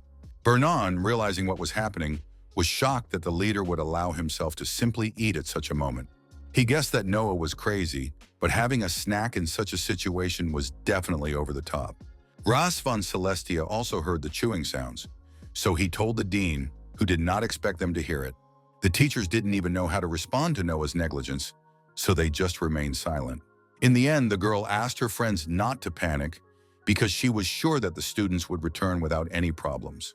The teachers were not so sure about her words because the students were not even sophomores. Vernon emphasized that they were only first-year students who had not been studying for very long, and his colleague confirmed this. Ras von Celestia noted that the students did not even know the basics of defensive magic, so it was too dangerous. The dean did not even intend to listen to her teachers, so she simply cut off the connection. The teachers still couldn't believe that Noah was really so indifferent to the fate of their students. In the end, Vernon decided to simply ignore her behavior and do everything possible for the sake of his students. The captain quickly galloped forward so fast that Ras von Celestia didn't even have time to react. Only now did it dawn on the professor that his favorite student, Knox, was also in danger. In the end, he also made up his mind because he simply could not allow the young man to die in this place. Meanwhile, the students were still safe and sound, sitting by the fire after eating the flesh of the demonic boars. Suddenly, they noticed that the main character had been acting strangely all this time. Leon decided to ask the leader why he was spreading the blood of the horned boar around their camp. And Paracelsus explained to him that if you use the blood of a strong monster, the small ones won't even come near. It turns out that this method is also often used in the East, so the guy was not surprised. He emphasized that travelers are always vulnerable when they set up camp for the night. At that moment, the princess approached our hero to talk without prying ears. The girl decided to thank Knox, because it was thanks to him that all the students were safe and sound. The guy immediately pointed out that it wasn't over yet, because there were hordes of monsters all around and the mage they had to catch. He believed that a long and difficult night lay ahead, even though many of the students were already dozing off after such a difficult journey. In fact, Penelope understood perfectly well how difficult the situation was, but she was already glad that no one had died yet. The princess continued to worry because danger could strike at any moment and from any direction. She also decided to apologize for the behavior of her assistant, Echidna, who was a little biased against dark families, because many people are against them. The main character asked her not to worry about the feelings of someone like him, and thanked the one whom his own family considered a black sheep, because the imperial family would be shocked if they found out about this. Penelope agreed that on the one hand, the guy was right, but she herself felt completely differently. After the girl saw the real Knox von Reinhofer, he looked completely different in her eyes. She was prepared to make any sacrifice and do anything necessary to save a large number of people, demonstrating her selflessness and determination. The girl stated that she would not hesitate to make a deal with the devil himself if it were necessary. The main character was surprised by the princess's rejection and noted that these were rather dangerous words for her to say. In the end, Penelope just laughed quietly and said with a smile on her face that she was joking. Knox was surprised to see the princess like this, so he thought she was acting strangely today. Penelope von Arkheim was known as the good-natured princess, but even she was not without flaws. The girl was overly pragmatic, always guided by logic and common sense, which sometimes made her judgments too calculating. In general, she is an unpredictable character who will easily sacrifice her life for her beliefs. So this good-natured princess could easily become a heartless tyrant if the situation demanded it. After that, our hero announced that they should split into groups of 4 to build shelters, and showed that he had a couple of extra sets of clothes so that the students could change. Some of the kids were surprised that their leader carried such things with him, but others began to spread rumors that the Reinhofers pushed children off cliffs at the age of 5. In the end, all the students began to actively build temporary shelters for themselves. Meanwhile, the main character spoke with Dahlia, warning her that they should always be on guard. The girl couldn't understand why such caution was necessary, but Knox didn't tell her all the reasons. When they finished setting up the tents, Knox announced that they would all take turns keeping watch at night and guarding the place. The main character thought that it was time for him to get started too, because there was one snag in the second part of the episode with the attack. If they didn't kill the mage who created the barrier as soon as possible, this stage would be impossible to pass. The students gradually finished work on the shelter and brought the necessary resources for it. They were already very tired after such an exhausting day, but there was no time to rest. Some of them couldn't take it anymore and just collapsed right next to the fire and fell fast asleep. The main character had no intention of resting, so he grabbed his weapon. He understood that if no one killed the mage, everything would be much more difficult, so he took on this task himself. If Knox didn't do it right now to change his fate and avoid his predestined doom, this story would never have a sequel. The barrier around the team of students was still firmly in place, so they had no way of getting out of there. At that moment, the students, who were fast asleep after a busy day, heard some strange, disturbing sounds that woke them up with a start, causing them to flinch and look around. The guy who had been watching the main character closely immediately jumped up and grabbed his weapon, waking up the others. He began to shout loudly to wake everyone in the camp and informed the princess that they had a problem. Penelope immediately ran to the shouts and asked what had happened, and the student reported that a huge number of creatures possessing mana were heading straight for them. Upon hearing this unpleasant news, everyone jumped up and grabbed their swords, preparing for battle. Echidna immediately rushed forward to protect the princess from danger. Paracelsus also prepared for battle, realizing that now their real rivals had appeared, who didn't give a damn about the boar's blood. He wanted to turn to their team leader and ask what he intended to do about all this, but stopped mid-sentence. Dahlia also noticed that the main character had disappeared somewhere, which made the students a little nervous. Then Leon explained that Knox had left on important business and had entrusted this battle to his assistant. Echidna was very angry that the main character had begged the princess for authority only to run away at the most crucial moment. The guy confirmed that the leader had indeed left, but emphasized that he had no intention of running away. But she couldn't understand why they should trust Knox. The students began to worry because the monsters were growing in number with every passing second. The monsters began to attack the team even from the air, which further complicated the situation. In the end, Eleanor agreed with Echidna because they couldn't handle so many monsters, but Leon was confident in his abilities. He began to use his dark power, which was an attribute of his family, to protect their entire team from imminent danger. Penelope and Echidna, watching this stunning spectacle, were shocked by such enormous magical power. The guy himself thought that Knox von Reinhofer was quite interesting after all. It turned out that before leaving, the main character had given his partner some kind of magical crystal. At first, the young man was surprised by this action and looked at the precious stone in his hand with amazement.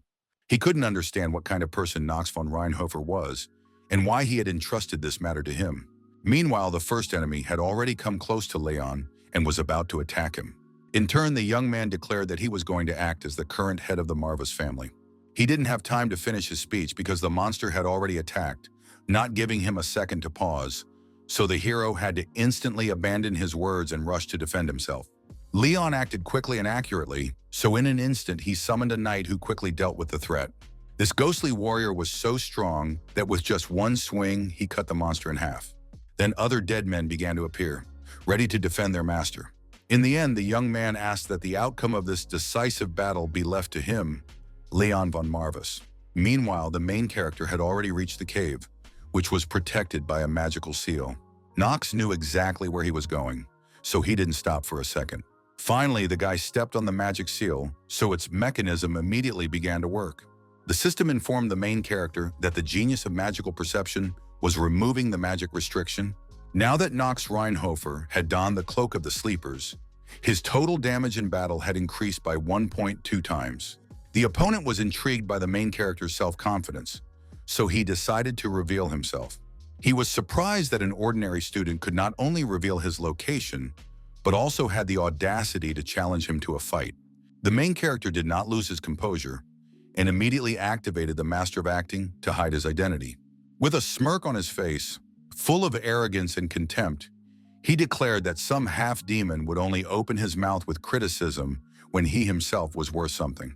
Knox, full of arrogant contempt and confidence in his superiority, believed that this insignificant piece of trash should know his place. These words obviously angered his opponent, who did not expect anyone to say such things to him. This humiliating statement, which hurt his pride, caused the opponent to lose control of his boiling emotions, and he rushed to attack the main character with unbridled fury. Despite the sudden furious attack of his opponent, Knox von Reinhofer was able to defend himself with the help of the petrel. The young man swung his sword sharply in front of him, causing his stunned opponent to fly in the other direction, unable to withstand the full force of the unexpected blow. The half-demon looked in surprise at his hand, which was burned from this sudden attack. He was even more surprised because he couldn't understand who the main character was, since he was capable of such a thing. Knox did not answer this meaningless question, because he believed that there was no need for unnecessary explanations.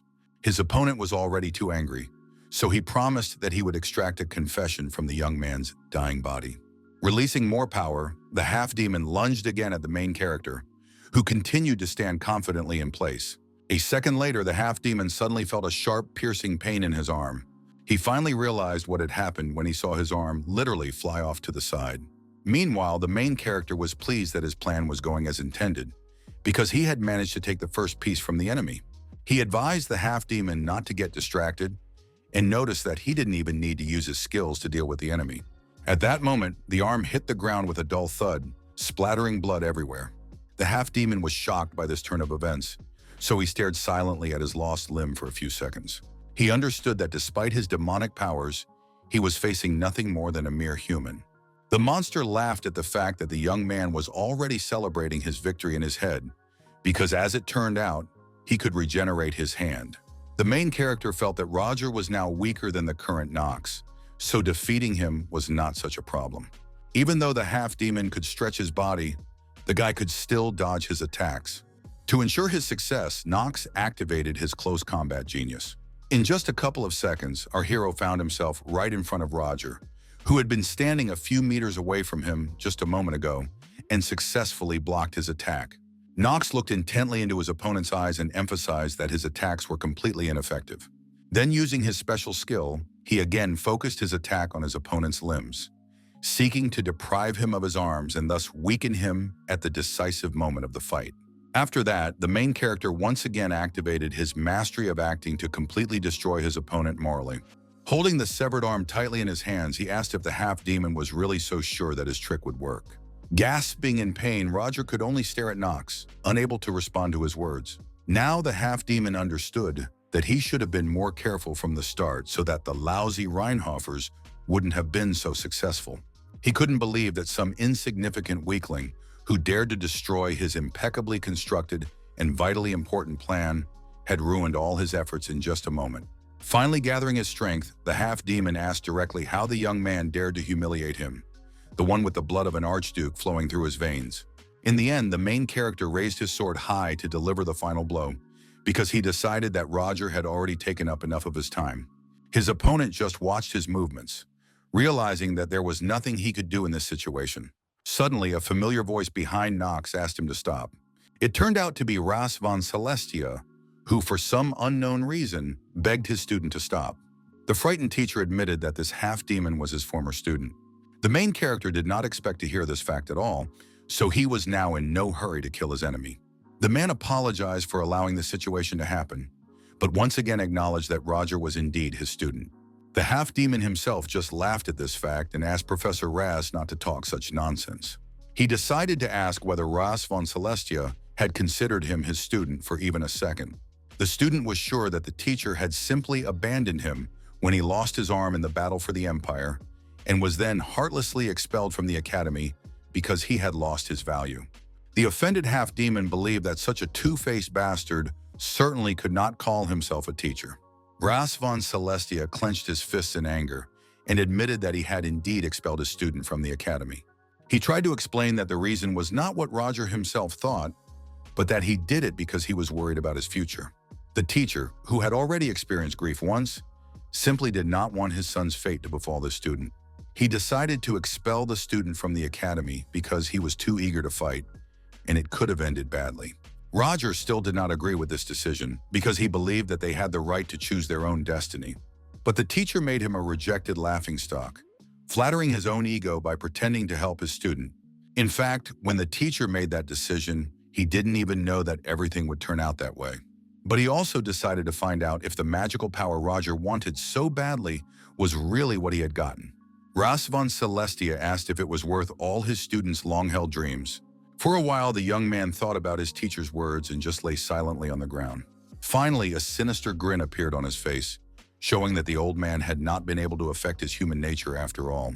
It turned out that Roger had simply resigned himself to the fact that it was all over for him. Suddenly, the half-demon broke free from the grip of the main character, who did not expect this and was a little confused. Now the enemy didn't even pay attention to Knox, but immediately pounced on his teacher because he wanted to take revenge on him.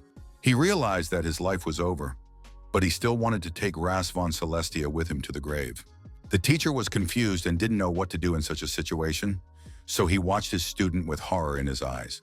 He had already tried to defend himself with his hands, but no blows followed. The teacher realized that something had gone wrong, so he looked at the half-demon in bewilderment. It turned out that the main character had come to his defense, as he simply could not allow such a thing to happen. The guy stated that he also had deeds that he had done, and that could no longer be undone. He managed to distract his opponent, and within a second was behind Roger. The half-demon was shocked because he didn't even notice how fast Knox was moving. Then the system reported that the master acting skill had been activated to its maximum, so the synchronization between Knox von Reinhofer and the player increased dramatically. For this reason, the protagonist's gaze immediately became frenzied, losing all compassion for his opponent. Roger immediately noticed these changes and realized that he had no chance of survival. In addition, the system suddenly warned the main character that he was now at risk of losing his mind. In the next second, that's exactly what happened. So the young man began to mercilessly cut up the half-demon. Roger silently watched as more and more cuts appeared on his body. In the end, our hero tore him into small pieces, but he didn't even bother to look at the spectacle. For a while, there was dead silence between Knox and Professor Ras as they both tried to understand what had just happened. Meanwhile, Roger's body began to crumble into black ash, which instantly swirled into the air. Finally, the teacher fell to his knees, watching his student disappear right before his eyes. He couldn't utter a word, as his mind was paralyzed by sudden horror, and a cold drop of sweat slowly trickled down his pale forehead, betraying his inner tension. The man slowly bowed his head, trying to collect all the emotions that were now inside him. Finally, he found the strength to address Knox, who had just dealt so cruelly with his student. The main character watched the professor closely, ready to answer any question. Then Ras von Celestia, in despair, asked what he should do in this situation. The young man watched without any emotion and asked what the teacher was talking about. The man felt that he understood perfectly well that they were talking about his beliefs and research, which had always been on the side of the weak. But after everything that had happened in his life, he was no longer sure of what he was doing. Obviously, after so many deaths, Ras von Celestia began to doubt that it was all worth it. He couldn't protect even one student, so the teacher wondered whether he should continue his research at all. Professor Ras's eyes suddenly lost all sparkle, as if he had just lost his purpose in life. The main character stood silently nearby the whole time and listened to the entire speech. In the end, the young man realized that he needed to somehow support his teacher, who was feeling terrible. He noted that he was not aware of the relationship between Professor Ras and the half-demon. In fact, Knox simply understood that this was the lesser evil, and that the teacher had to finish and submit his work, because only then would the game feature artifacts and a power-up system. The main character was serious because the teacher simply had to continue this research. The guy began to feel that this could really be the end, so he clenched his fist to hold back his resentment and anger. At that moment, the system informed our hero that the character was now experiencing his personal emotions. He was warned that the master of acting was now wavering because of these changes. At the same moment, the first raindrops fell on the leaves of the trees, which only worsened the atmosphere around them.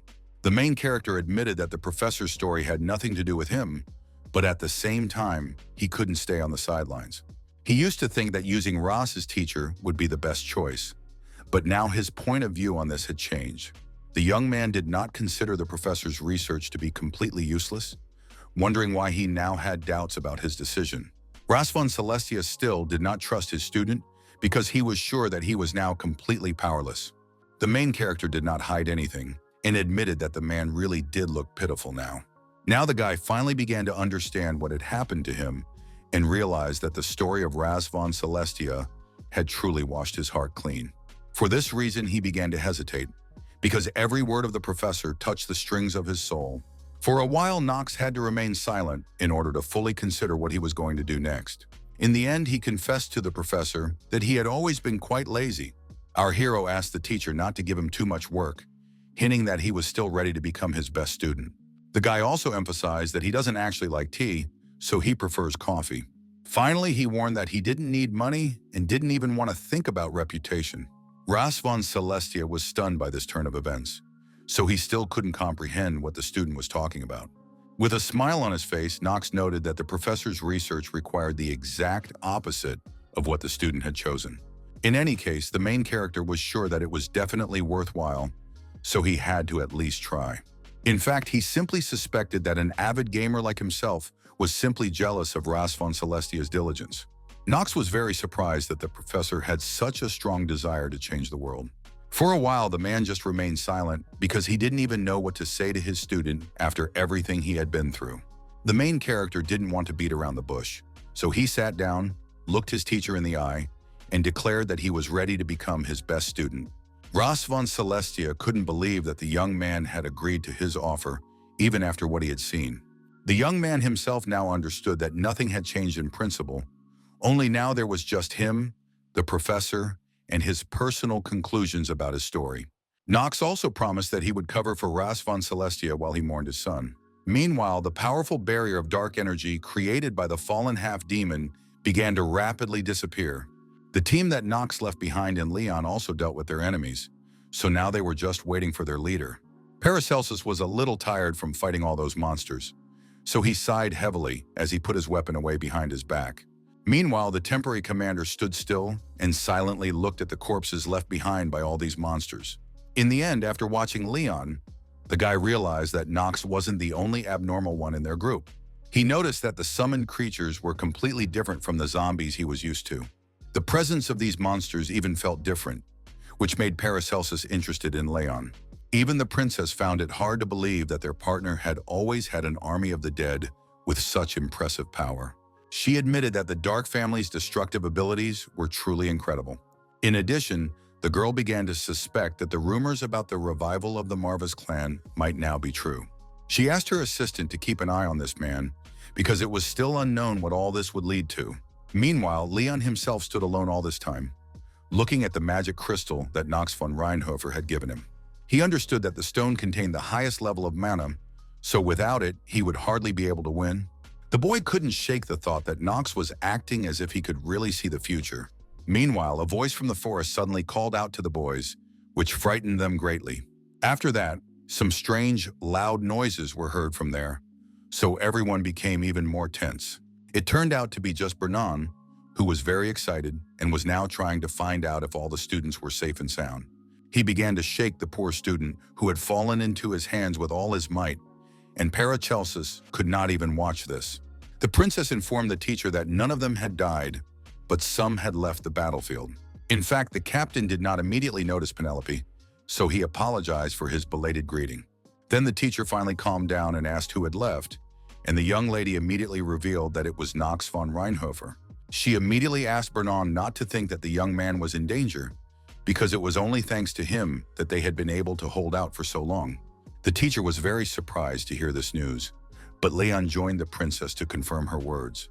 The young man said that the mana crystal he had received from their leader had helped him greatly in battle. Paracelsus emphasized that their partner had solved the food problem and also helped set up camp. In short, he had done all the work. The captain was speechless when he heard about the young man's achievements. The students began to suspect that perhaps Reinhofer was not as useless as they had previously thought. But at the same time, they remembered that so many girls had complained about him, which surely meant that he had some problems. The students began to actively talk about how they themselves had seen our hero harassing Eleanor's servant at the market a couple of days ago. Burnham began to worry a little that everyone was talking only about him, and he immediately remembered that, come to think of it, the barrier had actually disappeared. Everyone knows that such a huge teleportation circle, created by a half-demon, can only be destroyed from within. Besides, the weak Ross didn't have much time to solve problems here. All these factors pointed to the fact that it was the main character who had dealt with Roger and destroyed the barrier. Now the events move forward in time, when all the students have successfully returned from the Nameless Forest. At this moment, the main character was sitting in his office, sorting through some documents and letters. He had to use his acting skills to maintain his usual behavior and remain calm all this time.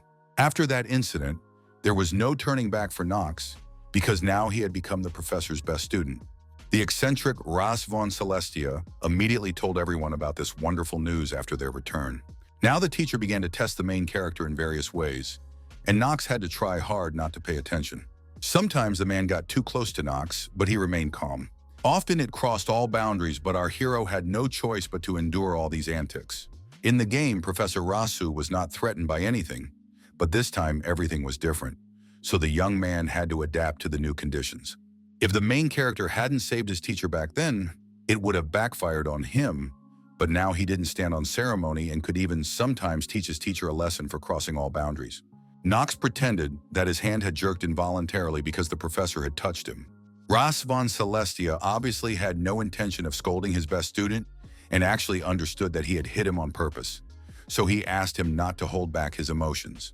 Then the main character asked why the professor continued to bother him if he understood everything so well, and reminded him of the law on harassment. The teacher praised the young man for knowing such clever things, but also hinted that there were similar rumors about Knox himself. He also thought about the laws of the empire and noted that if you look at the relationship between commoners and nobles, there is not even a hint of legality. The main character did not think that a professor at an academy under the strict supervision of the imperial family could say such things, but Ras believed that it did not matter as long as the student did not report him.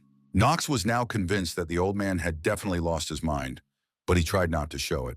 All this time, the professor was twirling the artifact he had recently created in his hands. Suddenly, he began to talk about how he had decided to recommend our hero and Leon von Marvas this time. Ras spoke of recommending to the imperial family that they be allowed into the underground treasury of Elden and choose a gift for themselves. Knox was shocked to hear this news and immediately asked if the teacher would really do it. The professor confirmed his intentions and emphasized that the boy himself already knew that he was persuasive. He believed that such an act was a mere trifle for his student, so he asked our hero not to feel obligated. The young man himself was already looking forward to this opportunity, so he asked why Mr. Raz thought he felt such emotions. Knox promised to gratefully accept this gift, since Ras von Celestia was willing to make such an effort to please his student. The professor immediately noticed that the young man now looked obviously happier than when he became his best student, so he hoped that it was just his imagination. It turned out that the main character had already heard about the Elden treasure and knew how it could help in his development. The guy was genuinely happy about such an unexpected surprise, so he couldn't stop smiling. After that, Knox immediately went to this place to see what useful things he could take from there. It turns out that this place is owned by two parties, namely the imperial family and the House of Rivan. A whole host of useful artifacts had been collected there, but Knox was interested in one specific item. If the main character managed to get this particular artifact at this stage, his progress would accelerate several times over.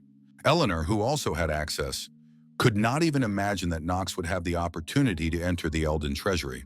The girl laughed at the fact that the young man had such a good teacher who was able to help him so much. Her contribution was recognized by the rivals, so she was entrusted with taking Knox away, who was not particularly eager to talk to her.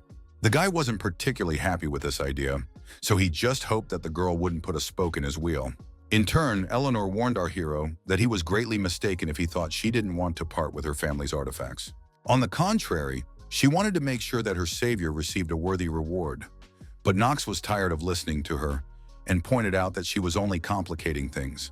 Then the mistress of the treasury was surprised because she thought that Professor Ras had already told his student how everything worked here. With one deft movement, she turned the key in the door lock and opened the way to the treasury for our hero. Before going inside, Eleanor asked what artifact he would like to receive. A sly smile immediately appeared on Knox's face, so he paused for a moment before answering the question. Even Eleanor was shocked when she heard the main character's wish, despite his recent promises. The girl was so shocked that she asked the young man again to make sure she had heard him correctly. The main character couldn't understand what the problem was and asked if he really had to repeat the same thing 20 times. In fact, she simply did not understand why he needed such an ancient thing, although it was not so surprising for someone from a wealthy family. Knox was not at all happy with the extra conversation, so he asked her to give him the reward first and then laugh. It turned out that the girl had to test whether he was worthy of taking the treasure or not. The main character was shocked by this turn of events because he had not even been warned about it.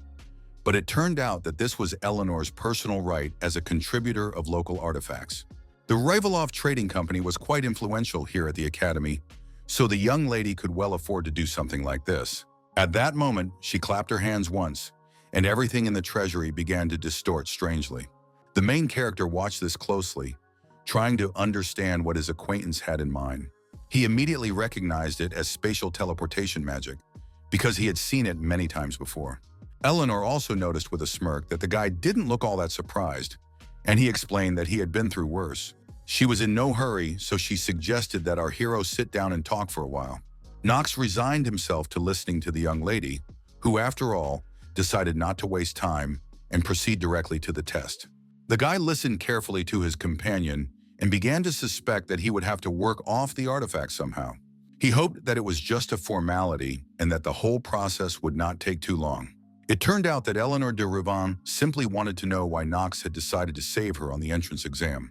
This question caught the main character off guard because he definitely did not plan to share all the details. He was surprised that this was the whole test, and the girl herself emphasized that she had the right to decide how to test Knox. In the end, our hero resigned himself to the fact that he could not avoid this question, so he needed some time to think everything through thoroughly. Finally, the young man gathered his thoughts and was about to explain his actions. At that moment, Eleanor de Rivan suddenly interrupted him because she had forgotten to tell him something. It turns out that the girl decided to warn the main character that lies did not work on her, but she also suspected that he had understood this from the very beginning. Knox became even more agitated because he had indeed forgotten an important detail in the prophetic dream. In the game, there was a certain difference between the master of acting and the genius of acting, which Eleanor possessed. The acting genius was able to recognize the master's lies, so the main character was now on the verge of defeat. He understood that Eleanor was definitely not bluffing and had once again confirmed her annoying nature, which was so distracting to our hero. The girl was not offended by Knox's insults and only asked if he was tired of repeating the same words. The main character understood that he was now literally cornered, so the panic in his head prevented him from finding a way out of this situation. Eleanor noticed that he looked extremely dissatisfied, which further enraged Knox, who reminded her that she personally intended to give him his just desserts. The girl was completely calm, so she didn't think it was that important at the moment. The only thing that mattered to her was that if Knox didn't answer the question now, he would simply leave with nothing. The main character understood perfectly well that this option definitely did not suit him, but he couldn't lie either. He couldn't afford to let an artifact that could change the course of future events slip away. Besides, Eleanor would obviously start to suspect Knox if he proudly walked away. That is why our hero needs to deal with this here and now. So the young man asked again if Eleanor really wanted to know why he had saved her that day. The girl confirmed her desire, so Knox simply admitted that it was beneficial for him. Of course, the young lady did not appreciate such a calculating answer at all, so she asked how she could help him. For a while, the main character simply remained silent, trying to find the right answer to her question. He admitted that he needed Eleanor de Rivan to carry out his plan, which shocked the girl even more. She immediately wanted to know what plan he was talking about, but Knox pointed out that he had no reason to tell her anything like that. Out of anger, the lady clenched her fists, but she also wanted to ask him one question. The main character did not mind listening to his companion further, so he asked her to quickly tell him everything she wanted to know. It turned out that Eleanor wanted to talk about what had happened in the ballroom that day. She wanted to know if Knox had saved her, because he still felt guilty about that situation in his childhood. The young man immediately replied sharply, confirming that this was not the main motive for his actions. The young lady tensed up when she heard this answer, because it meant that he had indeed acted solely for his own purposes.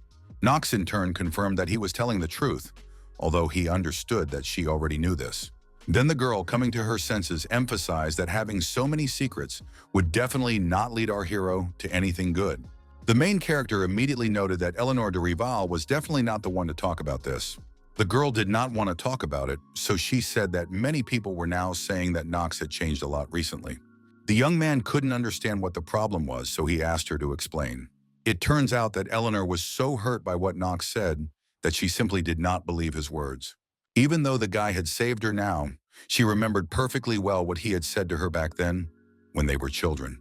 In fact, the main character didn't really care what she thought of him, so those words meant nothing to him. He understood that Eleanor could blame and hate him as much as she wanted. Knox emphasized that it was entirely up to the girl, so she could do as she wished, and he only said that he expected nothing in return for his help. He didn't care what the young lady thought or felt about him, because it was definitely too late to change anything. The main character decided that it would be better for him if everything stayed that way. Finally, he asked if Eleanor's interrogation was over, because he wanted to finally take his artifact and get out of there. The girl was so shocked by Knox's answers that she just watched him leave in silence. Now, seeing Knox von Reinhofer's true behavior, she realized that he had really changed. After talking to the main character, her assistant Rick immediately came to the young lady. She looked at her reflection in the cup and wondered why Knox had chosen that particular artifact when there were far more useful items in the treasury. The young man agreed with her, because although this item was not bad, it was definitely not the best of all those presented. Rick admitted that he didn't understand why the knight would need this sphere. Eleanor simply resigned herself to the fact that the main character's train of thought was incomprehensible to anyone. There were indeed many better items in the treasury, but they did not seem to interest Knox at all. There were swords, elixirs, shields, and armor of the highest quality, but the main character preferred a worn sphere that would certainly not attract anyone else's attention. Eleanor suspected that the guy was just trying to keep her indebted to him. Rick noted that if he were in his mistress's place, he wouldn't think so much about it, because it didn't seem like this situation could harm her in any way. Eleanor immediately began to wonder whether it would be okay to let the situation slide, although she didn't really have much choice. In the end, she decided to inquire about how things were going at the trading house, and the assistant reported that everything was fine and that the nobles of the capital were happily buying their goods in large quantities. Finally, he emphasized that all this was only possible thanks to his mistress. Eleanor was pleased to hear this and wanted her servants to continue looking after Knox von Reinhofer. She also ordered that any events, even the most insignificant ones, that could be considered special or unusual, be reported to her immediately.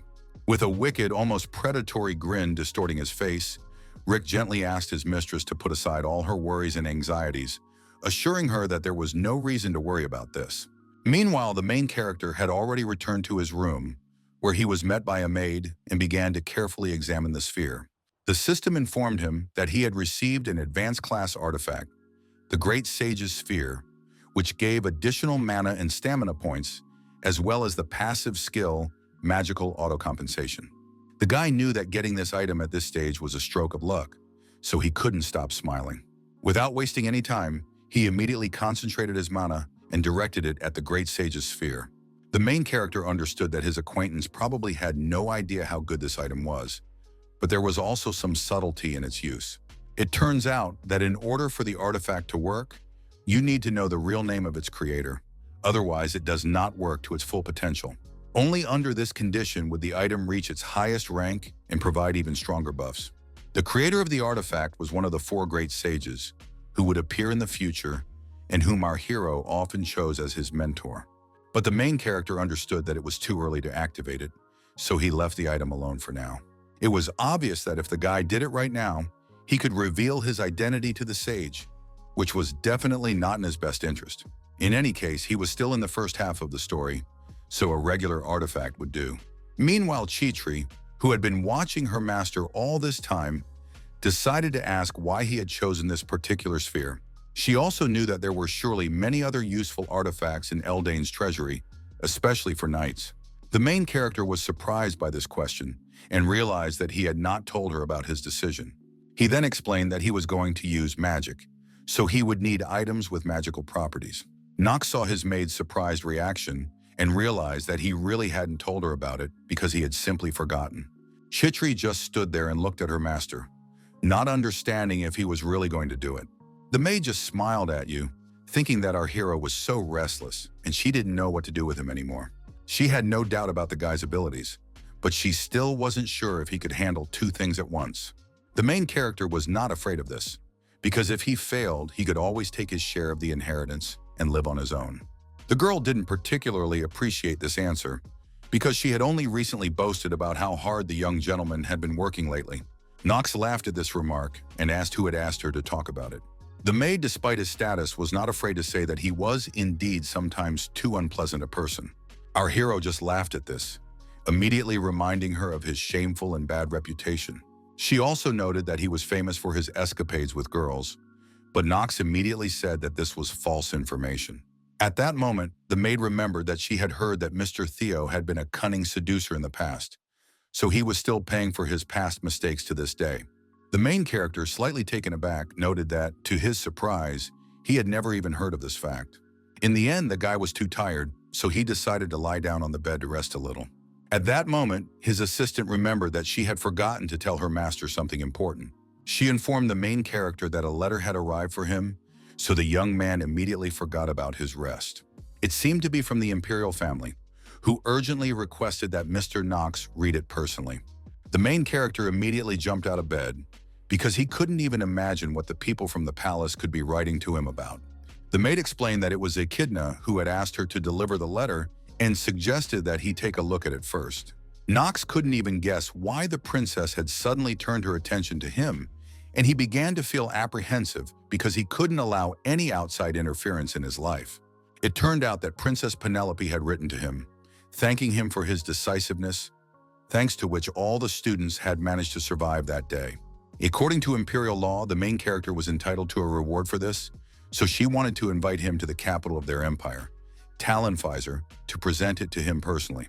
The meeting was scheduled to take place in 3 days, at 9 in the morning, and Knox would be personally escorted to the designated location. Penelope hoped that he would not refuse the reward from the imperial family itself. The main character was surprised that she wanted a representative of the Dark Clan to go to the capital, and now wondered what kind of reward awaited him there. The maid was also well aware of the serious conflict between the Dark and Light clans, so she suspected that it might be a trap. She became very worried and asked Mr. Knox not to go, as it was too dangerous. Our hero understood that if the imperial family wanted him to, they could easily order him to appear, so there was no reason not to go. In the end, he asked Chitri to stay here while he went to meet with the princess. The young man immediately realized that she might protest, so he emphasized that it was his order. The maid was very worried about her young master and could not go against his wishes.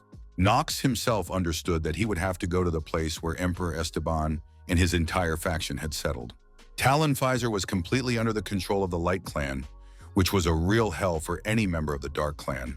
For this reason, the young man still couldn't believe that Penelope had simply summoned him there.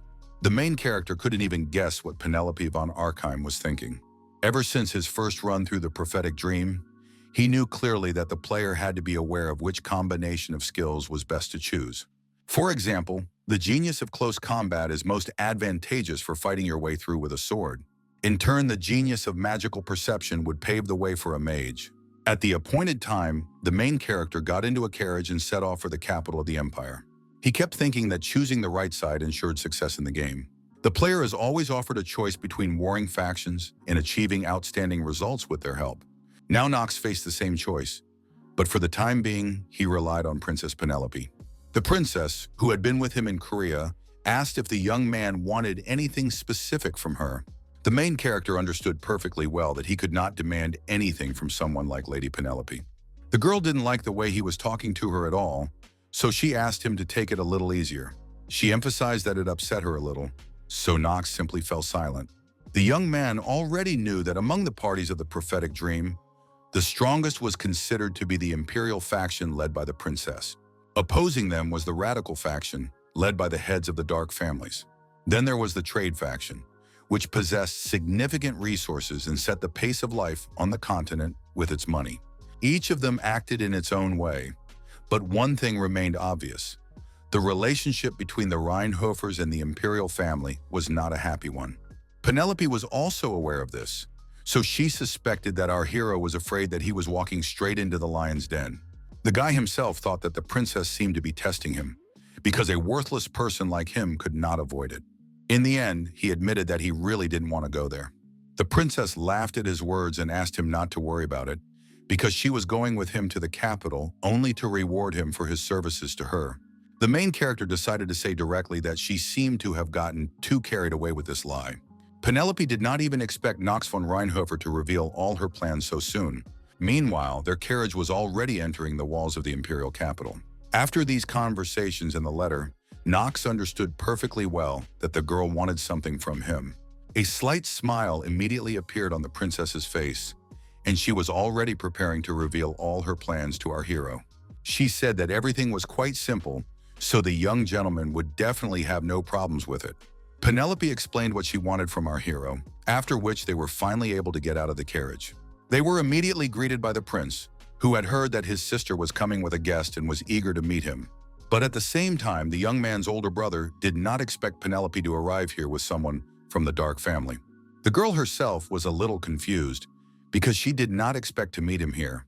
The main character took matters into his own hands and declared that the younger sword of the Rheinhofer family welcomed His Highness, Prince Louis. The princess was so surprised by her brother's presence, because all this time she thought he had been sent to the north to deal with the conflict. The prince just smiled and explained that he had somehow managed to avoid this fate. After all, as the owner of these lands, he was obliged to give a warm welcome to his distinguished guest. Louis decided to go to the emperor himself and inform him of Knox von Rheinhofer's arrival. He wanted to say something else to our hero, so he listened respectfully and attentively to the prince.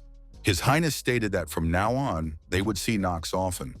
The young man bowed low in gratitude and replied that he would consider it an honor.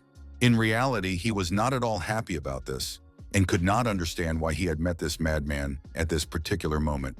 Louis von Archheim was the first prince of the empire and the only person who stood above Penelope in the hierarchy of pretenders to the throne. But the main fact was that this man was the main character in the bad ending of the game. In the end, the prince decided not to waste any more time on the new guest and left with his servants. The main character watched Louis closely while the princess tried to control herself. She was indeed very annoyed and upset by what had just happened. Echidna immediately noticed that her mistress was not feeling well, so she asked fearfully if she was all right. Penelope immediately pretended that she was perfectly fine and just a little lost in thought. Pulling herself together, the girl turned to our hero and asked if he was surprised by the whole performance. Now the main character understood that the relationship between the princess and the prince was still as tense as it was in the game. The guy immediately thought that he could use this whole situation for his own purposes, and then everything would go smoothly. As the hero got to know the capital, day imperceptibly gave way to evening, covering the city in velvety darkness. Knox had already taken his private room and was lying quietly on the bed, resting after such a long journey and unpleasant welcome. He hoped that tomorrow he would simply be given his reward, after which he could calmly return to the academy. Our hero hoped that no one would want to send assassins after him during this time. The young man tried to get some good rest for now and forget about all his other problems. In the end, he couldn't do it because he heard some strange noises near his room. Knox immediately jumped out of bed and grabbed the Stormbringer to defend himself if necessary. He tried to figure out where the sounds were coming from, so he just froze, sitting on his bed. It turned out to be just an unknown guest knocking on the door, so he could relax a little. In the end, it turned out to be just Lady Penelope, who asked our hero to open the door. Knox sighed discontentedly when he heard the familiar voice, realizing that he couldn't ignore this visit. He quickly jumped out of bed and opened the door so as not to keep the princess waiting. Confirming his guesses, the main character immediately asked why the girl was here so late.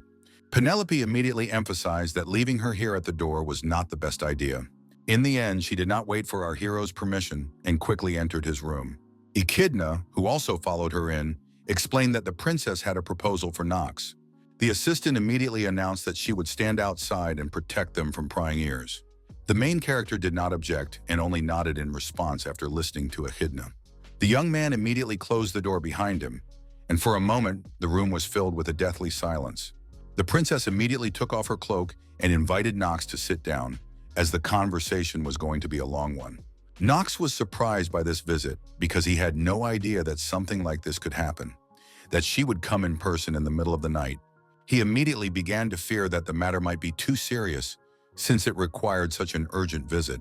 Sitting down on the sofa, the princess asked him not to worry about it because she was not going to take up much of our hero's time. Penelope, without wasting time on preliminaries, stated directly and with a serious expression that she needed a favor from Knox. But in addition to this, she warned the main character that his return to Eldon depended on his answer. The girl emphasized that this could affect the guy's ability to return to the Rheinhofer mansion. The main character was surprised by these statements, so he listened carefully to what the young lady had to say. It turned out that the girl simply wanted to ask Knox to play along with her in the events that followed. In fact, the young man expected to hear something like this from her, so deep down he was ready for this request. He understood that the princess needed someone who could stand up to the crown prince, and someone from the dark side was suitable for the role of such a tool that could be used. In the end, Penelope agreed that she wanted the main character to become a pawn in her hands. The guy didn't seem to agree with these terms and was about to object to the princess herself. Knox replied that she was very much mistaken if she thought he had no choice. A smug grin immediately appeared on his face, showing that he was not afraid of any conditions. The next morning, without wasting any time, they went straight to the imperial palace for an immediate meeting with the sovereign. The old man seemed to be in no mood to receive such guests, so he did not even look in our hero's direction. Knox observed all the rules of the meeting, so he bowed and greeted the great son of the empire. The emperor was still able to raise his trembling hand to greet his guest. The main character himself, after all the events of the games, already knew that he was standing before Esteban von Arkham. He was a knight of light with outstanding deeds and a reputation in the past, which made him a legend of the empire. However, since then, the monarch had lost his sanity and became known among the people as Esteban Archidurn. For this reason, he could not properly receive our heroes, so his eldest son helped him. Princess Penelope joined Knox and also welcomed the son of the empire. Louis had already heard that his sister had some request for their father, which was why she had come here. He suspected that it was probably a request for appropriate compensation for saving the life of a member of their family. The main character immediately emphasized coldly that he was only doing what he had to do. He understood that Prince Louis was in charge here, since Emperor Esteban was no longer capable, so he had to be especially careful with his words. The heir to the throne himself declared that the imperial family would reward the noble knight of the Rheinhofer family who had saved his sister's life according to his merits. The prince said that if the main character wanted something specific, he could say so. It turns out that Knox already had something he wanted as a reward. The young man's eyes were completely serious because he was already sure of his choice. The main character asked if he could partake of the river Ark, which shocked the prince. Even all the servants were surprised by such confidence from a representative of the Dark family. Knox was not really surprised that Prince Louis was shocked by his request. The Ark River was a mysterious body of water that only members of the ruling family and holy families were allowed to approach, all because of its ability to randomly increase stats. The prince thought only that our hero was truly a worthless person who allowed himself to behave so arrogantly. He was now convinced that the degenerates from the Dark families were all exactly the same. All the servants and subordinates of the imperial family began to shout that this was simply unacceptable, because a member of a Dark family would never be allowed near the holy waters. No one cared that he had saved the princess herself, because in any case, it was definitely wrong. In the end, everyone came to the conclusion that only representatives of the Light family had the right to appear there.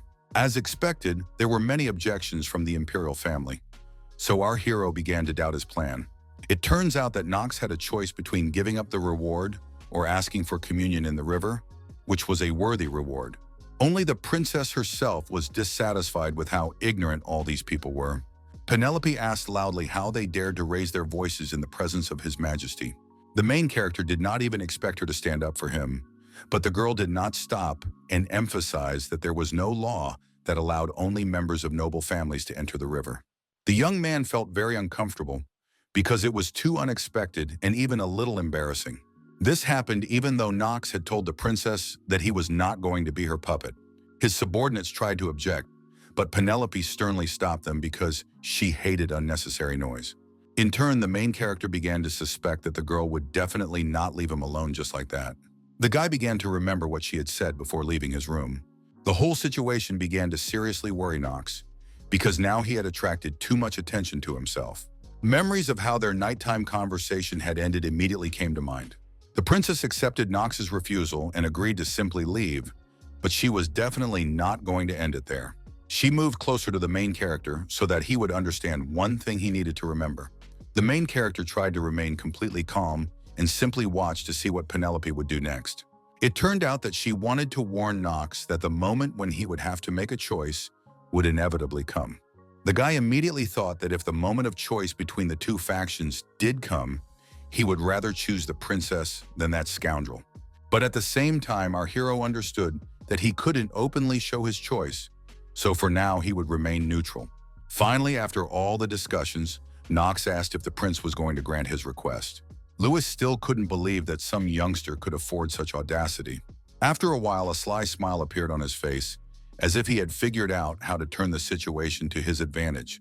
He agreed with his sister, who reminded him that there was no law prohibiting members of the Dark Clan from approaching the Ark River. But obviously it wasn't that simple, so the prince was about to reveal one important detail. He hinted that it was not so easy to break the traditions adhered to by the imperial family and its entourage. That is why Lewis decided that the main character could be given a small test to be sure of such an important decision. He explained that this test would help clarify whether Knox von Reinhover was worthy of receiving the blessing of the holy waters. The main character looked at the prince in surprise, as he did not expect him to make such a decision. Knox immediately thought of Eleanor de Riverne, who also liked to test him. Finally, the young gentleman decided to ask what kind of test awaited him. It turned out that Prince Louis was going to hold a duel between him and the main character.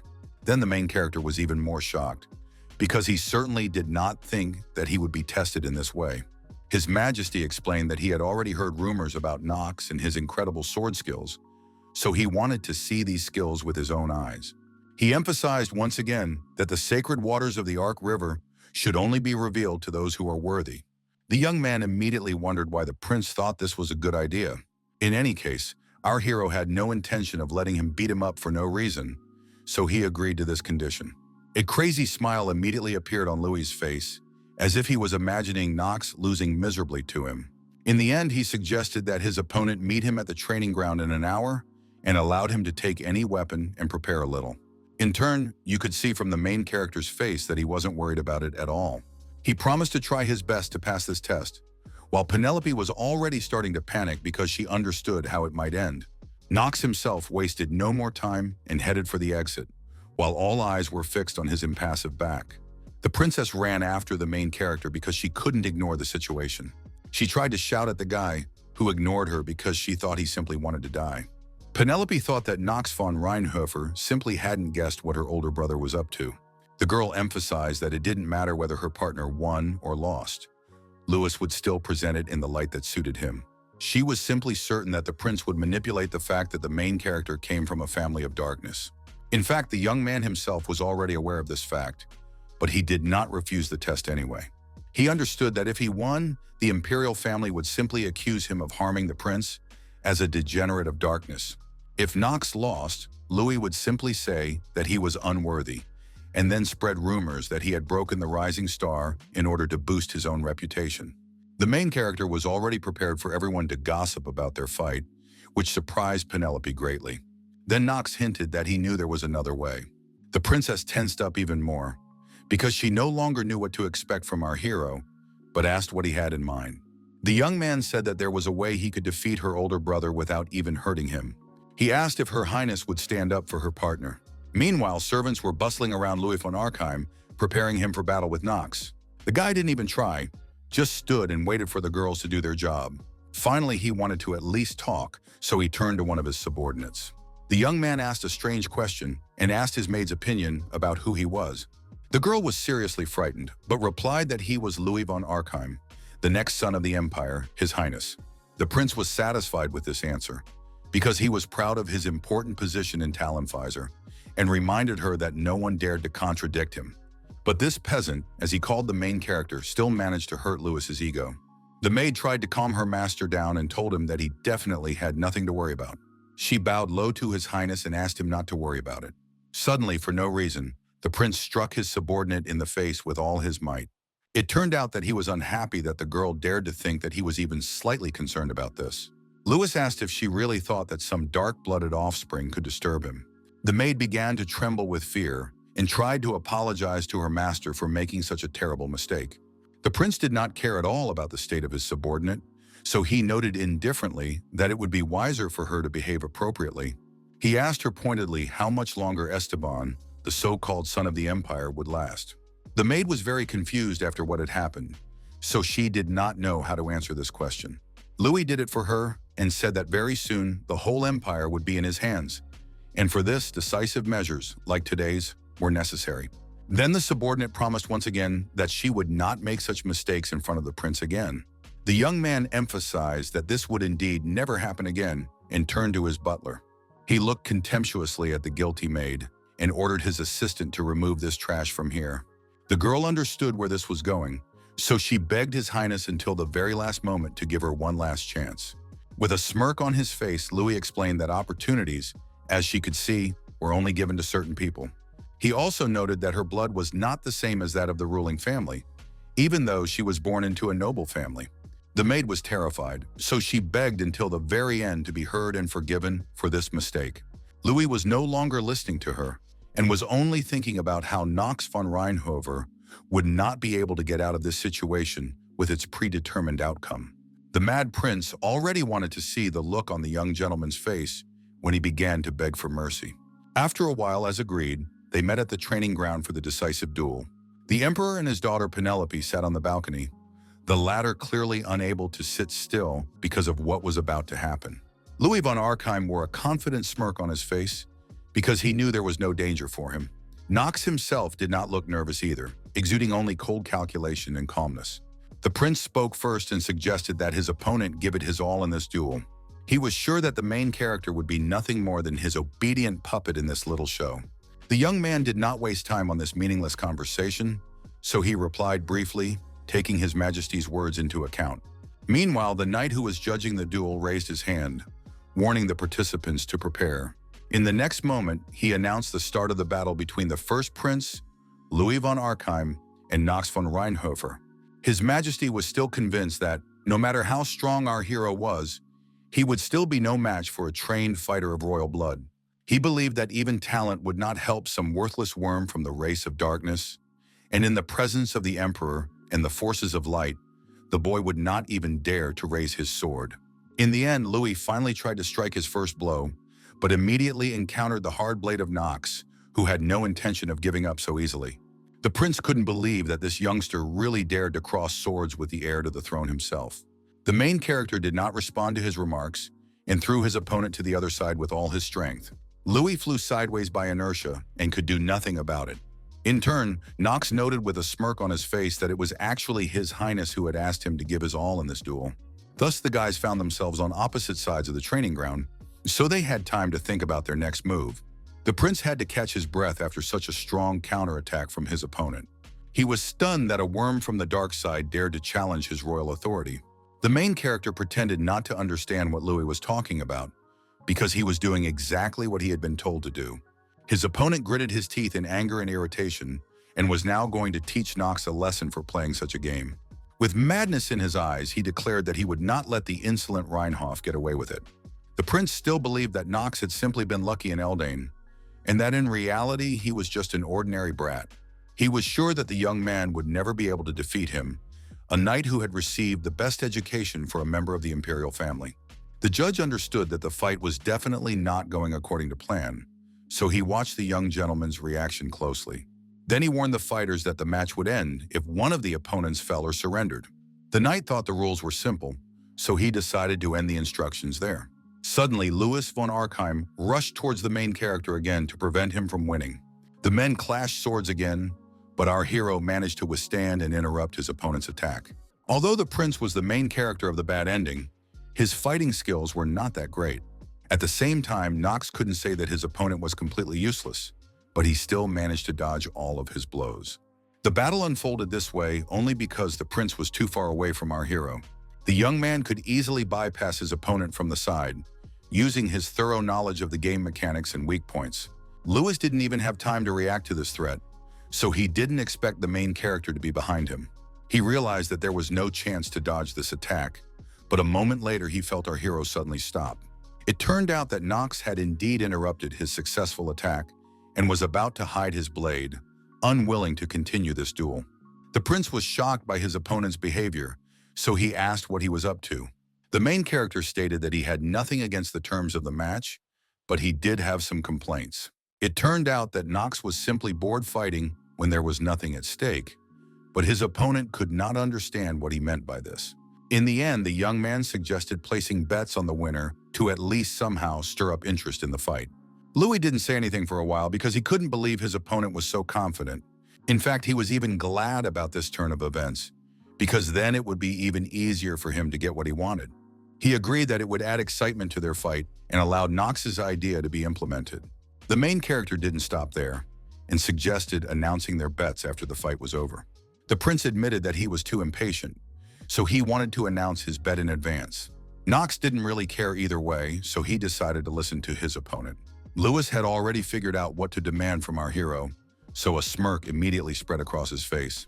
He wanted the young gentleman to serve him instead of his sister Penelope if he won.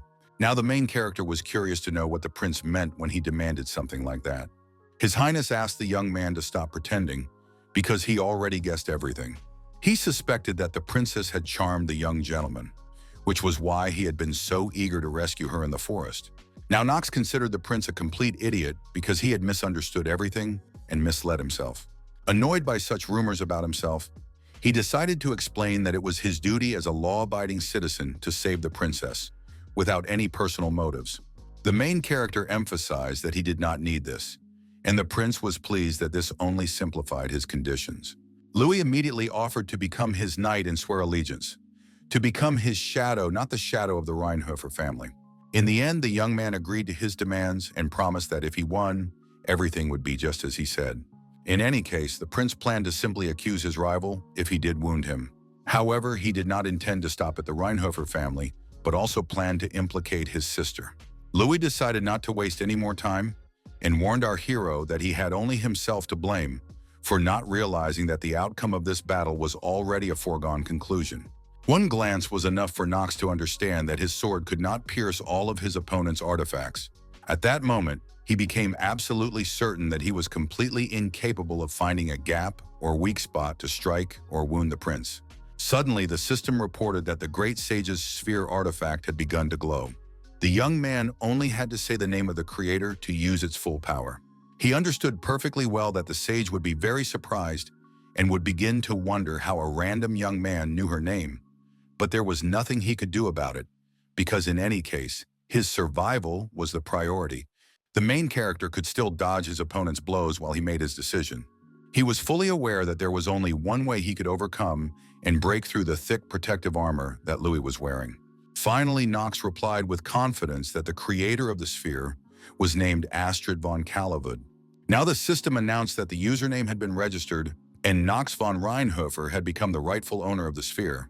The artifact began to work at full power, increasing the main character's mana reserve eightfold. Prince Louis simply watched as the sphere began to work, not understanding what Knox had in mind. The power that burst forth from this item was quite powerful, so he had to try hard to stay on his feet.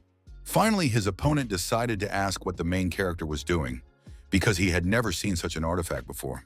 Then Knox very clearly pointed out to everyone present that they themselves had previously stated and confirmed that there were absolutely no restrictions on the weapons or arms used. That is why it was obvious that the participants in the battle could even use magic. Now the prince realized that he himself had set these conditions and had fallen into his own trap. But what shocked him even more was that somehow Reinhofer knew how to cast spells, which he definitely couldn't have predicted.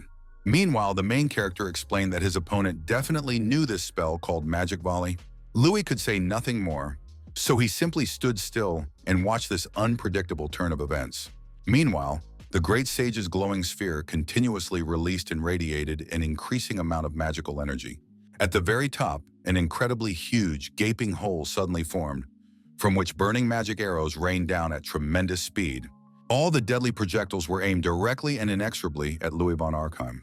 With a smirk in his voice, the main character expressed his hope that his opponent would be able to dodge this attack. A second later, the first arrows began to fall at the prince's feet, who dodged them at the last moment. Seeing such unexpected power, he began to suspect that something was definitely wrong with the main character. This whole sudden situation seemed extremely unusual to him and looked too suspicious, even unnaturally strange. Finally, one of the many arrows suddenly reached its target and struck Louis right in the back, causing him to cry out in pain. It was a mystery to him how Knox had pulled this off, because his family was famous only for their fencing skills. And here their youngest son suddenly knew how to cast spells. The prince spat out blood and thought that talent didn't matter if you weren't born with it from the start. Meanwhile, our hero noted that he could imagine what his opponent was thinking right now. He assured Louis that there was no deception or trickery in his actions.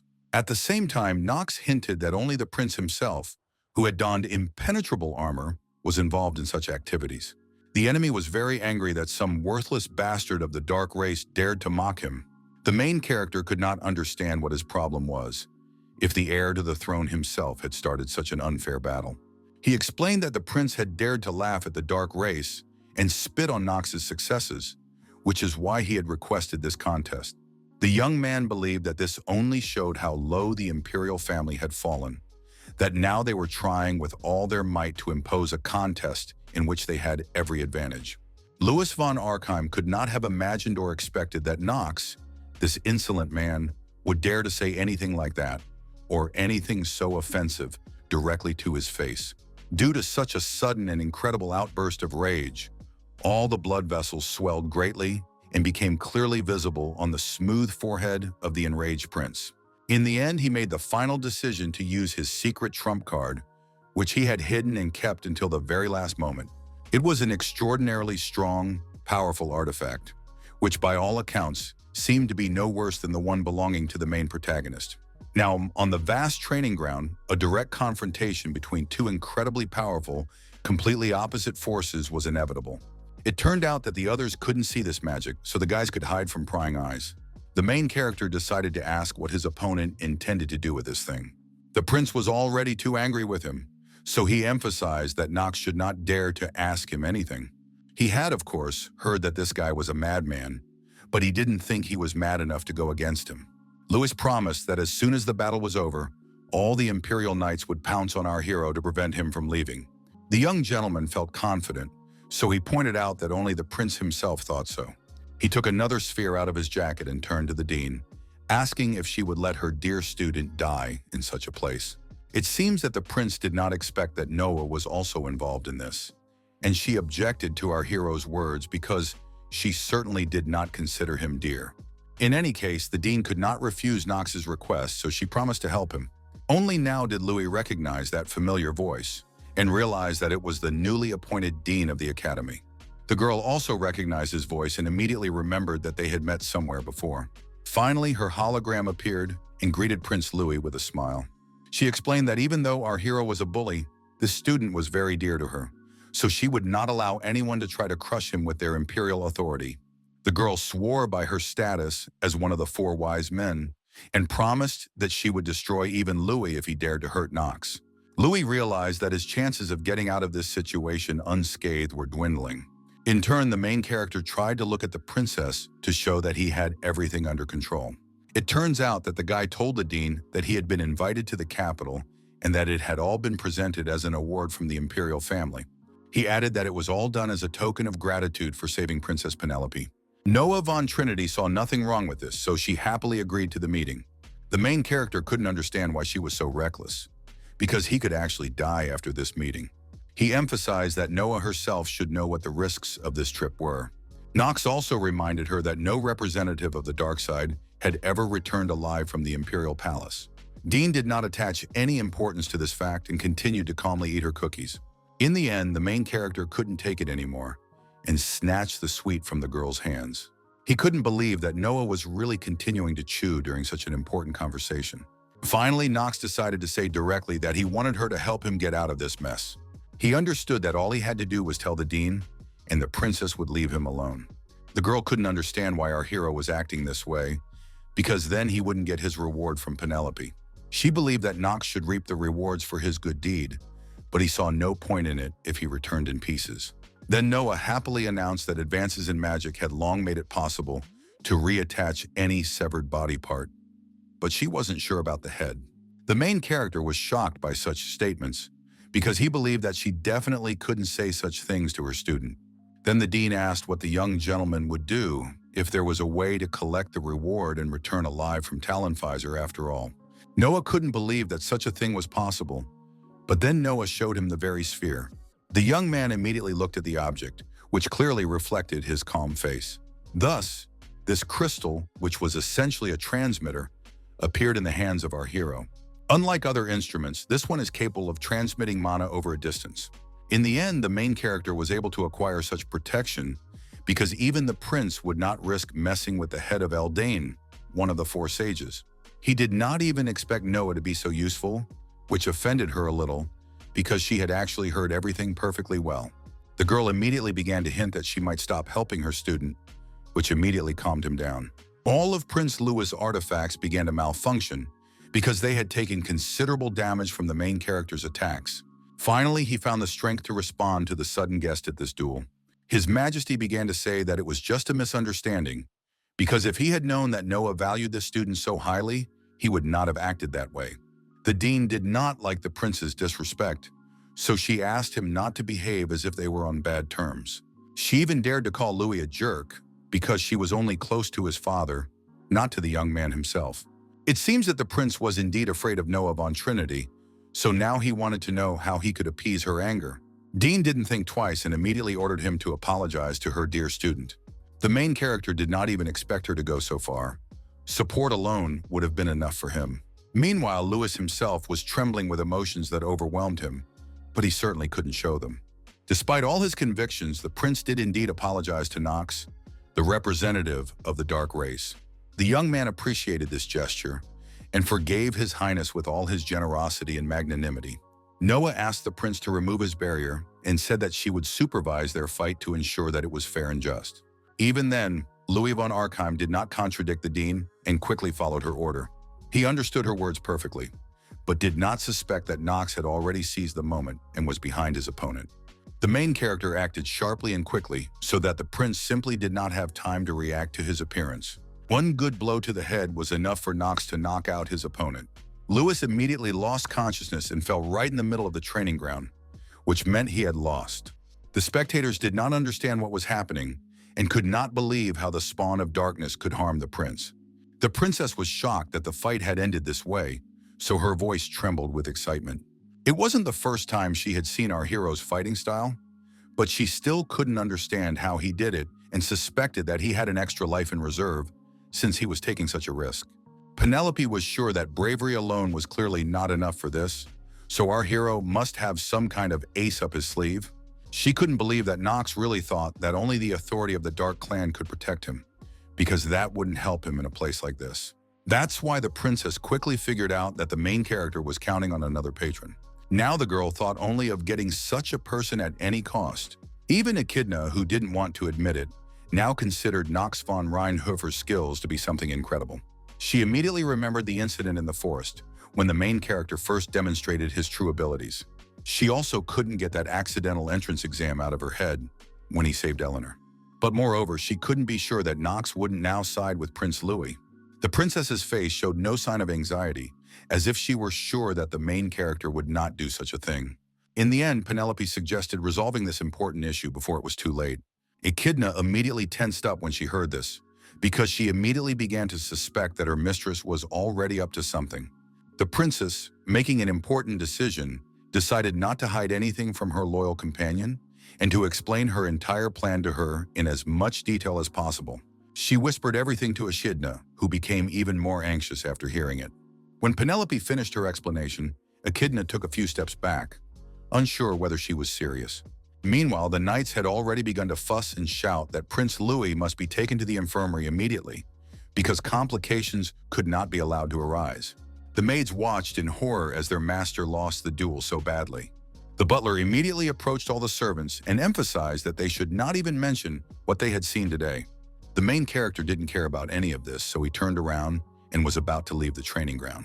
All the servants and knights had already surrounded Prince Louis, trying to help him, so they did not notice Knox. Towards evening, the young man finally made it to his room to rest after such a difficult day. He breathed a sigh of relief after miraculously surviving this fierce battle. Now the main character had seen for himself that this prince was just a crazy psycho. However, he did not expect anything else from the source of the bad ending of the prophetic dream. Still, Knox was grateful to this artifact, which had literally saved his life. He was now certain that the relic of one of the sages was indeed very useful. Moreover, it would remain useful not only at the beginning, but also in the middle and even at the end of the game. The main character simply could not deny that this artifact had greatly facilitated his battle with the prince. But at the same time, the young man understood that he might not be so lucky next time. At that very moment, someone suddenly knocked loudly on his door, abruptly and unexpectedly interrupting his deep stream of thoughts and reflections. Knox immediately tensed up because he didn't know who could be visiting him at such a late hour. He immediately thought that the crazy prince had already fully recovered and regained his strength after their recent exhausting battle. Our hero clearly did not like the fact that, after the battle, he was not given even a single second to catch his breath. Before opening the door, he calmly and politely decided to simply ask who was standing behind the closed door of his room. It turned out that it was not the prince at all, but Echidna, who answered Knox and Princess Penelope. The assistant explained that her mistress wanted to have a private conversation with the main character. The main character immediately recognized the voice and was very surprised that it was not the prince seeking revenge. He couldn't understand why they had decided to talk to him again at such a late hour. Echidna replied confidently that the matter required them to talk right here and now. Hearing such insistence in their voices, Knox immediately began to feel that some trouble was coming. In the end, he realized that there was no way out, so he invited the princess inside. The main character was so tense that he was still holding the sword tightly in his hands. Penelope, without saying a word, resolutely entered the room, while the astonished young man, without blinking, watched her every move very attentively and warily. Echidna remained outside the door to guard the room, while the princess and Knox discussed all the details. When the young gentleman and the princess were left alone, he finally decided to ask what was going on. He suspected that the girl might have come here to question him about the fight with the prince, although he seemed to have already resolved the issue. The princess explained that she had no need for that and asked Knox to stop playing the fool. The main character was surprised to hear such words from her and asked what she meant. The girl laughed at the idea that he could imagine her and her brother sitting politely at the same table, chatting amiably. The young man could not understand or comprehend what she was getting at and why she was having this conversation, so he just looked at her silently and intently. Finally, they sat down on the sofa to immediately move on to discussing the important topic of this meeting. Our hero reminded her that it was already midnight and asked why they were having all these late-night conversations, since they could easily talk at another time. The princess didn't even let him finish, because she thought it was a perfectly appropriate time. Now, before starting, he began to wonder why she had come to his room at midnight just for fun. He understood that if dirty rumors spread, he alone would suffer the consequences. The girl also began to realize that the main character was worried that these meetings could cause a scandal.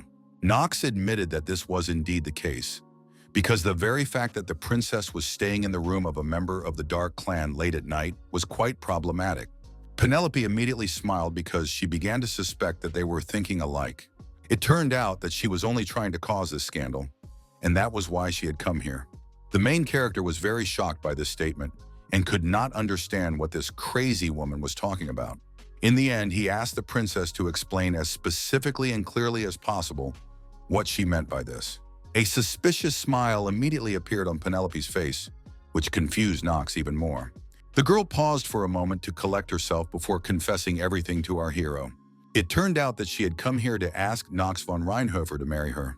At the same time, the Sleepers organization was holding a meeting attended by its main leaders. Luna decided not to waste any more time and to start discussing all the important issues. She asked her assistants if it was true that their incredible newcomer had gone to the Ark River. Daff confirmed her words and reported that it was the initiative of the imperial family itself. The leader found it hard to believe that the young man had simply trusted them and gone without even thinking about the humiliations he might face there. Another participant in the meeting smiled and noted that she had known this from the very beginning. It was the leader of the Sleepers, named Marin, who believed that this was precisely why choosing children was a bad idea. She understood that the leader had his reasons for taking Knox in, but personally, she was not sure about this choice. Then a leader named Kyle intervened in the conversation and advised his partner to watch her language, because the leader certainly didn't need anyone's approval. The girl was seriously frightened when she heard these words from the vice captain and immediately began to say that she did not mean it at all. In any case, he considered it disrespectful and unforgivable, especially for families like theirs, who were persecuted by the imperial family. Luna did not appreciate all this talk and ordered everyone to stop discussing the newcomer. Then another leader joined them, who decided to go against the head after all. It was Gregor, who said he partially agreed with Marin's words. He noted that the Sleepers had not recruited new members for a long time, so he asked why the leader had suddenly decided to accept someone. The leader replied briefly that Knox von Reinhofer had simply interested her, which was the main reason for her decision. In fact, Gregor didn't even think she could fall for such a child and suspected that it might have something to do with his family. The girl immediately dismissed his guesses and emphasized that the Reinhofers had nothing to do with it. It was true that Theo had once collaborated with the Sleepers, but she felt that this newcomer hated his own kind. Kyle, the leader, immediately noticed that it all sounded a bit too strange. Marin agreed with her colleague and suggested investigating the matter. She suggested finding out why this Reinhofer had suddenly decided to join a criminal organization, because she thought it was simply necessary. Luna thought about it for a while, because it sounded like a pretty good decision. In the end, she agreed that what Marin said made sense. Now the leader suggested simply giving their newcomer a mission to get closer to him. She wanted to see if the main character could handle his task, or if he would let their organization down. Finishing her speech, Luna turned to her assistant and asked what she thought about it. In fact, Marin was shocked by this decision because even she had not been given a mission during her first year as a member. But she quickly calmed down because she understood that this was simply a necessary measure, so she simply agreed with the leader. Daff also supported the leader and did not object to her decision. Kyle joined his colleagues and agreed to proceed with this plan. Gregor agreed that it sounded quite amusing and also voted in favor of the idea. When Luna heard the approval from all the participants in the meeting, she moved on to discussing the details and noted that Marine herself would have to be involved in this mission. The leader announced that she would be Knox von Reinhofer's mentor during this assignment. Marin was very happy about this news because the status of mentor sounded pretty cool to her. She didn't know what kind of person their youngest was yet, but in any case, she was going to show him the full power of his elders. Meanwhile, Gregor decided to inquire about the mission prepared for the newcomer.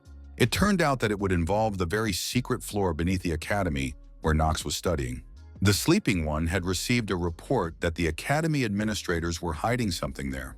It seemed that the demonic essence of Paimon, one of the 72 demons, was being hidden there. They were going to ask the newcomer to buy them some time so they could simply steal the stone. Luna asked her partner once again if she could handle guiding the newcomer during this mission. The girl replied with confidence and joy that she would definitely try her best to complete her task. At that moment, someone else entered the room and immediately addressed Moran, who did not expect this person to appear. It was the leader of the sleepers, named Ezel, who congratulated her partner on finally not being at the bottom of the ranking system. She asked Marin to do her best during her mission to live up to the leader's expectations. The girl herself was only too happy to show her abilities, so she promised to do her best and do everything possible. Meanwhile, the events moved to the room of the main character, who was shocked by the princess's statement and now wanted to know what could have prompted her to make such a decision. Penelope was sure that the young gentleman was already aware of her position in the imperial family. The young man was able to relax a little because now he understood that at least she was not attracted to Knox's face. The princess continued to talk about how her family had long been divided into two factions. There were also many rumors circulating around the palace that her father, Esteban von Archheim, was in poor health and would soon hand over the throne to his heir. Apparently, many people were leaning toward Penelope's older brother as the candidate. For this reason, Prince Louis' faction was the strongest of all and had strong support. The young lady, after sipping her tea, also added that she had her own faction. The main character finally decided to interrupt her and asked why Penelope was telling him all this. She immediately admitted that she simply lacked the necessary support to oppose her brother. The girl said that Louis had much more compelling and legitimate reasons to take the throne than she did, because he was not only the eldest son, but also had more connections in aristocratic circles. Rumor has it that high society is already busy dividing up the rewards for putting her brother on the throne. In fact, Knox was surprised that the princess wanted to become empress so badly. Penelope admitted that she did not have such a strong desire, but she simply could not stand by and watch Prince Louis destroy their empire. She noted that Knox himself had seen how unprincipled Louis was and how he treated the people, who were nothing more than tools to him. The main character really couldn't disagree with the princess, because he knew firsthand why the prince was the main character in the bad ending. At that moment, the princess rose from her seat and declared that she needed power. She wanted to find power that her older brother would respect and that he would not be able to take away. It sounded as if the princess was talking about Knox von Reinhofer. She confirmed her intentions, so our hero immediately refused because he simply could not get involved with Penelope in this way. The girl immediately warned that she would not accept excuses that Knox was not strong enough for this or that he was already engaged to Lady Steele. At that moment, the system warned the young man that he was shaken, so his acting skills were temporarily not working. The main character tried to take a few breaths to calm down and began to feel that this lady was determined. He couldn't believe that there was no way out of this, so he asked if Penelope really didn't mind his candidacy. Knox reminded him that, to put it mildly, his reputation remained terrible, despite his high level of skill. The princess decided that now was the time to reveal her entire plan so that the young man could better understand the situation. She reminded him that it was Knox von Reinhofer who had saved her back then in the nameless forest. The girl gently placed her hand on top of our heroes and continued to say that he had acted nobly, despite being a representative of the dark side. The guy understood that this was the absolute truth, but he didn't like where the princess was going with this at all. In the end, Penelope suggested that Knox simply announce that the act was done out of love. She emphasized that all they had to do was choose which of them had fallen in love first. But the main character could no longer think about anything, realizing that he would not be able to escape this trap. The young man couldn't understand whether the princess was serious about taking such a step, but she believed that anything was possible in this world, and according to imperial law, a member of the imperial family had the right to personally choose a spouse. The main character was still shocked by everything that was happening to him, so he couldn't say a word. Penelope, in turn, hinted that she might indeed be going crazy over the young gentleman's beautiful face. After this conversation, Knox immediately returned from the capital to his dorm room at the academy. Finally, he could lie down in his bed and rest after this series of strange and amazing events. The maid immediately wanted to talk to her master because she felt that they needed to. She asked if our hero wanted to tell her something, hinting at the events in the capital. It turned out that the newspapers had already written that Princess Penelope had fallen in love at first sight with a knight from the hostile Reinhofer family. The young man did not expect the article to appear so quickly, so the princess's enterprise began to frighten him a little. Chitri had already heard that the gentleman had caused quite a stir during his visit, but she did not expect it to be so serious. She didn't understand how it all happened, so Knox explained that he had simply been drawn into another war for the throne. The maid became agitated when she heard that her master was now involved in such a serious and dangerous conflict. Meanwhile, the main character continued to explain that the princess needed him to oppose Prince Louis, as she had many reasons not to let him take the throne, and for this she needed a powerful husband. Chitri couldn't understand how this was even possible, since the prince had already gathered many supporters around him. In addition, it was strange that the imperial family had suddenly decided to work with the dark Reinhofer family. It turns out that our hero managed to find out the reason why Penelope contacted him. It was all because Knox was the black sheep of his family. The maid didn't even know how to respond to this information, because she was definitely expecting to hear something else. In the end, the guy couldn't take it anymore and started calling his potential wife some not-so-nice names. He was sure that Penelope had decided to use him, as she knew perfectly well that he meant nothing to his family. Suddenly, the main character sensed some kind of danger, which immediately made him forget all his suffering. He didn't wait long and immediately grabbed his weapon to be ready for anything. Chitri wanted to ask her master what had happened, but he asked her to be quiet. The young master peered carefully out of the window, trying to understand who the devils had brought in the middle of the night. At that moment, scarlet colors began to gather around the moon, which could only mean one thing. A second later, the silhouette of one of the leaders of the sleepers was visible on the roof of the dormitory. Now, seeing all this, the main character understood what was really going on. A smile immediately appeared on Knox's face, because he realized that his journey in the Sleepers Union was finally beginning. Right before his mind's eye, as if by magic, a message sent to him by the organization immediately and clearly appeared. It was from Luna, who informed him that the main character had been assigned his first mission. So now he had to contact the assistant who would be waiting for him in the academy library. It turned out that the maid could also read this letter, so she froze in place to comprehend what she had read. Of course, she did not know that her master was a member of the Sleepers, so she was surprised by this turn of events. In turn, the main character was a little confused because he had not planned to tell her about it.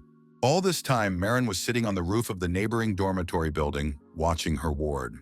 She had binoculars in her hands, which allowed her to see Knox von Reinhofer perfectly. Now, even she agreed that the rumors were true about the new guy being cute.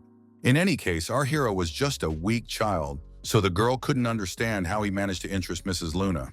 Marin understood that there was nothing she could do about it, so she wanted to test the newcomer herself.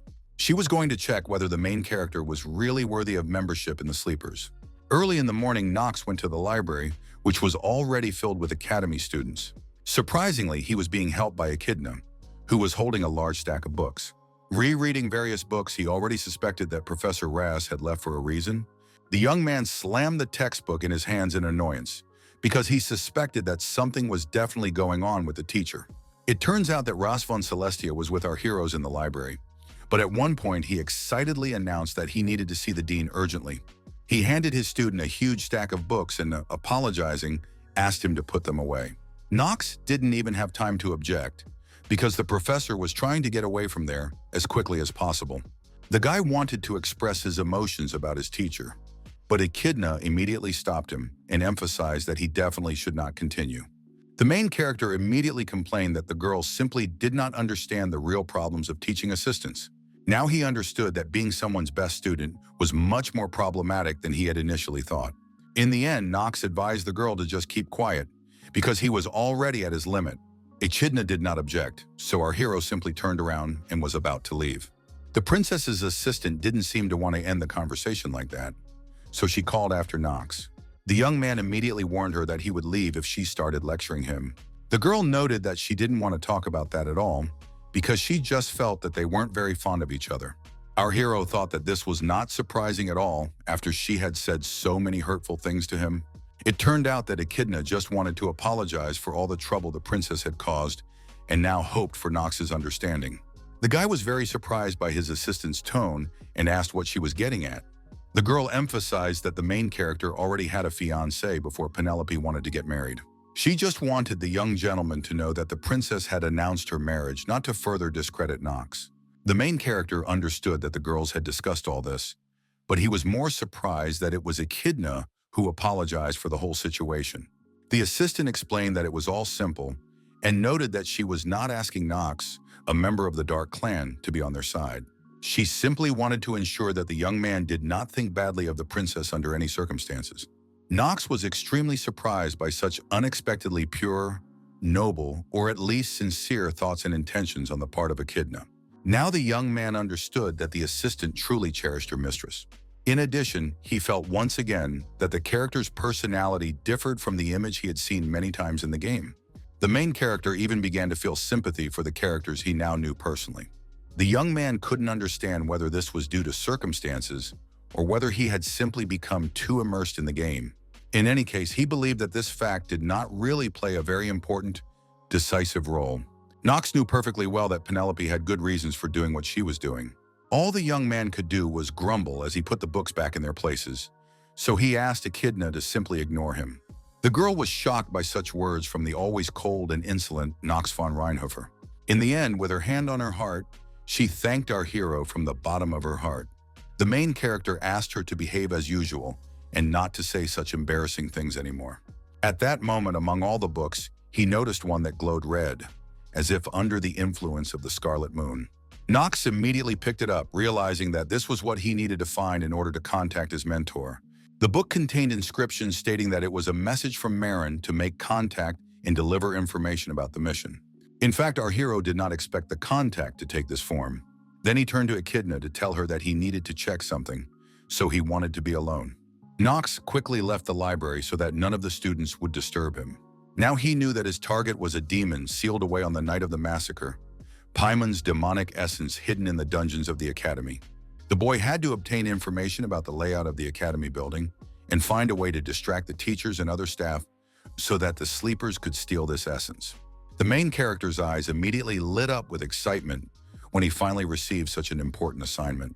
Thus, he launched the first episode of this hellish game called Prophetic Dream. Meanwhile, the events moved to another room in the Academy dormitory. Emma couldn't bring her mistress back to normal after she heard the latest news. All this time, Dahlia sat motionless on her bed, wrapped in her warm blanket. It turned out that the girl had been in this state for 3 days, so the maid asked how she was feeling.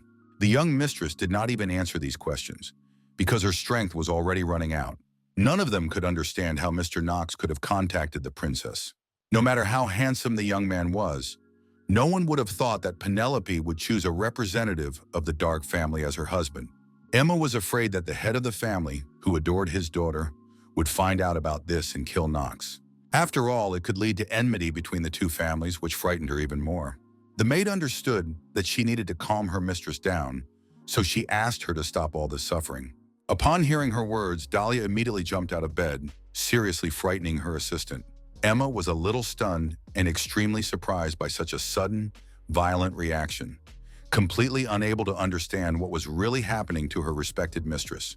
After a pause, she slowly turned and then studied her servant intently for quite some time without saying a word. Finally, Dahlia spoke in a voice devoid of any emotion and addressed her maid. Hearing such an unexpectedly cold, very harsh and uncharacteristic tone from the young lady, Emma immediately realized that nothing good would come of this situation. Meanwhile, the girl, with a slight smirk on her face, declared that today she had finally grown up. Poor Emma's whole body immediately began to shake uncontrollably with fear because she could not understand what exactly her mistress meant. Then the girl explained that she now realized that even she could have someone taken away from her. She understood perfectly well that her father, who had always been wise, was undoubtedly right when he warned her very seriously about such a thing. The young lady realized that she had to be strong so that no one would dare to covet what was rightfully hers. Emma didn't know how to react to all these statements, while Dahlia stood motionless and laughed ominously. In the end, the girl decided to ask her maid if she agreed with her words. The maid didn't even know what to say in such a case, because she had never seen her mistress in such a state before. Dahlia continued to stand still and silently stare at Emma, waiting for her to respond, so the atmosphere in the room became increasingly tense. In her mind, the maid was already offering her condolences to Mr. Knox, who would surely feel the wrath of his young mistress. Meanwhile, the main character remembered Archduke Paimon, the villain responsible for the night of slaughter.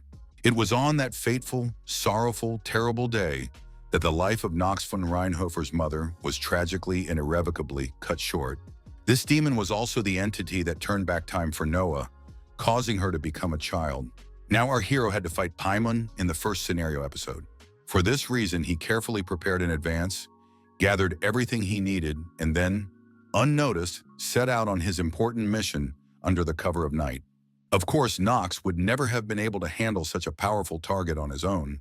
The only thing that pleased the main character was that he was able to randomly increase his stats at the Ark River. After the young man entered the sacred waters, the system immediately reported that a secret location had been discovered. This allowed him to increase 2 random stats, gaining a total of 2 mana points. But the main character's improvements did not end there, so he went to the right place. Approaching the fountain, Knox read aloud spells in an unknown language. The moment he finished, the system immediately informed him that the secret had been successfully activated. The player managed to fully study and master the language of dragons, which was an ancient, practically lost, powerful magic. In fact, if it weren't for his marriage to the princess, our hero would have no regrets whatsoever. At that moment, Marin appeared behind the main character, thinking that he had gotten lost on his way here. Finally, the young man met his mentor from his first mission in the Sleepers organization. Knox turned very slowly toward her, looked closely, and then cautiously asked if it was indeed Marin. The girl proudly declared that this was indeed her codename. She immediately asked Knox to stop talking to her so familiarly. Marin immediately emphasized that she was the mentor, and our hero was just her assistant. Knox von Reinhofer did not understand why she was talking about this, and did not pay any particular attention to it, because he understood that she was one of the most problematic characters in the prophetic dream.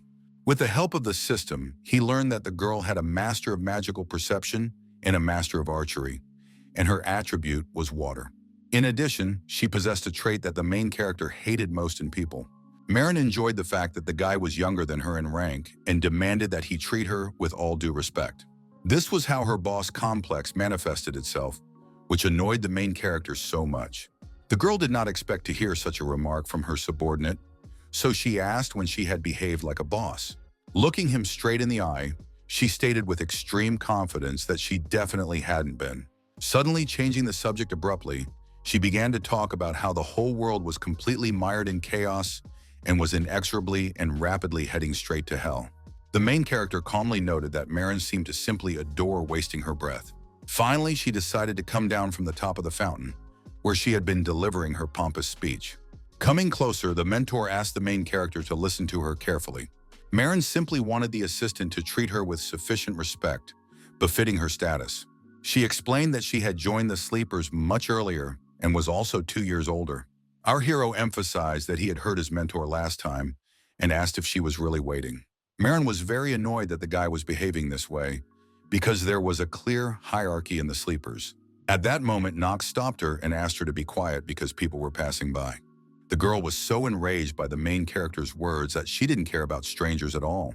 In the end, after careful consideration, she decided to let Knox off the hook for this transgression, considering that it was his very first trial mission. She snapped her fingers, and at that moment, a scroll materialized out of thin air. Marin finally suggested moving to a safe shelter, as Knox himself had previously insisted. The mentor asked our hero to tear up this low-level teleportation scroll so that they could do so. Now our hero began to suspect that this world was not so different from a game. The young man did not hesitate any longer and tore up the piece of paper, from which a considerable amount of power immediately burst forth. A second later, they both literally dissolved into thin air, and there was no one left near the fountain. After the transfer, they found themselves incredibly quickly in a completely different, completely unfamiliar place. Marin couldn't handle the movement, so she threw up and complained that she couldn't get used to it. She asked Knox to sit down with her at the table to explain that the purpose of his first mission had only been revealed in general terms, so now she wanted to explain in more detail. The girl deliberately cleared her throat to get his attention before voicing and telling him such important and crucial information. To begin with, she asked if the main character had ever heard of the night of the massacre. Obviously, Knox had heard about it because this event directly affected his family. He knew perfectly well down to the smallest detail and was aware of all the terrible, tragic events that had taken place and unfolded on that memorable night. That incident forced Dean Noah, Emperor of the Sword, Cells, and his father Theo to work together, but even they barely managed to seal Archduke Paimon. Marin confirmed every word of her assistant and emphasized that this entity was extremely dangerous. It was a monster that even the strongest warriors on the continent could not easily defeat. The problem was that the crystal containing the essence of the demon had been hidden from everyone. Now the main character guessed that the people of the Sleepers were looking for this essence and found it right under the academy. It was now obvious that the organization wanted Marin and Knox to distract attention, while the others destroyed the crystal containing the essence. The mentor noted that the young man was quite quick-witted, and despite his informal speech, he could be quite useful. The main character did not take this praise personally and suggested simply dismissing this empty chatter. Now Knox decided to ask if the date for the mission had already been set. Marin replied that they planned to do everything in the evening for Elden's self-education. Then our hero would have to gather the students and teachers in one place. Knox understood that this would not be difficult at all, but wondered if it was even possible to do so. He understood that there was a risk that Paimon would break out when his crystal was finally destroyed. Marin immediately warned our hero that he seemed to be underestimating Miss Luna. The girl emphasized that their beater was the youngest pillar of the sword, a true savior. For this reason, she sincerely believed that all the young man's numerous fears were completely groundless and futile. The main character would have been happy if that were the case, but it wasn't going to be. After completing the game, he knew perfectly well that it was in this episode that Paimon would inevitably break out. Although the entity would be weakened, the slightest mistake would destroy the academy and the surrounding areas. So this was the first chapter of the main storyline, where newbies often die. Knox wasn't particularly happy that he would once again have to take the blame for the main character and the villain in order to save the key characters. In the end, he realized that he needed to focus in order to succeed in this mission. Now the main character reported that he had heard everything he needed for this mission. Meanwhile, the events moved to an unknown abandoned dungeon. Rick, who obediently followed the orders of his demonic master, has arrived here. It was here that the unknown sphere was located, glowing with a bright red light, which is what brought the young man here. The joyfully possessed young man announced that all the main preparations had been completed. He reported that now all that remained for the Archduke was to raze everything to the ground, as he had done in the past. The demon thought it all sounded great, because it wasn't easy for him to be reborn because of those damn rats that did this to him. Only now did he decide to ask the young man's name, and the latter happily introduced himself. In addition, he promised that if they succeeded, Rick himself would soon become a real demon. The Archduke, full of hope for success, sincerely believed that his subordinate would not let him down at the decisive moment and would cope with the task. The young man clearly understood that he was already very close to achieving his cherished goal, so he could not help but smile. Meanwhile, the day had come when all the students were to gather in the hall. The main character felt that the atmosphere here was not the easiest, because everyone had already heard the latest news. Eleanor kept glancing at the young man, realizing what was going on. The princess was completely calm, as if all the students' eyes were not on them. Dahlia was still in a bad mood and couldn't even lift her gaze. Penelope finally dared to apologize to her and hoped for her understanding. She emphasized that people simply cannot control their emotions, so she couldn't do anything about her feelings for Knox. The main character immediately overheard their conversation and couldn't understand why the princess had suddenly decided to talk about this with his ex-fiancée. He understood that it might be unpleasant for Dahlia to hear all this, so he looked at her anxiously. There was no emotion on the girl's face when she heard the young man's voice. A second later, everything changed, and the young lady began to laugh ominously, as if she were gradually going mad. Knox was frightened by his acquaintance's behavior, realizing that this was her reaction to the engagement to the princess. During all this time, the guy had completely forgotten about Dahlia, who had already changed a lot. She looked at her main rival with a defiant look in her eyes, as if she was about to tear her apart right here and now. Knox couldn't watch this whole circus, which was happening only because of him. Now the young man couldn't even understand how he could have let things turn out this way. At that moment, one of the students asked if the others had heard the latest news. It turned out that the guy was referring to the news about the 7 best students. The others immediately guessed that he was referring to the self-study evening, for which extra points would be awarded. One of the guys was unhappy that he didn't want to bother a little more, but his friend pointed out that he wasn't even average. It was obvious that the nobles had taken the top spots from the very beginning, so commoners had no chance of getting those places, even with good grades. His friend knew this very well, but just wanted to complain a little about his results. They understood that the nobles would do anything for their children, which was very infuriating because at the academy they dared to talk about equality. The guys simply resigned themselves to the fact that they would never understand the grand designs of the upper echelons. Another girl, overhearing their conversation, asked how the top 7 were chosen and what the criteria were. The students didn't really understand this, but assumed that it all depended on grades. At that moment, someone else entered the room, so everyone immediately stopped talking. It was Knox, who immediately attracted a lot of attention from his classmates. None of them expected our hero to achieve any success at all. Everyone had long known that he was just the black sheep of the Reinhofer family, so they did not expect any results from him. The young man himself was tired of people whispering about him as usual, because he was going to avoid unnecessary attention. For now, Knox wanted to focus on the chapter about killing newbies, which would begin very soon. In this part, he would need to kill the demon Paimon, but to do so, he would have to take absolutely every detail into account. It turns out that the most important thing for the successful completion of this mission is the character's ratings. It sounds ridiculous, but nevertheless, with mediocre ratings, it is simply impossible to get through the evening of self-preparation. Meanwhile, the students who stood away from the main character continued to talk about what a crazy guy he was. They were convinced that Knox had only achieved success because of his cute face and influential family. Others agreed wholeheartedly, believing that the guy was completely untalented. Their friend noticed that they were reluctant to talk about it, because he began to suspect that the guys were going to befriend him. Another guy called him a moron, suspecting that he hadn't heard the latest rumors. He told his classmate that Knox had been chosen as the princess's betrothed, so it was better not to bother him. Now the students began to worry that the main character might have heard everything they said about him behind his back. The person at the center of all this discussion found it funny to hear such conversations about himself. The guy wasn't going to get into a conflict over this, so he just took a deep breath to calm his irritation. The main character couldn't stop thinking that he simply couldn't afford to ruin his relationship with the sleepers. He understood that he needed the organization to get rid of the Reinhovers if he ever needed to. At the same time, the Knox couldn't allow Paimon to be revived, so he didn't know what to do in this situation. In any case, our hero already needs to make a decision, because one of the last evenings of self-preparation is coming soon. Now the events are transported back to that very evening when the main events were supposed to take place.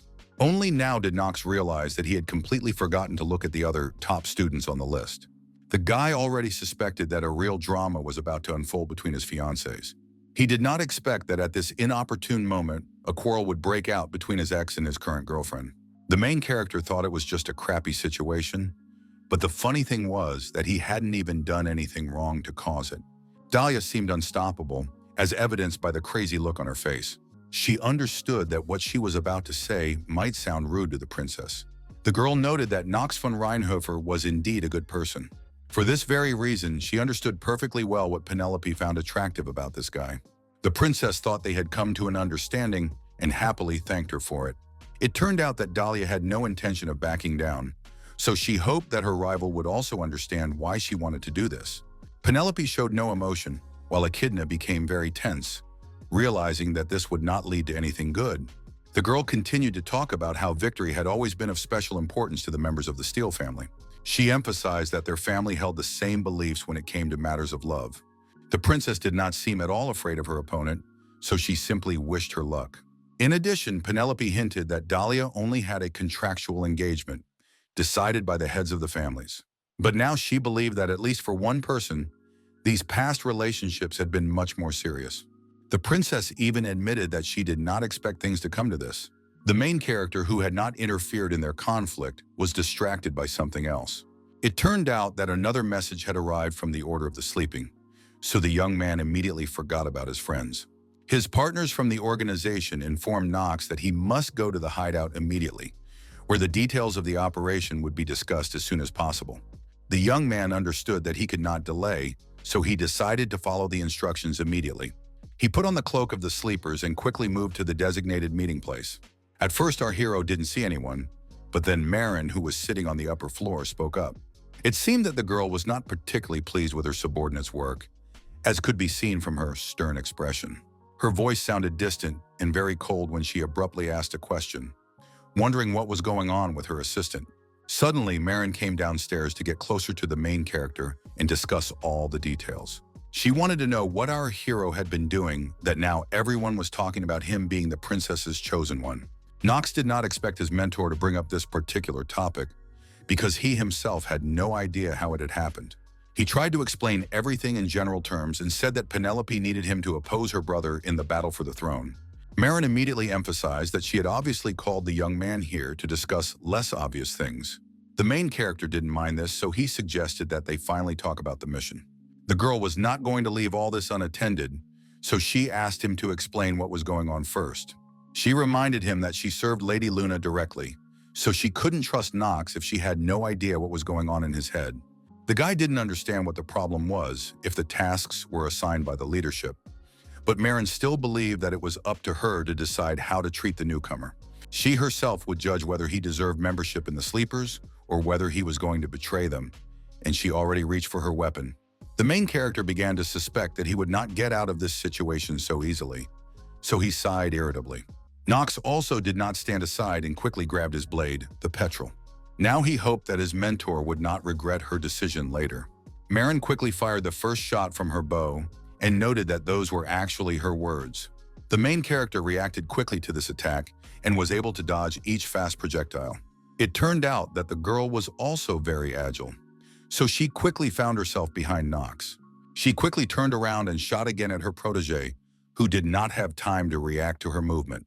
The young man did not seem to expect such a turn of events, so he realized that he needed to change his tactics quickly. Marin promised that she would go easy on our hero, so she asked him not to die during this fight. She fired several more arrows at her opponent, who was trying to catch his breath and was an easy target for the moment. Now the main character, who was able to dodge the fast arrow, realized that Marine was not bluffing at all. It turned out that the girl was a descendant of a legendary race that had disappeared, the Marine race. Ancient blood flows through her veins, making her water shot so terrifying that even Luna, the leader of the Sleepers, cannot fully repel this attack. Knox decided to activate the Master of Acting because he understood that it was better not to provoke her unnecessarily. Suddenly, the main character saw that the arrow was right in front of his face, which made him confirm his words. Having broken this attack, he resigned himself to the fact that his current abilities would not win her trust. The guy was afraid that there was a high probability that this difficult episode would end in disaster. Now, realizing the criticality of the situation, he clearly understood that he absolutely had to deal with this difficult battle against Marin as soon as possible. The main character came to the conclusion that the duel must end with his unconditional victory. That is why he decided to use all his strength to oppose such a strong opponent. The girl was not afraid of the young man at all, because she understood that he was at the bottom of the ranking table, despite the fact that he had attracted the attention of the head. In any case, she couldn't understand why Knox allowed himself such insolent behavior and emphasized that she demanded a clear and concise answer. Marin demanded that the main character explain his relationship with the princess. She wanted to know all the details about the events surrounding their newcomer, which made her increasingly angry. In the end, with every second that passed, the girl's attacks became stronger, so it became more and more difficult for Knox to resist her. The mentor hoped that the guy would not claim that it was just a coincidence, because that was an absolute lie. Now the main character began to suspect that she simply did not want to believe him, so he saw no point in telling her anything. Marin wanted to see how long the young man would continue to act so grand and powerful. She unleashed a powerful attack on Knox in the form of a huge wave that seemed impossible to escape. The water completely enveloped the main character from all sides, while the girl simply watched the results of her work. The guy continued to stand calmly in place, because he was able to withstand such a powerful blow after all. He wondered if his opponent really thought that such a petty trick would work against him. With one incredibly accurate, well-aimed blow, our valiant hero was able to easily cut through and split the massive wall of water that completely surrounded him on all sides. In literally 1 second, the entire huge mass of water suddenly evaporated completely, so Knox was no longer in any danger and was safe. Marin even had to struggle to stay on her feet from such a powerful shockwave. In fact, the girl did not expect such a response, but it only fueled her excitement even more. All this time, she just needed a small opening to break through her opponent's defense. Marin didn't waste any more time and fired another arrow at the main character. A few seconds later, the deadly projectile quickly found itself right behind the unsuspecting Knox.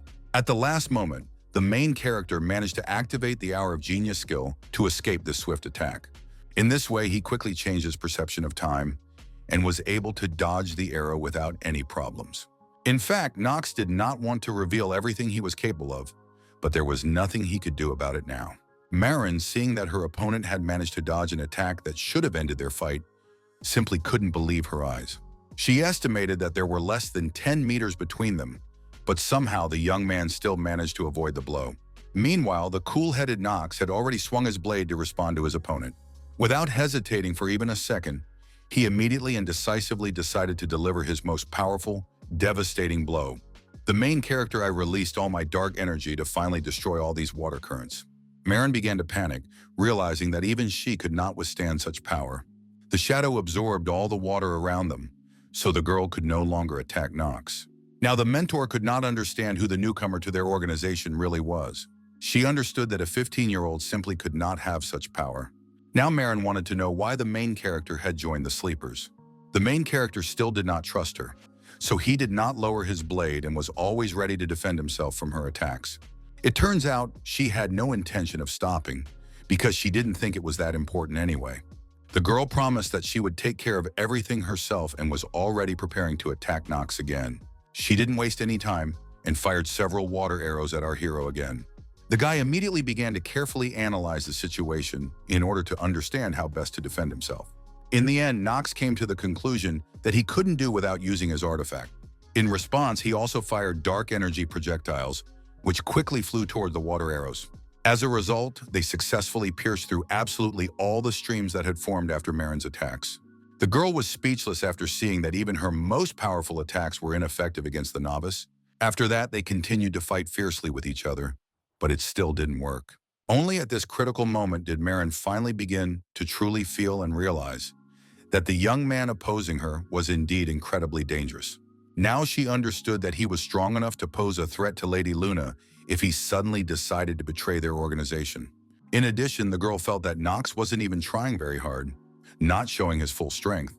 The mentor couldn't understand the reason for her protege's behavior and began to suspect that he was deliberately trying to win her over, since she was also a member of the Sleepers.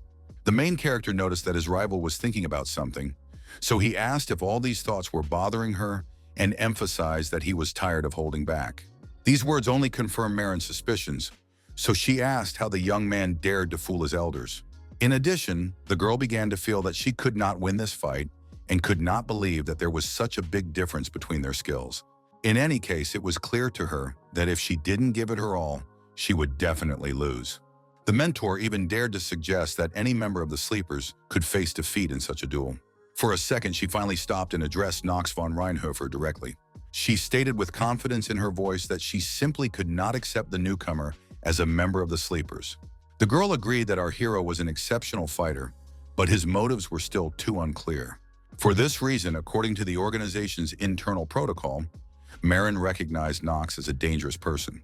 She decided to go all the way, so she unleashed all her power to try to defeat her opponent.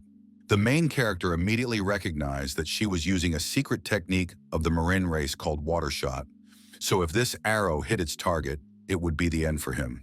Knox was not at all sure that he would be able to dodge it, so he resigned himself to the fact that he was simply powerless in this situation. Meanwhile, the mentor had already fired her most powerful shot, which gave the guy no chance of survival. With every second, the arrow was getting closer to Knox, who was already prepared to at least try to dodge this attack. At that moment, a dagger appeared out of nowhere, cutting through the water projectile and saving our hero's life. The girl was incredibly shocked because she couldn't understand how this could have happened. It turned out to be Luna, who was unhappy that her partner was doing something crazy when she was assigned a joint mission with a newbie. The head of the Sleepers decided to ask Marin at what point she had decided that she could take the law into her own hands with Knox. The main character, hearing a familiar voice, also turned around to get a better look at the person who had interrupted their fierce duel. The girl understood perfectly well that she was in trouble, since the leader herself had learned of her intentions. Knox remained completely calm and greeted the leader emotionlessly. Luna, without getting into long conversations, greeted the newcomer very briefly in return. Finally, she demanded that her subordinates immediately explain the situation. The leader promised that she would severely punish both of them if they did not follow her order immediately. A moment later, she nimbly jumped down from the upper floor to talk to her subordinates more closely. Luna reminded her that she had actually given her partner the task of distracting the students and teachers of the academy together with the newcomer, but she was doing something completely different. She couldn't remember asking Marin to start a fight here. My girlfriend admitted that she was to blame and explained that she just wanted to make sure the guy was loyal to their organization. Then the leader emphasized that only she could decide such matters, and her subordinate could not take too much upon herself. Luna also picked up her dagger, which had helped her stop Marin's attack. She asked Marin to note that the blade had been damaged, even though she had simply changed the trajectory of her attack. Now the leader concluded that, given the force of her partner's blow, it was obvious that she had intended to kill the newcomer. Luna persistently asked if she was right in her assumptions, but her subordinate was confused and didn't know what to say.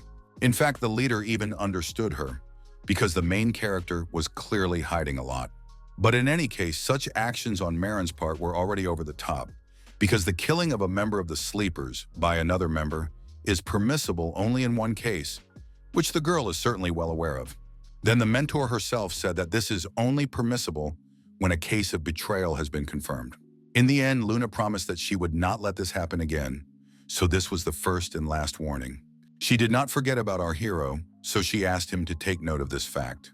Marin looked away in embarrassment because she understood perfectly well that she had greatly offended her leader.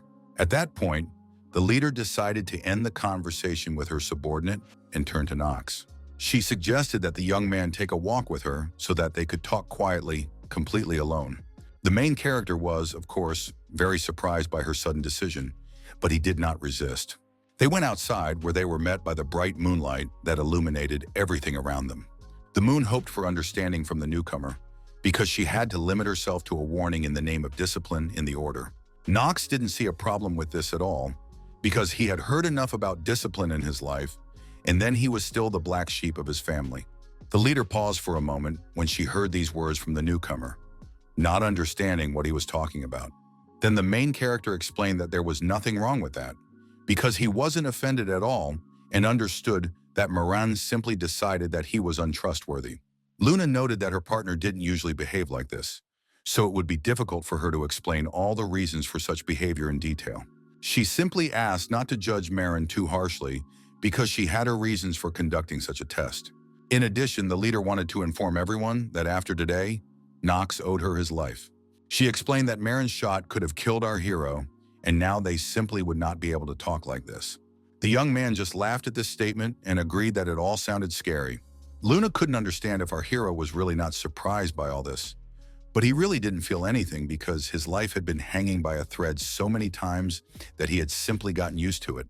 She immediately noticed that the guy was completely boring, and now she understood why Marin disliked him so much.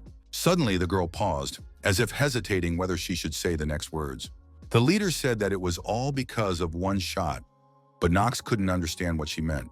Then Luna explained that she was talking about the reason they took Marin to the Sleepers. The girl's shot was incredibly destructive, despite a fairly long period of preparation. It was so powerful that even the leader couldn't completely block it. Now the main character was sure that his sword would have been shattered into pieces if he had stopped that attack. But at the same time, it all seemed too strange because Marin left no trace in the main story, despite possessing such power. The girl was the last representative of her race, having mastered both archery and the power of water. Luna emphasized that this was the reason why Marin's shots were so powerful. She clearly intended to add something important to what she had said, but then, for some unknown reason, she suddenly stumbled and stopped speaking mid-sentence. The main character immediately looked closely at his companion, trying to understand what was wrong. He had read that the Marin race was considered a special species among those that had disappeared from the continent and was sometimes mentioned in the course of history, but never had a direct impact on the plot. Knox promised simply not to give his opponent time to use the arrow if they ever faced each other in combat again. Luna laughed at the fact that their newcomer was such a rascal who couldn't calm down. She gently poked our hero on the forehead and emphasized that he should be thinking about the fight with Marin. The girl asked if the young man had any idea how dangerous their partner could be when she lost her temper. The main character immediately grabbed his head and laughed at the fact that the leader had decided to get so close to him. He abruptly turned away from Luna and hinted that it was much more spacious here than he had previously thought.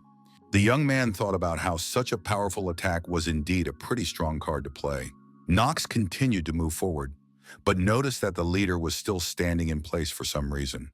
The girl stated with utmost confidence that the newcomer was indeed strong. She believed that our hero was capable of defeating Marin before she could do anything in the future. In addition, Luna noted that the guy was calm and calculating enough to kill his enemy without hesitation. The main character asked why the leader had decided to shower him with so many compliments. It turned out that the leader had one very important, completely personal request. It concerned the fact that Marin might be about to lose control during their mission. Luna wanted the main character to simply kill his mentor if necessary. She understood that only Knox was capable of doing this, and the young man himself could not believe that he had just heard such instructions. Now the events move on to the next lesson, which the main character attended the following day. The professor explained that one can only become a great magician or knight by unlocking the potential of one's upper, lower, and central energy cores. Talent is important, but only perseverance and training can help unlock innate skills. All this time, Knox sat surrounded by Penelope and Echidna, who never left his side.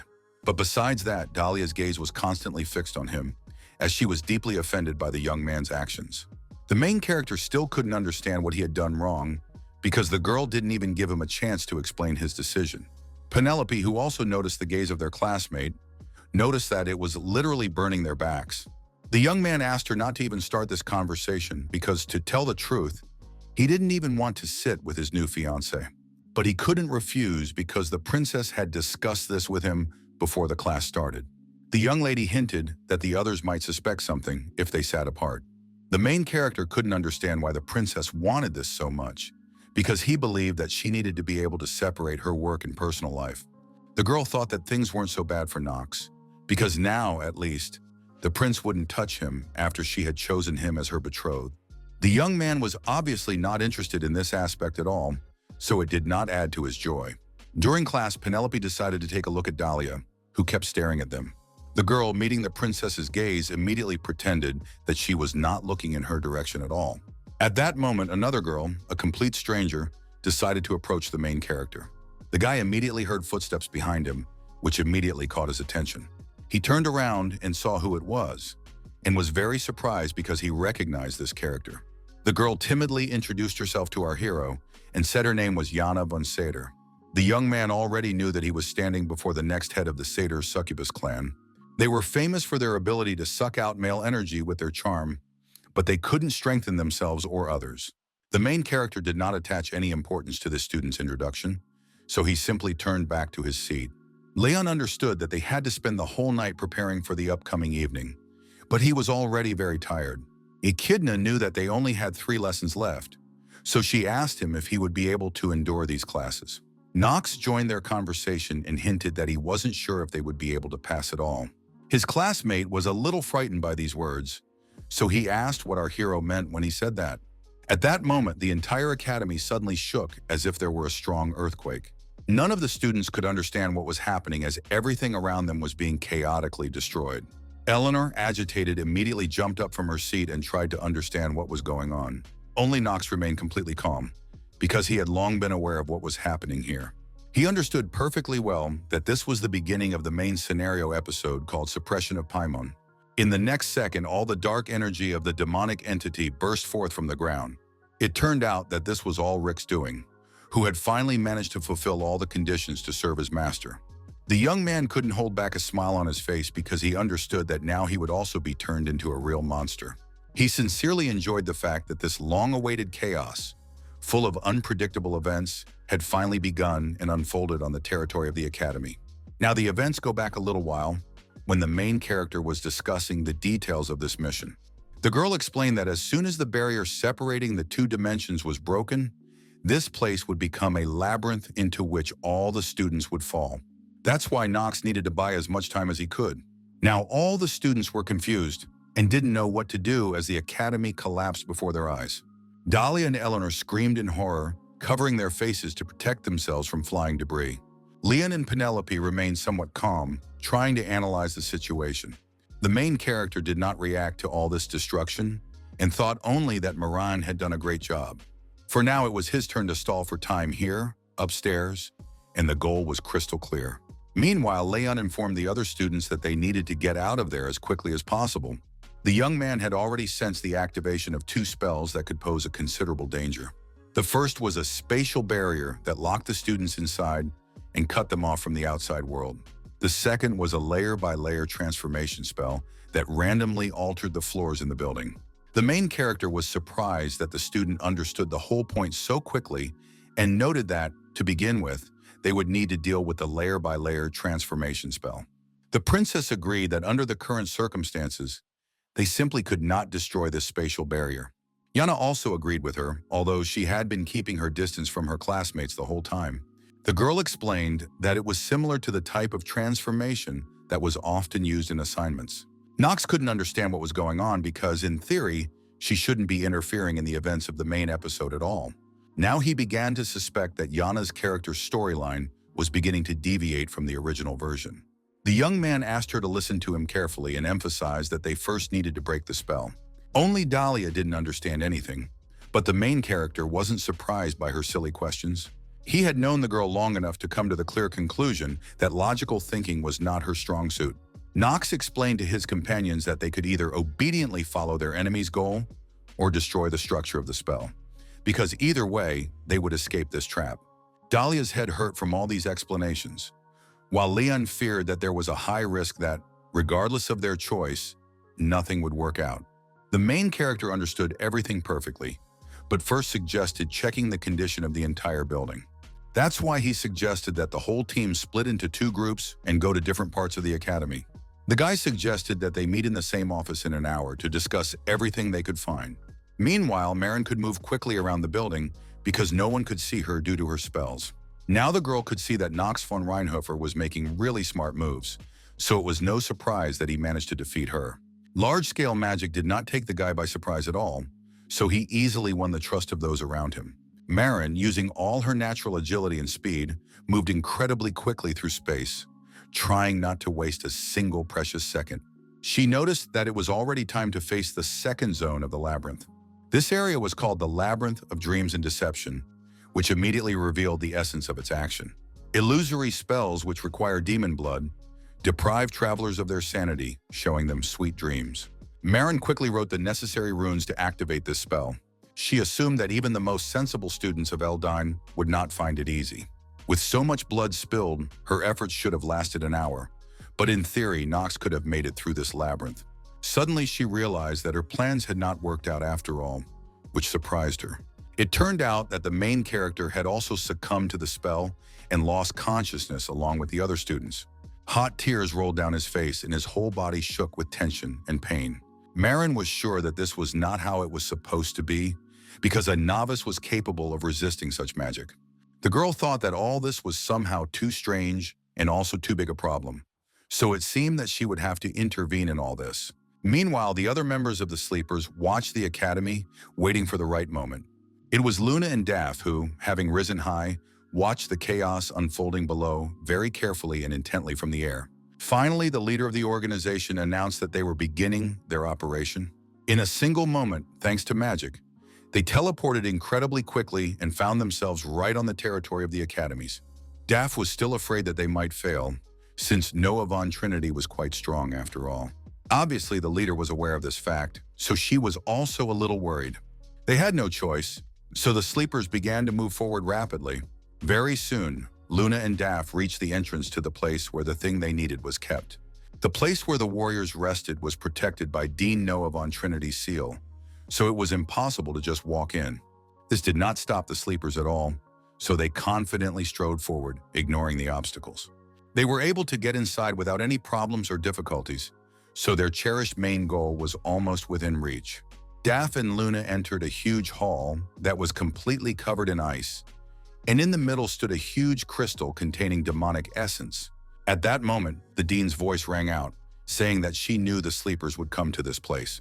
She understood that this attractive little thing simply could not fail to lure their organization. Noah immediately recognized one of the captains of the sleepers and one of the 3 new pillars of the Empire's sword. She knew perfectly well that Luna was the last heir to the lunar fencing technique. The leader of the sleepers did not say much and briefly ordered the dean to step aside.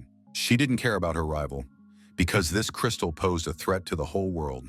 Noah Von Trinity already guessed that Luna herself probably also knew very well what answer she would now receive. The girl decided not to wait any longer and to engage in combat with the dean in order to achieve what they had come here for. She quickly delivered a crushing blow that anyone would find difficult to escape. A second later, the main character noticed that Noah had disappeared somewhere, so the blow fell on an empty spot. The girl's eyes immediately filled with shock, because she did not expect her opponent to be so quick. The sleepers quickly began to look around to see where Noah was now.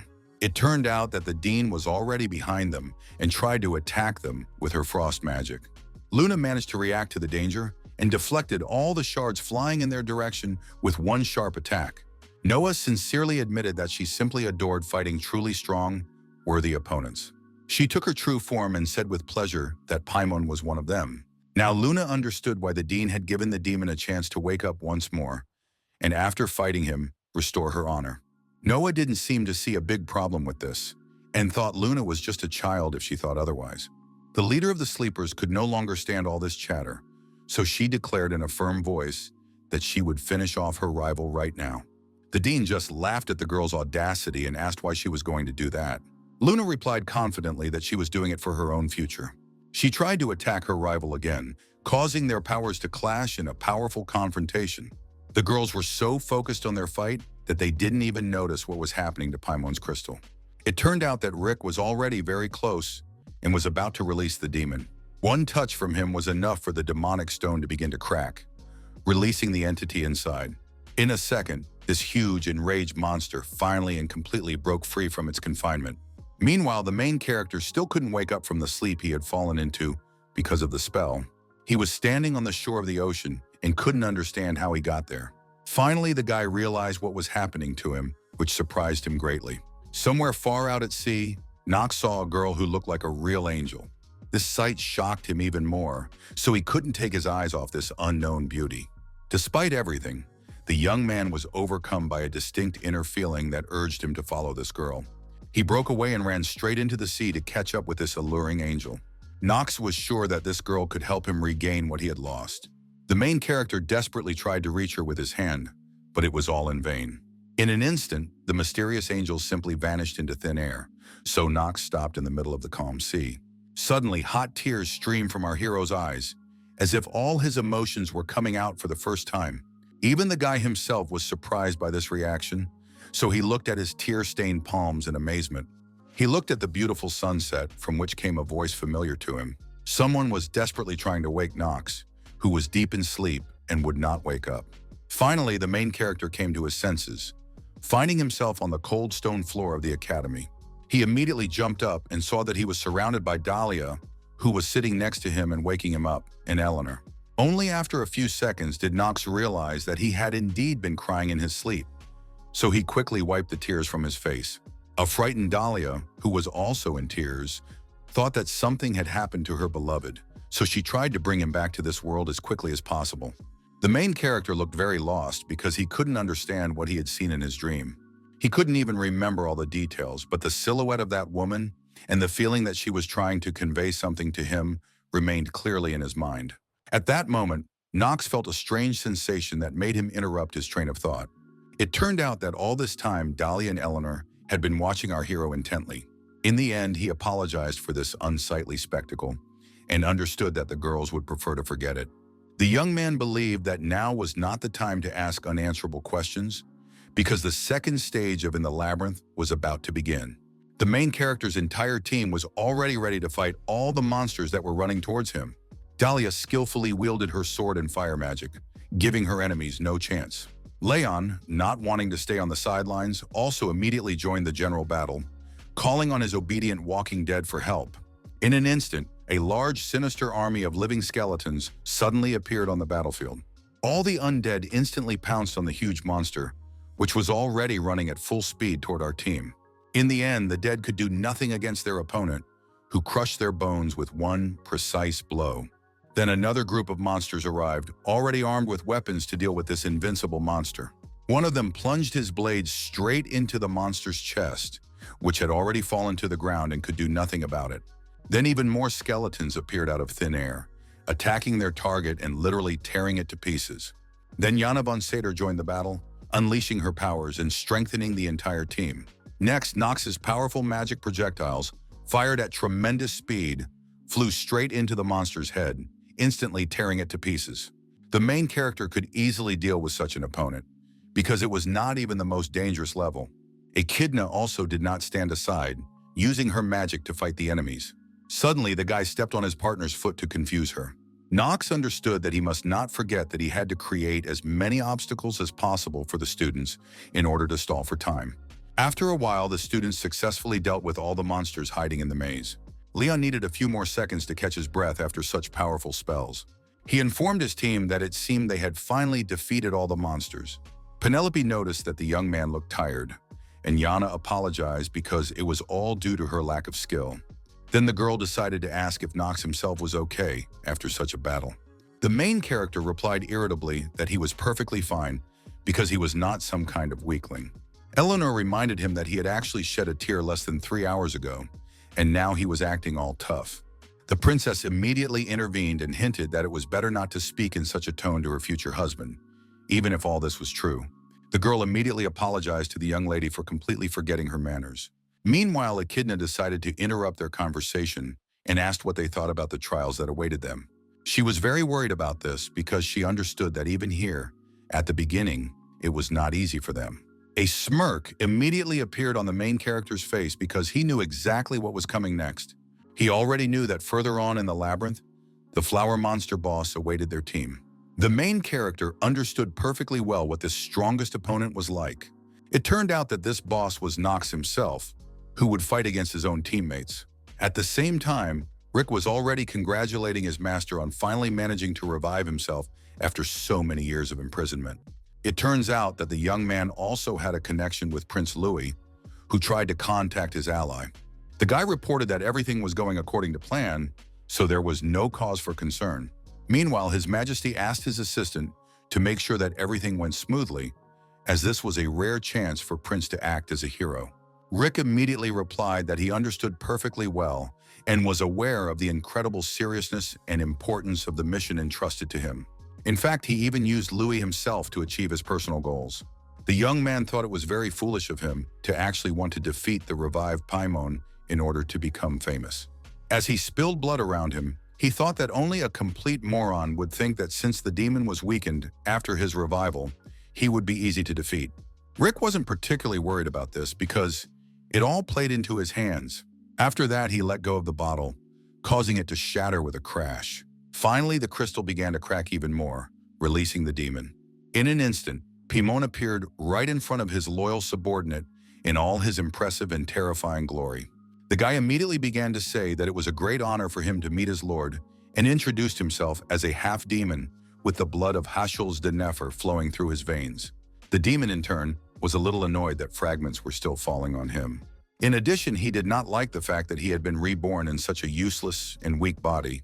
However, Paimon was glad that he was able to be reborn at all, because it was a real miracle. Now he remembered that his subordinates had mentioned Hashuls, and he confirmed their words once again. In fact, from the very beginning, the demon had sensed familiar blood in this young man. In addition, he could smell that same person behind the wall of this hall, where a fierce battle between Luna and Noah was now taking place. Paimon, like no one else, clearly understood and realized that this girl was one of those who had sealed him inside this crystal many years ago. In the end, he still wanted Rick to confirm his suspicions. The young man obeyed this order and confirmed that Noah von Trinity was here. The demon immediately became very angry because he wanted to take revenge on this person. Meanwhile, without wasting any precious time, the main character successfully activated his unique artifact called Shadow of the Moon and immediately created an exact shadow copy of himself. He understood that the students were already approaching the final stage of the maze, but there was still no boss monster in it. The reason for this was that Knox had already successfully killed the final opponent in the maze. Our hero simply did not want to share the reward with his teammates because he could take everything for himself. With incredible agility and quick reactions, he easily and quickly dealt with this dangerous monster. For just one murder, the guy got a 0.3-point boost to his stamina and mana stats. Also, the main character now had 147 days left before the onset of a terminal illness. Obviously, he was happy about any opportunity to improve his stats, because now it was a difficult task. However, his mission as a member of the Sleepers was to keep the students in the maze. It was for this reason that our hero came up with the idea of using this artifact. Now Knox decided to create his double, changing his appearance so that his partners would not suspect anything. He was going to place his puppet where he had previously encountered the boss so that it would fight the students. It turns out that the shadow of the main character will be even stronger than that monster. So the students will definitely stay here for a long time. After that, the guy returned to his team, where they immediately asked him where he had been. Knox, of course, wasn't going to say anything, and for now he planned to just do everything in his power to keep them in this place. At that moment, they met Knox's doppelganger, who immediately stopped their team. The clone, created with magic, immediately informed our heroes that their path was blocked.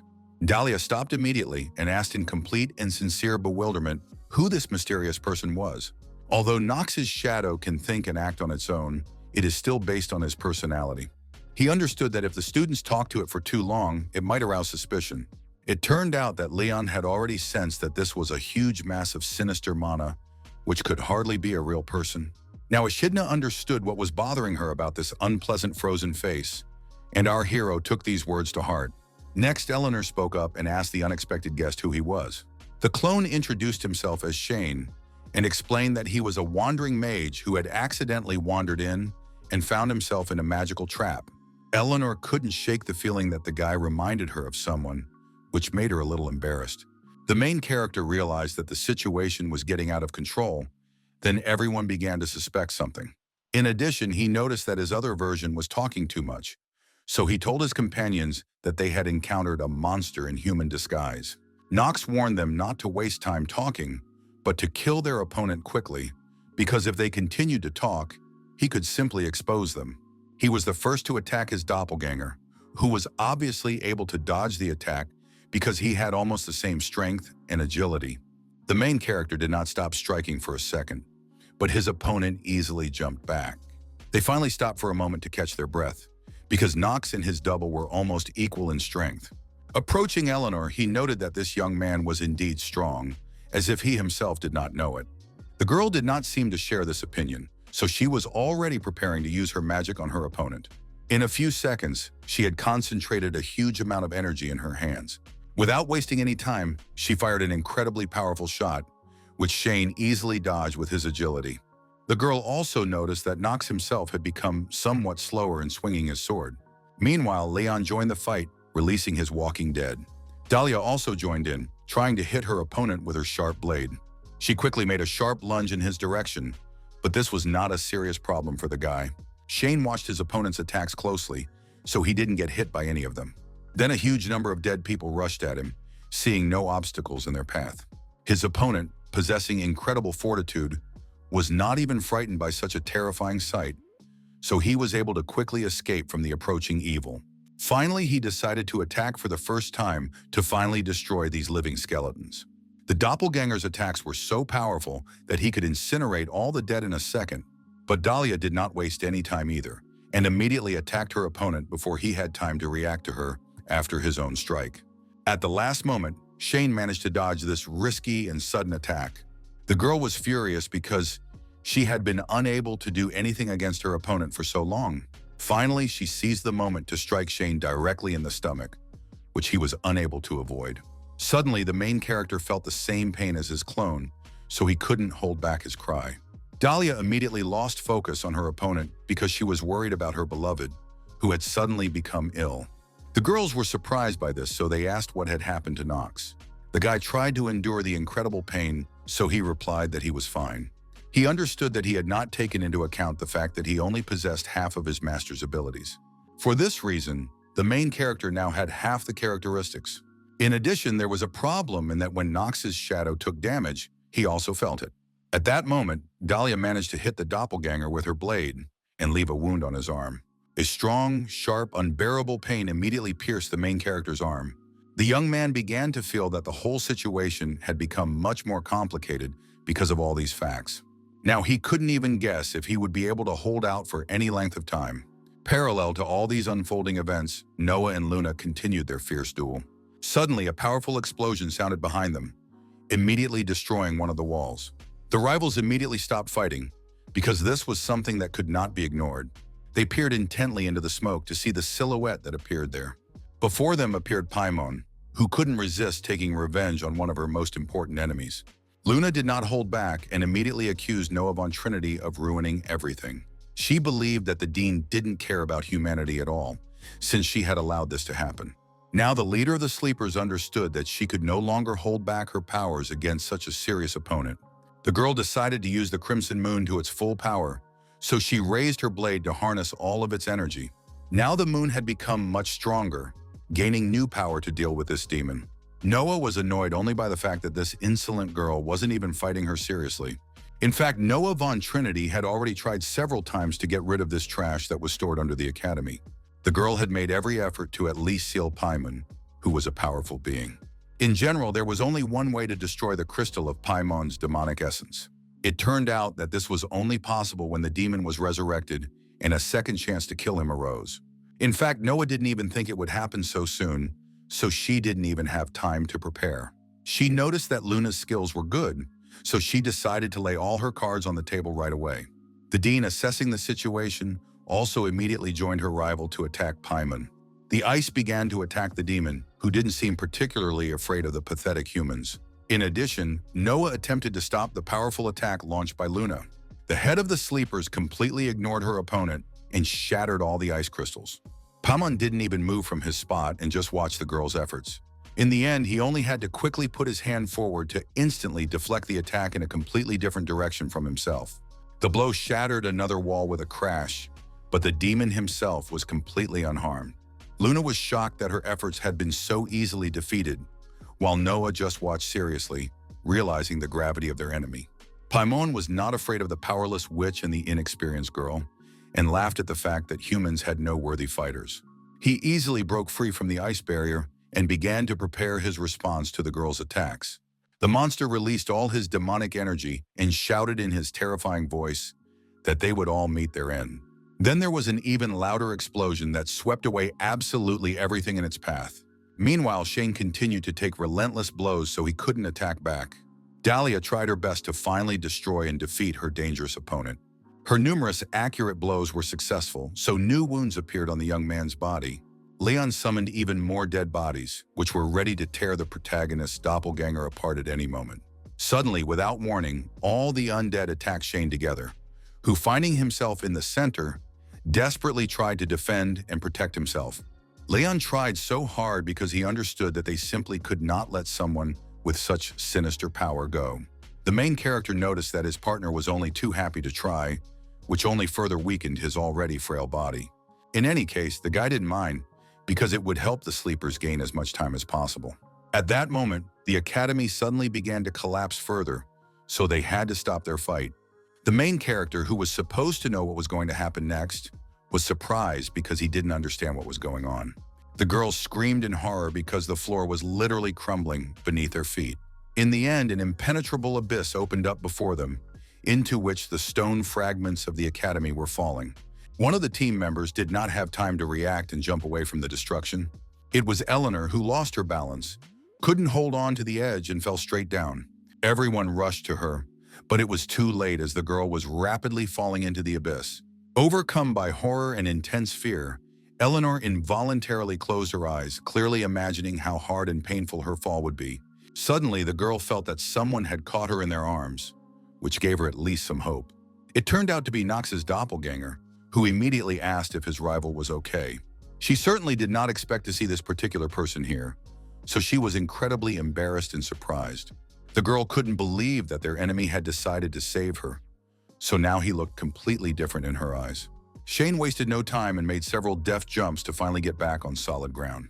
The young man asked with concern if Eleanor was hurt, while she stood there struggling to recover from her shock. She looked at her savior with admiration in her eyes and simply remained silent, as if she hadn't heard the question. The main character, who was watching this romantic scene from the sidelines, was not at all pleased with his clone's behavior. He couldn't believe that it was the original Yu Chang who had made that decision and saved Eleanor, and he thought he had acted stupidly, even though he had half of his master's intelligence. But now it was more important to understand where this huge crack that divided the hall into two parts had come from. Knox felt that something was definitely wrong, because the energy that now filled the academy did not bode well. Ultimately, the young man realized that this ominous aura was coming from Paimon, who seemed to have broken free. He knew that there was no time to waste, so he quickly jumped up and ran toward the source of the dark energy. His teammates were very surprised and asked where their leader was going. The main character didn't stop for a second, realizing that he needed to deal with this problem as soon as possible. The guy still couldn't understand at what point everything had gone wrong in this episode. He knew that if he didn't stop that creature right now, the game would be over for him. Meanwhile, Luna was trying to recover from such a powerful explosion, trying to get out from under the rubble. She began to quickly look around to see if there was anyone nearby. Finally, the girl saw something in front of her that instantly plunged her into a state of deep shock. It turned out that Daff had been unable to escape and was now pinned down by a huge boulder, so he literally couldn't move. The assistant immediately informed the leader that he was alive, but asked her to deal with the demon first rather than rescue him. The girl was very angry that her closest comrade had been wounded, but she understood that he was right. She also suggested that Noah end their conflict later, because now they had a much more serious problem. Dean laughed sarcastically at how sweet that was of the child, and agreed that it was not the time to get distracted. At that moment, Paimon appeared before them, completely unharmed after his explosion. Noah von Trinity immediately released all her energy to strengthen herself for such an important battle.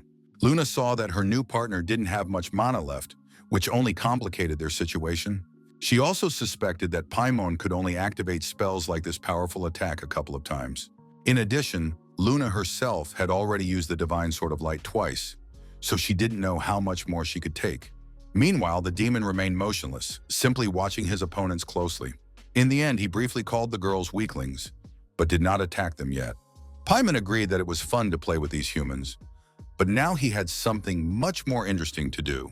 He understood that there were many people in this place who were students of Noah von Trinity. The dean immediately guessed what their enemy was going to do, which made her incredibly angry, because she could not allow such a thing to happen. She noticed that his wretchedness had become bolder since the last time she had seen the demon. Paimon did not respond to her insolent words and simply suggested that the dean watch his actions more closely. He had already prepared a new attack to completely destroy the academy and show the insignificance of humans. The demon also emphasized that Noah should have realized long ago that they could never stand up to the dark entity. Luna understood that they could no longer stand aside, because it was a direct threat to the lives of hundreds of students. She did not stand aside and made a sharp lunge, trying to stop the cruel Paimon. The demon immediately noticed his rival, who was trying to get around him from the other side. He immediately reached out to catch this confident girl who was so desperately trying to stop him. At the last moment, Luna managed to put her blade in front of her to successfully block her opponent's blow. Meanwhile, Noah was already behind him, so Paimon didn't have time to react to this sudden appearance. Dean tried to reach her goal as quickly as possible in order to protect the academy from this attack at all costs. In the end, she managed to successfully put up a strong magical barrier and stop Paimon's powerful blow. The demon quickly ran towards her, shouting that all of Noah von Trinity's attempts were useless. He effortlessly broke her ice shield and could now easily reach the girl herself. Dean, unable to cope with the incredible pressure, couldn't take it and immediately coughed up blood. She immediately began to remember how she had failed to protect her loved ones the last time. On that day, the defenseless residents of the city ran wherever they could, while their homes were engulfed in flames. It was then that young Noah's parents tragically died, but she, being in shock, could not immediately comprehend the full extent of her grief. When the young girl finally understood and realized what had happened, she was overcome with horror and sadness. Overcome with incredible, unbearable pain, she couldn't hold back and screamed at the top of her lungs. Dean understood that after what she had been through, she definitely did not want to lose this battle. In any case, everything that was happening now looked completely different, so it could not be said that she had the initiative in this battle. Flying away from Paimon's blow, she slammed into the ruined wall with all her might. Now Noah began to suspect that all the strength she had so carefully saved up was not enough to defeat the demon. Luna was not going to give up, so she tried to attack her opponent again. Dean, watching what was happening around her, began to rapidly lose all faith because she felt that it was already too late to save the situation. Suddenly, an unknown force appeared that was able to stop Paimon after all. Rapid attacks began to destroy the demon's hot stream of energy, giving at least a glimmer of hope.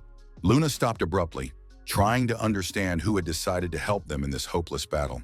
Looking closely at these attacks, she began to guess who they might belong to.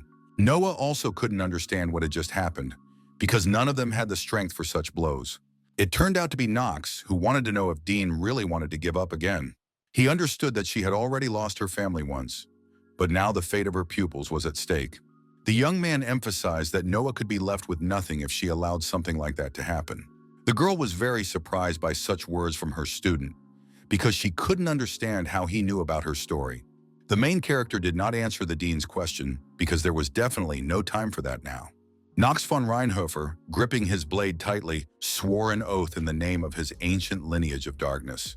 The young man promised with confidence in his voice that he would destroy Paimon right here and now. Now the events shift back in time to when our hero ran at full speed to the place where Paimon had escaped. He quickly used Moonshadow to control his doppelganger. This way, Knox could recall his assistant, Shane, without any complications or problems. The main character didn't think about anything else because he understood that he now had a very serious problem in the form of Paimon. Marin was already with him, but the guy couldn't stop being shocked by the fact that the demon had actually returned. The girl was also stunned by this fact because she couldn't even imagine what to do with all this. She knew perfectly well that in her current state, the enemy was no weaker than Captain Luna, so, frankly speaking, they simply couldn't help her. Now Meringue understood that she could only hold on to her protege, who had been by her side all this time. The girl promised that, as our hero's mentor, she would protect him at any cost, but he thought that was complete nonsense. Knox said he had no intention of running away because the Reinhofers never shirked their responsibilities. His mentor thought he was completely insane because it was obvious that they couldn't help him in this matter. Then the young man couldn't hold back and shouted, asking what she would do if the captain did die. These words took Marin by surprise, and she shuddered at the realization that this could become true. In fact, the main character was simply playing on his partner's reliability. This trait was linked to the girl's own feelings for Luna, who had saved and raised her. Knox hoped that he could simply use this fact to manipulate Marin. He said that he had heard rumors that it was Lady Luna who had rescued the girl from the laboratory where she was being experimented on. The guy believed that he could be a villain, because that was his role in the prophetic dream. These words really hurt the mentor because she cherished the head of their organization. In the end, the girl couldn't take it anymore and asked what the newcomer suggested doing about all this. She reminded him that even the 3 pillars of the sword and the great sage had difficulty defeating Paimon. The main character decided not to come up with any complicated plans and simply asked his partner to shoot her bow. At that moment, they encountered another wave of powerful demonic energy that literally knocked them off their feet. Marin immediately understood what it was, so she was a little confused and afraid of such a powerful creature. Knox explained that Paimon was already nearby, so if they didn't work together, nothing would come of it. The girl couldn't understand why our hero was asking her to shoot and assumed that the lady had already told him about her bow. The main character felt that his partner was still hesitating, so he pointed out that now was definitely not the time to figure it out. Marin emphasized that the guy himself had already seen the destructive power of her shot, during which she also lost control of herself. In fact, she was afraid that Knox might simply die during her attack. Now the young man was convinced that his partner had inherited all the characteristic traits of the Marines. He laughed at her words and asked the girl not to flatter herself, because such a weakling would definitely not kill him. To tell the truth, even Knox couldn't block that shot, but he said that so that the girl would still help him. He already had a firm grip on his weapon, realizing that they simply had no other choice. The main character was going to prevent the worst ending of the prophetic dream anyway. Marin hesitated for a long time because it all sounded too risky. The young man saw his mentor's reaction and realized that he needed to take matters into his own hands. With a smirk on his face, he asked Marin what was wrong. Our hero suspected that the girl had developed feelings for him, which is why she was so worried about his life. These words shocked Knox's mentor, and she didn't even know how to respond to such a statement. In the end, the girl was already preparing to take her shot and advised the newcomer not to regret his words later. The guy himself was not afraid of his partner at all, so he had no intention of regretting anything. Marin had already noticed that Knox always pushed his agenda to the limit, which would certainly not lead him to anything good. Now she began to understand why Mrs. Luna sometimes called the recruit insolent. Meanwhile, Paimon's attack was already very close, so there was very little time left. The main character understood this perfectly well, so he had already prepared his blade, and the system reported that the Stormbringer was draining the player's mana to the limit, reducing his magical perception. Then they began the countdown to simultaneously attack their opponent's strike. On the count of 3, they unleashed their powers, which flew at full speed, catching up with Paimon's attack. Knox had to catch his breath after such a powerful attack, as it had used up almost all of his mana. Marin had already lost control of herself, so she was ready to fire another shot. The main character realized that his partner's fears had come true, so he had to try not to get hit. The water arrow, fired at incredible speed, was already flying inexorably and very rapidly straight towards Knox. At the last moment, the guy, showing incredible reflexes, jumped sharply to the side, while the flying projectile barely grazed him. He just laughed at the fact that the girl seemed to have failed as an accurate shooter. Marin, feeling incredible, growing irritation, became even more angry at his actions and again aimed her drawn bow directly at our hero. He was offended that his mentor dared to shoot at the younger boy with such deadly intent. At that moment, Knox almost got caught in this powerful stream of water, so he got a little nervous. He looked behind him and saw that this attack was sweeping away absolutely everything in its path. Suddenly, the main character felt that Jana von Sater had been hiding nearby all this time, so he asked her to finally show herself. The girl was a little confused when she was exposed, but she did not hide and came out to Knox. His classmate was immediately very embarrassed because the guy was quite perceptive and quickly discovered her hidden observation. The main character did not quarrel with her about this because he had a request for Jana. The young man remembered from the plot that this girl seemed to be no weaker than Paracelsus and Leon. In the end, he asked his classmate to use her charm to stop this girl. Jana was a little nervous, but she did not refuse to help because she did not want to die either. But in addition to this, the girl herself also had a small request for the main character. It turned out that she wanted the young gentleman to help her replenish her dark mana later. In fact, the method of replenishing dark mana did not appeal to Knox at all, but he had no choice. In the end, he agreed to Jana's terms and decided to deal with the demon himself. It wasn't easy for the girl to deal with such a strong opponent as the powerful Marine. In any case, she knew that Knox would help her regain her strength later, so she didn't hesitate and stopped the young man's partner. Meanwhile, the main character had already reached the ruins left behind by the explosion after Paimon's attack. Behind one of the walls, he noticed Noah, who was sitting motionless, exhausted, waiting for her fate. Knox saw the state the Dean was in, how she could no longer continue such an important battle. He remembered that the loss of loved ones and family was clearly written into this character's lore. Although she was a strong-willed person, the suffering that had befallen her was simply immeasurable. For this reason, the young man decided to at least try to encourage the Dean to help them in battle. At that moment, the main character warned her that she could lose absolutely everything in her life if she didn't pull herself together right here and now. He understood that they had to act as quickly as possible before Noah lost all hope. Noah asked the Dean to help him at least a little, but she didn't come to her senses right away. Only now did the girl realize that she was standing before Knox von Reinhofer himself, which surprised her greatly. In turn, the demon sensed that he was facing the person who had interfered with him that time. He felt that the guy smelled familiar, like dark magic, and was holding the very sword imbued with the same energy. In the end, Paimon realized that he had confused the main character with his enemy, and now the system reported that the enemy was imposing a fear debuff on the player. Luna and Noah also felt this effect immediately, so they couldn't even move from their spot. Meanwhile, the demon realized that standing before him was the son of Theo, the very same man they had fought last time.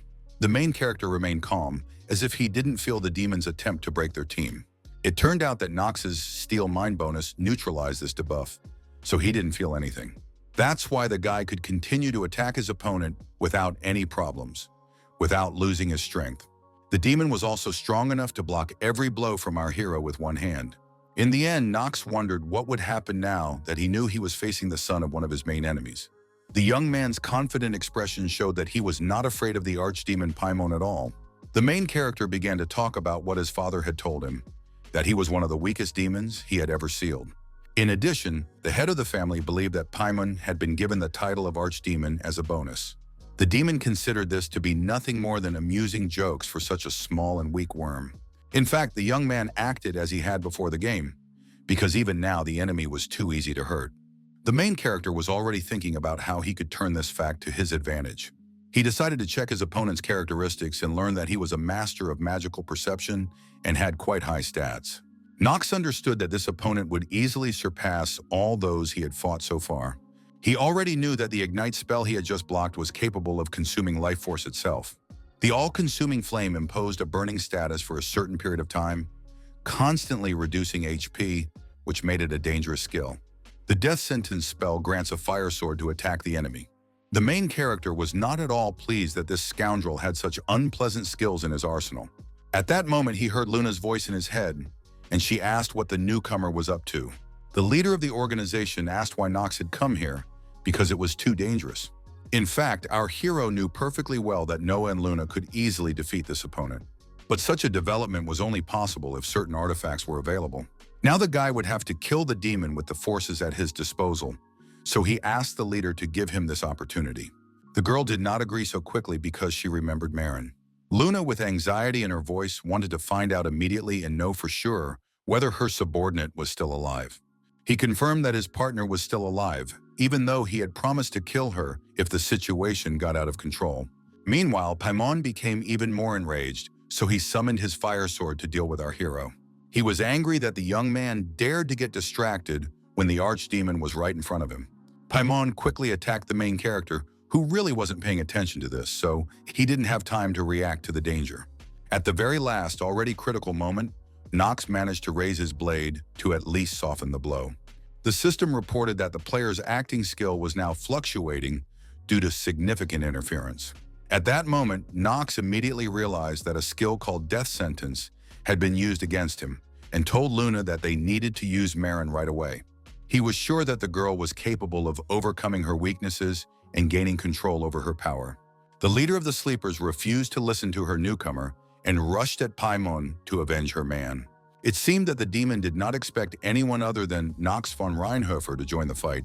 The girl swung her blade with confidence and was ready to deliver the decisive blow. The archdemon managed to raise her weapon in time, so Luna's attack failed completely. The leader noted with irritation that Paimon should not forget about her, since they had already started this dance. In the end, she resigned herself to the fact that she had to give the demon to her crazy partner because otherwise everyone would die. Then Knox turned to the Dean and asked if she could use her magic a couple more times. He asked Noah von Trinity to create a barrier around the area where their battle was taking place. Our hero demanded that she make it so that absolutely no one could cross this defense. The girl agreed to help her student, realizing that he was simply trying to protect the other students.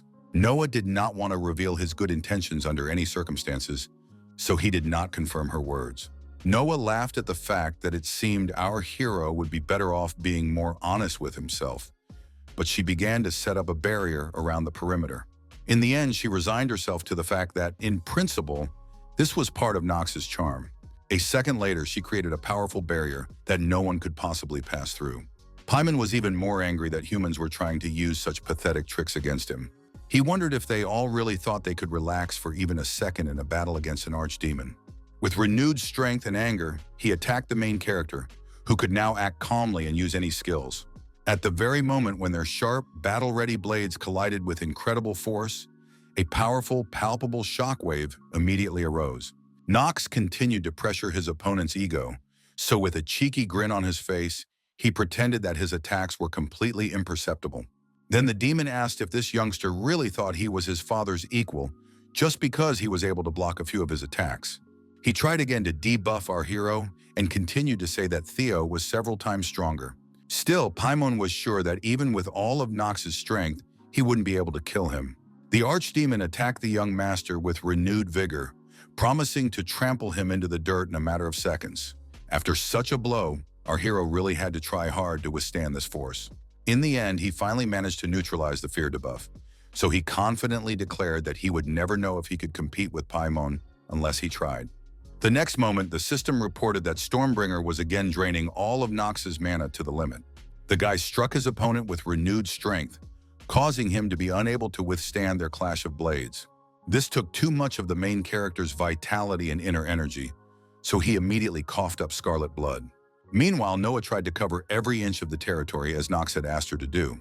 The main character tried to figure out if his partner was done with the shield, because it was unclear how much longer he could hold out.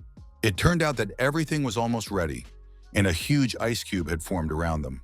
Meanwhile, Luna tried to distract Paimon, while Knox recovered from such an outburst of energy. He desperately hoped that Marine would wake up very soon, because he was truly at his limit. His partner was the only way they could finally finish off Paimon.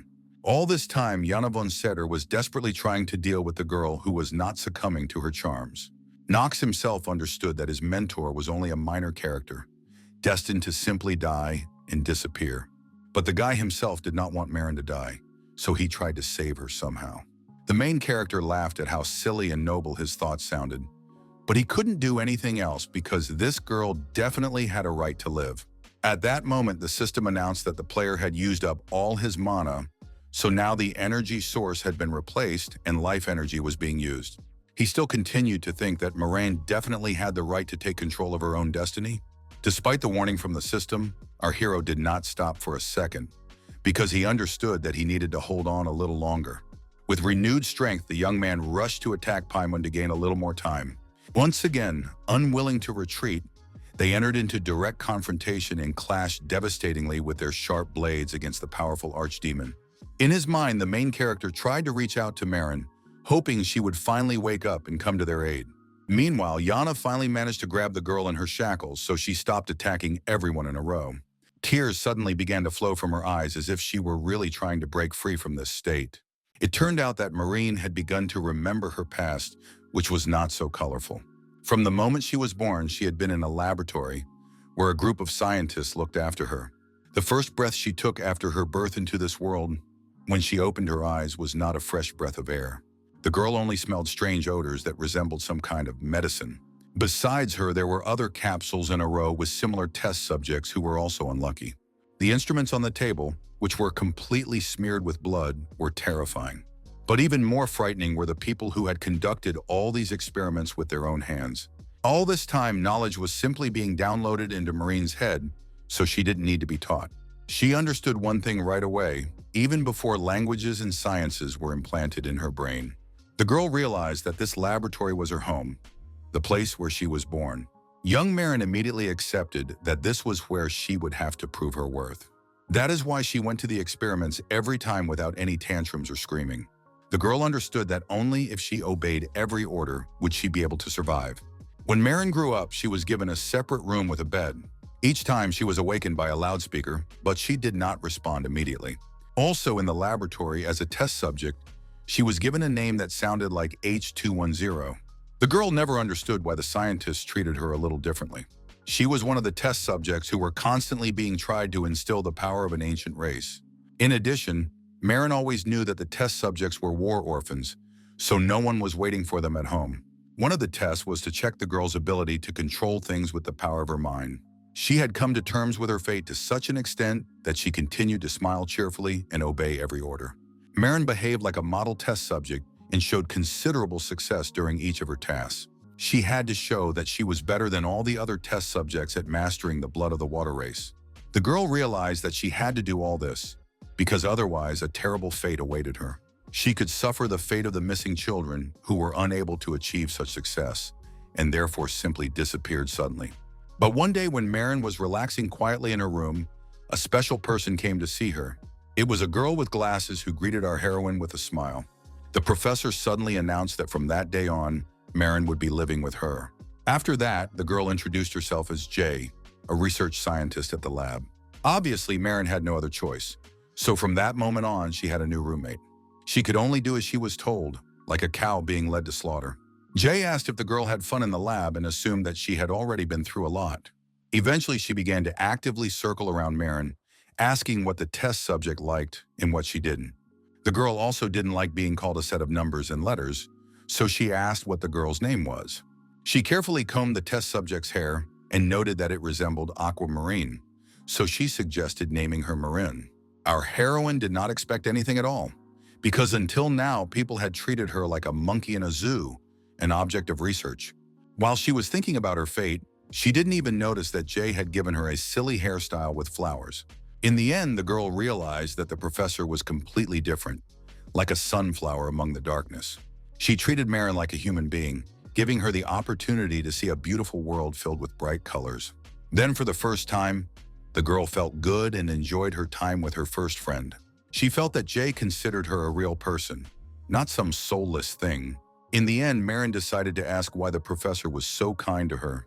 The girl understood that to everyone else, she was just a creature like the sea people. In the laboratory, she was just a weapon to the researchers, only useful on the battlefield. Jay understood the girl's pain perfectly, so she smiled gently in response to calm her down. She patted Marin on the head and promised to share her secret since the girl had taken the first step. The girl confessed that she was working in the lab only because a member of her family had also been taken hostage. Our heroine understood that the professor was also in pain, so she asked Jay if she missed him. Then the researcher asked if Marin would miss her if she ended up leaving her. The girl immediately clung to her savior because she was afraid that she would leave her. Jay immediately hugged her to let her know that she wasn't going anywhere for now. She emphasized that this is what a family looks like, where everyone loves each other. Now Marin began to realize that the professor simply considered her family, and that was why she was so kind to her. Jay confirmed her ward's guesses and added that she had another reason to protect her. The girl explained that she simply could not abandon a defenseless child somewhere in a laboratory. She believed that adults should protect children, and that even Marine herself would be obliged to protect her younger siblings in the future. Our heroine remembered these words forever, and while she was spending time with Jay, she always felt a sense of stability. Now she even began to better understand how to use the power of the water people. In the future, looking back on the carefree days of her childhood, Marin couldn't remember a happier time. In fact, she was sure that such days simply did not exist. But as always, the best things come to an end, as happened with her time with Jay. Now Marin knew from experience that happy times always end very quickly. Unknown men in robes came to them, destroyed Jay's house, and now demanded something from her.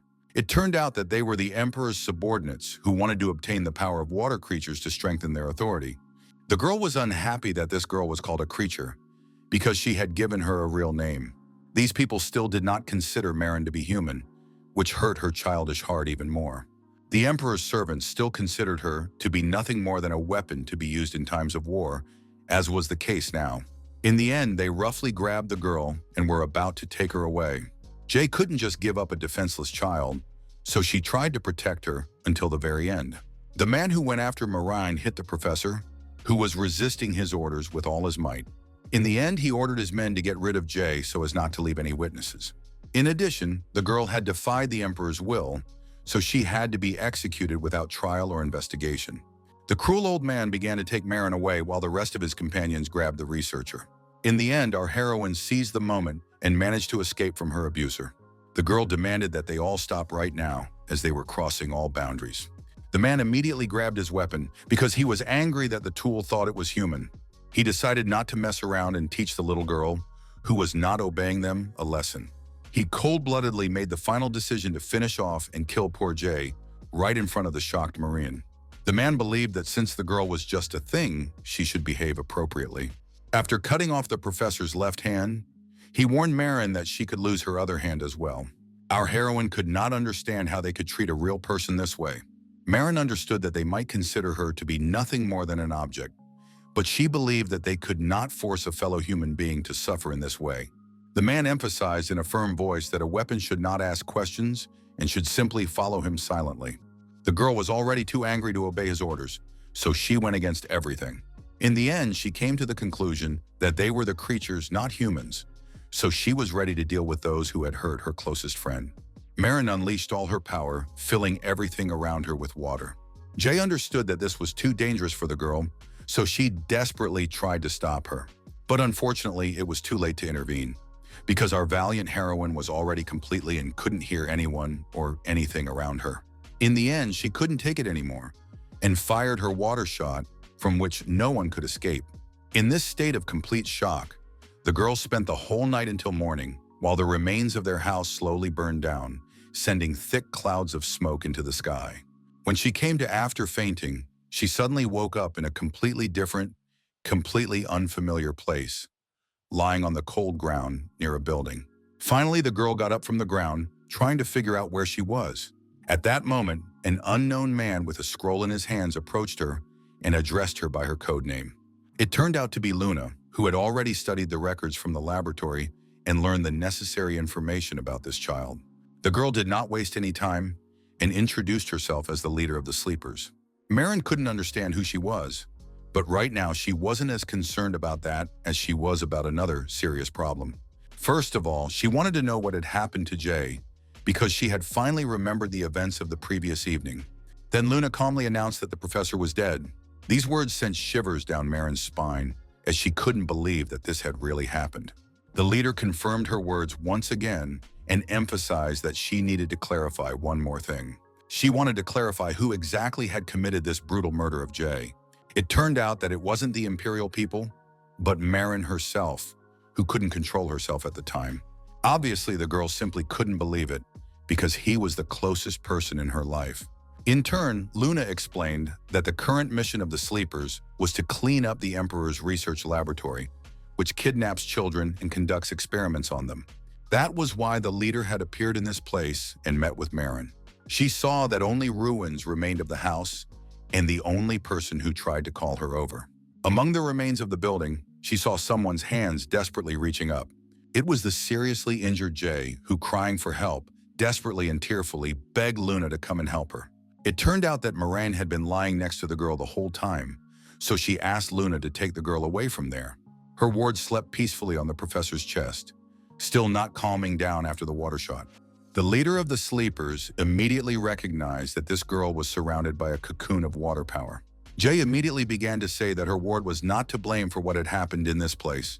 She explained that she was just a child who had fallen victim to the experiments of insane adults, so she asked Luna to take her with her and give her a normal life. The professor was sure that this girl had done nothing wrong and had not killed anyone. Luna understood perfectly well that this was a lie, because she could feel the incredible power emanating from Marin. That is why the leader did not hide this information from the girl and told her that she had killed Jay and the others who were in the building. Obviously, such terrible news shocked Marin, so her whole body began to shake convulsively.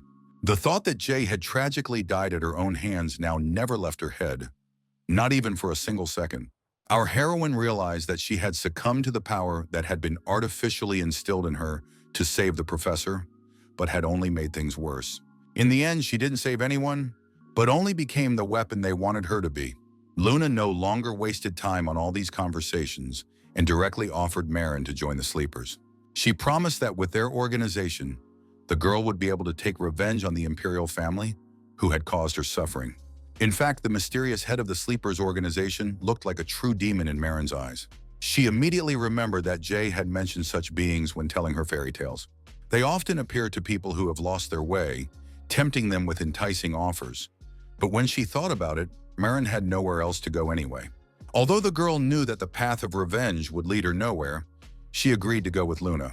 She confidently asked the leader for permission to join the Sleepers, because the pain of losing Jay had pushed her down this path after all.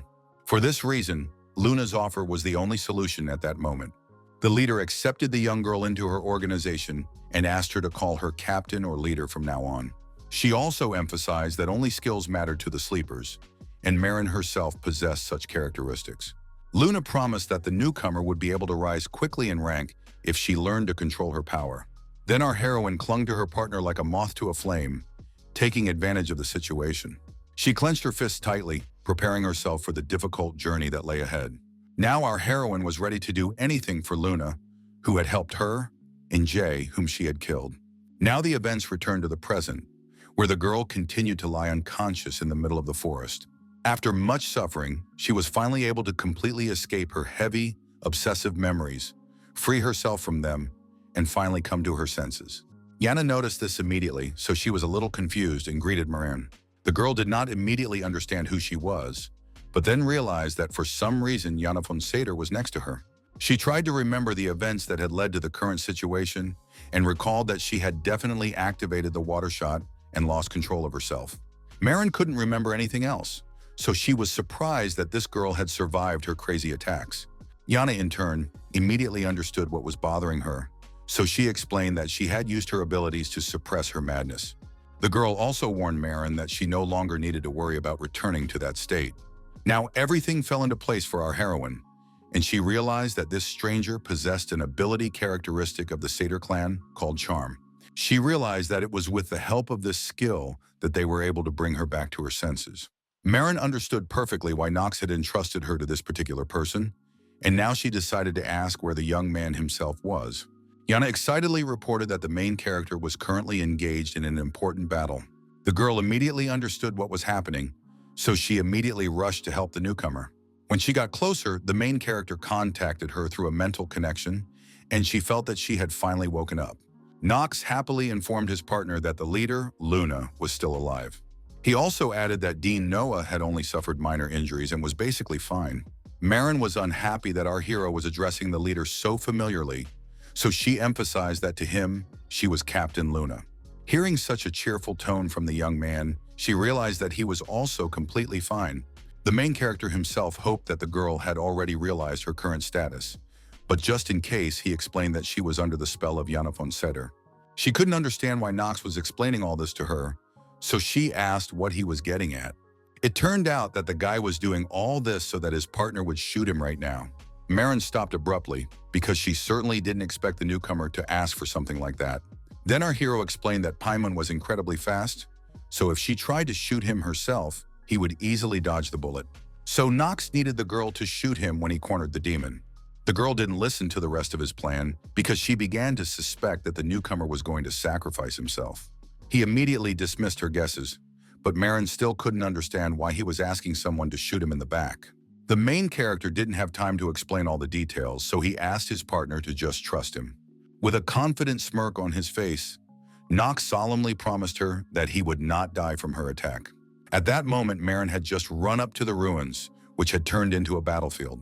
The girl still had doubts about our hero's decision, so she asked if she could really trust him. Knox once again withstood Paimon's attack, but still managed to confirm his intentions. It seemed that his partner was finally able to trust our hero and smiled in response. She didn't know why, but somehow the words that Knox would not die reassured her. Then Marin began to prepare for her powerful attack and warned the newcomer about it. The young man's mentor took careful aim and promised that her arrow would pierce his back. Paimon still believed that if he had his full power, pathetic trash like our team wouldn't even have the courage to look at him. He believed that all these people were just ridiculously pretending to be omnipotent. Suddenly, the main character sensed incredible danger, so he did not respond to any of his provocations. The next moment, the attack flew a few centimeters past Knox, who was able to jump aside.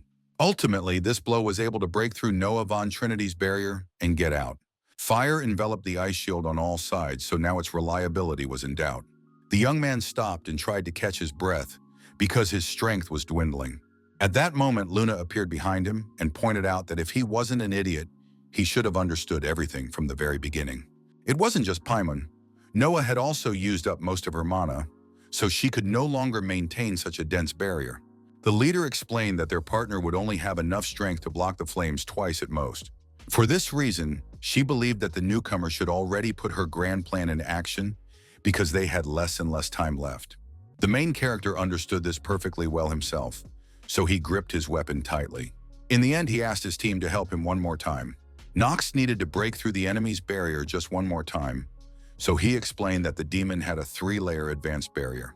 But in addition to this, thanks to Noah's barrier, Their enemies' attacks were weakened, so our hero could withstand them.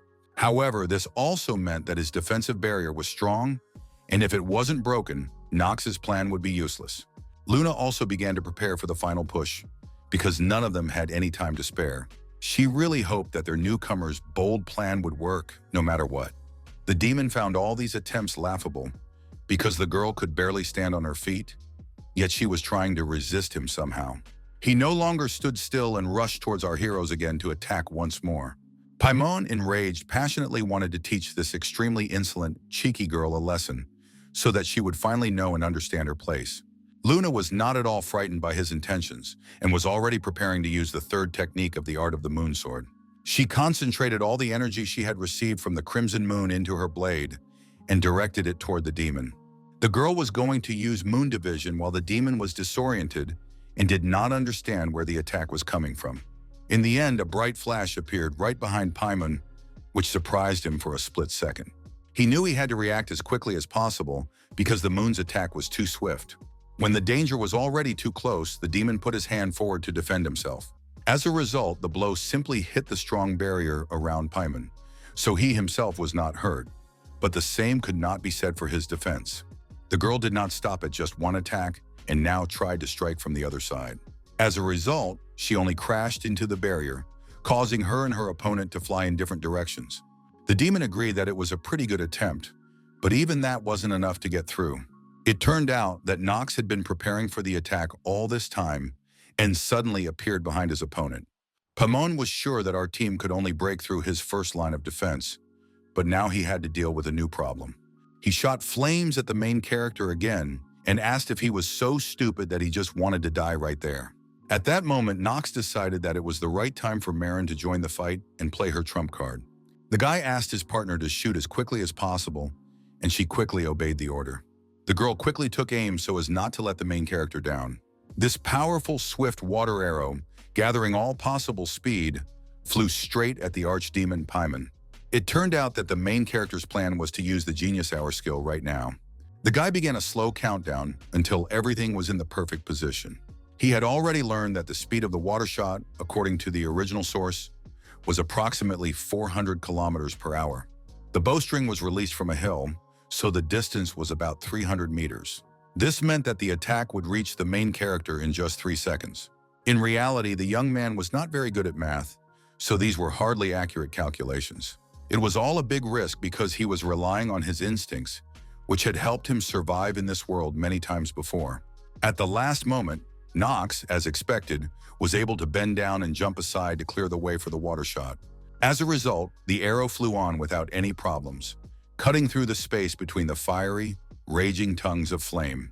The demon immediately noticed that something was wrong, but it was already too late for him. In the end, the magic projectile crashed into his chest at full speed, breaking through all barriers. The main character understood perfectly well that their opponent had also lost most of their strength and was now vulnerable. It was obvious that Paimon simply couldn't survive this, given his consistent use of numerous skills that consumed tons of mana. It turned out that the demon still had the strength to laugh ominously at the pathetic humans. It turned out that even so, our heroes were unable to break through the last layer of his defense, so the demon was confident that victory was his. In turn, Knox believed that this was not the case at all, because he was confident in the success of his plan. The guy quickly used the Cloak of the Sleeping Member artifact to get all the necessary enhancements. He also activated the Stormbringer, which now absorbed the maximum amount of the user's life force. The special effect of the Cloak of the Sleeper artifact was also activated, so now our hero's damage increased. Knox did not forget about the limit break skill, so that he would definitely have enough strength to finish this battle. The system informed him that the enemy was too strong, so he would have to sacrifice a significant portion of his life force to gain sufficient striking power. In addition, the guy would not be able to absorb the life force of the defeated enemy with the Black Flame Ring, so the system asked him once again if he was ready to take the step. The main character was absolutely confident in his plan, so he agreed without hesitation. He began to concentrate all these new powers into a huge sphere that would be fatal to the demon. Paimon was not at all dissatisfied that the vile insect was still trying to resist him in some way. He used the fire sword again and began shouting that any resistance was pointless.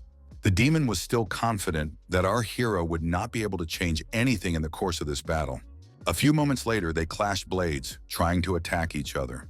As a result, Payman's sword shattered into pieces, so he had to retreat from Knox. His opponent was simply shocked by this turn of events, because until then, he had been absolutely confident in his incredible powers. Meanwhile, the main character had no intention of stopping for a second, so he rushed at his opponent with renewed strength. He began to strike the demon repeatedly, while the latter desperately tried to defend himself. Knox intended to finish it all with the Sword of Darkness Mastery, the first technique of the first half. It was a technique called Shadow Slash, with which our hero cut his enemy in half.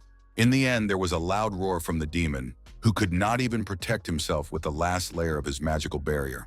Paimon desperately tried to hold on to the chance to survive, because he had just been given the opportunity to be reborn. He couldn't believe that some youngster had actually defeated him when he had waited so long for this moment. After a rather long time, there was absolutely nothing left of the powerful demon. He simply dissolved into thin air, disappearing without a trace. Meanwhile, the main character had to try hard not to fall to the ground immediately. The system immediately warned him that a significant amount of life force had just been expended. Meanwhile, the cloak of the sleepers, which had been on the young man all this time, also began to dissolve into thin air. Knox couldn't withstand such a severe loss of strength, so he fell unconscious. Now, as a result of the critical impact, our main character's life expectancy had unfortunately been reduced to less than 30 full days. Marin, who had been watching from the sidelines all this time, was shocked by what she saw. She couldn't believe that this was the power of an ordinary academy student. Meanwhile, all that remained of Paimon was a small crystal containing his remaining power. The girl immediately remembered that even Captain Luna had previously acknowledged the speed of her arrows. Now it was a mystery to her how the main character was able to dodge this magical projectile from such a distance. She wasn't sure it was possible with normal human reflexes. Now Marin could think of nothing else but the newcomer to their organization. The girl was glad that, by pure chance, she had gotten such a strong guy as one of her students. She began to suspect that the protagonist's talent surpassed even that of their captain, and even that of his own father, Theo von Reinhofer. It was still a mystery to her why this young man was so underrated, despite his enormous potential. Even Marin was well aware of the fact that there were various rumors about Knox behind his back. She suspected that the young man himself believed that his exceptionality only created unnecessary problems for him, so he allowed himself to be treated like a nobody in order to remain in the shadows for as long as possible. She figured that maybe that was why he always hung out with the same maid. She understood that the newcomer, although handsome, was still not a good player, but in any case, she didn't see anything wrong with that. Marin also hoped that with Knox and Captain Luna, they would be able to overthrow Esteban von Archheim, the dumb king.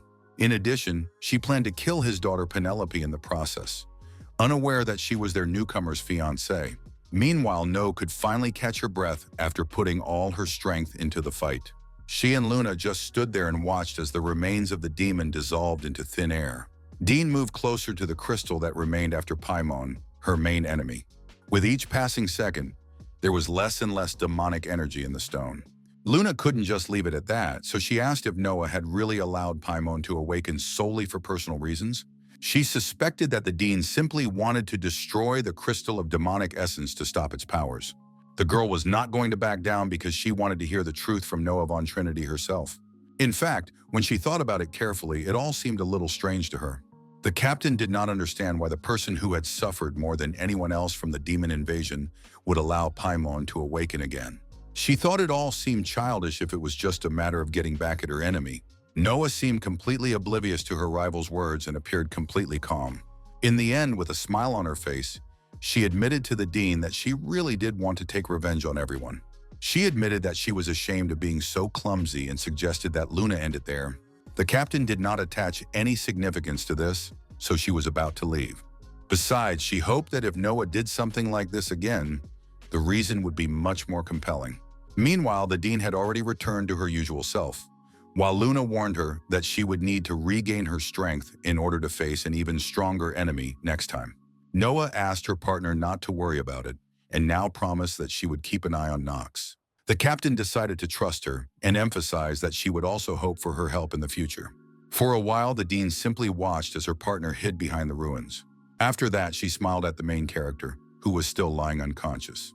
Despite this, Noah decided to thank her student because it was he who had ended the fight.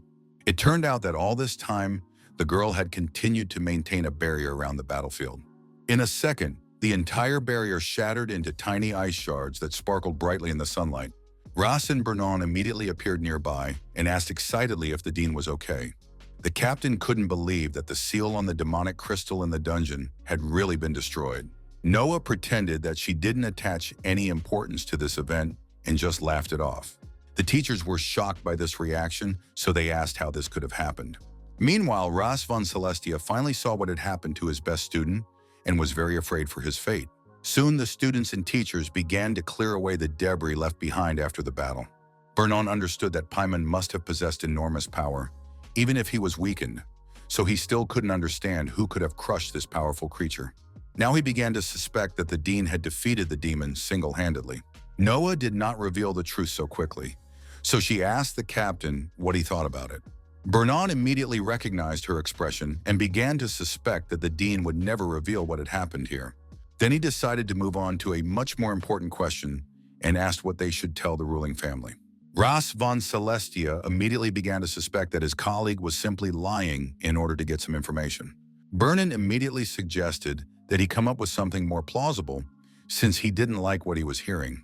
Meanwhile, the dean thought that whoever had removed the seal from the crystal of demonic essence was clearly up to something sinister.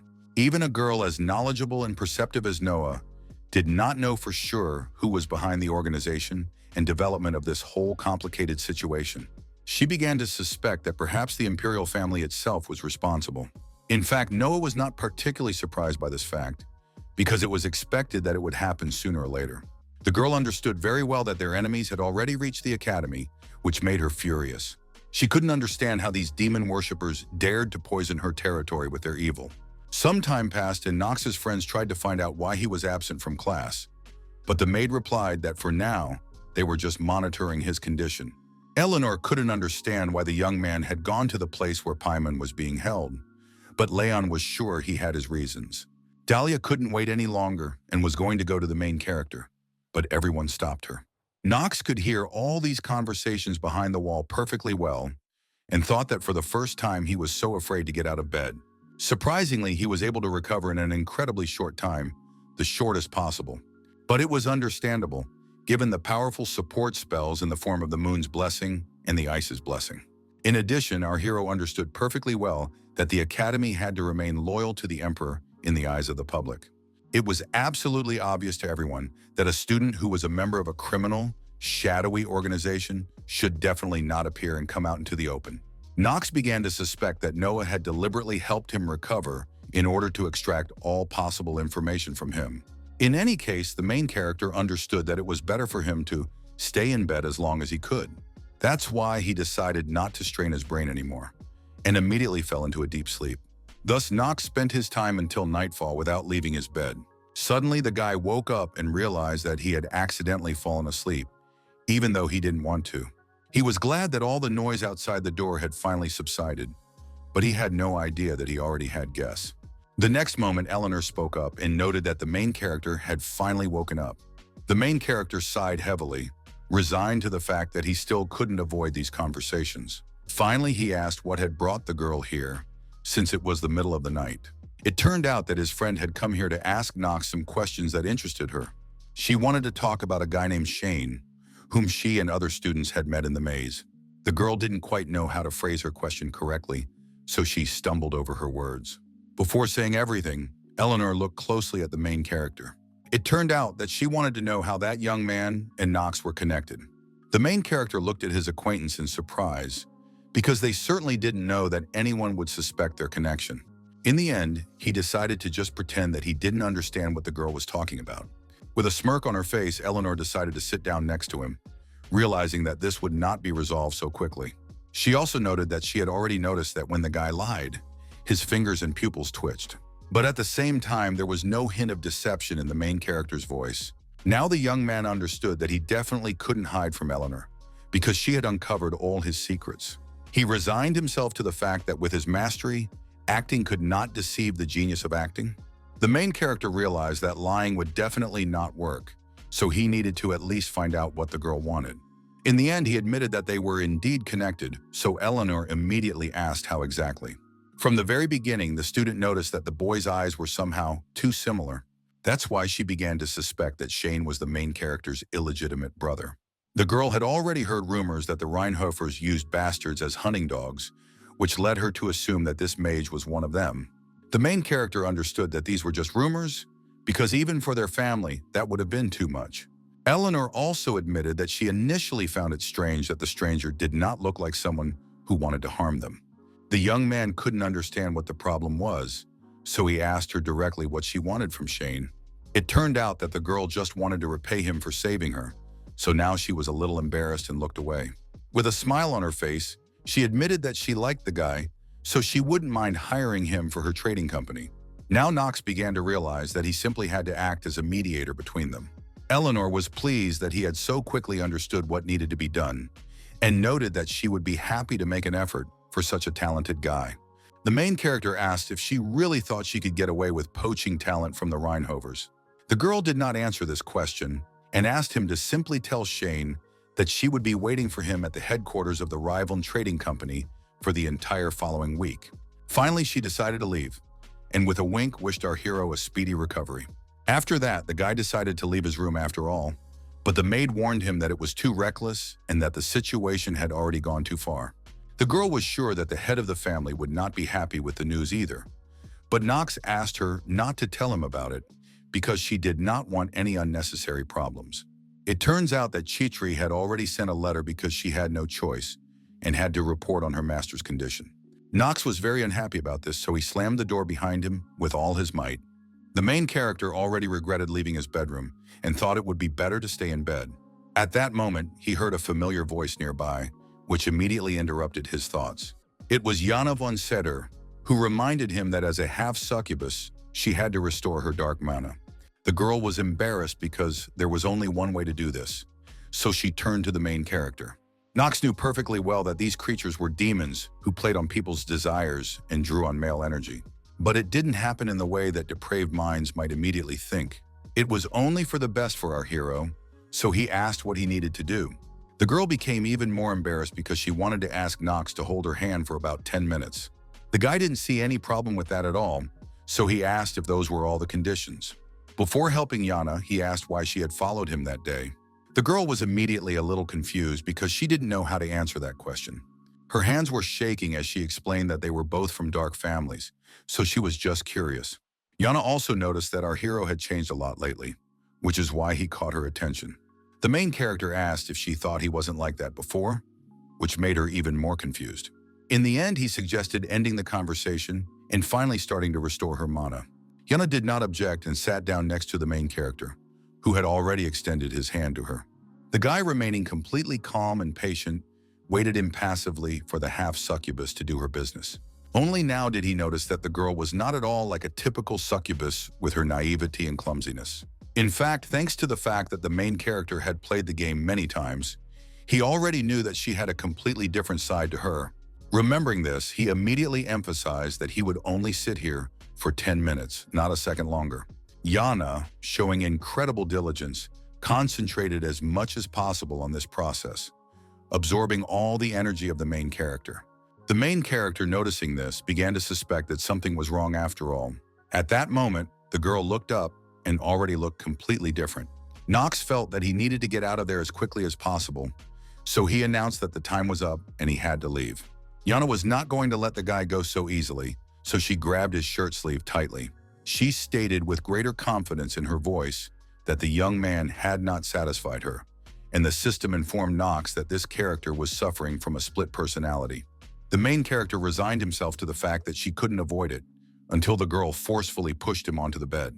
He couldn't do anything to Yana because he hadn't fully restored his mana for that, so he simply warned her that she would regret her decision. The girl couldn't believe that Knox didn't like her and thought it was strange. Usually men liked her, but our hero was the only exception to the rule.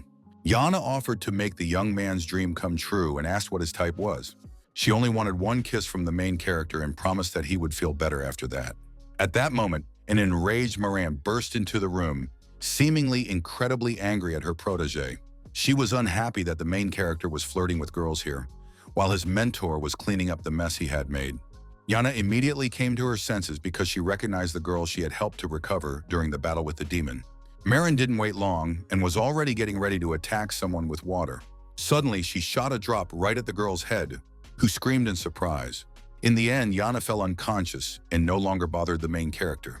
The main character didn't like this, so he immediately asked his mentor what she had just done to the student. The girl explained that she had simply splashed Yana with mana, so it didn't even hurt. In the end, she couldn't hold back her laughter, and Knox couldn't understand what was wrong. It turns out that Marin was simply convinced that the guy was thrilled to see her, and our hero sarcastically replied that he wouldn't even try to justify himself. In the end, the girl decided to ask if the young man was okay after what had happened. The main character said that he now had a little mana, but he was still far from fully recovering it. For quite some time, Marin silently and intently watched her ward's actions without saying a word. Suddenly, she became embarrassed and began to mumble something indistinctly and quietly to herself.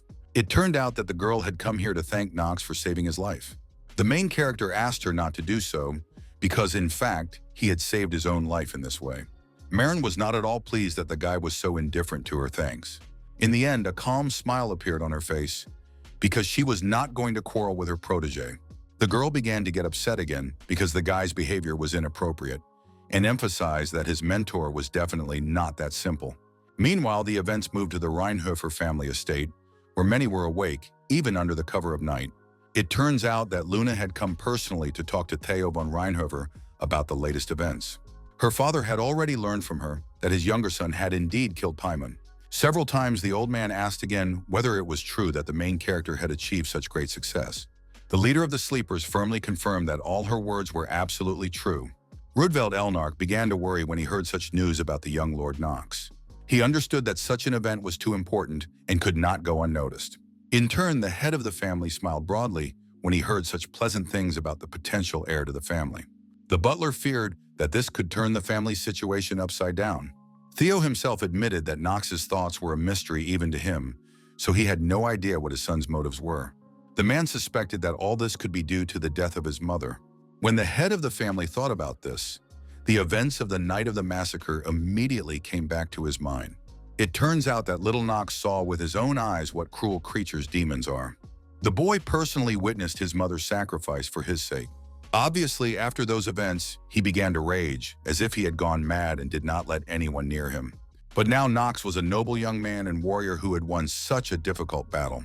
The head of the family was very pleased that his son had taken revenge on the demons for his mother with his own hands. Seeing Theo's reaction, Luna began to suspect that he was hiding something from her, so his intentions were unclear. She had also already heard about the power that could only be inherited through the blood of the Reinhofers. This ability was called the Phenomenon of Darkness and was activated only when its possessor exceeded their limits. Luna still couldn't believe that such a new recruit could really join their organization.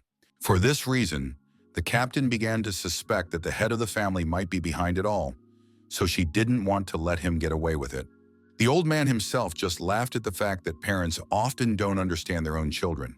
Captain Spang immediately decided to ask when Theo had become such a loving father. In the end, she decided to end the conversation about Knox and talk about Reinhofer's other brother. It turned out that Theo's eldest son had already joined the Imperial faction, or more precisely, those who were not averse to contacting demons to interfere. The head of the family had already said that their continent would be drenched in blood during the next battle. Luna did not respond to these words and simply turned to leave. Before leaving, the girl reminded Theo that they had an agreement. She promised that she was ready to kill even the old man's son without hesitation if he stood in her way. The captain, disappearing into thin air, emphasized that this was the way of the Sleepers and part of their personal agreement. She also advised Theo von Reinhofer to cast aside all unnecessary feelings. After her words, the old man immediately got up from his table and walked to the window, thinking that he already knew everything perfectly well. All of this, all of their efforts and plans, was absolutely necessary for the swift fall of the mighty empire and for their final, decisive victory over the remaining 72 demons.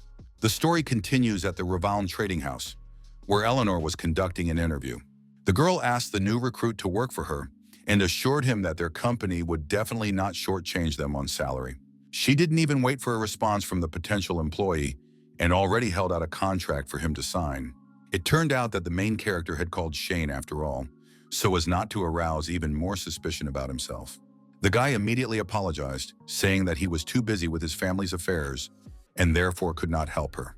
Eleanor immediately pointed out that Knox had already told her that Shane owed them something, but at the same time the young gentleman did not object, so she asked the guy not to worry about it.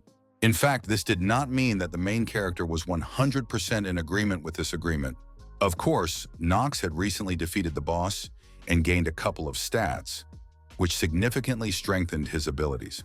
But even under these conditions, the main character had no intention of working for the rivals. In the end, the young man decided to seriously approach Miss Eleanor to discuss this issue. The girl immediately asked him to call her by her first name because she didn't want all this formality. Shane had no intention of getting close to her anyway, so he immediately pointed out that he felt more comfortable addressing her as Miss. Eleanor narrowed her eyes again and noticed that in some ways the guy reminded her too much of Knox. She took a deep breath and, nervously fixing her hair, noted that she really didn't want to make things worse. It turned out that the girl had already gotten wind that the Reinhovers were up to something rather dirty. She hinted at the fact that the family had planted their own man in Eldane on a whim. Eleanor wondered what would happen when Dean Noah found out about this terrible fact. Shane realized he was being blackmailed, so he pretended that he had previously considered the young lady to be a kind person who would not exploit weaknesses in such a manner. The girl, sipping her tea, explained that she was just a merchant, so kindness had nothing to do with it. In the end, the young man, realizing that the situation had reached an impasse, asked what he should do. Eleanor put her cup on the table and reminded him that the new recruit just had to sign the contract that was right in front of him. She pushed the document closer to Shane and asked if he was going to turn down such an opportunity. In the end, the young man had to agree to Eleanor's terms, after which she was finally able to leave the trading house. In addition, he managed to successfully obtain a valuable artifact called the Fire Spirit Pendant from Lady Raval. This is a useful item that can only be obtained towards the end of the game, but the main character was lucky again and got it earlier. The girl decided to give him this magical jewelry as a token of gratitude for saving her in the maze. Also, being a person of action, she decided not to waste time and did not postpone the moment of making the first agreed payment according to the terms of their contract. The young man understood that this was actually a terribly powerful artifact, harboring advanced magic. It was all well and good, but our hero felt that there was something fishy going on, because it seemed that Eleanor was obsessed with his alter ego. He was not at all pleased with how events had unfolded, because the girl's interest only complicated matters. Meanwhile, the young lady was left all alone, thinking about what was happening here. At that moment, someone entered her room and noted that the lady really liked this Shane.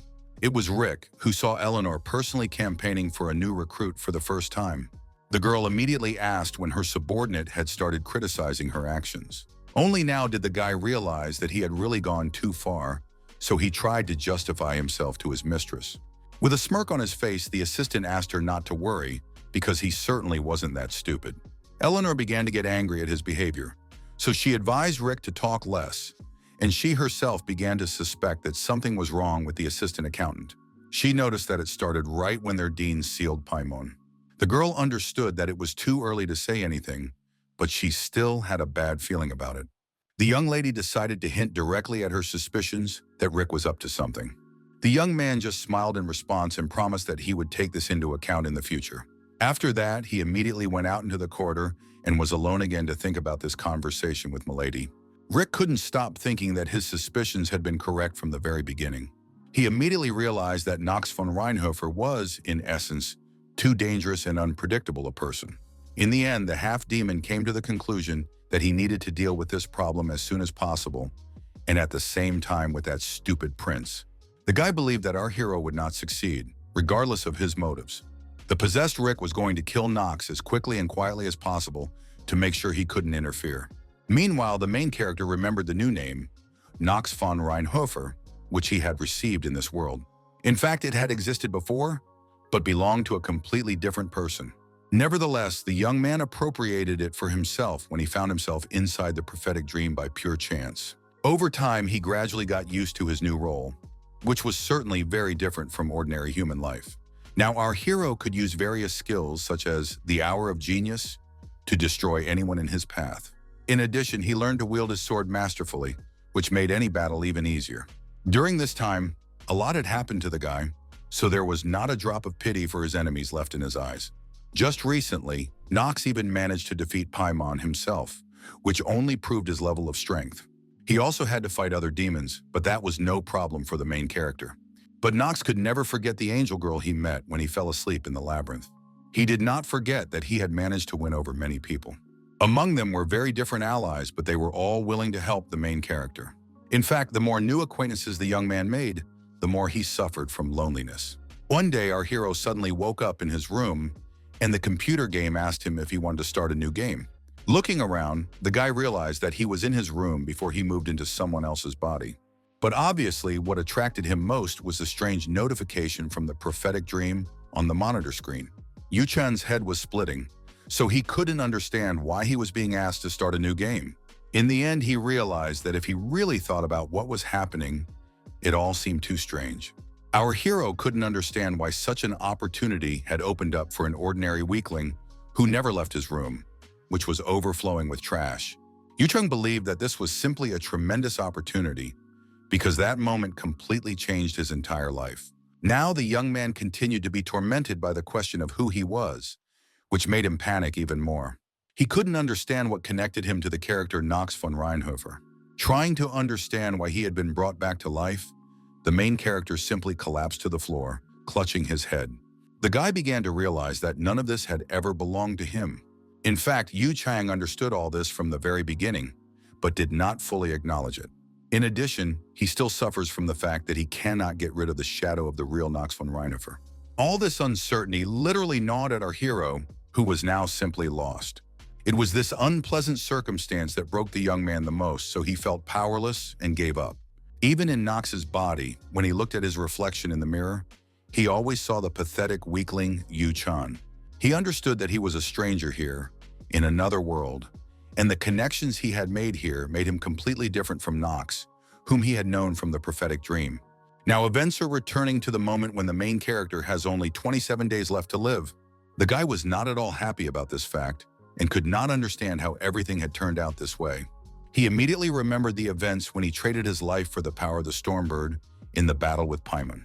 Not only did he have very little time left to live, but Yana and Eleonora were also constantly nagging him.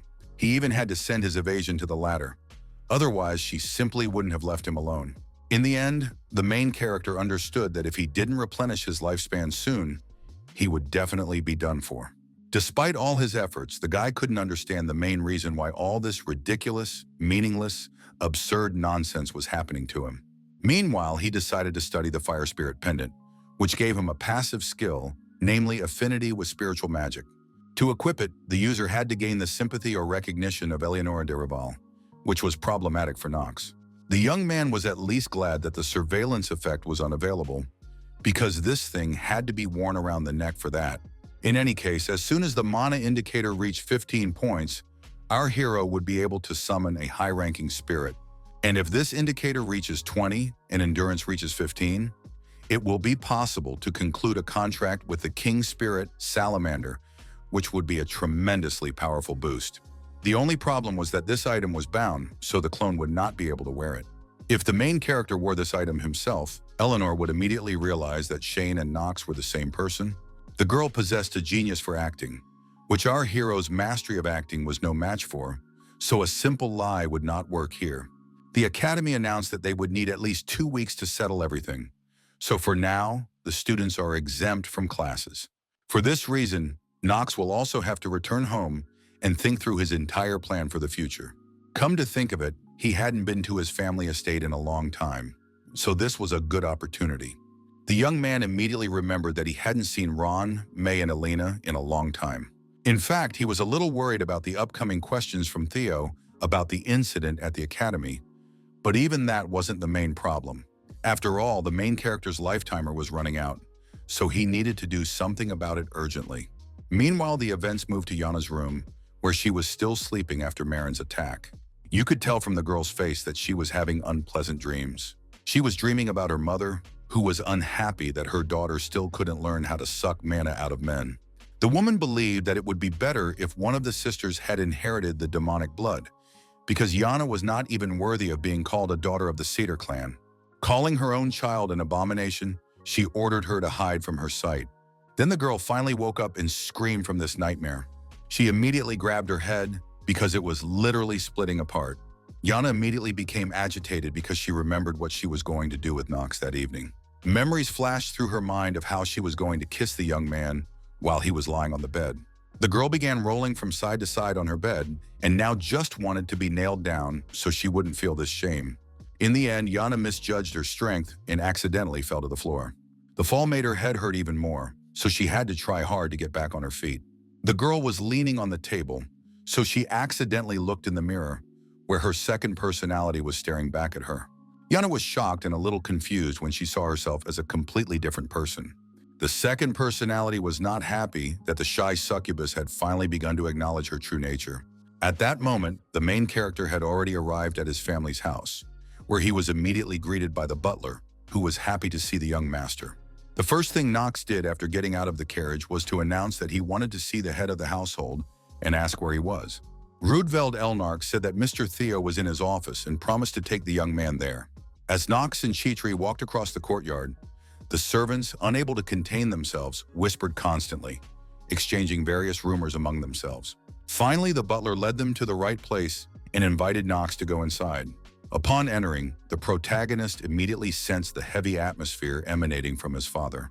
The young man understood that Theo was a real monster, so much so that it was hard to believe that he had dared to stand before him in the past.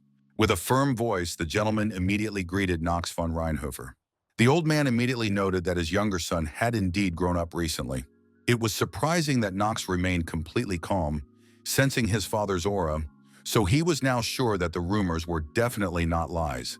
The main character emphasized that even if he did not remain calm, everything should be obvious to the head.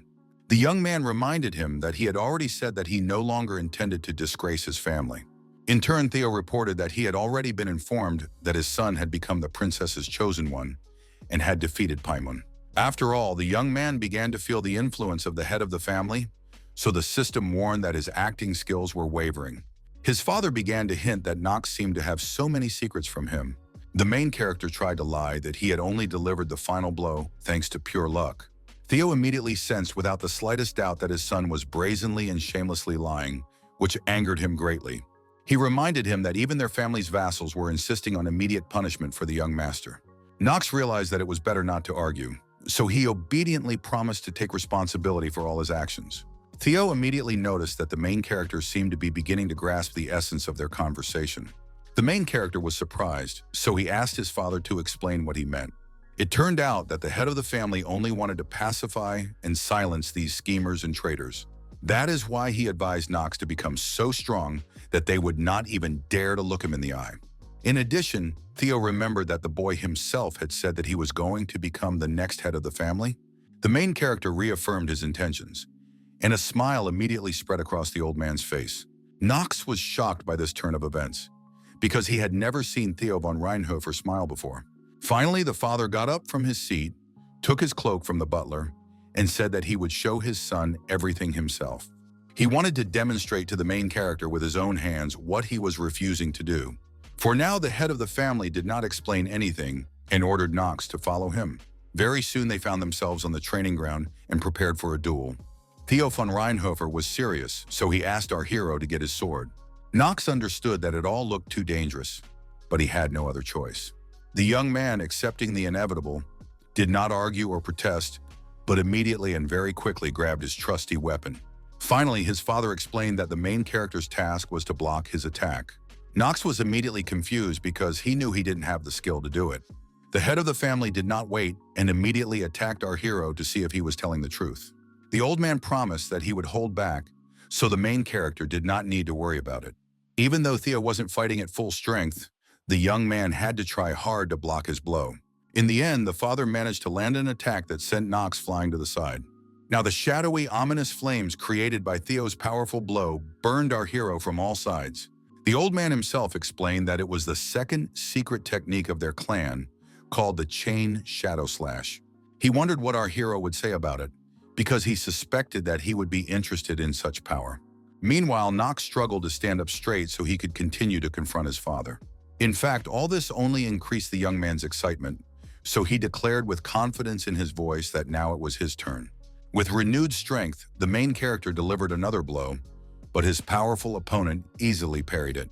Knox had to try very hard to deliver such powerful blows time after time. But no matter how hard and desperately the boy tried, and no matter how much effort he put in, unfortunately, he was completely unable to get close to his powerful father. The smirk never left Theo's face for a second, because he could feel how strong his son was. With each new decisive blow, our main character's strikes became more and more powerful, more and more forceful, and more devastating. In the end, he managed to attack Theo so hard that he had to retreat. The head of the family's eyes were filled with pride that his son had already reached such heights. But it also meant that the father could put more effort into defeating Knox. This finally got to the main character, so the old man asked if that was really his limit. At that moment, someone intervened in their duel, so Theo von Reinhofer finally stopped. It was the butler, who had been watching from the sidelines and thought it was too dangerous for young Master Knox. He reminded him that even young Master Karen would have difficulty withstanding this powerful technique. The head of the family understood that his assistant was right, so he decided to stop. The old man agreed that he had inadvertently put too much force into his sword, but in any case, he believed that his younger son was a talented warrior. For this reason, he turned around and was about to leave the battlefield, noting that they could stop there. It seemed that the main character had no intention of stopping there and was already gripping his sword more tightly. He had only just begun to warm up for this fight, so he waited for his father to return. From the look on Knox's face, it was clear that he had indeed found a second win to face his opponent. The boy noted with some resentment that he hadn't even had time to learn anything during their time together. His father looked at the main character with interest and now paused, wondering whether they should continue the fight. He looked confidently at his son and asked him to attack first. In turn, Knox did not waste any time and rushed at his opponent. Now the main character attacked first, so Theo had to block his blow. Once again, their blades clashed, creating a powerful shockwave from the mana they released. After that, the warriors, engaged in a fierce battle, began to deliver very strong, crushing blows with their sharp blades, so only the piercing ringing of metal could be heard around them. The father noticed that the boy was asking for more for the first time, which greatly interested him. The main character decided to take this as permission to learn even more from the head of the family. At this decisive moment, throwing aside all restrictions and conventions, both fighters entered into combat and fought using absolutely all of their maximum strength. In the end, Knox couldn't withstand the pressure and had to retreat again. In the midst of the intense battle, the father decided to pause for a second to ask our hero something. He wanted to know why his son had decided to risk his life to defeat Paimon. The head of the family suspected that the main character had done so because of his mother's death. He understood that this was quite possible after what Knox had seen with his own eyes on that terrible day. Theo von Reinhofer then began to notice that his son was simply losing himself. The father understood that the young man was pretending that he didn't remember anything from that day, but he himself was sure that this was not the case. The main character was surprised by such words from the cold head of the family, but he did not respond. Now he realized that the old man simply thought he was hiding his power and decided to show his true strength. Theo confirmed that all the assumptions and facts previously expressed corresponded to his thoughts. In the end, the young man decided to show off all his talents, so he gripped his sword tightly and swung at his opponent. Without wasting a moment, he immediately used his powerful technique called Shadow Slash. Even that couldn't stop Theo, so with one swift movement, he stopped the attack. His father was pleased that he had managed to do this, so a satisfied smile appeared on his face. The head of the family decided to show his son how to actually use Shadow Slash. The main character did not expect him to use all his strength, so he was momentarily confused. The dangerous blow was very close to hitting Knox, but he managed to jump out of the way with incredible reflexes. At the last moment, the guy managed to hold on and not fall, but his physical strength was already at its absolute limit. That is why he quickly activated the close combat genius to attack Theo with new strength. The system reported that our hero had acquired the second technique of the despotic Sword of Darkness, called Chain Shadow Slash. Even under such conditions, Theo von Reinhofer was able to stop his own son. But even so, his father had to try hard to ensure that our hero's attack did not hit him. In fact, the head of the family was shocked that the young man was able to master the second secret technique after only looking at it a couple of times. Finally, he was able to deliver a powerful counterattack to Knox, and then, using his strength, throw him sharply away from himself. Thus the Stormbird simply flew away, leaving the main character without a weapon. Finally, father and son paused for at least a second to catch their breath. Sweat streamed down Knox's face as his body struggled to withstand such enormous strain. Teo, looking serious, decided to say something extremely important to his son, addressing him both as his father and as the head of their powerful clan. He confessed that one day he would like our hero to use this blade to pierce his heart. His father wanted Knox to kill him with his own hands for failing to protect his mother. The boy tried with all his might to keep his gaze on Theo, but it was too difficult. His gaze began to wander as the old man spoke of his desire for the young man to lead the family in the future, if he was capable of it. It turns out that these events led to the main character finding himself back in Yuchan's body. His attention was immediately drawn to a notification asking if he wanted to start a new game. The guy began to remember that his family had abandoned him before, after which he remembered nothing at all, but his situation was made worse by a terminal illness. He believed that such a series of events was too much for one person to bear. For this reason, the main character began to suspect that it had all been orchestrated by someone from the very beginning.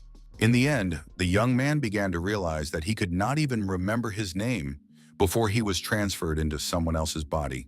After this vision, Knox woke up in his bed as if none of it had ever happened. The guy opened his eyes wide, realizing that Knox von Reinhofer's personality had truly become a part of him. The main character couldn't understand what had happened at all, so he just stared at the ceiling for a few seconds. In fact, he quickly forgot this dream, but he couldn't shake the feeling that it was something very important. When the guy got up, he noticed that he had not been alone in the room all this time. Knox was surrounded by all his maids and Alina, who were just waiting for him to come to his senses. It was obvious from their faces that they wanted something from our hero, but Chitri stood out with her tension. The guy sighed heavily and, resigning himself, asked the girls to tell him everything they wanted one by one. The first to speak was his personal maid, who was dissatisfied that not a single day had passed without the young master causing them trouble, and warned that he would drive his servants to a nervous breakdown. The main character felt no guilt at all, because he believed that he simply could not influence this. Elena also demanded that Knox stop putting himself in danger. She gently took the young man's hand to show how much they cared about him. The girl asked Knox, pressing herself against him, if he could imagine how worried they were about their master, and May immediately noticed that her friend had been drinking again. In the end, the main character quickly broke free from her grip and replied that he understood that anyway. Chitri immediately intervened and warned Alina that the gentleman was clearly uncomfortable with her touching him. The girl was upset that she was not allowed to be closer to Knox, so May had to pull her away by force. Meanwhile, the main character's attention was drawn to something else entirely. All this time, Rona seemed too calm and distant, which was not like her at all. The guy remembered that usually the maid would join her friend and start scolding him for the trouble he had caused. Knox decided to find out the reason for these changes later, but for now he needed to clarify one important detail. He informed his team that first thing tomorrow morning, they would all be heading to Chatter's. It turned out that our hero had been thinking about this decision even before they returned home. Only by killing the powerful monsters of Chatter's could the young gentleman replenish his lifespan. He hadn't done this since his battle with Paimon, so his reserves were minimal. In the end, he asked everyone to return to their work if they had no further questions, while he rested a little longer. Chitri did not object and said that she would immediately begin preparations for the mission. Thus, the young man was left alone in the room and could think about what had happened to him over the past few days. Suddenly, someone knocked on the door, so the main character asked in surprise who it was. It turned out to be Rona, who wanted to tell the young gentleman something. Knox was surprised by her visit, but he still allowed his maid to come in. The girl slowly approached the bed where the main character was resting. The young man watched her silently and waited for Rona to tell him the important information. The maid immediately broke down and began to cry, as if something had been tormenting her soul all this time. She sat down carefully on a chair next to the bed and gathered her strength to begin the conversation. It turned out that the girl wanted to talk about past events, but her voice still trembled treacherously. Tears streamed down her cheeks, but the maid knew she had to tell her master. Rona began to talk about that terrible day when Knox's mother tragically died. Seeing his subordinate's reaction, the main character began to suspect that she also remembered everything. The maid had to pause many times in her speech because her breath kept catching. Before her inner eye, immediately, instantly, and clearly, appeared the nightmarish image of the ruined, completely destroyed estate of the Reinhofer family. It was then that one of the demons, sensing human blood, came here. It was this smell that led him to the magical seal behind which the mother and children had been hiding all this time. The woman was holding Knox in her arms, and a frightened Rona was hiding behind her back. She began to realize that the situation was getting out of control, so she had to do everything possible to save the children. With her last ounce of strength, the mother created a barrier around Knox and Rona to keep them safe. She understood perfectly well that the demon only wanted her own life. The woman asked to take only her own life and finally put an end to all these senseless killings. The enemy was not afraid of her magic at all, so he warned her that her light would achieve nothing. The mother really had nowhere to go when the monster's huge paw almost grabbed her. He grabbed the woman by the neck and, lifting her high above the ground, asked if he really thought he could drive them away. In addition, the demon emphasized that they did not even need her, but he did not let go of our hero's mother. With her last ounce of strength, she clung to the huge paw with her weak fingers, but it was definitely not enough to save her. In the end, the mother began to realize that this was the end for her, so she turned to Rona. With a smile on her face, she asked the girl to take care of her beloved son. The woman explained that this boy was born too strong. That is why Knox would need help to reach the top. In addition, the mother warned that after that day, Knox's memories would simply be erased.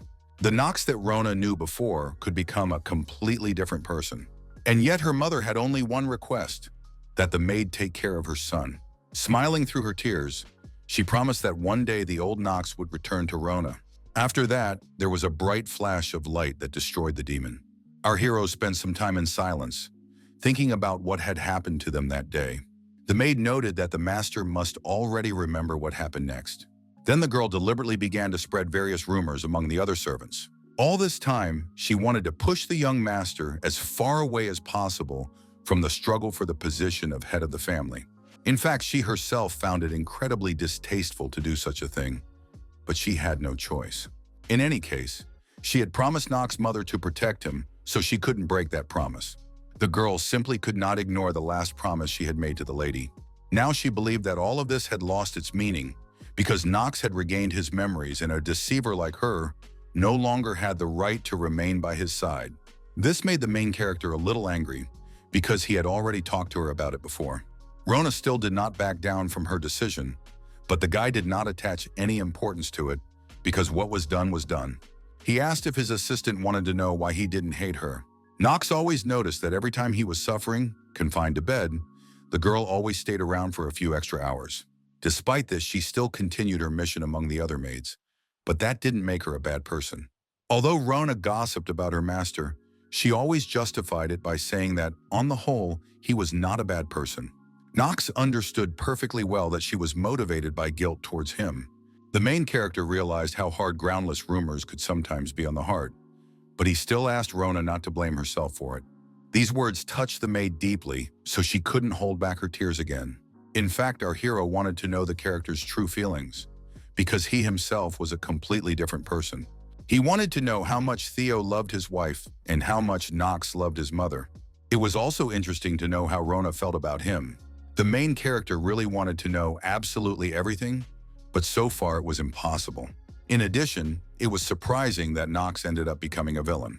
The next day, the main character immediately went to his father with a request. Knox von Reinhofer, a member of the noble Reinhofer family, asked the head of the family for permission to form an anti-demon squad to rid the land of evil. After that, he turned to the knights and informed them that they could come to the large training ground at noon for a week and take a test to join. If anyone could defeat Knox himself, or if he recognized their skills, the Empire would definitely grant such a warrior an official salary. The knights gradually began to approach the announcement, where all the conditions of the young lord were written out. They were all a little shocked that the black sheep of the family would allow himself to do such a thing. In the end, they just laughed loudly at such intentions and thought that the troubled son was acting up again out of boredom. Many knights were sure that no one would sign up for this because it was complete nonsense. But in the end, they thought that maybe it was worth a try since the pay was good. Besides, the knights believed that each of them could defeat this weakling, and even a 4-year-old girl could beat him up. At that moment, a mysterious man wearing a cloak entered the tavern and remarked that everyone was quick to laugh. Everyone present immediately fell silent, interrupting their conversations. and then looked curiously in that direction to see who had come to them. Meanwhile, the stranger invited everyone present to bet with him. He threw a large bag of gold coins on the table and showed that he was not joking. This fellow bet that only a few would be able to pass the young gentleman's test. One of the knights immediately guessed that this was some scion of a noble house who just wanted to show off in front of them. He was surprised by his decision because he believed that everyone knew about Knox's uselessness. A smirk immediately appeared on the stranger's face because he knew perfectly well about the main character's true abilities. None of those present could understand why he was laughing because they had only warned him out of concern. Meanwhile, their guest couldn't hold back and laughed even louder, not restraining himself at all. The stranger laughed at who else there was to worry about and was about to remove his hood to reveal his true face. The knights were shocked when they saw who had decided to come to them.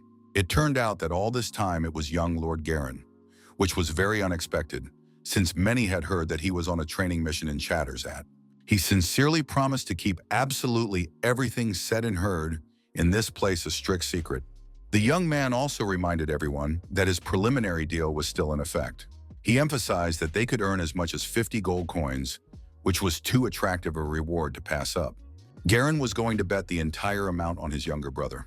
The next day, a large number of knights came to meet the main character to try their luck. Knox, remaining completely calm and unperturbed, stood motionless in front of them and very carefully and intently assessed all his potential rivals. Some of the knights were seeing this infamous younger son for the first time, but the rest had heard that he had finished the school year at the top of his class, even though you wouldn't know it to look at him. In the end, they were sure that it was just some kind of deception or trick, so they were not afraid to fight against such an opponent. The main character heard all these conversations between the knights, but continued to remain silent. He still couldn't understand why they were all making such a big deal out of nothing. Knox had only posted an ad to recruit soldiers to help him clean up Chatters, but it had all grown into something more. The guy couldn't understand where so many people had come from, because he hadn't expected such a large crowd. The main character thought that his reputation had skyrocketed, but in the end, he saw the main reason for all the excitement among the crowd. Now he understood that it was Garen's doing, who was now waving cheerfully at him. Knox couldn't understand why his older brother was doing this. Finally, he asked his assistant if everyone had gathered, and he reported that the announced 1,192 men and 126 women were present. Our hero decided not to worry too much about it, because he thought that maybe it was for the best, since with so many people, he could find a couple of capable guys. At that moment, one of the knights raised his hand because he was tired of waiting. This warrior asked what specific tests they would have to undergo. Such unheard-of audacity immediately caught Knox's attention. This strong and formidable warrior immediately caught the attention of the main character because he looked formidable and strong. The mana emanating from this man was quite powerful, so it was impossible for someone like him to come and undergo ordinary trials in a personal squad.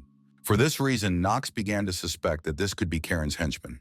He was amused that his older brother had decided to test the waters, even though it was problematic. With such powers, he was still no match for the main character, so he called him closer to explain everything. The guy explained that the rules were simple. His opponent had to attack him with the intent to kill, using any means necessary. Even if the knight killed the young lord, the responsibility would not fall on their shoulders. In turn, Karen's subordinate believed that something was wrong, because according to his information, Knox von Reinhofer should be the scum of their noble house. When the Lord hired him for this mission, the knight decided it would be an easy task for him. But now he couldn't understand why this weak kid had suddenly started to believe in his own strength. Meanwhile, the judge of their duel asked the fighters to take their positions. The opponent, although he began to have some doubts, still looked confident and was ready to give it his all. For his part, Knox, also full of determination, was just waiting for the moment when he could show his true power. When all the participants finally stood up and took their pre-assigned places, our main character's assistant solemnly announced the immediate start of the fight. The knight did not waste a second and immediately rushed into a swift attack on the young gentleman. Knox continued to stand confidently in place, so his opponent immediately thought he was completely stupid. The man believed that the young man would not even have time to react to his swift attack, and could not believe that this weakling wanted to be the leader of the cleanup squad. Being an experienced fighter, he was going to demonstrate his true, devastating power to our main character and teach him a very important lesson. Knox had everything under control, so one quick turn was enough for him. This allowed him to easily dodge the blow, which didn't even graze him. Then the knight realized that his sword had just swept through the air and completely missed its main target. This unexpected turn of events terrified his opponent, because he had been confident in his abilities until the very end. The main character explained that his opponent's movements were too sweeping. He struck the knight squarely in the chest with all his might and asked if he always fought like that. In the end, the sword flew far to the side, leaving his opponent unarmed.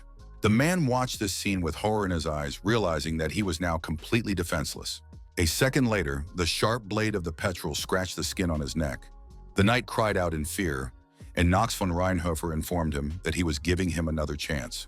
Now the young gentleman wanted his opponent to attack him with all his might. If the knight did not do so, the protagonist did not promise that his limbs would remain intact.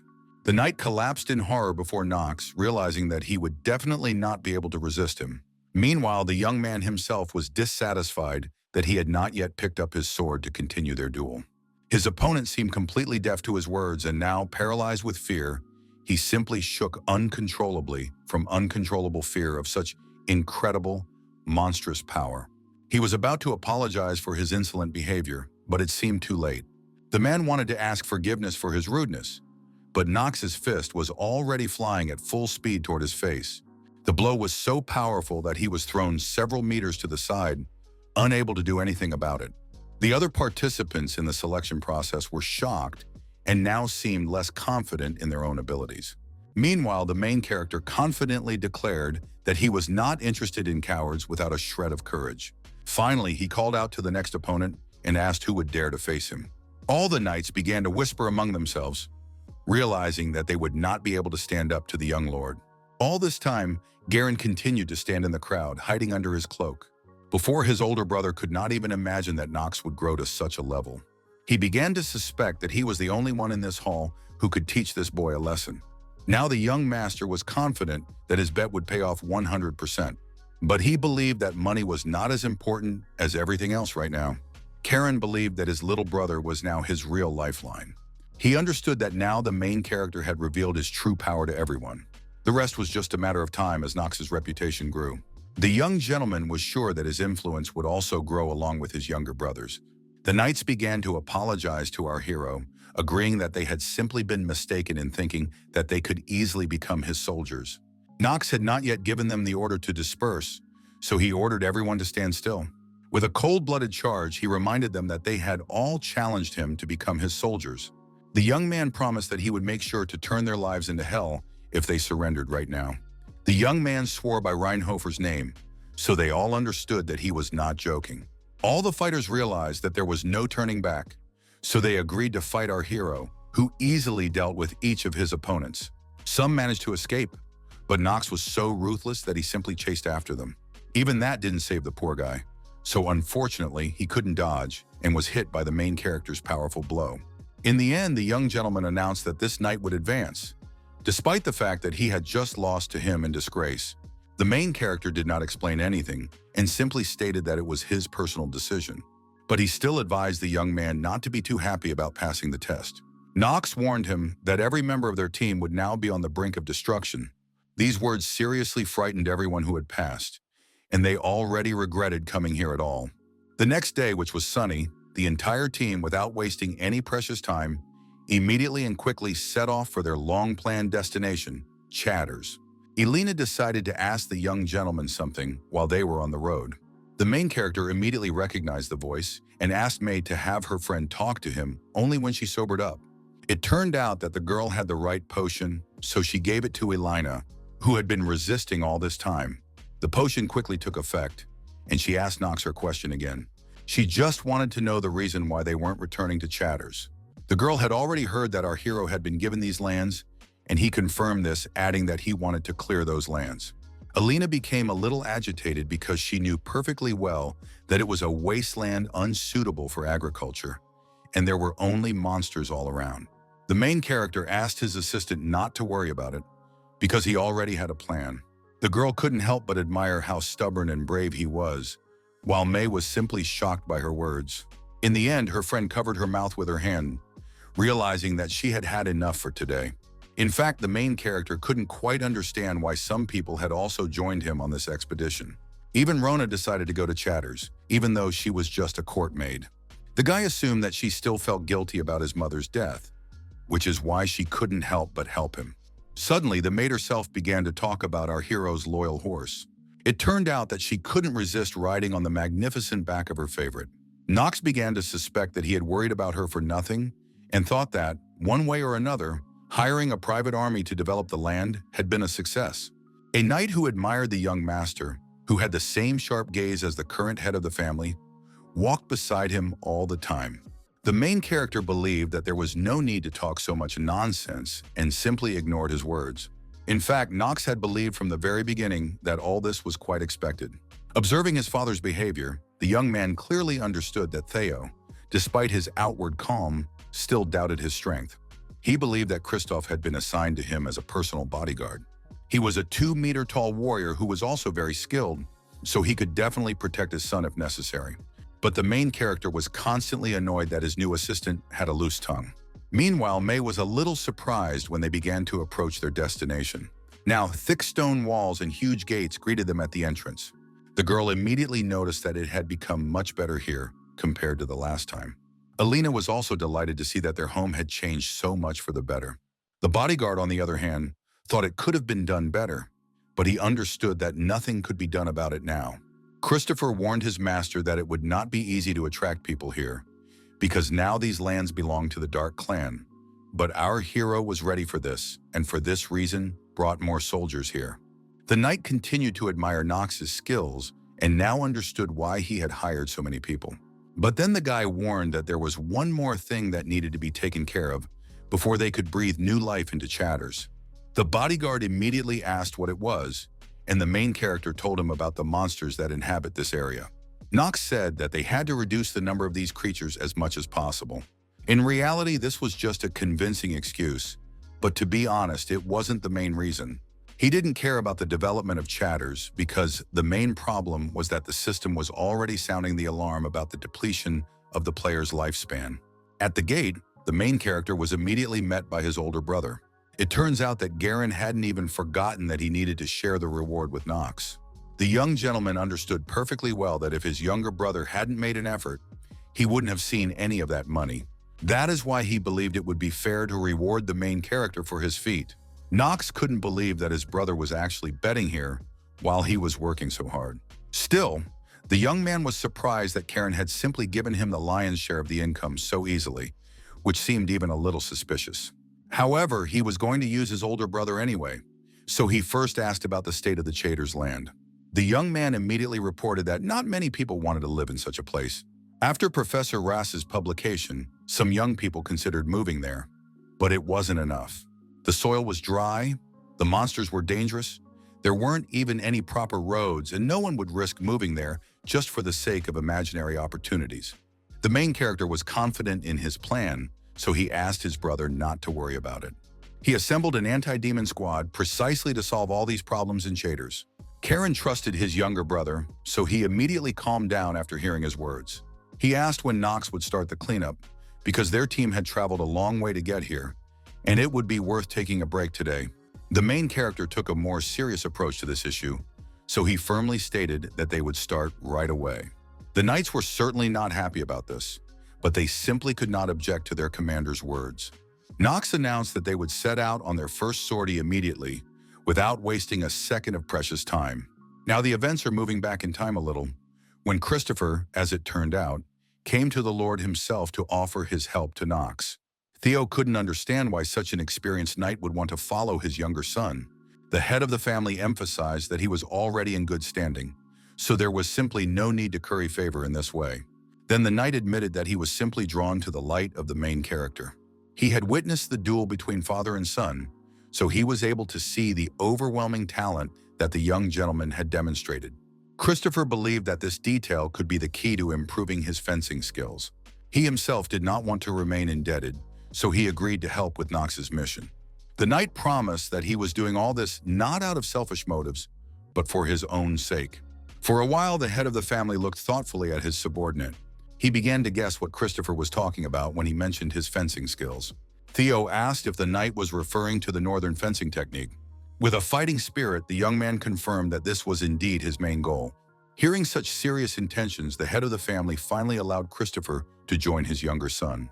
Thus, the young man also intended to help his master become a greater swordsman. But what he saw in Chatters simply shocked him. The knight asked if the personal maid knew about this, but even she was surprised by what she saw. Chitri said that the young master had only recently begun to take an active interest in magic, but she certainly did not expect such success. With the help of all his artifacts, the main character had already achieved considerable power, so he could create huge magical seals. The monsters, not understanding what it was, watched the unknown phenomenon with surprise. In this way, Knox was able to defend vast territories in a very short time. This greatly angered the monsters, so they attacked Chatters in ever-increasing numbers. All these creatures growled aggressively and screamed like animals, but this did not help against such power. May couldn't believe that their master had become so much stronger in the last few months, and her friend didn't even have the words to describe her admiration. Each time, Alina fell more and more in love with Knox, seeing his true talent and strength. Meanwhile, the young man himself was not particularly pleased with the results of his own work. It turned out that the main character was only given 2 hours to kill each enemy, which was too little time. He had heard that gnolls were considered to be sufficiently powerful monsters, but in the end, they still couldn't satisfy his needs. Knox was also sure that the Black Flame Ring artifact was working at full power. The stronger the monster, the more life the player gained from it, but for some reason it wasn't working now. In the end, our hero realized that he had become too strong, which was why he was now getting so little time. All it took was a snap of his fingers to summon a more powerful attack. He summoned a huge magical sphere that grew larger with every passing second, while the gnolls simply watched. In the end, Knox delivered a crushing blow to his enemies, who were simply blown apart. Thus, the main character was able to gain only 4 days, even though he had just defeated an entire horde, so he needed to come up with something new urgently. Knox turned around and suddenly noticed that all the other soldiers were looking at him. All of them, like Christopher and May, were shocked by the extent of the young lord's powers. Elena, in turn, could not withstand the flood of emotions, so she ran as fast as she could to the wall of the town. She wanted very much, with all her tenderness, to hug Knox tightly and immediately without unnecessary words, tell him that, in her opinion, he was simply super. Christopher also admired our hero, because he used to think that he was only good at fencing, but it turned out that he had such a magical gift lying dormant within him. Now the knight couldn't wait to find out how much else the young gentleman was capable of.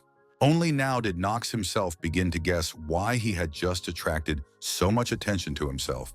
He realized that most people were simply unaware of his magical pursuits and were therefore so surprised.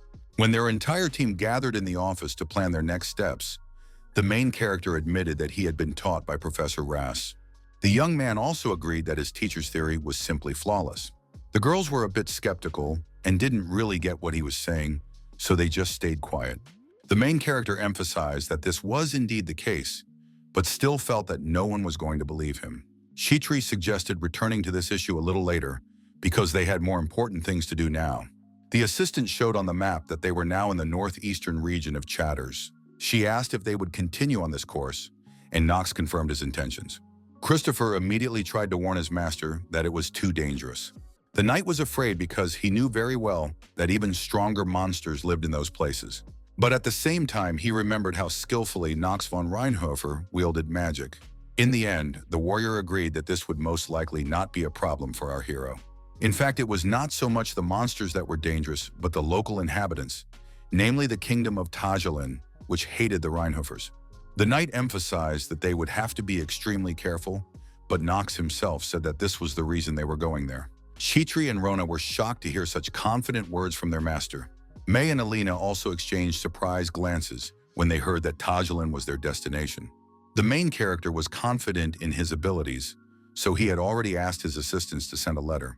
He asked them to inform the locals that Reinhofer's son was on his way so that they could prepare. Now events continue in the desert capital of the kingdom of Tajelin. The prince, after a long sleep, finally woke up and very slowly and smoothly got out of bed. He then quickly walked over to a large mirror to take a close look at himself. The young man took off his robe, revealing a huge scar across his chest. At that moment, his assistant entered Kuhan's room, interrupting the morning calm. He came to report that the infamous younger member of the Rheinhofer clan was heading for their capital. The old man immediately agreed that this guy's arrogance knew no bounds. He was amused by the fact that the son was so confident that his father's influence extended all the way to Tajelin. This news immediately brought a strange smile to the prince's face, and he asked if his assistant knew anything else about this family. It turns out that as a child, Kuhn personally met Theo von Rheinhofer, who came to their lands. On that day, he killed all the sisters and brothers of the heir to the throne, so he was left all alone. In addition, the prince remembered every person who was on his side at that time. The old man listened attentively to his master, absorbing every word he said. The young man knew very well that people around him criticized Kramzi for being only a regent, but he himself knew the truth very well. He knew that his assistant had performed the duties of the prince, while he himself was overcome with grief after the loss of his family. He did all this only to ease the burden on his young master, at least a little. The prince immediately began to think that if he killed Knox von Rheinhofer, then his father would immediately realize all his mistakes. But most of all, Kuhan hoped that his enemy would feel how painful it was to live with this. The assistant understood the prince, so he promised that he would immediately order everything to be prepared. A sinister grin immediately appeared on his face when he began to talk about how the young master had made such a difficult decision. It turned out that Kramzi had been possessed all this time, so he was only seeking to seize more power. Thus the capital froze in anticipation of the arrival of such important guests. The guards, remaining vigilant, stood motionless at their posts right at the gates when they suddenly saw some completely unfamiliar strangers approaching them. The soldiers immediately blocked the passage and asked who was going to enter their city. Their surprise and tension were understandable because the group was quite large. The leader of their team, as the most responsible and senior member, was the first to speak up, addressing the soldiers of Tajelin directly. The main character took off his hood and asked if he really needed to introduce himself to them. The guards were immediately terrified when they recognized Knox and offered their deepest apologies. Then the young man told them in a threatening voice that his head was boiling from all the heat, and that if it continued, someone's head would roll. The soldiers immediately sensed that this was not a man to be trifled with, so they said they would escort him to the lord immediately. After that, Knox and his assistants immediately set off for the local prince's castle. The system increasingly reported that the young man had less than 10 days to live, so he needed to immediately replenish his lifespan. As it turned out, crossing the desert also affected his lifespan, but the main character was not worried about this, because it was the main reason he had come to Tajelin. He was going to get hold of a certain item that was hidden in the ancient ruins north of the capital. He also needed to make a deal with a demon, after which he would not only extend his lifespan, but also be able to progress even faster. The main character was already confident of his success, but the system imposed a restriction for his lifespan falling below 10 days, taking away Knox's last strength. The player was subjected to a countdown restriction, causing him to cough up blood right in the middle of his journey.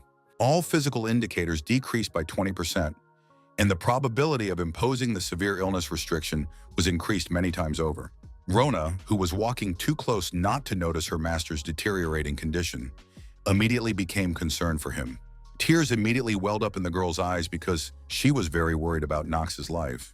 He whispered to the maid to keep it a secret, assuring her that he had come here to seek treatment.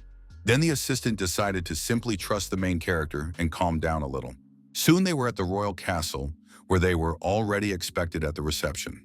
Christopher immediately warned the gentlemen there that they would have to be on their guard at all times.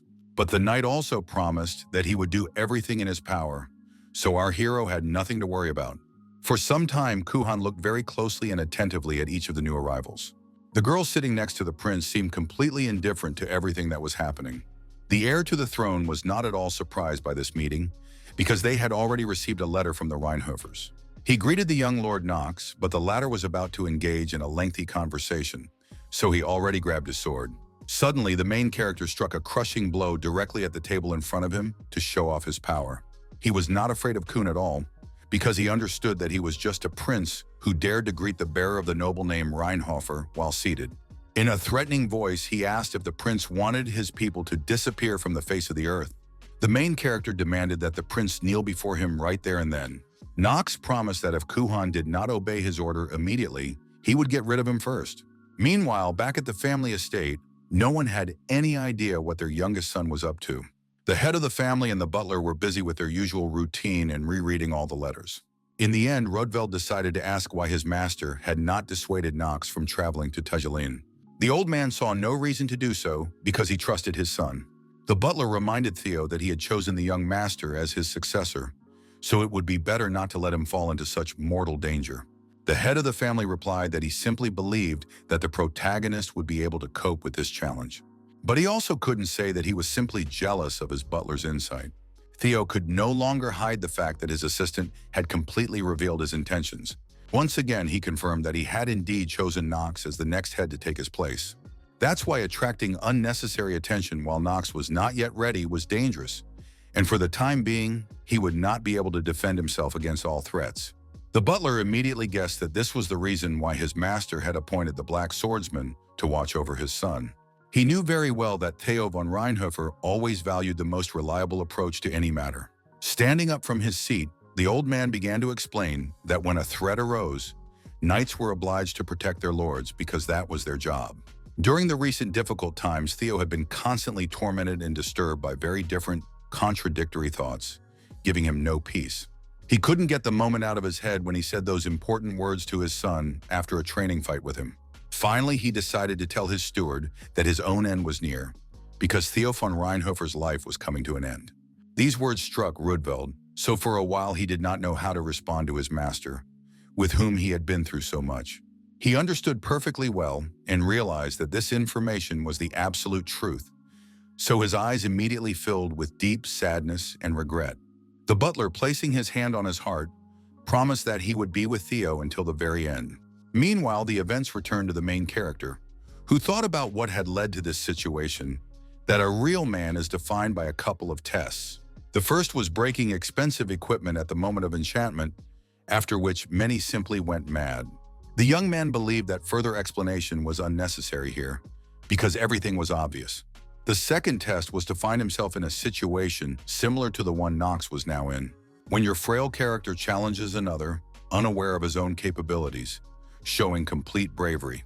But in addition to this, our hero even despised this particular character, Kuhana Adrian.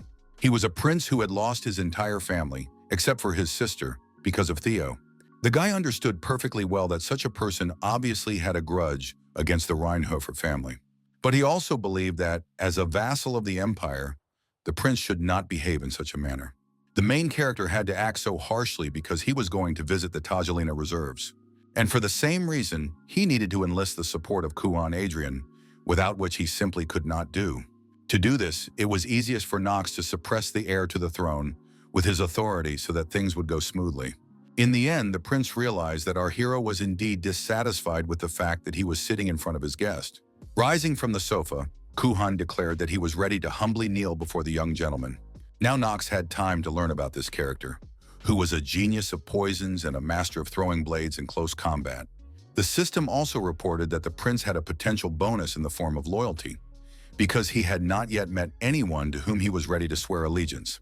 His high-level characteristics included charm and endurance, and his skills included improving potions to lethal levels and poison blades. In addition, the main character was warned that this character was extremely hostile. Knox was not afraid, so he invited Kuhan to sit down so they could talk properly. Now, the situation around them had calmed down again, and they could conduct their negotiations in peace. Our hero learned that the prince was emotionally immature, so he often engaged in self-flagellation. He also remembered some information he had obtained during his 27th prophetic dream. At that time, the young man was able to determine that Cramsey was the prince's regent and chief advisor. In fact, this old man was a demon who was simply brainwashing Kuhan, who trusted him so much. The outcome of all this was obvious, and in the end, the prince could simply lose everything, including his own life. But now the main character was confident that he could prevent this tragedy, which is why he came to Tajelin. In the end, the heir to the throne decided to ask if the young gentleman had come to them for any specific reason. Knox immediately lied that he had come to see the sights and emphasized that he definitely did not need to know anything more. He also hinted that he would not tolerate any interference in his plans and asked if Kuan understood what he meant. The prince did not want to anger the main character any further, so he replied briefly that he understood the seriousness of the situation. He signaled to his assistant, who immediately called all the other servants over. Kuhan ordered his subordinates to prepare everything necessary for the young master's comfortable tour. The main character immediately stopped him because he wanted to make some adjustments. It turned out that the young man, showing his willfulness, wanted to choose a suitable, reliable guide for himself without anyone's help, who would help him on his journey. In the end, Knox chose the girl who had been sitting next to her brother all this time. He wanted her to personally show him all the local sites. Kuhan began to worry about their guest's choice and was about to object. The main character immediately guessed his intention and asked if the prince had any problems with this. The guy understood that he couldn't object to Knox, so he looked away and simply fell silent. He asked Arya to pay the utmost attention and serve Lord Knox well and properly, fulfilling his personal request. The maids began to worry, then thought that the young master had taken a liking to women after all. But Chitri didn't know what to do in such a case, because there were no instructions on this matter in the manual. Elena, in turn, could not allow another woman to be near the object of her affection, but May immediately shut her up. The main character heard all these conversations and understood how wrong his assistant was in her assumptions. However, the guy understood that if he were in their shoes, he would also have misunderstood the whole situation, but now it didn't matter to him at all. Throughout this rather long period of time, Knox had a distinct, oppressive, and very bad feeling. He was almost certain that the defenseless Arya was being held against her will in a cunning trap. In the end, the main character ordered everyone else to go rest and asked his companion to come with him. He also turned to Elena, who was happy to help him. The young gentleman announced that the girl was also going with him, which made her smile uncontrollably. In addition, Knox wanted Christopher to join them and offer his assistance. The knight, hearing the call, immediately became enthusiastic and was determined to help them, as required by the honor of the proud knight of the Rheinhofer house. He was literally bursting with an overwhelming desire to please and serve the main character. In turn, Chitri was a little worried about the young gentleman and asked if he really could do without her help. The young man remarked discontentedly that such excessive attention and concern on the part of the maid was already real overprotection. He asked the girl not to worry about it because he had everything under control. The assistant still did not feel at ease, but in any case, she could not go against the orders of the main character. After all the issues had been resolved, the entire team went for a walk around Tajelin. Elena was a little worried because Arya, who had joined him, had been silent the whole time. The main character understood that his teammates were beginning to feel the same way around this girl. Even Christopher knew that this was Arya Adrian, the only sister of Prince Kahana Adrian. He began to talk about how this girl was famous for her exceptional beauty, but Knox immediately asked him to get to the point. It turned out that all this time the princess had been under some kind of spell, which was why she had been behaving so strangely. Then, not wanting to keep the intrigue going, the main character decisively confirmed the correctness of all the guesses and assumptions that his partners had made. Knox also informed his team that from that moment on, he was going to find a way to lift the curse from Arya. Christopher was not sure that the young gentleman was capable of such a thing because it was real black magic, and he began to worry that something might happen to the girl, and they would definitely not get away with it. In the end, the main character suggested they get away from prying eyes. After that, the guy led them to a specific place, as if he knew where he was going. In the establishment they had just entered, they were immediately greeted with sincere smiles by a very friendly young woman. When she saw who had come in, she became a little nervous and apologized to the visitors. The waitress was afraid that their tavern did not suit the tastes of such noble gentlemen. The main character paid no attention to her, because he was thinking about the three things they needed to do in this place. The first and most important task, requiring immediate attention, was to completely remove the terrible curse from the unfortunate Arya.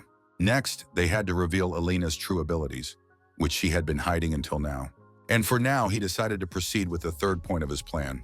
Knox decided to ask the girl directly how their preparations for the uprising were progressing. The waitress immediately realized that they had been found out, so she rushed to attack our team. Her actions were suddenly thwarted by Christopher, who, demonstrating his loyalty, instantly came to Knox's defense, blocking her path to him. The knight was very unhappy that this stranger immediately began waving her sword. Demonstrating his dissatisfaction, he very clearly pointed out that this young, inexperienced girl was completely unfamiliar with propriety, good manners, and etiquette. At that moment, another person joined their fight, immediately distracting the commoner. It turned out to be Elena, who could not allow anyone to touch the gentleman. The main character, who had such serious protection, emphasized that it was worth listening to what they were saying first. All his assistants were serious and would suppress any attempt to attack him. It turned out that Knox wanted to talk to the rebels and a special soldier named Liz. The main character acted so confidently because he learned all this from his teacher, who told him that removing a spell was a process of reverse engineering the formula that made up the structure of the spell. Simply put, it was like unraveling a ball of thread. However, this process is still not easy, so it is better not to get involved in it without experience. If time is of the essence, then you need to turn to experts such as elves. That was precisely why they found themselves in this noisy, inconspicuous tavern. Knox finally decided to intervene in the conflict and ordered everyone to lay down their weapons immediately. Christopher couldn't understand the young gentleman's decision at all, because this girl had literally just wanted to kill him. Then the main character said that he would like to talk to the girl alone. In any case, the knight could not go against what his young master had ordered him to do. Knox, keeping a straight face, warned the guy in advance that, in order to avoid trouble, he should also leave this place immediately and get out of here. Christopher was terribly frightened by these words because he was a knight of the escort, so it was his duty to protect his master. Elena, on the other hand, could stay, and the main character promised to protect her if anything happened, while the upset knight walked away. Finally, after a long, sunny day, a dark, velvety evening had completely enveloped the ancient walls of the city of Tajelin. The girl was surprised when she realized that Knox already knew who she was. With a sly, barely noticeable smirk appearing on his face, the main character confidently confirmed the truth of all the words he had just spoken without hesitation. He confidently declared that the tavern worker was a representative of a now extinct race. As the young man continued to talk about her belonging to the Estel clan, the girl gradually began to take on her true form. The main character had been searching all this time for a great spirit summoner named Liz. She had no idea that the young gentleman knew absolutely everything about her. Now Liz understood perfectly well that there was no point in hiding any longer, and Knox praised her for her wise choice. The girl tried to take a closer look at our hero to understand who he was. She immediately recognized his eyes and hair, so she assumed that he was a descendant of Reinhofer, his youngest son. The main character briefly confirmed this and immediately warned her that he knew she was involved in organizing the resistance. In addition, he clarified that the base was located directly under the tavern. Hearing this alarming and unexpected statement, Liz immediately tensed up even more, and being on guard, asked what exactly he had come here for. Then Knox decided to get to the point and explained that he had come to ask for the curse to be lifted from Arya. The girl was in no hurry to agree to help because she was planning a coup against the current government. It was very surprising that our hero came to the main enemy of the ruling class to save the princess. He also warned the rebel that their coup could completely destroy Tjalen. This was only because, even if they succeeded, the kingdom would sooner or later fall to the empire. The young lord believed that such an outcome would not be beneficial to either of them, so Liz still wanted to know what he really wanted. The girl was confused because it was the Reinhofer family who had defeated Tajelin's army, who were now going to save their princess. In the end, the main character realized that he had to try to convince the elf to help him. He used his acting skills to convince Liz without hesitation. The guy started talking about how he knew perfectly well what this kingdom meant to her. At first, the elf was a little confused because she couldn't understand what he was talking about. The main character understood that she was only pretending to be calm, but in reality, her whole body was shaking with excitement. It all had to do with why such a powerful spiritual mage was stuck in such a simple place. Even among the elves who were sensitive to mana, this girl always stood out. From the very beginning, Liz was the most gifted and unrivaled spirit summoner. Even as a child, the little elf had formed many bonds with them. At the age of 16, the girl signed her first contract with a high-ranking spirit, receiving the title of Great Spirit Summoner. However, her talent lacked a clear purpose, which could sometimes lead to trouble. It turns out that the elf was born into the small and weak Estelle clan. Her parents did not really protect her, and she wandered the continent for years. Spirit magic is extremely useful, although its combat power is relatively low. For this reason, there were many who wanted to get their hands on such power. These were various bandits who were much stronger than the defenseless Liz. Every time this happened, the poor girl was terrified to death, as such incidents seriously threatened her freedom and life. In the end, these events led to her future life turning into one continuous, endless, exhausting pursuit. This is how she ended up in Tajelin after her many travels. All this time, the girl was being pursued by mercenaries and was already on the verge of death. That is why she grabbed the first helping hand that was offered to her. This kind stranger promised to hide Liz and tell her pursuers that their target had run on. Her name was Saren, and it was thanks to her that the elf was able to stop and catch her breath, at least for a while. It was clear that this girl was a natural leader, so she was able to help those who needed support. She became a symbol of hope for the street orphans who gathered around her like a family. That is why Liz, watching all this from the sidelines, thought that her savior was an amazing person. Among the children were also those poor souls who urgently needed treatment and special care and attention. Watching Saren selflessly treat and feed the orphans, Liz couldn't shake her anxiety. That's why one day the girl finally decided to talk to her savior. The elf, expressing clear doubt, asked, seeking confirmation, whether it was true that, despite everything, they still needed to continue stealing. The girl believed that they had little choice, because orphans would simply perish if they did not do so. Theft was a crime, which meant there was a constant fear of being caught. But Saren consciously took this step to protect disadvantaged children. Liz admired her, even though she was afraid that someday it would all end badly. She was always looking for a way to help Saren in any way she could, and decided to use magic to improve the slums. In this way, Liz quickly built a small, dilapidated tavern where they could all find a home. The girl had a constant smile on her face because she was just happy to help her new family. However, things were not so rosy, and the day that Liz had feared so much arrived. Hearing the news about Saren, she ran as fast as she could to the main square, where a large crowd had already gathered. Unfortunately, her brightest dreams were not meant to come true, because the benefactor who had taken care of her was executed by hanging. The elf, shocked and overcome with deep grief, could not hold back the flood of tears that came over her as she looked at this nightmarish, terrifying scene. In the end, the main character came to the conclusion that fish always rots from the head down. But at the same time, he believed that trying to change things through rebellion was not the right decision. Knox was sure that all this would only lead to even greater destruction, and no one would be better off because of it. For a while, Liz just listened to him, but then she asked if he knew where all the orphans in Tajelin came from. It was all because no one wanted to take the throne of the kingdom. Now, in the absence of a centralized government, all the aristocrats took advantage of the situation and began to commit atrocities and abuse their power. Liz believed that if the ruler had finally brought order, none of this would have happened. She was sure that in that case, the girl Saren would not have died on the gallows. Our hero understood the elf's pain perfectly, so he replied that she was absolutely right. This greatly surprised Liz, because she still could not understand why the young gentleman was on her side. Then the young man advised her in all seriousness not to let the feeling of revenge cloud her bright mind. He asked the girl to think clearly and thoroughly about how to protect everyone, because the current method was too immature. In addition, Knox emphasized that it was the elf's duty to Saren herself. The main character said that he already knew that the elf had a human friend who had saved her life and was now dead.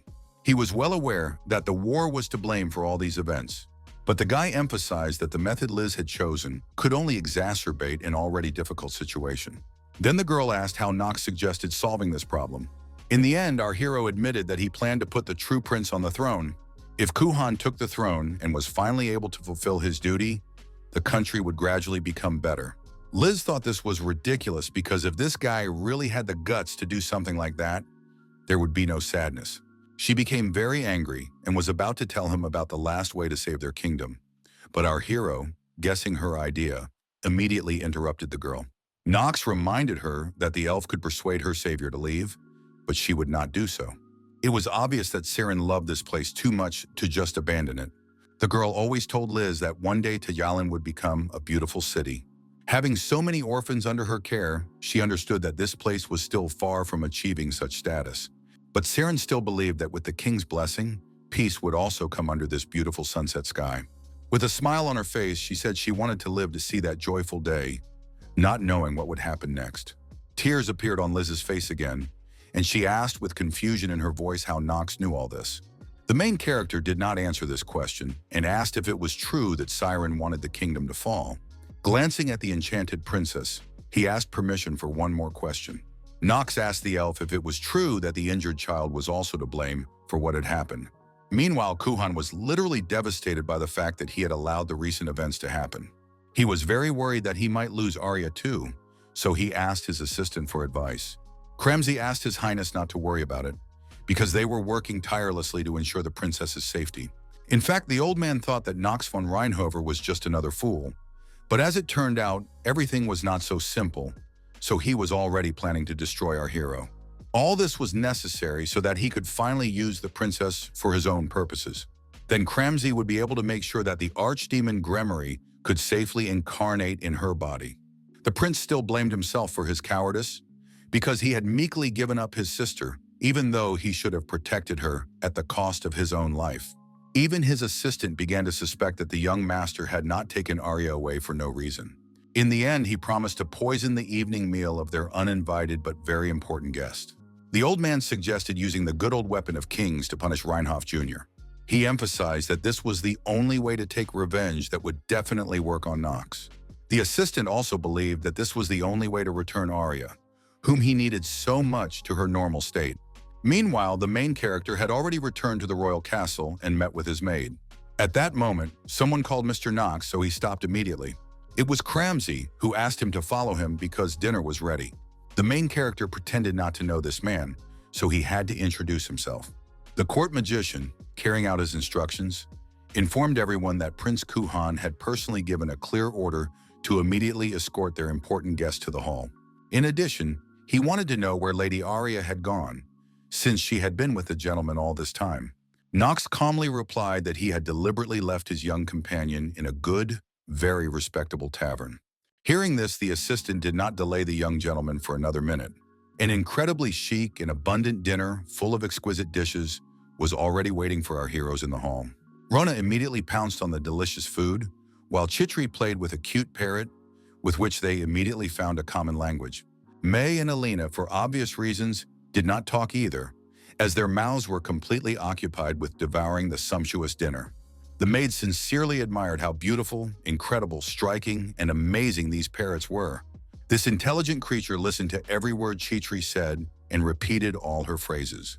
The girl already wanted to take such a pet for herself, and May noted that today she had seen a lot of useful ingredients.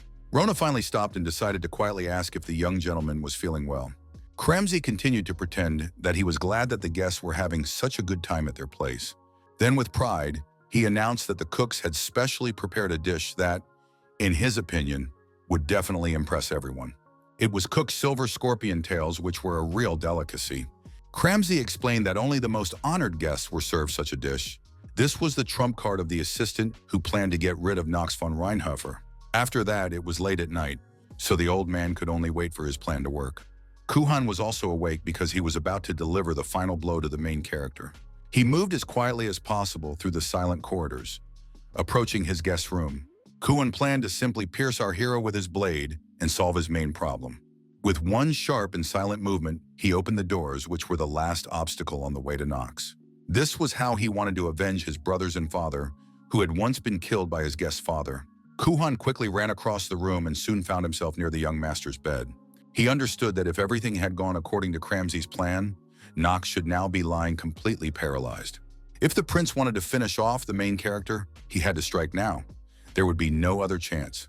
Saying that the boy had only his father to blame for this, Kuhan finally swung his sword to finish off Reinhofer. Knox himself continued to sleep peacefully, as if he really felt nothing at all. At the last moment, our hero opened his eyes, showing that he was not paralyzed at all. With one precise blow, he stopped Kuhan, preventing him from hitting his target. The young man grabbed the prince's arm tightly and asked what he was up to. Kuhan was a little confused, because he had been sure that his assistant had thought everything through in advance. He regrouped and managed to jump away from our hero so that he could not strike him. The heir to the throne began to panic, realizing that the situation was out of control and he had no plan B.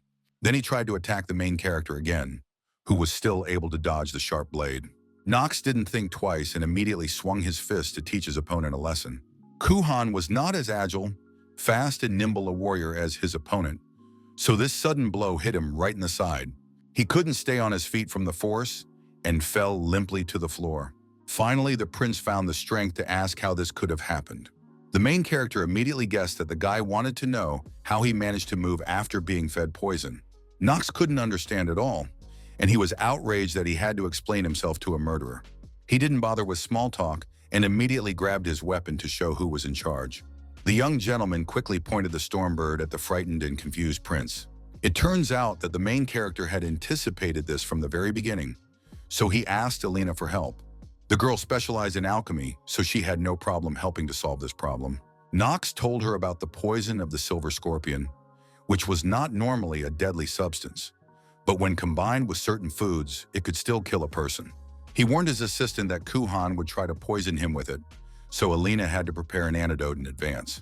The girl was very surprised by this request, because she couldn't understand how her master could have known about this. It was simple, because the guy had seen this scene in the game hundreds of times, but he didn't explain anything to Tjalen and ordered her to do as she was told. The assistant couldn't hide her feelings for her master, so she admired how rude he was to her.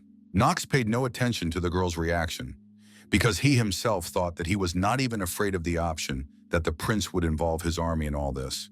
The main character understood perfectly well that he also had some protection behind him. He already knew that the Black Swordsmen, the elite forces of the Reinhofer house, were watching over him. The guy immediately guessed that Theo had decided to assign them to him for surveillance. Knox laughed at how sweet it was. It brought tears to his eyes. Even in the game, these warriors' stealth was top-notch, but even they couldn't fool a player who had seen them in action dozens of times. In short, with the Black Swordsmen, no army was a problem for our hero. That's why he called Kuhana a real idiot for trying to kill Reinhoff's descendant. All this time, the prince watched the young man warily, trying to understand what he was going to do with him. Knox asked if he really thought that this was a worthy death for his father. Kuhan was deeply offended by the fact that Reinhofer dared to speak so casually about his father. Finally, the prince jumped up again and tried to attack the main character. The young man didn't even need to use his sword to block such attacks, as it was enough to take a couple of steps back. The prince continued to swing his dagger, but it was completely useless. He desperately tried to at least slightly injure the young gentleman, but all his attempts were in vain. Kuhan immediately remembered that all this time he had been told that the younger Reinhofer was just a puppet, but in the end, it turned out that this was not the case at all. He couldn't understand how Knox could fence with such elusive speed. A subtle smirk appeared on the main character's face, because he understood that this was definitely not a formidable opponent for him. The young man understood that he had to fight against the Prince of the Kingdom himself. Kuhan's sword skills were decent, but it still wasn't enough to defeat Knox. Therefore, the main character did not even need to use any special skills to defeat the heir to the throne. Thus, he was able to easily grab Kuhana by the throat and pin him to the floor so that he could not move. A second later, the sharp tip of the Stormbird was right in front of the prince's face, who was seriously frightened when he saw it. The main character immediately asked who had persuaded him to carry out this whole operation. His Majesty was certainly not going to tell the truth, so he lied that it was his own decision. Knox immediately realized that the guy was going to hide until the very end, even though he already knew the whole truth. Then our hero decided to turn to Christopher, who appeared the moment his name was called. The knight was always on guard, so he immediately came to the rescue, and Knox first ordered him to shut his chatty mouth, and then to rein in the guy who dared to break into his bedroom. The loyal warrior immediately began to carry out the main character's order, but still treated the prince with respect, so he apologized for his next actions. Kuhana could only remain silent because he was definitely not in a favorable position and occasionally glanced at his main enemy. Knox, seeing the prince's eyes, immediately noticed that his gaze revealed resentment.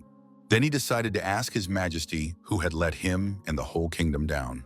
He also did not forget about the prince's younger sister, who was the most precious person in his life. Kuhan remained silent because he did not seem to understand what the young gentleman was getting at. The main character realized that the guy would not answer, so he decided to ask another question. He asked if the prince was sure that he was doing everything right in his position.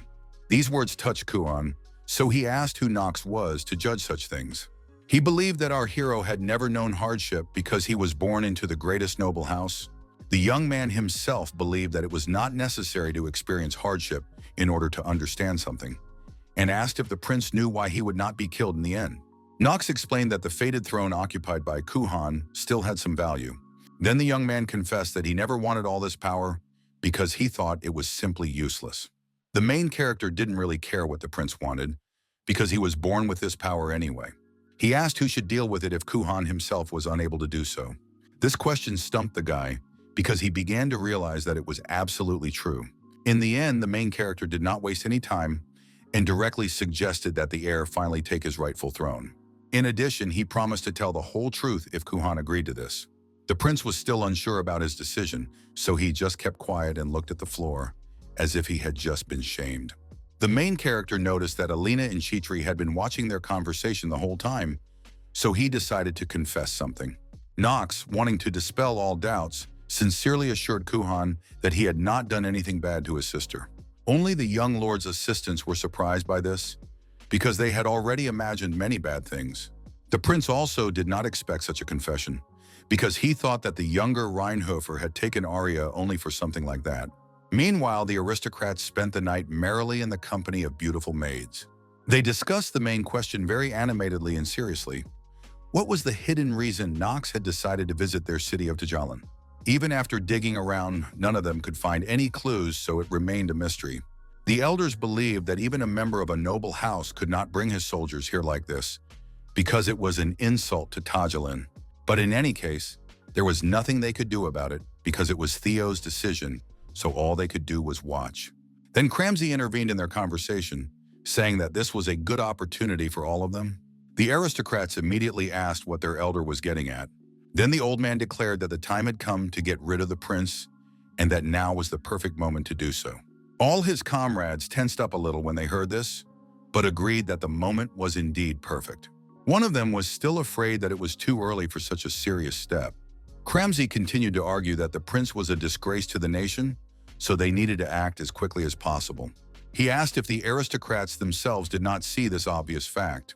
The others began to guess that the elder was referring to the moment when he bowed before Knox. Cramsey confidently stated that the discontent of the people had already reached its peak, so it would be better for them to get rid of the prince along with this younger Reinhofer. The aristocrats were still not so sure, so they asked if it would be so easy to get rid of Knox.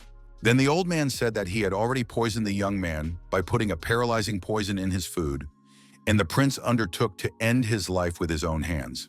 They immediately began to suspect that he was simply planning to pin the death of their guest on the heir to the throne, and then use it as a pretext for war. In the end, all the companions began to admire Cramsey, who had come up with such a despicable plan. It turns out that all this time, someone had been listening carefully to the conversation of these traitors. It was the main character, who immediately asked what the prince thought about what he had heard. Keeping his cool, he calmly noted that this was indeed the bitter truth. For a while, Kuhan simply remained silent, trying to cope with the emotions that overwhelmed him. Finally, he declared that it was all simply disgusting, given the fact that Cramsey had been his closest assistant all this time. Now the events are transferred to Arya's consciousness, which until now had been under the spell of the traitor. Unknown voices spoke of how His Majesty and the Queen had passed away, and Tajelin had suddenly fallen. In the end, they came to the conclusion that it was all because of the girl's worthless older brother. The image of the possessed Cramsey continued to say that Kuhan was just a weakling and a coward who did not want to take the throne. The sister refused to believe all these lies about her brother, so she shouted that it wasn't true. The old man advised her to just let go of the situation to make it easier for her, and promised to sort everything out. In turn, the princess would simply remain in a long and sweet sleep, where everything would be fine for her. Despite this opportunity, the girl still understood that it was just a deception. But the problem was that she couldn't even move or respond to any of these words. Feeling completely powerless, she had already given up mentally, clearly understanding that this was where her end would come. Suddenly, out of nowhere, a voice she didn't recognize asked if Arya Adrian could hear it. The girl immediately began to look around, not understanding who was talking to her. The princess begged this person to get her out of there if he could hear her. The voice promised that he would do just that if Arya herself wanted it, because that was why he was here. The girl, seeing a bright glow around her, began to feel her former strength returning to her body. She had no idea what was happening to her, but decided to just trust these feelings. Meanwhile, our heroes gathered on the roof of the castle to discuss what they had just seen. Kuhan was completely depressed because all this time he had believed his assistant about politics, morality, and the life of the people. But it all turned out to be a lie. Knox believed that he alone was to blame for being weak-willed and believing the words of others. The prince agreed that this was precisely why it was difficult for him, but he could not understand what he could do to fix it. The main character noted that this question should not be asked of him at all. He advised talking about it with Arya and Liz, who had just arrived. The girl who had finally been rescued was very happy to see her brother. The prince was shocked when he finally saw his sister, who was no longer under the spell. He immediately rushed to Arya to find out if she was okay and how this had happened. The main character explained for her, saying that the princess had been under Cramsy's mental control all this time. Kuhan was even more surprised when he heard this, but Knox emphasized that everything was exactly as the prince himself had guessed. The young gentleman emphasized that all this time His Majesty's assistant had been a real demon. The prince wanted to say that this was simply impossible, but suddenly he felt a sharp headache. Then our hero warned that even the young man himself was partially under his influence, so as soon as he discovered the truth, the spell would be broken, causing pain. He promised that after a while Kuhana would feel better and would no longer feel this way, and then he would come to understand what he had to do. Suddenly, the prince noticed something that immediately distracted him from his severe headache. It was Liz, who was not afraid to punch the heir to the throne she hated with all her might. She promised to personally place his head on the palace spire if the prince did not leave immediately. The girl believed that all the terrible events that had happened in her life were only because of Kuhan's cowardice and Cramsy's tyranny. The main character was not at all surprised by her behavior, because from the very beginning he guessed that she was literally overflowing with anger. Such was the terrible side story of a character named Cramsy. All this time, the court magician was slowly destroying the country, brainwashing the members of the royal family. The true identity of this old man was a fearsome demon, and he was seeking to revive one of the 72 demons, Gremory. King and Queen Tajelin were victims of his spell, which led to a rebellion against the royal family. Outraged by this fact, the rulers of Arkheim ultimately played into the assistant's hands. After that, the Empire ordered the Rheinhofers to suppress the Tajelin uprising, which is why Theo ended up here.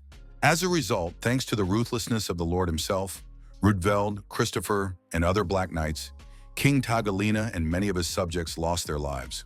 When our hero first discovered this story, he found it quite shocking. Even Liz's rage and Kuhan's weakness were merely a consequence of those events. That is why he told his companions that they both suffered from the same thing, so it was better not to quarrel. The young man believed that there were no winners or losers in this cruel and senseless war. Knox also emphasized that they could not change anything now, so there was no point in blaming each other. He believed that now it was important to at least understand who was the cause of all their troubles. Liz refused to listen to our hero because she still considered the prince to be nothing more than an indecisive piece of trash. She believed that if he had had even a shred of courage to take the throne, her dear Saren and those children would not have died. Knox repeated that nothing could be changed now, so they had to move on. He understood that perhaps the elf thought the world around her was ugly and miserable, but in any case, the main character believed that life must go on, and these words seemed so familiar to Liz, as if Tjalen herself had spoken them. In the end, the girl couldn't hold back her tears, realizing that the prince she had despised so much was just like her. All this time, Kuhan had simply been crushed by the loss of his loved ones and carried a huge burden, desperately wanting to run away and hide, just so he wouldn't have to continue living in this nightmare. At that moment, Arya spoke up, trying to support her brother in any way she could. With a smile on her face, she promised that this time she would stay by the prince's side. The boy began to understand that there was still something in this world that they had to protect. Finally, he gathered his strength and thanked his sister for her words, which had opened his eyes. The system immediately informed our hero that Kuhan Adrian now had a potential loyalty bonus and was as loyal as possible to Knox von Rheinhofer. Now, together with Liz, they decided to no longer run away from their problems, but to face them head-on. Knox, who was watching from the sidelines, realized that he had successfully completed his task and recruited both Kuhan and Liz in one fell swoop. In fact, both characters were very useful combat units. Liz thanked the young gentleman for his help, because it was thanks to him that her anger had found its target. In addition, she noticed that Knox was not as bad a person as the rumors said. Arya also thanked the main character for saving her and her older brother. The young man believed that he had only helped them all open their eyes. Everything else was beyond his control. Suddenly, cries of discontent from the residents of Tjalen could be heard outside the castle walls. They wanted to overthrow the unpopular Prince Kahana and start a new era for their country. All the protesters wanted Lord Cramsy to ascend the throne, not realizing what a terrible person he was. For this reason, the main character noted that it was too early to thank him. He warned his companions that now they had to prepare for battle with the real enemy. The people continued to shout that they wanted to drive out the princess and the prince because they were not fit to rule the people. They were convinced that the only person who could save them was Lord Cramsey. The old man, who was also watching all this, had been waiting for this wonderful day for a very long time. He believed that only a few people in the whole of humanity were born into noble families, but that the majority would never see a good life. Untapped talent is like barren land, simply insignificant, and this was true of Cramsey himself. Once, when he was lying exhausted in the slums, a voice sounded in his head. It was a she-devil who had found this weak child and saw the desperate desire in his eyes. She understood that, unfortunately, his origins limited him, so the boy would simply disappear into the sands of time, wandering without the ability to achieve his goals. Gremory played on young Cramsey's feelings and told him that it was unfair that not everyone had the same opportunities. That is why she decided to give a chance to the boy, who would have to do everything possible to rise up. Or he could simply sell his soul to the devil and make his life easier, which is what Cramsey did. Cramsey wasn't even afraid of the fact that he would have to step on other people's heads to achieve his goal. Now finally, the time had come to reap the rewards of the desperate pleas of the obsessed old man. He had been working toward this goal for too long, stubbornly and persistently, winning the complete trust of absolutely everyone solely through his cunning, sophisticated deception. Cramsey did not simply want to become someone important. He wanted to subjugate an entire kingdom. The protesters were already wondering if they had managed to capture the prince, but the aristocrats replied that they were in the process of doing so. Then the true heir to the throne himself came out to his traitors and said that they no longer needed to try. The old man was surprised when he saw Prince Kuan Adrian, who simply came out to them. In an emotionless voice, the young man asked what his first assistant had in mind. Cramsey immediately sensed that something had changed in the prince, which made him a little wary. He was sure that this guy, consumed by a thirst for revenge, should have broken down long ago. Just a couple of hours ago, he was a coward, whimpering in despair, unable to get out of his own shell, but now he seemed to have become a completely different person. In the end, Cramsey began to suspect that the prince and princess had managed to free themselves from his spell. Kuhan kept saying that he trusted his assistant like a member of his family, but in the end, it turned out that he wasn't trying to protect the kingdom at all. The young man understood that the traitor only wanted the land that his father and other predecessors had built up. Cramsey thought that His Highness had not yet fully understood the situation and emphasized that he had spent the last 2 years working toward this goal. He suggested that the prince look at the countless citizens of his country who were shouting about his incompetence and asked if the young lord really did not see their overwhelming indignation. The old man believed that even the late king was now surely cursing his son from beyond the grave. The protesters only shouted louder, unwilling to see the prince as their ruler. Cramsey was already sure that at this rate, the angry crowd would simply tear Kuhana to pieces, so he wouldn't even have to get his hands dirty. At that moment, the main character, who did not particularly want to interfere in other people's family affairs, decided to intervene in their conflict. Everyone who saw that Reinhofer was on the prince's side was shocked by this turn of events. With confidence, Knox informed the entire crowd that this guy was just fooling everyone around him. The old man immediately began to panic and tried to pretend that this was not true. He believed that the young man was just lucky to be born into a wealthy family, which is why he now had such an arrogant attitude. In the end, Cramsey decided to ask what the precious descendant of Reinhofer could possibly know about him and their country. Now our hero was convinced that this man was completely unprincipled, since he dared to refer to the king, whom he had put in his grave with his own hands by organizing that uprising 2 years ago. Finally, he decided to reveal the traitor's identity, declaring that he was a true servant of the devil. People began whispering among themselves in surprise when they heard this fact about their leader. Knox decided to ask the people he called stupid scum if they really didn't understand that they had committed treason. He asked them since when the late king and queen had suddenly begun to stir up enmity between Tjalen and the Arkheim Empire. When he received no answer, the young man explained that it all began when that idiot Cramsey became the court magician.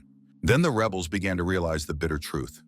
Understanding that the uprising had been too sudden, none of them could understand why they were suddenly struck by an incredible headache, as if their heads were about to burst from the inside. Kuhan immediately remembered that when the spell of the mind dissipates, the head begins to ache, and now he realized that it was not only he and his sister who had been affected. The old man tried to stop this process and shouted for people not to be fooled, because they were listening to the son of the very tyrant who had destroyed Tjalen with his own hands. He asked what evidence our heroes had that he was indeed a demon worshipper, and emphasized that he could no longer guarantee their safety for such slander. Knox just laughed when he heard Cramsey say something like that about his life. The young man did not hide and immediately jumped down to where all the protesters were standing. Christopher and May were immediately horrified when they saw the young gentleman jump right into a crowd of enemies. The main character himself was not afraid at all and understood that he could cope even with such a number of opponents. He noted that everything was not at all as his assistants thought and looked confidently into the eyes of the traitors to the crown. The young man understood that even if he went down alone, none of these talkative cowards would dare to attack him. Knox continued to say that they had all been deceived by Cramsey's sweet talk about untold riches and the opportunity to exploit the people. He asked if they were all sure they could stage a coup without risking anything, and said he thought it was just disgusting. The rebels couldn't believe that the vile descendant of Reinhofer was really saying such things to the people of their kingdom. In the end, they decided to kill the main character because he was all alone there. Knox did not respond to his rival's confident statements. He decided to use his blade to show what awaited anyone who drew a sword against him. Our hero warned that every such madman should simply be prepared for his own death. The protesters were shocked by this spectacle and angered that a stranger dared to interfere in Tajelin's affairs. Then Knox emphasized that they all must finally understand who exactly was directing their swords at him. The old man understood that the situation was definitely getting out of his control, as all his people were gradually breaking free from his control. Meanwhile, the main character called over Kuhana Adrian, who was also not afraid to jump to his traitors.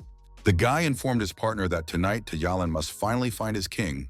He wanted the prince to prove it himself, using his own weapon.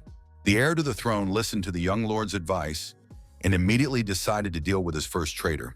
Kuhan was incredibly angry about what was happening, so he was not going to spare anyone in his path.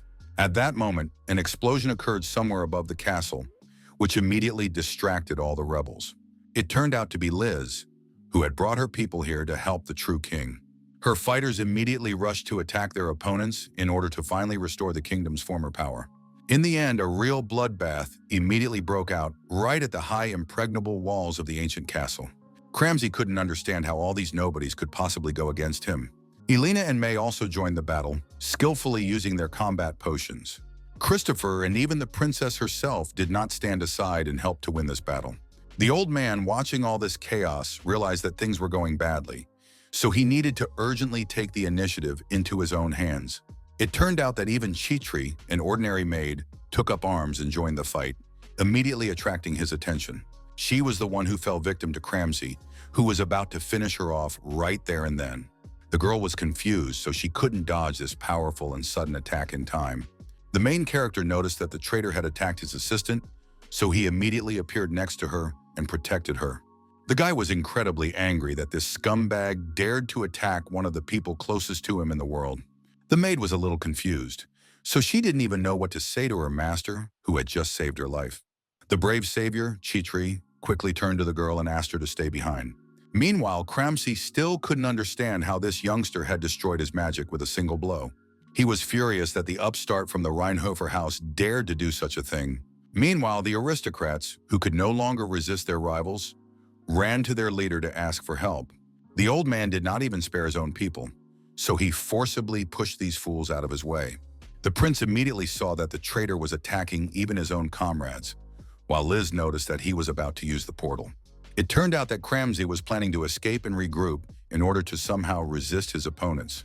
In the end, he fell to the ground, exhausted, because his teleport simply refused to work. Knox laughed at how the court magician's signature spell looked. With a smirk, the young man remarked that this magic was completely clumsy and pathetic. The old man couldn't believe that he had actually redone the magic circle after only looking at it once. The main character explained that thanks to a certain professor who had pushed him, such a trick was a mere trifle for him. Obviously, the guy was talking about the magic-obsessed maniac, Ras von Celestia. But now Knox even admitted that his endless lectures could be useful in real combat. In the end, our hero quickly ran up to the traitor, grabbed him roughly by his clothes, and lifted him into the air. Knox turned to the citizens of the kingdom and asked them to watch closely, so all the rebels immediately distracted themselves from their enemies. He was going to demonstrate irrefutable evidence that Cramsey truly served the devil. The young man used mana to influence the possessed man as he tried to stop him. The old man was unable to resist the power of the main character, so he gradually began to turn into a demon. In just a few short seconds, Cramsey's true form suddenly appeared before everyone present in all its terrifying, frightening glory. Now all the rebels saw the old man literally spewing dark mana, revealing his demonic form. After seeing this, they realized that the court magician was nothing more than a demon worshiper and a worthless scumbag. The main character noted that all those who followed such a man were even greater scum. The old man still had some strength left, so he tried to grab Knox's arm. Even in this position, he continued to call the young man a worthless Reinhofer and curse him. The mage considered everyone present to be nothing more than insignificant insects who did not even know whom he worshipped. He proudly declared that he was a loyal servant of Lord Gremory, one of the 72 archdemons. Our hero didn't even want to waste any more time on this scum, so he pierced him through with a single movement. The old man was immediately terrified, so he began to beg for mercy and promised to give Knox everything he wanted. He swore to give the young master fame and fortune with the help of the archdemon's power. Knox firmly replied that he did not need such things and delivered the final blow.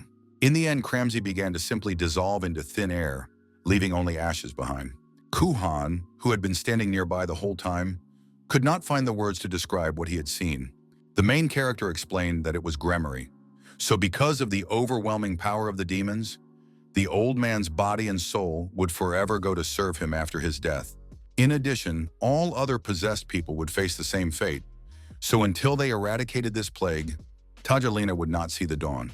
That is why Knox suggested that Kuhana and Liz suppress the rebellion immediately. Upon hearing this proposal from his partner, the prince immediately rushed into battle, destroying all his traitors. The main character also wielded his blade masterfully, so no one could survive his precise attacks. He received a pleasant bonus in the form of extra hours of life, but he still couldn't shake the unpleasant feeling of killing his own kind, even though they were traitors. Only now did Knox realize how vile and nasty his curse was. Thus they spent their time until morning, when the early sun illuminated the rooftops of Tajelin. Rudeveld Elnark had already arrived in the city, realizing that it was too dangerous for the young gentleman to remain in such a place. He had rushed with all his might to protect Knox, but now he saw that the uprising had been suppressed in just one night. The butler was simply shocked by what he saw in the capital of the kingdom. Finally, he was able to see Prince Kuan Adrian, who seemed completely unprepared for such a meeting. He immediately recognized the Reinhofer butler, but the old man had no time for small talk and greetings, so he immediately asked where Knox was. The knights who had come with him immediately grabbed their weapons, suspecting that the royal family might harm their master. In a threatening tone, Rudeveld warned the young man that in that case he would not escape death at the hands of the Black Knights. The main character himself immediately intervened in their conversation, asking the butler to lower his sword. Then the family assistant saw that his master was safe and sound, although he was covered in the blood of the rebels from head to toe. Rudeveld finally explained that the family had been very worried about the young master after the latest news, so their people had immediately gone to Tajelin. The young man had seen this concern in the number of knights he had brought with him to the capital, but the butler explained that in order to protect the bloodline of the Reinhofer family, they were obliged to take the best of the best. He asked if the butler had considered the consequences of his personal decision, because his father would definitely not like it. Knox immediately asked his assistant to tell the head that he had personally summoned him here so as not to be punished. These words struck Rudeveld to the core, because he did not expect the young gentleman to act so nobly. Then he calmly warned the main character that his father was aware of everything, so there was no need for such a gesture. The fact that Theo von Reinhofer himself was behind all this greatly surprised Knox, because he did not expect it at all. He immediately thought that this was something completely new, while the butler asked why the young man had suddenly sided with the prince. Before the young man could answer, Kuhan spoke up and declared that he had joined forces with this brave warrior. Putting his hand on his heart, the young man said that it was Lord Knox who had helped save the kingdom of Tajelin. Our hero had opened his eyes to the true virtue of the king when he had strayed from the path, and the prince considered this a true blessing, so he would never be able to repay this debt. Kuhan suddenly knelt before the young lord and asked him to accept his eternal loyalty. The young man laughed at the fact that the king of Tajelin swore allegiance to the disgraced house of Reinhofer and immediately warned him that people would condemn him forever for such an act. Kuan then emphasized that he had sworn allegiance not to the Rheinhovers, but directly to Knox himself, their savior. At that moment, Liz joined them, unable to resist thanking the main character. She and Araya believed that this was the only right thing to do. Knox was only glad that he had once again managed to recruit new supporters to his team. Meanwhile, Rudveld could see with his own eyes what a noble man the young gentleman was. In fact, he had allowed himself to harbor a tiny shadow of doubt about the abilities of the head's younger son, but today it had finally dissipated. The butler saw that the young man was ready to take responsibility for the actions of his subordinates.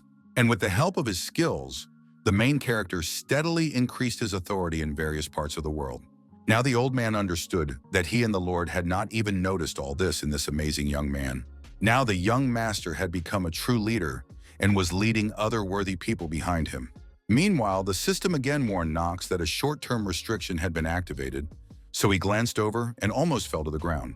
He had to restrain himself from coughing up blood, and the notification informed him that the main character needed to have a full 30 days in reserve to get rid of the debuff.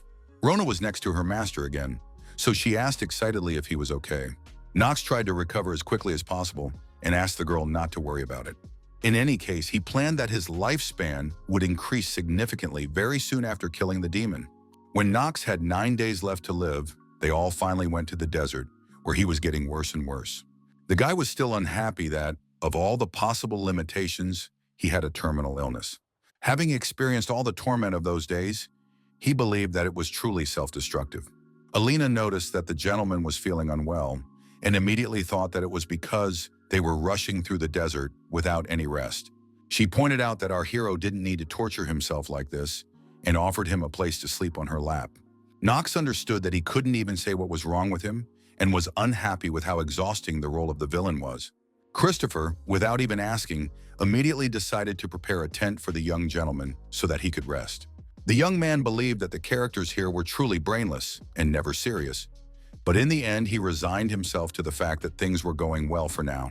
For now, he decided to focus on one of the 72 demons that does not appear in the main storyline of the prophetic dream. This deviless hid deep in the desert, building a barrier around herself, so most gamers go through the game without even suspecting her existence. But with the right approach, this opponent can be of great service to the main character, so the guy's hunting not so much for longevity as for one powerful trump card. In the end, our whole team reached the cliff, so Knox abruptly stopped Carl. Knox asked his teammates to be careful and to act only on his orders from now on. Christopher obeyed without question, and Kuhan agreed with the young man's words, for he had sworn allegiance to him. Elena, feeling sincere joy and devotion, was only too happy to serve and help her beloved master. As he approached his destination, the main character immediately sensed an advanced barrier, which meant that Gremory was hiding somewhere nearby. He immediately turned to Elena, because she was the one who could help with this problem. The girl immediately fulfilled her master's request and summoned a gnome, an earth spirit whose mistress she was. It turned out that she was also a half-elf, so she could summon low-ranking spirits. In the game Prophetic Dream, there were quite a few fighting styles and corresponding bonuses. Among them, spirit summoning occupies a special place, because this power requires extraordinary stats with relatively low combat power, so experts avoid this class. If Elena developed spirit summoning as a secondary class, she would undoubtedly become an indispensable member of the team. It is for this reason that the girl was one of the main character's favorite characters. Liz's fire spirits were slightly stronger in terms of combat stats, but they are of little use in the desert. Liz will be needed a little later, as soon as our hero unlocks the characteristics associated with her summoning. Meanwhile, Elena successfully summoned a counter spirit, so the character received an additional buff when in contact with tree spirits. Then a cute little white animal appeared in front of them, which cried out when it was transported to this world. Christopher watched the magical gnome with a slight smile, attentively and with interest. The main character immediately thought about how such creatures are always depicted as bearded little men in hats. But despite popular belief in the world of prophetic dreams, all these mysterious spirits were real cuties. The girl tried to find out from the gentleman whether she had done well with her task, and the young man decided to tease his assistant and noted that she did her job better when she was sober. Elena was offended because she had actually hoped for praise for her knowledge of conscription. The main character sighed heavily because he found it difficult to put up with her character. In the end, he realized that the girl really did deserve praise, so he gently patted her on the head. Elena froze in place when she felt his touch, and Knox called her a good girl. She literally melted from this. And in the meantime, our hero gave everyone a rope tied to a gnome and explained that this way they would not get lost and would be able to help each other in danger.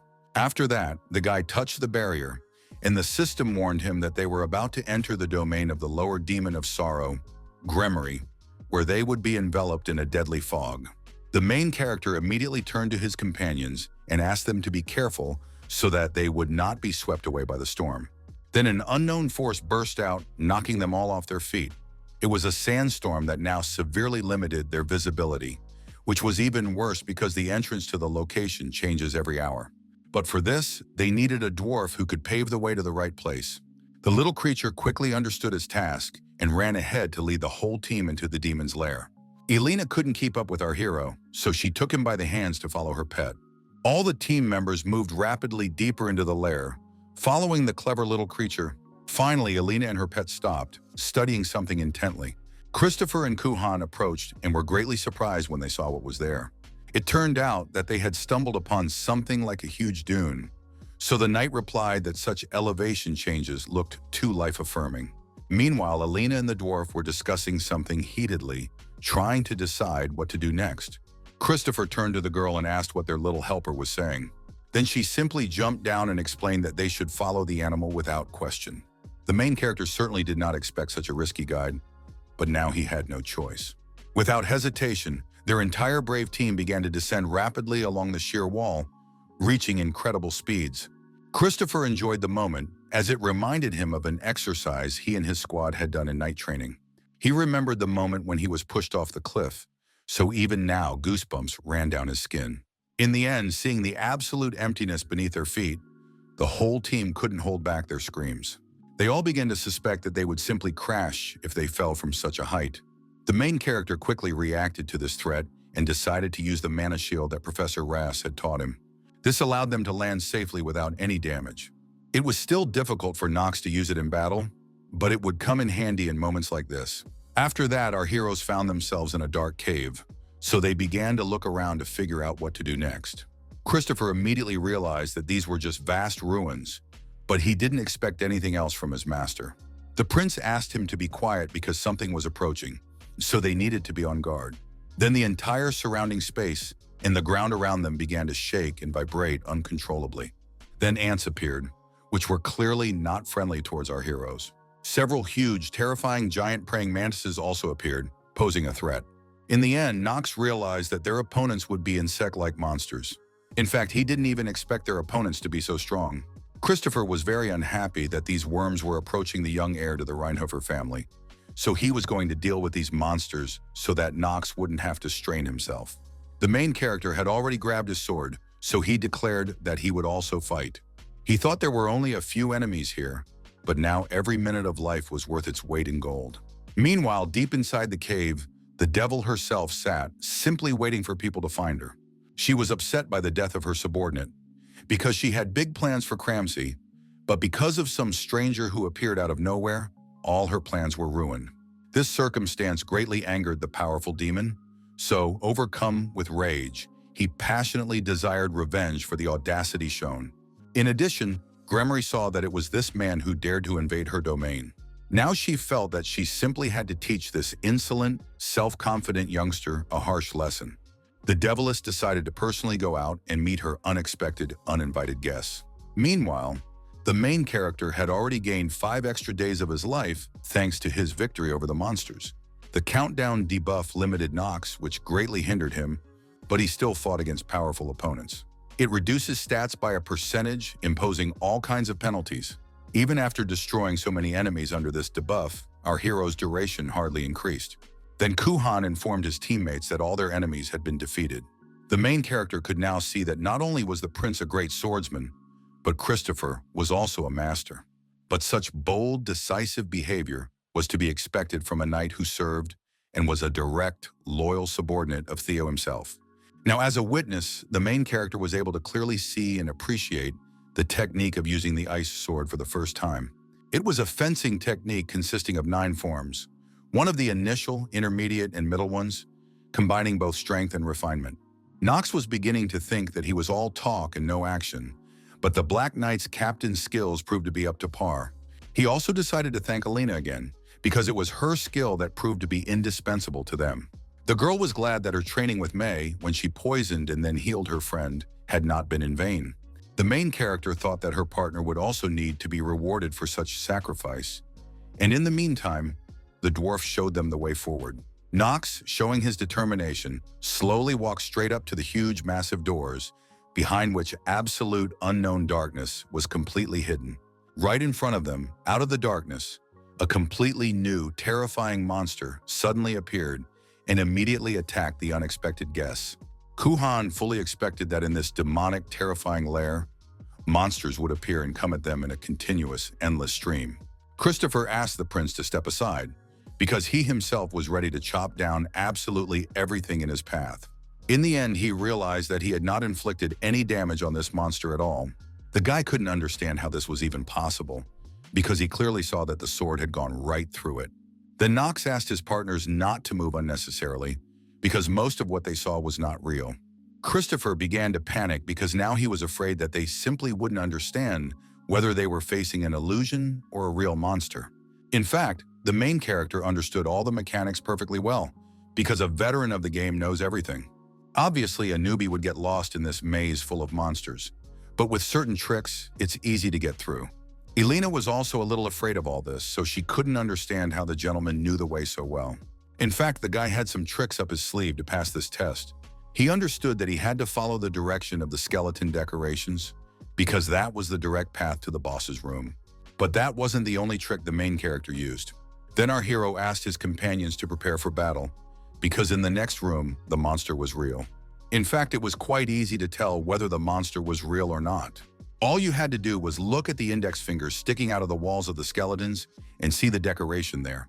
There are rings that glow brightly with mana when monsters are summoned. The test was designed to blur the lines between illusion and reality, gradually cutting off connections to the outside world. But the main character was sure that such tricks would not work on him. The honor and sorrow trial only became difficult when the player turned the wrong way. But that didn't matter to Knox, because he was on the right path. In the end, their entire team reached the room where a skeleton sitting on a throne awaited them. The demons saw that the foolish creatures had safely reached the center, which meant there was no point in hiding anymore. In an ominous, unnaturally low, frightening voice, he shouted loudly and threateningly, ordering all these pathetic, worthless people to immediately fall into an eternal sleep. After that, the illusion simply exploded, scattering in all directions like fine sand. The whole storm flew at our heroes, who tried to hide from all the unpleasant dust. Knox understood that these were just special effects for the finale of this trial, so he wasn't afraid at all. Then the system informed him that the player could see through the landscape illusions, so he ignored the poisoning debuff and took no damage. With one sharp, incredibly precise and powerful movement, he cut through the air to immediately and completely dispel the entire impenetrable dust storm. Knox ordered the demon to stop hiding behind these useless tricks and show itself. Gremory immediately noticed what an interesting young man had come to her, and now understood that it was no accident that he had emerged victorious in the battle with her Cramsey. Only now did Christopher and the others begin to realize that they had come to the master of the kingdom's chief traitor. When the Deviless revealed her true form, the main character told his companions that they had come to Gremory herself. She was very interested, because Knox was the first person in these ruins who was completely immune to her illusions. The prince immediately grabbed his weapon when he realized that he was facing the very demon who had brainwashed Cramsey and forced him to plot against Tajelin. He was going to put an end to the lies with which Gremory was poisoning the world. But the devil herself believed that a society in which hierarchy decided so much was doomed to fall from the very beginning. She emphasized that reality is always more cruel than any illusion, so she tried to restore justice instead. Kuhan still couldn't let go of it all, so he tried to find out why Gremory did all this. The main character asked him to calm down, because there is nothing more pointless than asking a demon why he does what he does. Knox already knew perfectly well that every devil strives for rebirth in this world. Gremory immediately laughed at the fact that the young gentleman was more knowledgeable than the prince himself and confirmed his words. The boy agreed that he knew a lot and said he could tell them something much more interesting. It turned out that he even knew that in the past, this archdemon had been sealed by an archangel.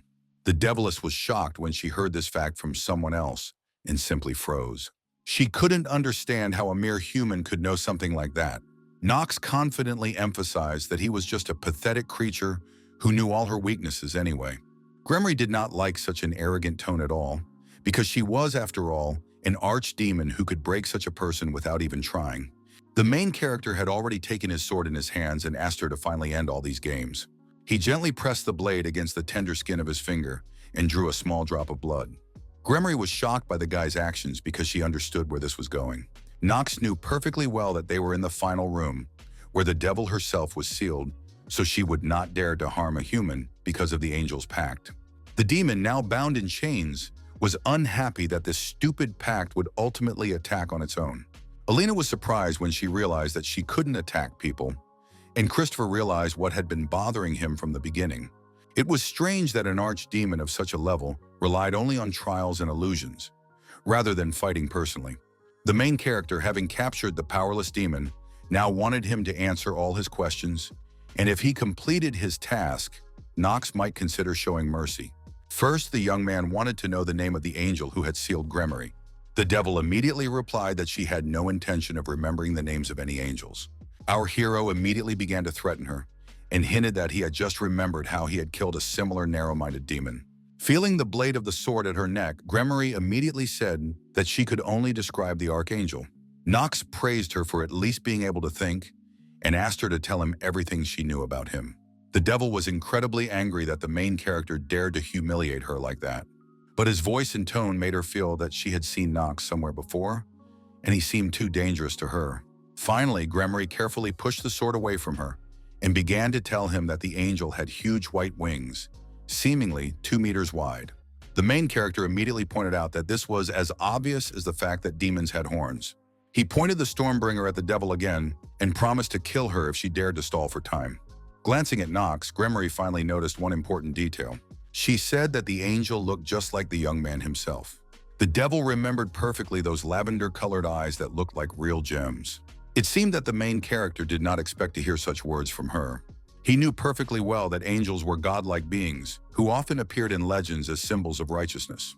They were opposed to demons, the spawn of evil in terms of morality. Angels also existed in the prophetic dream, but they still left some questions unanswered. Players could not understand why demons regularly appeared as the story progressed, but they never encountered angels. If they were mentioned at all, it was only as Easter eggs or in item descriptions.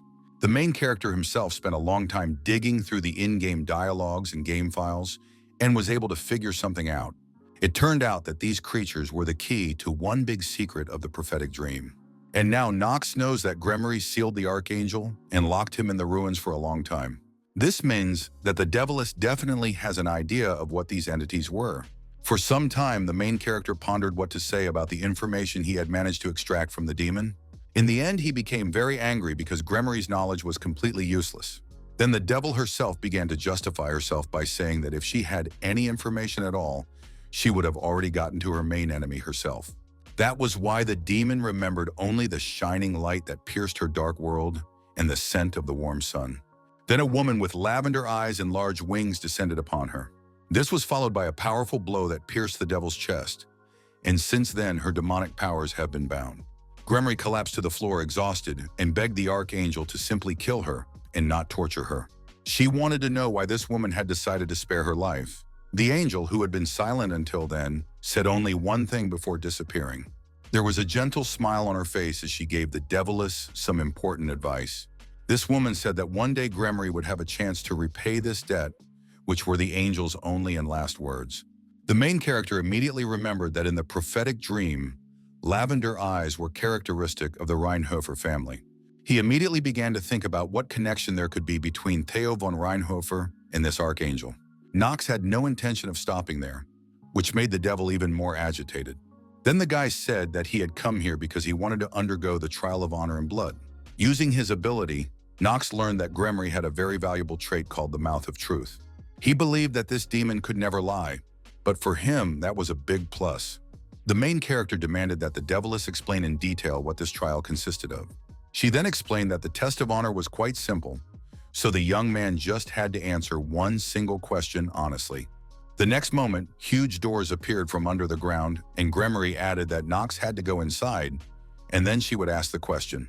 In turn, the young man had to decide what he would offer in exchange for this test. But the more valuable his investment, the greater the reward would be. For Christopher, it sounded too simple, so he immediately began to look for the catch. Gremory warned that the question would concern someone close to him, and most importantly, he would find out what our hero would say about him. For example, she could ask if the young gentleman would like to abandon his talkative assistant in the middle of the desert. And then his honest answer would be transmitted directly to the knight's ears in the form of a demonic whisper, which greatly frightened Christopher. Just in case, the main character decided to find out under what circumstances the test would be failed, and the devil replied that he would not be able to proceed if he lied. She warned that the more valuable the contribution, the more difficult the question would be. Knox understood that at first glance everything looked simple, but even the question itself was not the most difficult part. He suspected that they might ask something like whether he wanted to kill the emperor and seize his power. Or they might ask if he would poison his girlfriend for the sake of a better one. If he answered yes, the person asking the question would inevitably find out about it, and the player could die before the story's conclusion. True feelings were rather dirty content, because all secrets and weaknesses were exposed here, which was a real test. But a true player is always ready to take risks, so if this test was worth it for our hero, he was still willing to try. The system warned that the player had started the test and demanded that he offer his own bet. But Knox was going to play big, so he confidently bet his life, everything he had left. Elena was very frightened when she heard this from her master, so she tried to stop him. But it was too late, because the guy had already entered those mysterious doors. Now the difficulty of the trial had increased to the maximum possible, so the main character would simply die if he failed. The devil was very surprised because the young man's bet turned out to be much higher than she had expected. She asked if Knox was afraid that he might die for a simple question, but he showed no sign that he cared. The main character did not intend to waste much time here, so he immediately asked Gremory to finally ask the question. The devil did not object and announced that the test would begin immediately. Then she asked if Knox could kill his father, Theo von Reinhofer, if necessary. It seemed that Knox did not expect to be asked this question at all, so he simply froze for a moment.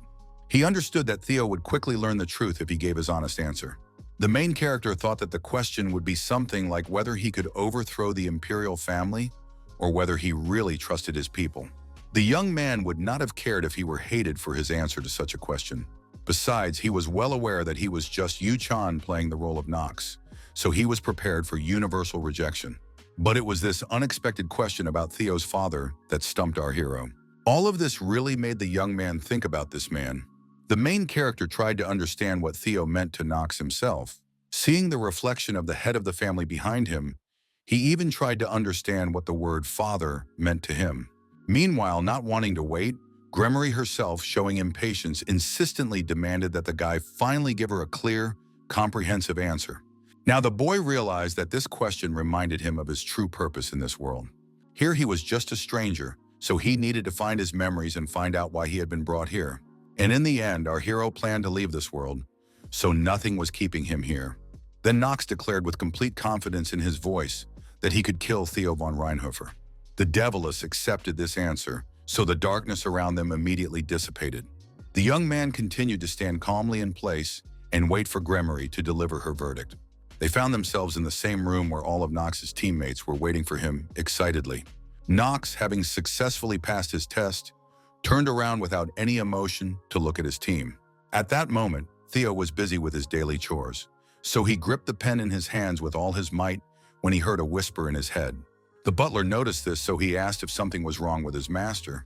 The head of the family was so shocked by what he had just heard that he couldn't even say anything.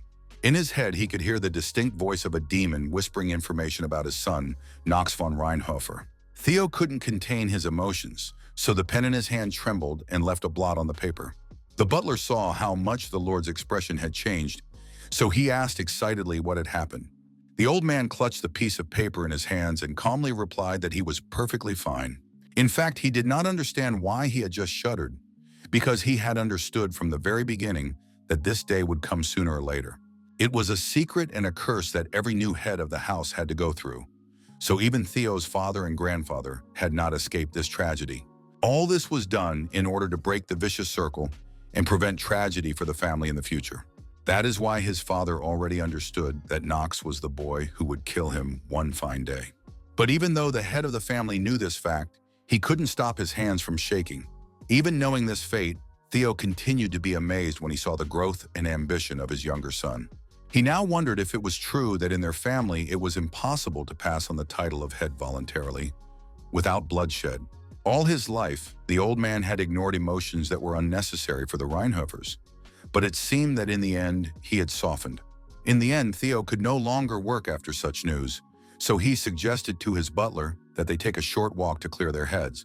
Stopping by the window, he decided to ask his assistant how much time he thought he had left.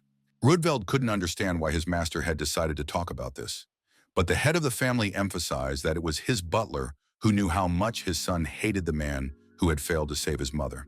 That was why Theo wanted to know his opinion on how long it would be before Knox pierced his heart and took over the family.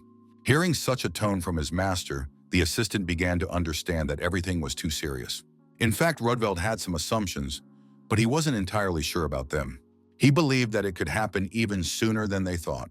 Hearing this from his assistant, the head of the family simply resigned himself to the fact that his end was near. Meanwhile, Gremory became interested when she heard the main character's answer, because even she, a demon, could not understand it. She was surprised that a child could be so cold to their own parent. Knox, using his stern, harsh tone, immediately ordered her to shut her mouth and finally give him his well-deserved reward. The Deviless understood that it was better not to joke with this man, so she obeyed his order. Thus, our hero obtained the Sealing Mirror, a top-class artifact. For reference, the demon warned that it was an incredibly dangerous thing, so she asked the guy to be careful with it. The special effect of this item was that it sealed the defeated enemy in the mirror, weakening all their powers, so the target could no longer escape without the owner's permission.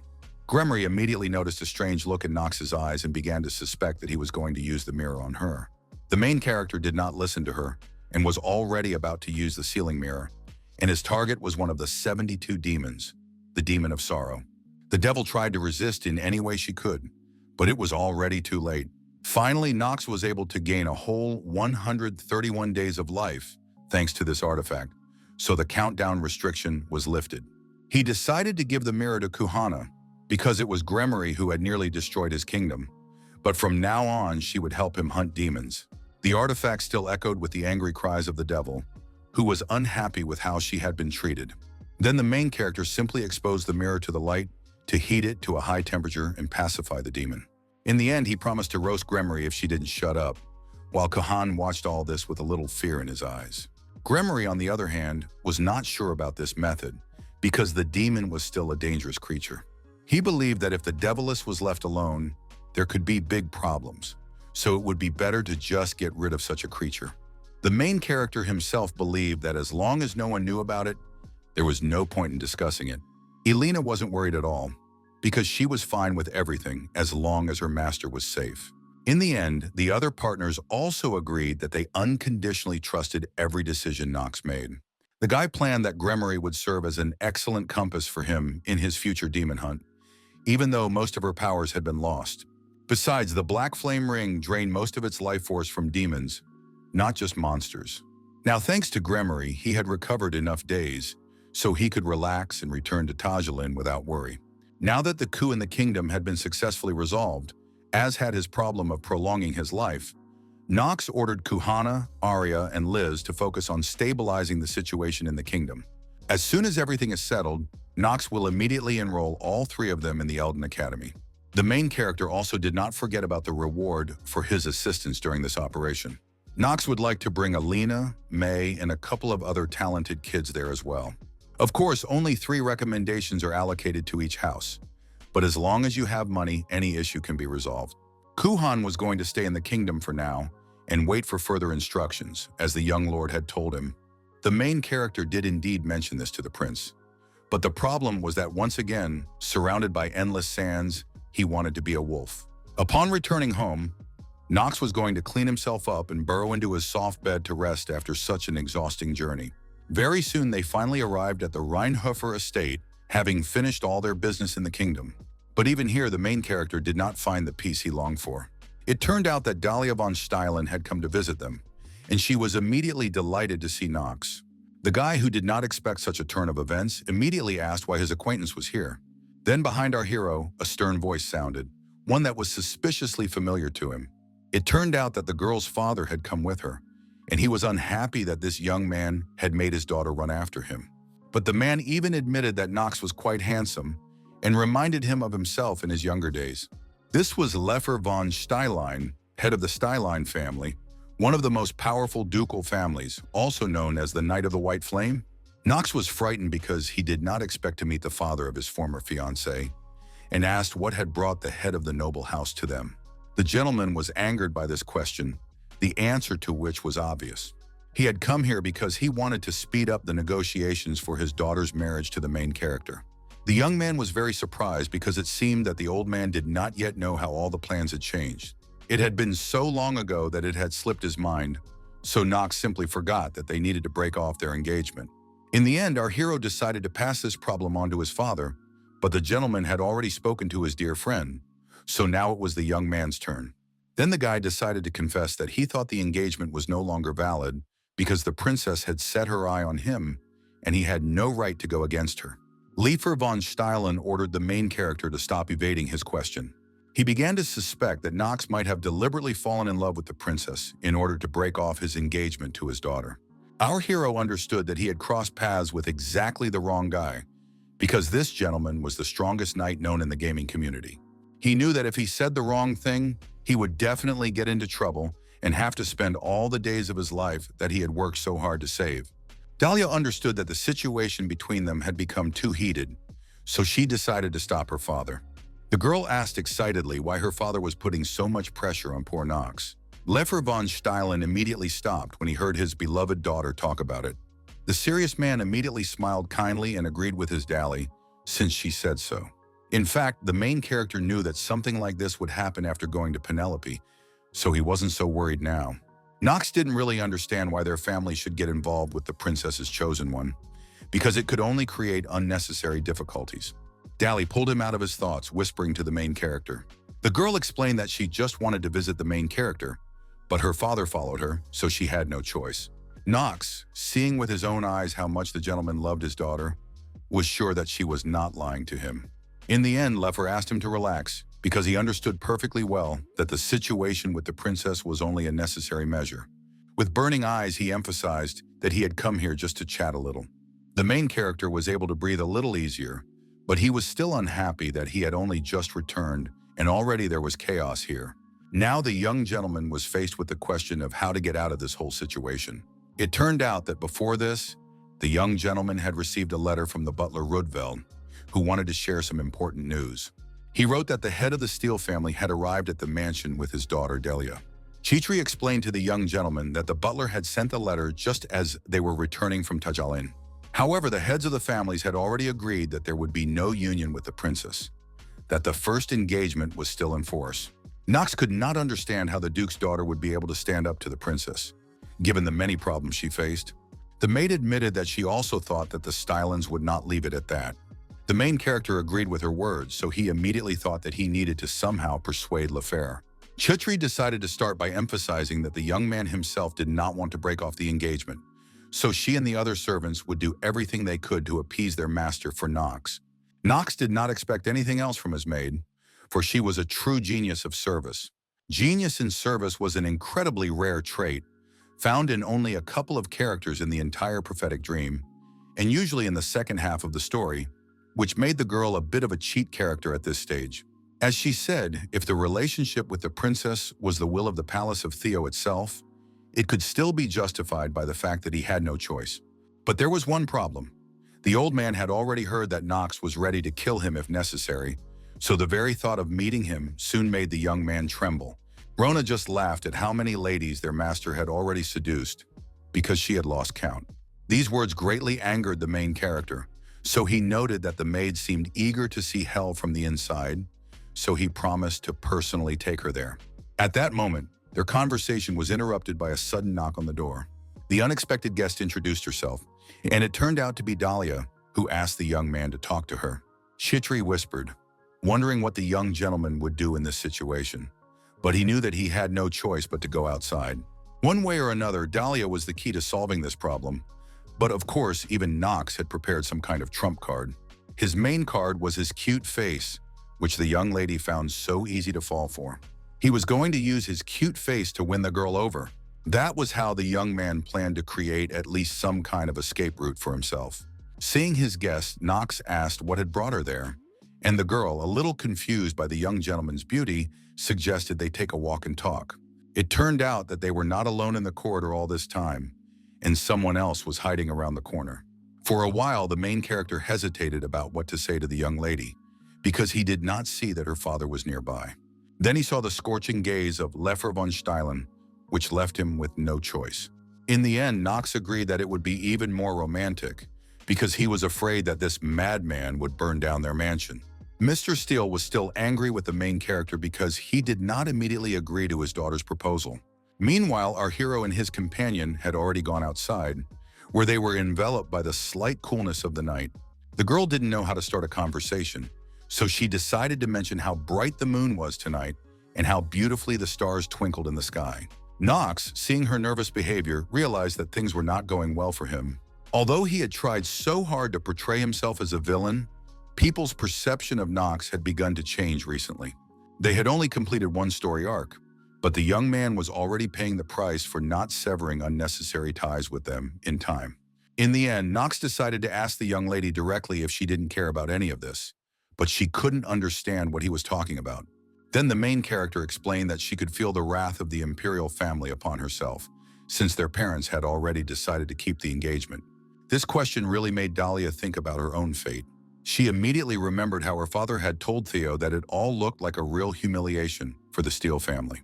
Even if it was the princess's own will, the Reinhovers did not raise a single objection, which was simply outrageous.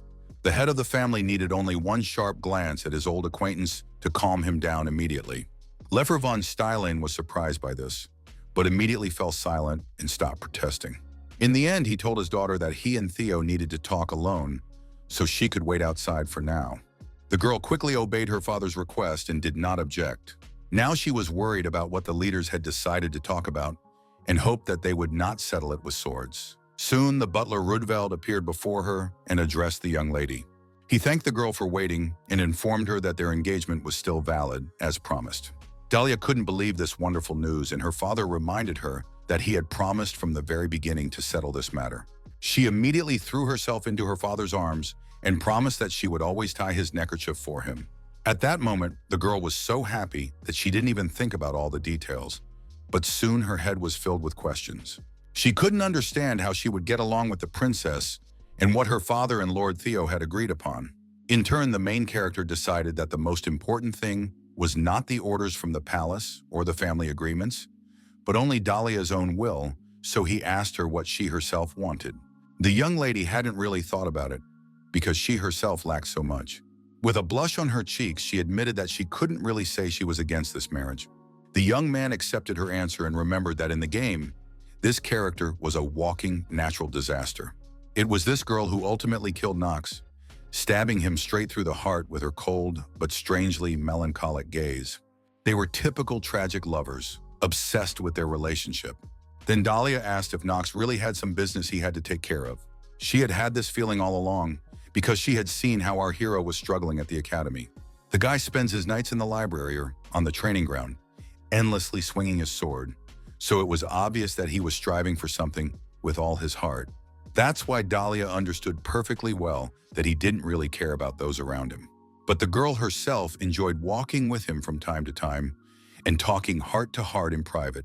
With a smile on her face, she said that even such minimal attention was enough for her, and laughed at the fact that she could be a little bold as a bride.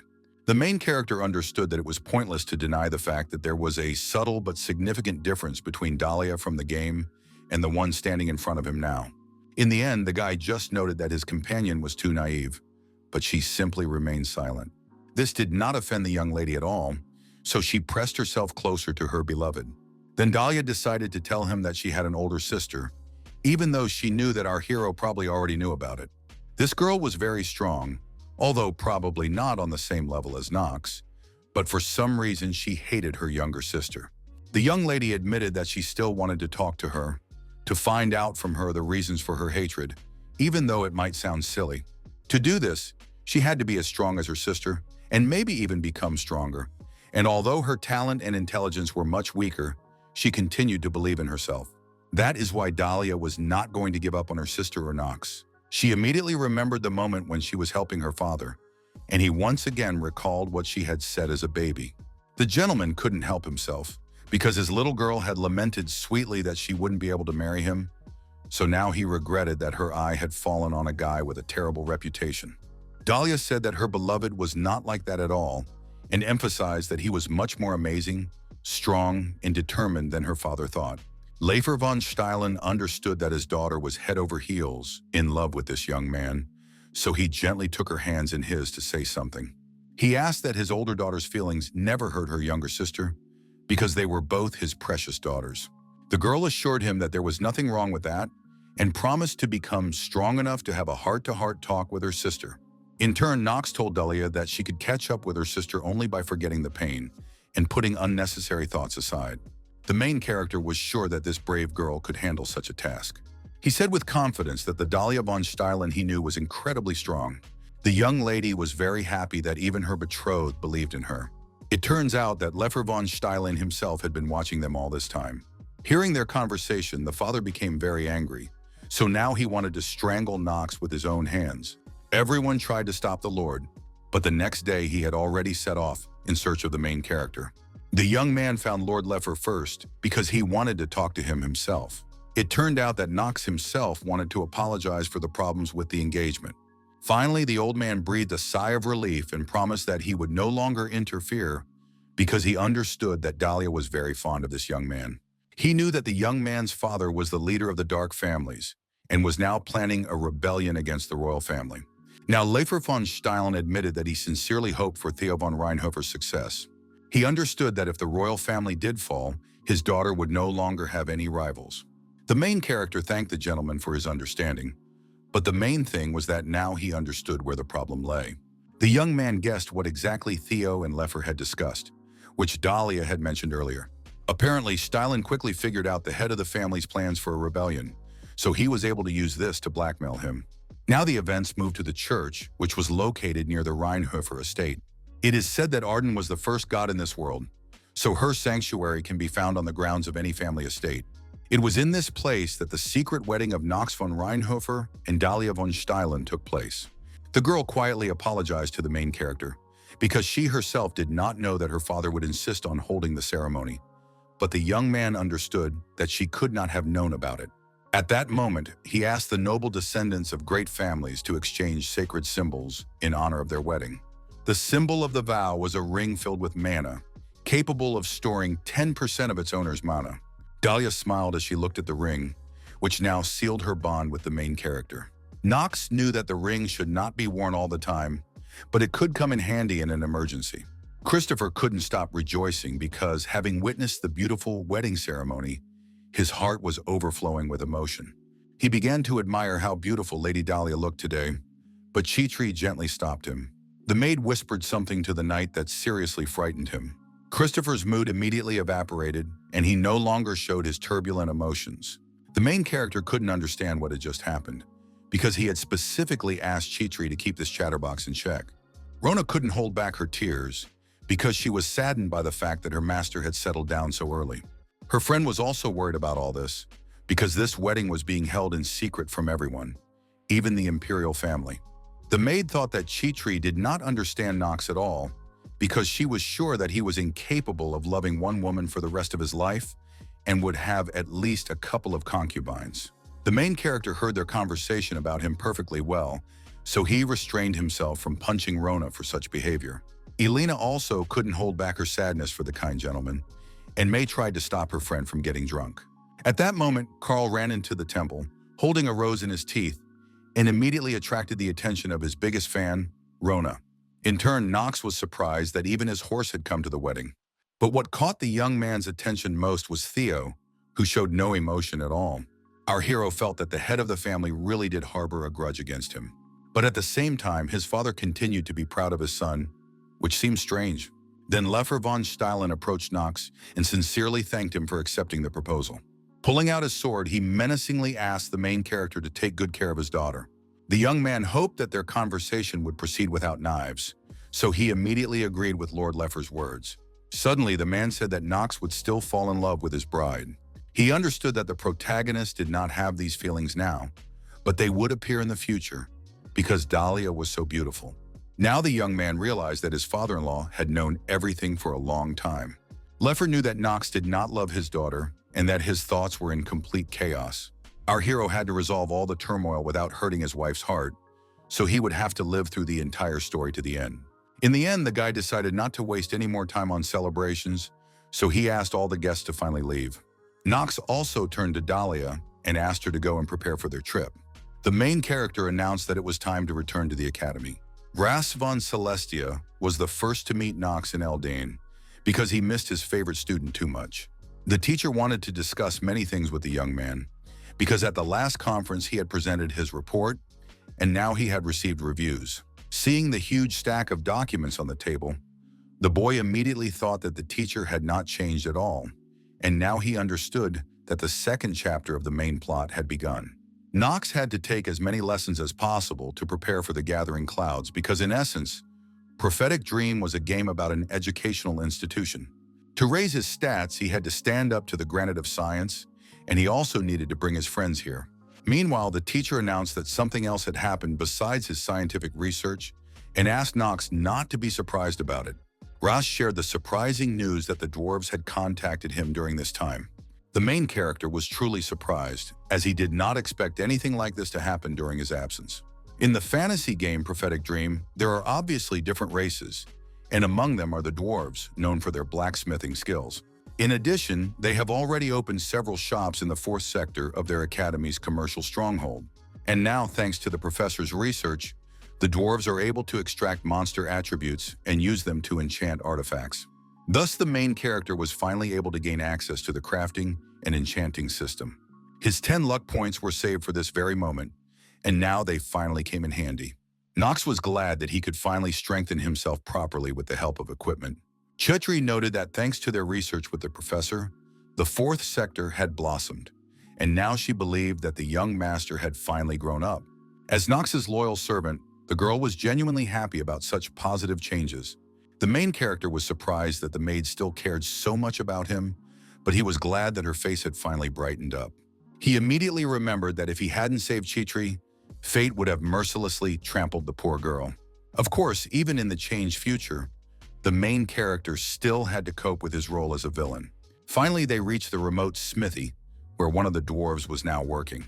The blacksmith couldn't care less about Knox's status, so he rudely asked what he wanted there. Our hero simply accepted this rude speech and said that he had come to have some equipment made. The dwarf, twirling his mustache, saw that another upstart aristocrat had come to him. He immediately began to say that weapons don't come from nowhere, so the guy needed valuable demonic materials. But Knox himself knew this very well, so he brought a whole bag of artifacts. The blacksmith couldn't believe his eyes because there were many rare materials of high quality here.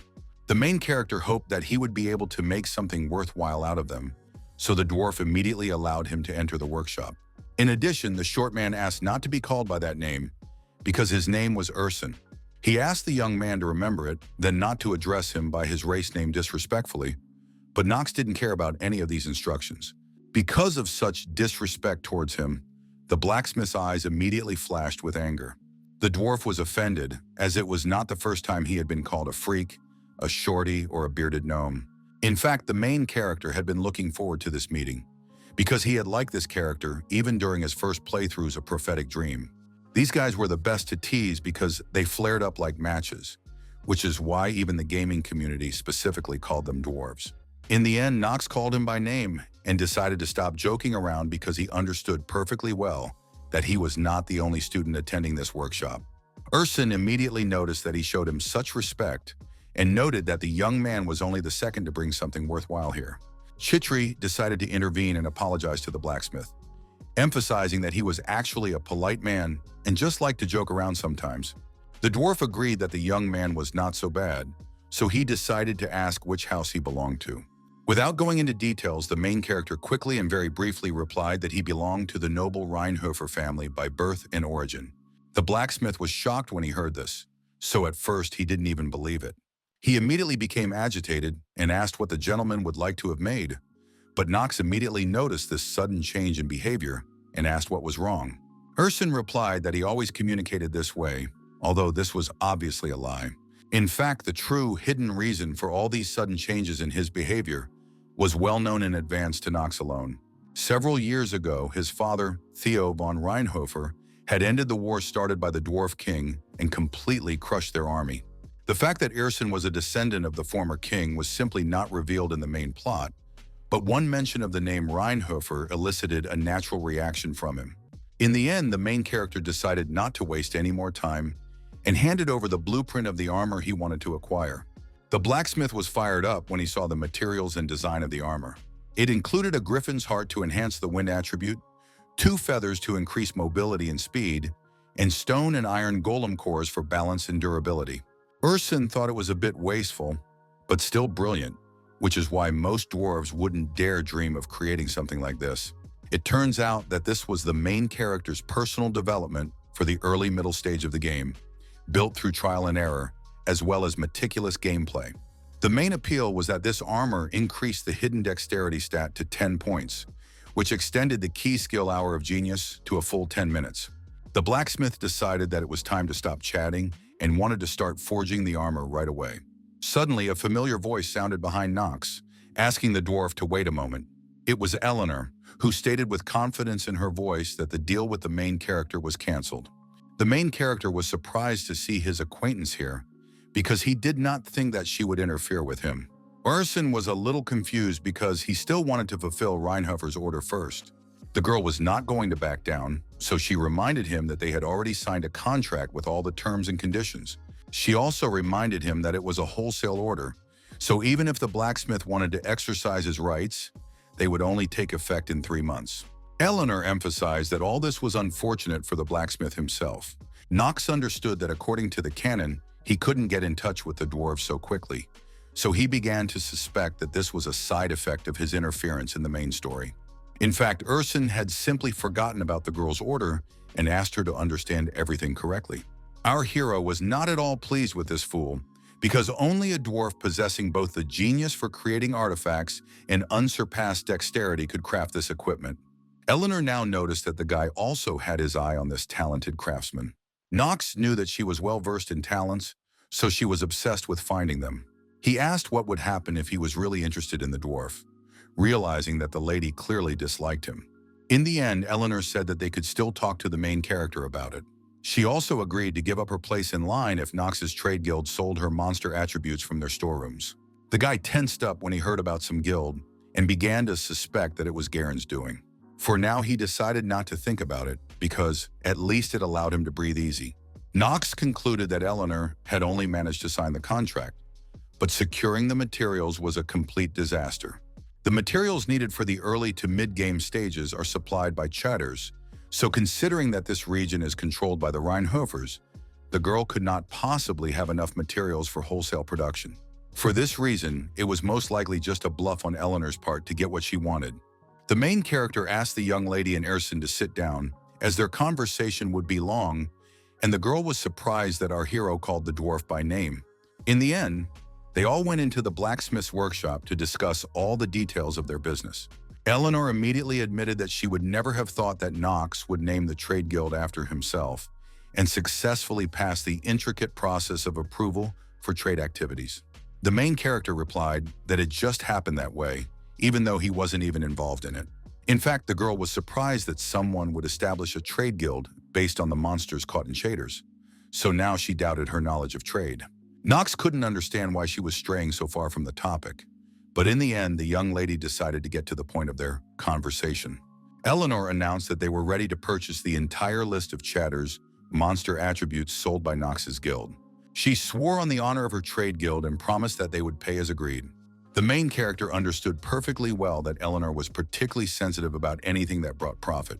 As a child, she desperately sought the attention of her wealthy father, Clarkson, and this turned into a thirst for more, to impress those around her. In many ways, Eleanor was a tragic character, and unfortunately, Knox himself was part of her trauma. However, that is still no reason to sell all of your goods to one trade guild. If one family monopolizes the attributes, there won't be enough materials for others to develop. And besides, Knox didn't need short-term profits. Right now, money is not as important to him as his group's progress at the academy. That is why the young man instructed Garen in advance before returning. Knox asked his brother not to sell all these artifacts at once, but to supply them in small portions. In particular, no single house should be allowed to acquire more than 15% of the goods, because widespread trade in artifacts will help save many lives. And in the third chapter, where capital becomes critical, this will pay off, including in terms of Eleanor's trading company. In the end, Knox informed the girl that he could only sell her part of his goods, so she simply could not buy up the entire market. She was very unhappy with this decision, because she was aware of the remaining stock in Chatter's and Knox's warehouses. The main character emphasized that he didn't care at all, because he wasn't doing it for the money. Eleanor found it hard to believe that Chatter's development was still not driven by greed. But the guy believed that not everything in life could be bought with money. He thought that the girl would not understand this anyway, at least not now. These words hurt Eleanor a little, so she decided to be honest with the main character. She admitted that Knox was very different from the person she knew, so now it was difficult to even guess what great goal this young man was pursuing. The girl decided to ask directly what Knox von Reinhofer was really after. Our hero was a little taken aback by her pressure, so he replied briefly that she didn't need to know the details. Eleanor immediately asked where the guy got such ideas. In the end, Knox got tired of all this talk, so he suggested that they part ways, since the deal was not going to happen. He was already sure that this round would go to him, because Eleanor had no way of knowing that only Urson was capable of making the necessary armor. That is why our hero had a huge advantage, because knowledge was too important in the trading business. In the end, Eleanor agreed to Knox's terms and promised to give priority to the manufacture of equipment, because without materials she would not be able to produce anything. Urson was very happy when he realized that he would be able to work on the equipment for the young lord first. Eleanor admitted defeat and asked the dwarf to fulfill this customer's order first. The blacksmith couldn't contain himself when he heard this, because the craftsman inside him was burning with excitement. He couldn't waste a second, so he was already ready to go forge. But Knox asked him not to rush. The main character said that they would deal with the product a little later, because now was the time for improvements. Urson was even more surprised when he saw the magic stone in the young master's hands. It was a stone of improvement, a rare blue mineral that could be found by chance while hunting monsters. Urson was seriously frightened, because this thing was very rare, and immediately began to beg Chitri to dissuade her master from taking such a risk. The maid asked the dwarf not to worry because her master was a gentleman, and assured him that he had a plan for all occasions. Eleanor laughed when she heard this description of her acquaintance, but even our hero agreed that such flattery was slightly confusing. But now Knox didn't care, because the moment had come when he would either rejoice or shed tears of bitterness. Then he handed the blacksmith his uniform and asked him to start with that. Urson immediately recognized that it was an academy uniform, so he said that one stone would be enough for it, but Knox was serious and wanted to put in the whole 100. The dwarf was shocked when he heard such huge numbers. Eleanor also did not understand why such a crazy amount should be spent on some uniform. The main character did not listen to her and said that he was paying in full in advance, so he asked Urson to get ready to improve the order. The dwarf couldn't go against his master's wishes, so he was going to start right here and now. Then he put all his strength into the hammer and began the improvement process, which was going according to plan so far. The girls watched spellbound as the blacksmith worked his tools with such skill. The dwarf did not stop for a second, because the improvement was gaining more and more points. As a result, the Elden Academy uniform received 3 additional points. The blacksmith was delighted that he had succeeded and that the improvements had been successful. Then the main character reminded him that Urson still had 97 such strikes left. He had brought a whole armful of improvement stones here, so the dwarf still had a lot of work to do. After a while, the blacksmith's hands began to shake a little, because he was not used to working so long without rest, especially with such responsibility on his shoulders. Sweat dripped down his face and his breathing was labored from the vigorous hammering. But even with all these difficulties, he managed to achieve success in the improvement, which was hard to believe. The academy uniform received a full 15 extra points, so the dwarf called it a true masterpiece. Urson couldn't even remember the last time he had been so lucky with an upgrade, so he called our hero a real lucky guy. In fact, Knox simply understood the game system well and knew that with the dwarf's genius talent and his 10 luck stats, an upgrade to +7 had an almost 100% chance of success. After that, the chance decreases by 5% with each level, and at the last stage, when the item has +25 improvements, the success rate is only 1%. Of course, this only applied to high-end artifacts, and for uniforms, the maximum was only 15 enhancements. In any case, the main character thought it was worth it, considering how much he wore this clothing, and the upgrade gave him additional physical and magical damage. In addition, thanks to the maximum improvement of the artifact, the player received an additional slot as a bonus and could now attach a skill to it. Urson was very pleased with his work, as he hadn't felt such excitement in a long time, but Knox hinted that this was not the end. The young man believed that a blacksmith should definitely not be famous for improving some form of the academy. Then he took a small item out of his cloak, which surprised the dwarf even more. Knox took out his main artifact, but Urson did not know what it was, so he asked what kind of expensive thing the main character was going to entrust to him. In turn, Eleanor immediately recognized the sphere of the great sage, which the young gentleman had chosen for himself in the treasury. After that, the dwarf, who was still full of enthusiasm, resumed his work. As a result, the great sage's sphere received a successful improvement of 10 points. The blacksmith was very pleased that he had managed to make so many improvements and thanked the young gentleman for this incredible feeling. Chitri agreed that luck was indeed smiling on them, and now hoped that Knox wasn't going to test it at the gambling house and lose all their money. The main character immediately laughed at the thought and joked that it sounded quite tempting. The maid immediately began to dissuade her master, because she believed that gambling was a direct path to ruin. Meanwhile, Eleanor couldn't even find the words to describe her shock at what she saw. She couldn't understand how someone could improve such expensive items without any hesitation and be so calm, despite the risk of completely destroying the equipment. The girl's completely discouraged, confused, and even slightly embarrassed expression warmed Knox's heart, because he was finally able to take revenge on her for reading his thoughts. In the end, the main character replied that his things were his own business and asked Eleanor to leave them alone if she had said everything she wanted to say. The young man emphasized that he wanted to discuss the artifacts with Urson in private. The young lady was a little hurt by these words, but she understood that she could not argue with that. Of course, Knox could not yet call Eleanor an ally because their relationship was still tense, so the girl could not be taken into the squad that included Dahlia and the others.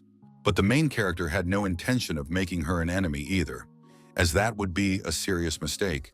The Resurrecting Trading Company was the only one that did not belong to any of the factions and only sided with the winner. So at some point, he would have to prove his usefulness in order to win them over to his side. In the end, Eleanor herself replied that she would take her leave, as she was not interested in participating in a conversation whose details they did not intend to share with her. Chitri tried to be nice to the young lady, so she offered to show her out. The girl did not know the maid's name, but asked her not to even try to suck up to her. She emphasized that she could see right through any impure intentions people had. The main character understood that this was not surprising, because Eleanor was a genius actress, so Chitri's feigned behavior would most likely only increase her wariness. Once again, he was convinced that the nickname Money Fox suited this girl perfectly. In turn, the blacksmith told him that he would create a real masterpiece from the materials, so Knox should prepare for tears of joy. For now, the main character was in no hurry to move on to this stage, because he wanted to ask the dwarf for a favor. He took out his weapon, which he had obtained for the first time in the entire game, because even veterans had never seen the sword of the first head of the clan. Then the guy told the dwarf that the Stormbringer absorbed its owner's mana and then released it with double the power. It turned out that he wanted to learn more about this blade, so he handed it over to the blacksmith. Urson was obviously unfamiliar with such a weapon, so he decided to take a closer look.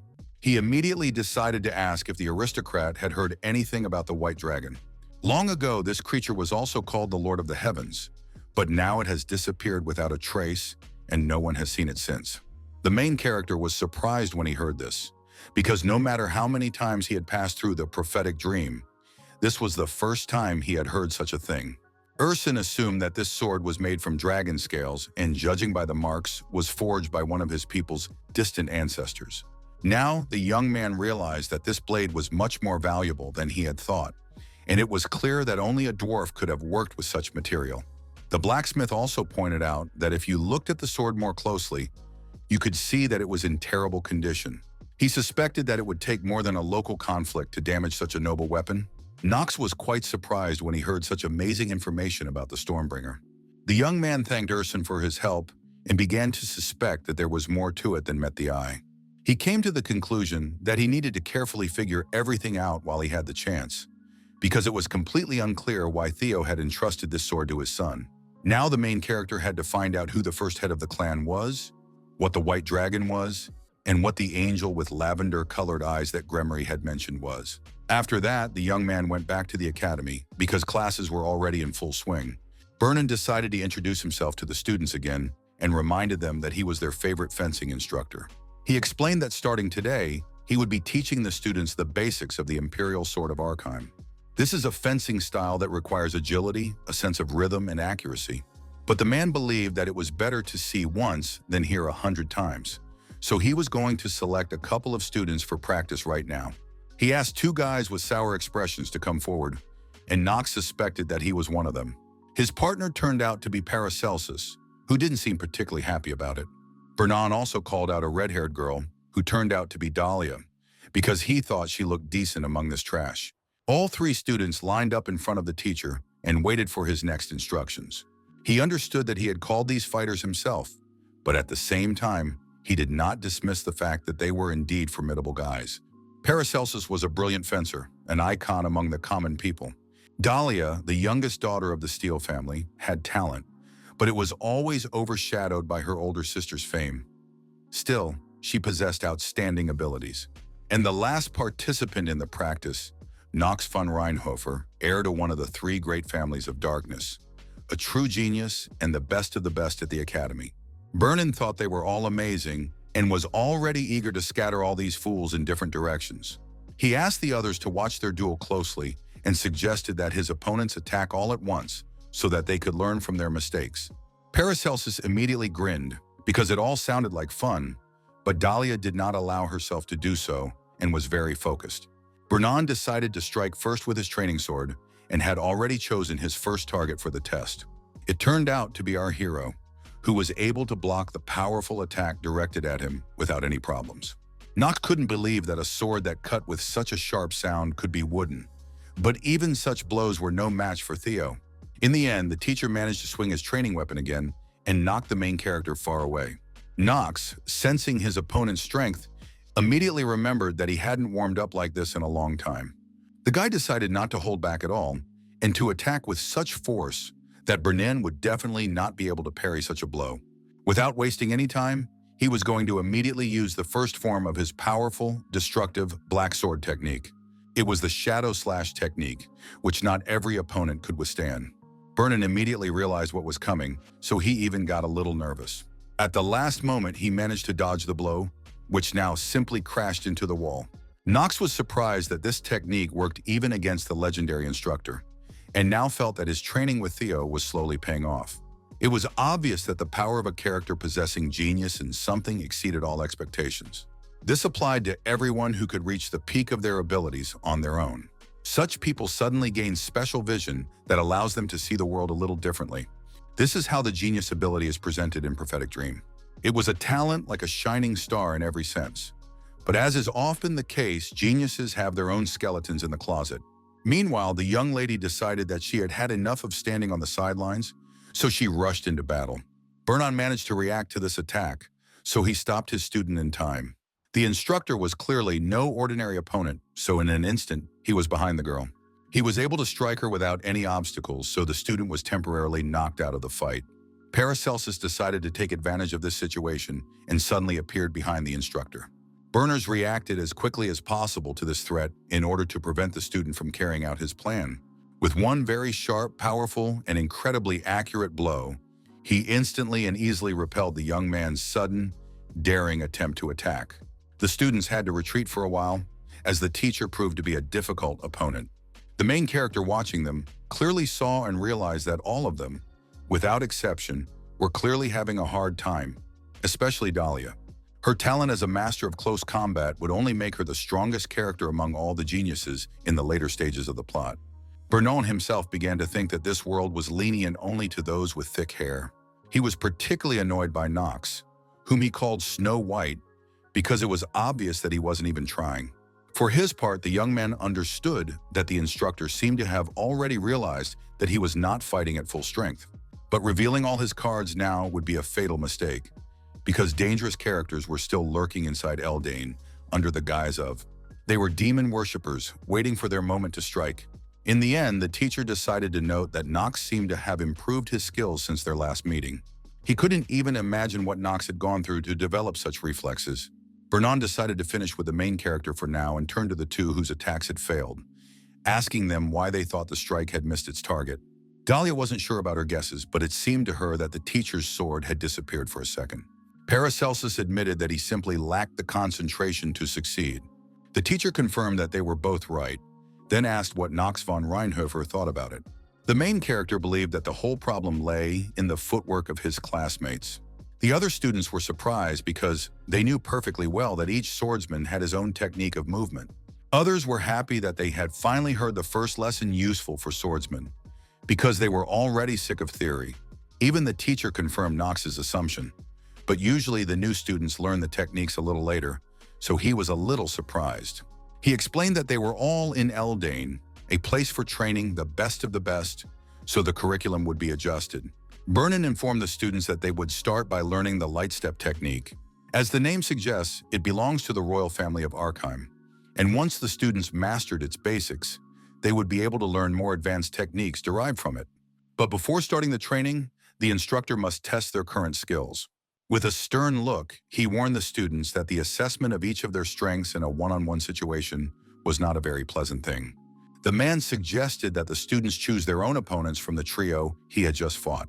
The teacher wanted to see how many of them could defeat these three talented fighters. He assumed that some of the students might be able to defeat them.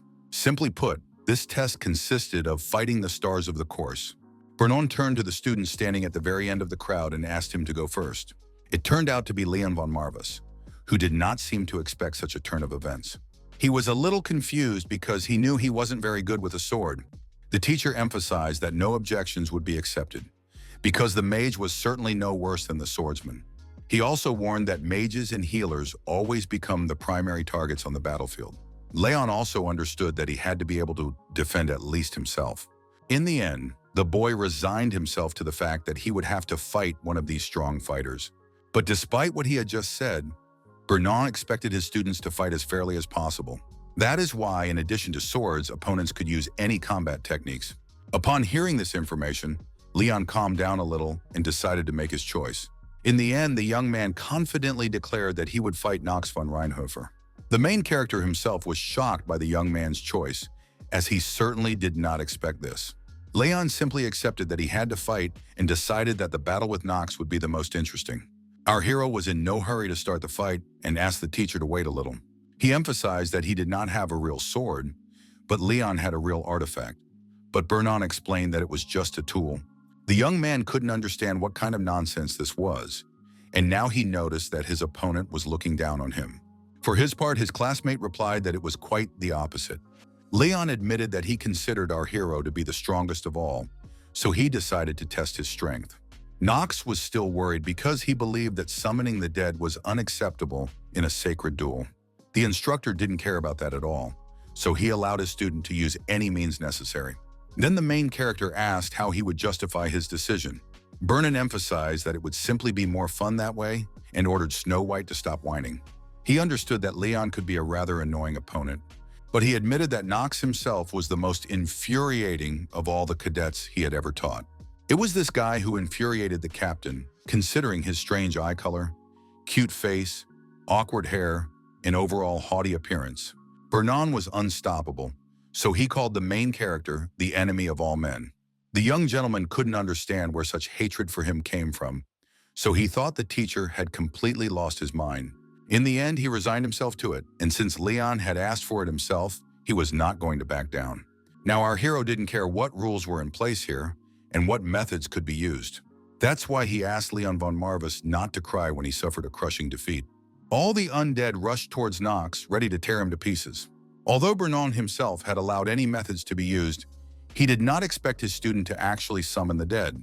Each of these skeletons was as strong as a skilled knight, and to summon dozens of such dead without any restrictions, one needed to possess enormous reserves of mana. It was a power comparable to that of Penelope, a direct descendant of the Imperial House of Archheim. Now the teacher was sure that this young man was worthy of the title of head of the house, which had risen from the ashes after the last territorial war. From now on, the instructor believed that the outcome of this duel was too difficult to predict. The House of Marvus was one of the three great families of darkness, on par with the Rheinhovers and the Cedars. At the first signs of decline, it began to be torn apart by the intrigues and secret alliances of its neighbors. As a result, Leon's father, Rune von Marvus, was publicly executed. The territorial war that followed this misfortune instantly brought the House of Marvus to the brink of destruction. On that day, the young and naive Leon learned the true face of the aristocracy. It is for this reason that to this day he sees the world somewhat differently than others. For the sake of victory, the young man is willing to sacrifice even his honor and will always find a way to succeed. He did not care what he had to sacrifice for success. It was this insight and desperation that allowed him to emerge victorious in the war for territory, preserving his lands. Vernon believed that in such a situation, even the main character might have a hard time. Suddenly, he noticed that all the undead had somehow strangely frozen in place, which immediately caught his attention.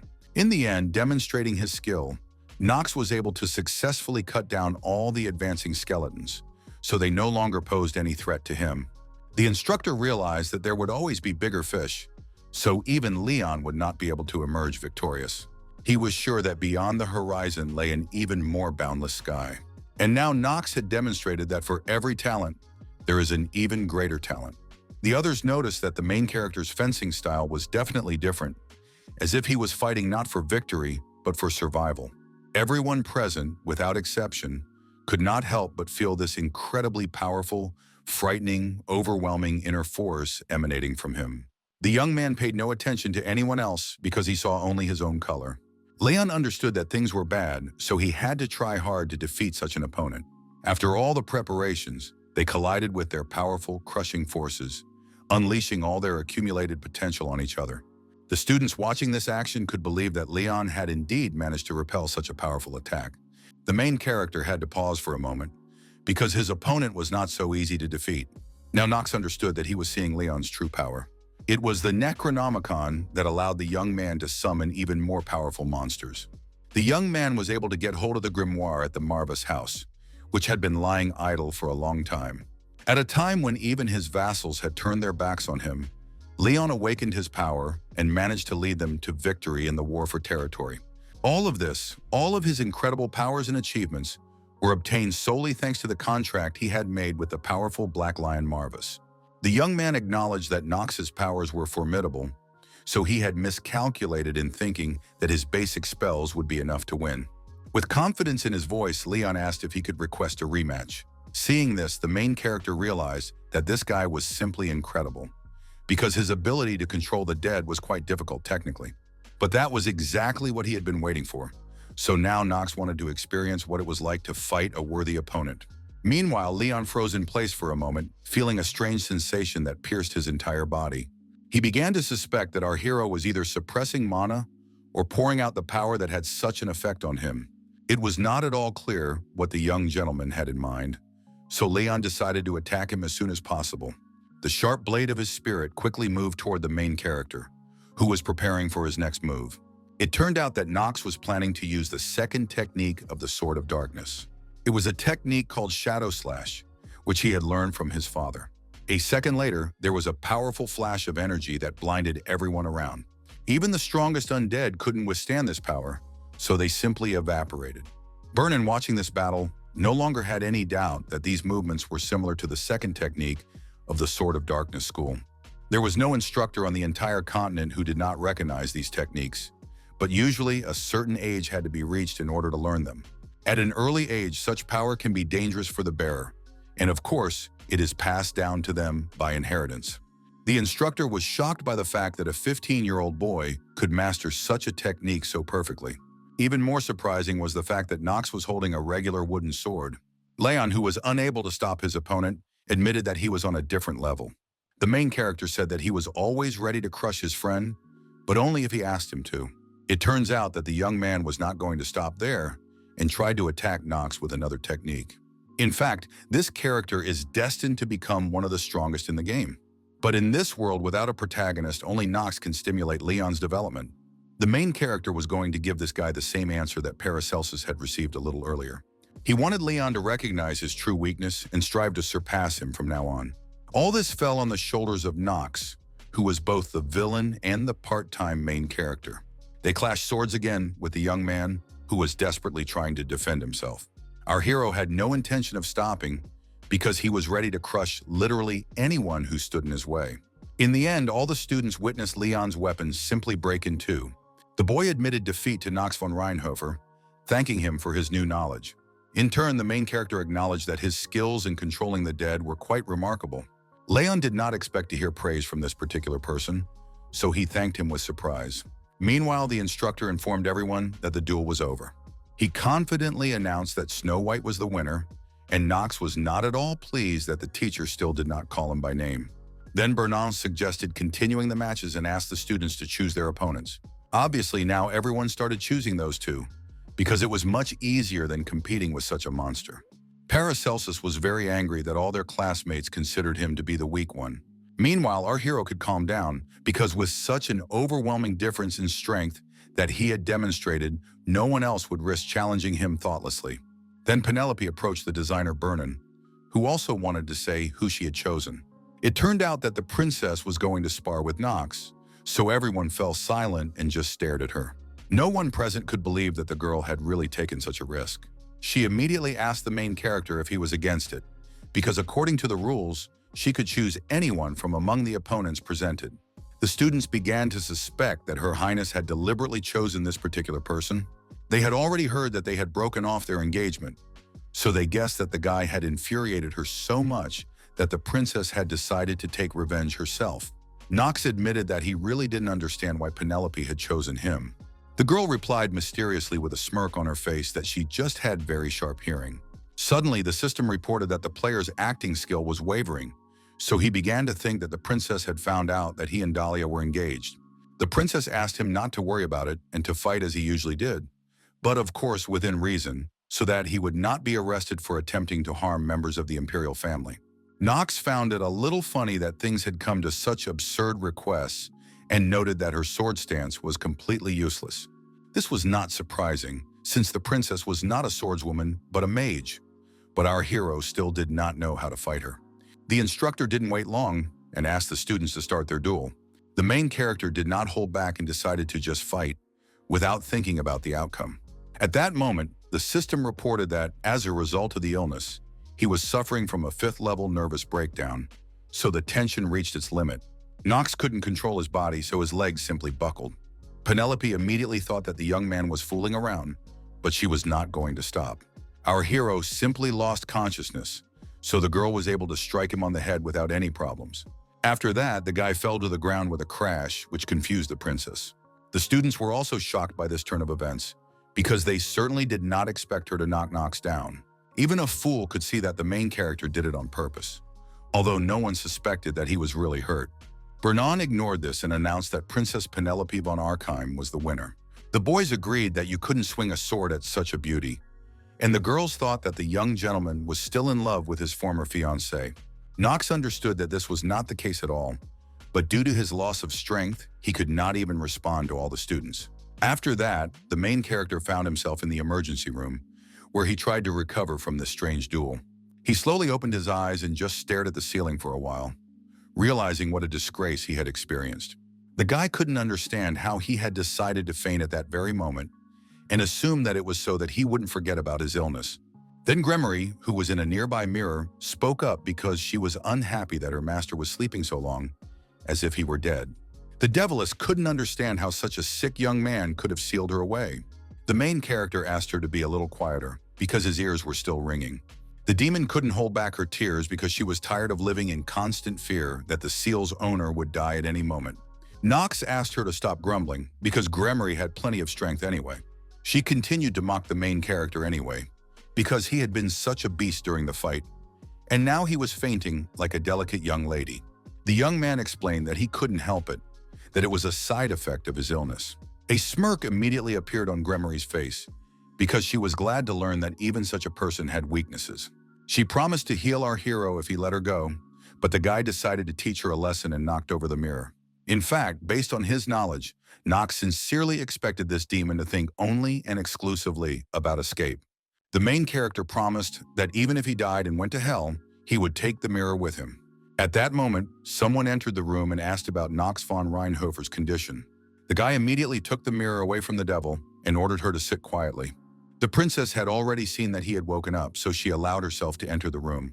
She asked if they could talk since the young gentleman was feeling well again. The main character agreed to the conversation and was glad that Gremory hadn't overheard them. Penelope decided to ask directly why Knox had let her win that duel. The young man was at a loss because he didn't know how to answer that, as he couldn't say that it was because of the debuffs from his deadly illness. In such moments, he had to say that it was his own decision, so he lied and apologized if he had disappointed the girl. The princess noted that, at the very least, they could have exchanged at least a couple of blows. With all due respect, Knox still admitted that she lacked the skill to properly oppose him with swords. The guy explained that if he fought at half strength or deliberately prolonged the fight, it would not look good either. It sounded harsh, but it was fair, because it was obvious to our hero that Penelope had no idea how to wield a sword and would lose to any of the other competitors. In the end, the girl admitted that she even understood a little bit the young gentleman's train of thought, who only wanted to support the authority of the imperial family. At the same time, by giving in, he had effectively declared his support for the princess, not the prince. Knox began to suspect that she might be making something up, so he simply remained silent. Still, Penelope hoped that one day the main character would not have to hold back, because she had also entered Elden, not as a princess, but as a warrior. The young man understood her feelings perfectly, so he promised that he would take this into account in the future. Then the princess said that there was something else she wanted to discuss. It turned out that even she had heard rumors about his engagement to Dahlia von Tjalen. The main character realized that he could no longer hide this fact from her. It turned out that the girl did not even condemn him for his love, which had blossomed contrary to public opinion, the will of their families, and even the direct order of the emperor. The princess admitted that she was no longer at an age to believe in nonsense, and had only become close to the young man in order to use for her own purposes. She already understood that righteousness alone would not be enough to rule the whole country. The main character thought that it was pure romanticism for the princess to talk about love in this way, and now he was trying to control himself so as not to laugh. Knox said that he was still ashamed of himself because, despite his careful plans, he had still caused trouble. Nevertheless, Penelope thanked him for today's duel because she appreciated his good intentions and care. Since the young gentleman had made such sacrifices, she could only wish him a speedy recovery, although she doubted that he had suffered so much. The main character was annoyed by these words because he was indeed hurt, so he wanted the girl to disappear from his sight as soon as possible. After this conversation, the girls quickly left the room, leaving Knox alone. The princess sighed heavily because all this was not easy for her. She couldn't help but notice that Knox von Reinhofer possessed an inexplicable charisma. His calmness and detachment, which attracted people's attention, his indifference to the opinions of others, and even his genius talent all contributed to his image. No matter how hard Penelope tried to remain dispassionate, she couldn't go against her heart. Echidna noticed that her highness seemed to have a weight lifted off her shoulders after this conversation. She laughed at the fact that this time she wouldn't have to scold Knox. The princess turned to her assistant and smiled, agreeing that she could forgive the young man this once. After his recovery, the main character met with his professor, who had already heard that he had been consumed by love fever. Now Raz called the young man a sensitive and romantic soul and hoped that this passion would find an outlet in his studies. The guy wished he would shut up quickly, because the only thing he didn't need was the crazy professor's speculation and the princess's delusions. He thought about how he needed to quickly master the steps of light and a couple more dark magic spells for the upcoming series of events in the main plot. But his attention was distracted by a brochure on the teacher's desk. The main character immediately picked up the poster to study it more closely. A satisfied smile immediately appeared on his face because he had just found the easiest way to get through the second episode. And this method was as simple as possible because it involved a huge amount of money. The main character immediately came to the conclusion that it was time to start farming gold. He then moved on to studying the fundamentals of imperial magic, a subject that teaches the basic attributes and inclinations necessary to cultivate the magical abilities of students. Since most students are unable to even recognize their own attributes, the first lesson is devoted to this very topic. The professor announced that each of them would now come forward and pour mana into an evaluation crystal so that the main attribute they were most compatible with would be displayed inside the sphere. This would manifest itself in the form of color, glow, and the like. So the students would have to describe everything they felt, and then this would be used to compile a personal study plan. Finally, Ras asked the first row of students to come forward, while Knox thought that this was a waste of time because he already knew his attribute and talent. Firstly, aristocrats usually inherit their primary attribute, which greatly simplified the whole process. Of course, it would be great to possess the divine attribute characteristic of healers, but it was monopolized by the House of Xenos. Besides, as a true representative of the Dark Clan, Knox definitely wasn't going to get it. The main character quickly followed all of his teacher's instructions, but suddenly saw a flash of light among his dark mana in the crystal. What he saw greatly surprised the young man, because he certainly did not expect to have any power other than darkness. After that, all the power was released from the magic ball. For a while, Knox just stood there, staring at one spot, because he couldn't understand what had just happened. Ras also began to worry, so he asked his student what the sphere had shown. The main character did not mention that there was a white color, so he replied that he had only seen a deep dark purple color. In addition, this white attribute is not even displayed in the status window, but it was undoubtedly a divine attribute, like that of the House of Xenos. This was a serious deviation from the facts gathered so far about Knox. Now, it was obvious that there was definitely something in this character's past that even a veteran of the game, like the main character, didn't know about. This thought kept running through the guy's head, so he decided to investigate this point. After that, all the students went to fencing class, where Bernan told them that footwork requires considerable skill and control. He emphasized that to begin with, they would need to get used to a slightly different aspect. The instructor, displaying incredible speed, quickly darted from his starting position, making it extremely difficult to follow his lightning-fast movements. He promised that if they mastered this, they would be able to slip away from anyone's gaze in this way. The students were shocked by how fast their teacher was moving and couldn't even see it. The main character realized that he could demonstrate much faster and cooler movements using his skill. He immediately activated the Genius Hour skill to stop time around him. Now the guy could use the space in which everything freezes and moves extremely slowly. Under such conditions, only one object can move instantly. Knox could no longer hold back his nervous laughter because the inspector kept wanting to hit him hard. In any case, he was going to teach his teacher a lesson, so he used his skill to dodge the blow. The students were shocked by this and couldn't understand how our hero managed to dodge the blow of the teacher, who used his footwork. Then the young man emotionlessly stated that he seemed to understand the basis of footwork. An enraged Bernan once again confirmed her words that this guy was the enemy of all men. Dahlia decided to ask how the main character had managed to learn footwork, but the teacher explained that he had not simply learned it, but had read about this technique. In any case, the instructor acknowledged that even reacting in time and reading this technique was a huge achievement. In the end, he warned our hero that he would have to stay after class because he would now be receiving personal training. The guys began to whisper among themselves because they couldn't understand why the best students were also given private lessons. But Bernan emphasized that he was going to personally teach only the most intelligent ones. The teacher yelled at the students in anger because at this rate, even low-ranking bugs would trample them, let alone demons. One of the students thought that the bald man simply had complexes, but he heard his whisper and, grabbing him by the hair, noted that he could help him earn the same problems. Finally, Bernan calmed down and decided to explain the principle of the steps of light to the laggards one last time. In general, the steps consisted of 3 stages, and the most basic, the first step, was the transformation of mana. After that, it was necessary to transform one's mana into divine energy and place it in both legs. The second stage was tension, when the transformed mana springs to the ground, creating a flow. And at the end was the leap itself, the step that adds speed to your movements so that you instantly disappear from your opponent's sight. At the same time, Bernan understood that the students had only just begun to discover their attributes, so even gathering mana could be problematic, let alone transforming it. For this reason, he announced that today they would spend the entire day practicing mana conversion. The main character thought it would be quite fun because he wanted to see how quickly he could master footwork. Paracelsus, lost in thought, kept his eyes on Knox von Reinhofer the whole time. He immediately remembered his conversation with his mentor when he decided to ask if the 7 pillars of the continent were that powerful.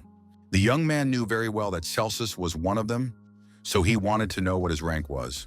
The old man just laughed and admitted that his talent was the weakest, because there were Theo's despotic sword of darkness, the sword of moonlight, and even the sword that destroys the heavens. Although he was called the pillar of the sword, his talent, alas, was nowhere near theirs. But Paracelsus found it hard to believe, because he was the strongest of all those he had met. Celsus admitted that even in his prime, he was not even equal to the boy. He explained that Paracelsus' talent was so overwhelming, a gift that was pointless to try to surpass, transcending the boundaries of age or experience. That's why he was on his student's video, asking him to stop chatting and get back to work. Then the old man gently tapped the boy on the head, causing him to look at him with resentment. The boy understood perfectly well how strong he was and what a high position he held, so it was surprising that such a person recognized him as a genius. But now seeing Knox, Paracelsus wondered how unattainable this talent was for him and whether he could ever catch up with him. After meeting the main character, he began to understand what the old man meant when he spoke of an overwhelming gift that was pointless to try to surpass. In the end, he remarked aloud that Knox was far more incredible than he had thought at first. Dahlia now understood what her partner was thinking and admitted to herself that she was ashamed of how poor she was compared to her husband. The students spent the whole day training, so they were seriously tired. Now the girl felt that transforming mana required too much concentration. The teacher explained that many people actually get stuck here and therefore cannot master the technique, and then asked Knox to show his progress. A smile immediately spread across the young man's face, because he had indeed made some progress. He quickly performed the mana conversion, concentrating all the energy in his hands. This was followed by tension as he transferred all this energy to his legs. And after that, using all his hidden power, he successfully made one sharp, lightning-fast leap, instantly rushing forward. The main character flew forward at full speed, demonstrating his incredible success. The other students couldn't believe it, because they had only been training for half a day, and their classmate had already mastered the entire technique. Bernon did not want to praise his protege at all, because he was only angry at how quickly he was learning. Finally, Knox stopped and looked at everyone around him with a defiant look in his eyes. At the same time, Theo was sitting in his office as usual, unaware of his son's success. Suddenly, the butler came in and immediately apologized for the disturbance, because it was an urgent matter. It turned out that Madame wanted to see Monsieur, but the woman asked Rodveld to skip all the formalities. After all, the couple had long since ceased to care about all these unnecessary formalities. Io von Reinhofer still emphasized that even for his wife, coming without warning was bad form. The lady noted that his tone had been bad lately, so she decided to get straight to the point. It turned out that she had come to talk about the child from her husband's ex-wife. Madame wanted to discuss something that directly concerned Knox von Reinhofer. The head of the family understood that he could not ignore this conversation, so he asked her to continue. Priscilla had already heard that this young man was showing impressive results at the Elden Academy. These words made the old man nervous, so he asked where she was going with this. She had simply come so that Theo would pay at least a little attention to Hartz and Allen, since they were also his sons. Theo reminded her that she herself should remember that only 3 students from one noble house could be admitted, so these sons would have to attend another academy. Priscilla was still not satisfied with these conditions, because it was obvious that the situation at other institutions was much worse, and her sons deserved better. In addition, she recalled that Theo had given the second form of the family sword only to Knox, but the head of the family believed that it was up to him alone to decide who was worthy of it. His wife asked if he was really so sure that his vassals would encourage such an attitude. With confidence in his voice, the old man replied that he didn't care about their opinion at all. In the end, Priscilla couldn't take it anymore, because she couldn't understand why Theo treated his son, who had brought so much shame on their family, that way. She began to suspect that the head of the household treated Knox this way because his mother was different. The old man continued to control himself, but told his wife that she should watch her tongue and suggested that they end their conversation there. Priscilla gritted her teeth in anger, but could say nothing more. She decided to leave since Theo wasn't listening to her anyway, and Rodveld wished her good night, trying to smooth things over somehow. The butler knew perfectly well that the relationship with Lady Priscilla was a contractual marriage from start to finish, And then this union produced Karen, Garina, Alan, and Hearts. Only his second wife did the master truly love, and it was she who became the mother of young Master Knox. This does not mean that the head of the family neglects his other children, but talent often tips the scales of parental love. He is surely concerned that his clumsy attempts to improve his relationship with Knox will only drive them further apart. In the end, Rudveld came to the conclusion that not everyone is capable of recognizing true talent. He believed that if Priscilla personally witnessed Knox's achievements, she would understand everything. But Theo himself was sure that she was not that kind of woman. Recently, there had been rumors that she had bribed the members of the Council of Elders to agree with her, so it was obvious that bloodshed would begin very soon. The head of the family himself also understood that the time had come to present the council and vassals with the fact that he had already chosen his successor. The butler understood that this decision was harsh, but he was also forced to agree with his master. Meanwhile, Priscilla had already met with her sons to tell them what had happened. She convinced Alan and Hearts that now was definitely the time to take back what was rightfully theirs. The twins were frightened because they did not even know how to defeat their brother, who had distinguished himself even within the walls of the academy and had also enlisted the support of the new ruler, Tajelin. It turned out that the lady had already figured everything out, so all her sons had to do was train as instructed and wait for the right moment. Meanwhile, Noah gathered the teachers to discuss the fact that the newcomers were finally moving on to practical training. Brass reported that some of them had already applied for red missions, so he came to ask for her approval. Another teacher couldn't believe that the professor, who always cared for his students more than anyone else, had suddenly decided to do something so crazy. He reminded them that the difference between red and yellow missions was huge, so they couldn't be given to newbies. In general, the missions issued in Elden had 5 levels of difficulty, which were divided into yellow, red, blue, white, and black.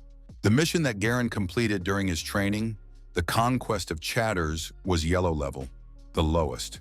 Then Raz explained that this year was different because the top 5 students who had enrolled had already formed a team. Vernon agreed with his colleague and noted that only red missions would be suitable for such guys, emphasizing that Snow White was with them, who would definitely be able to get through everything. The teacher who was worried about this decision saw that they were all confident in it, so he decided to change his view of the situation. To be more convincing, the professor said that he had 26 analytical reports on the students, which he gave to Noah. The dean didn't even want to look at all these documents, so she replied that she was giving permission for the red missions.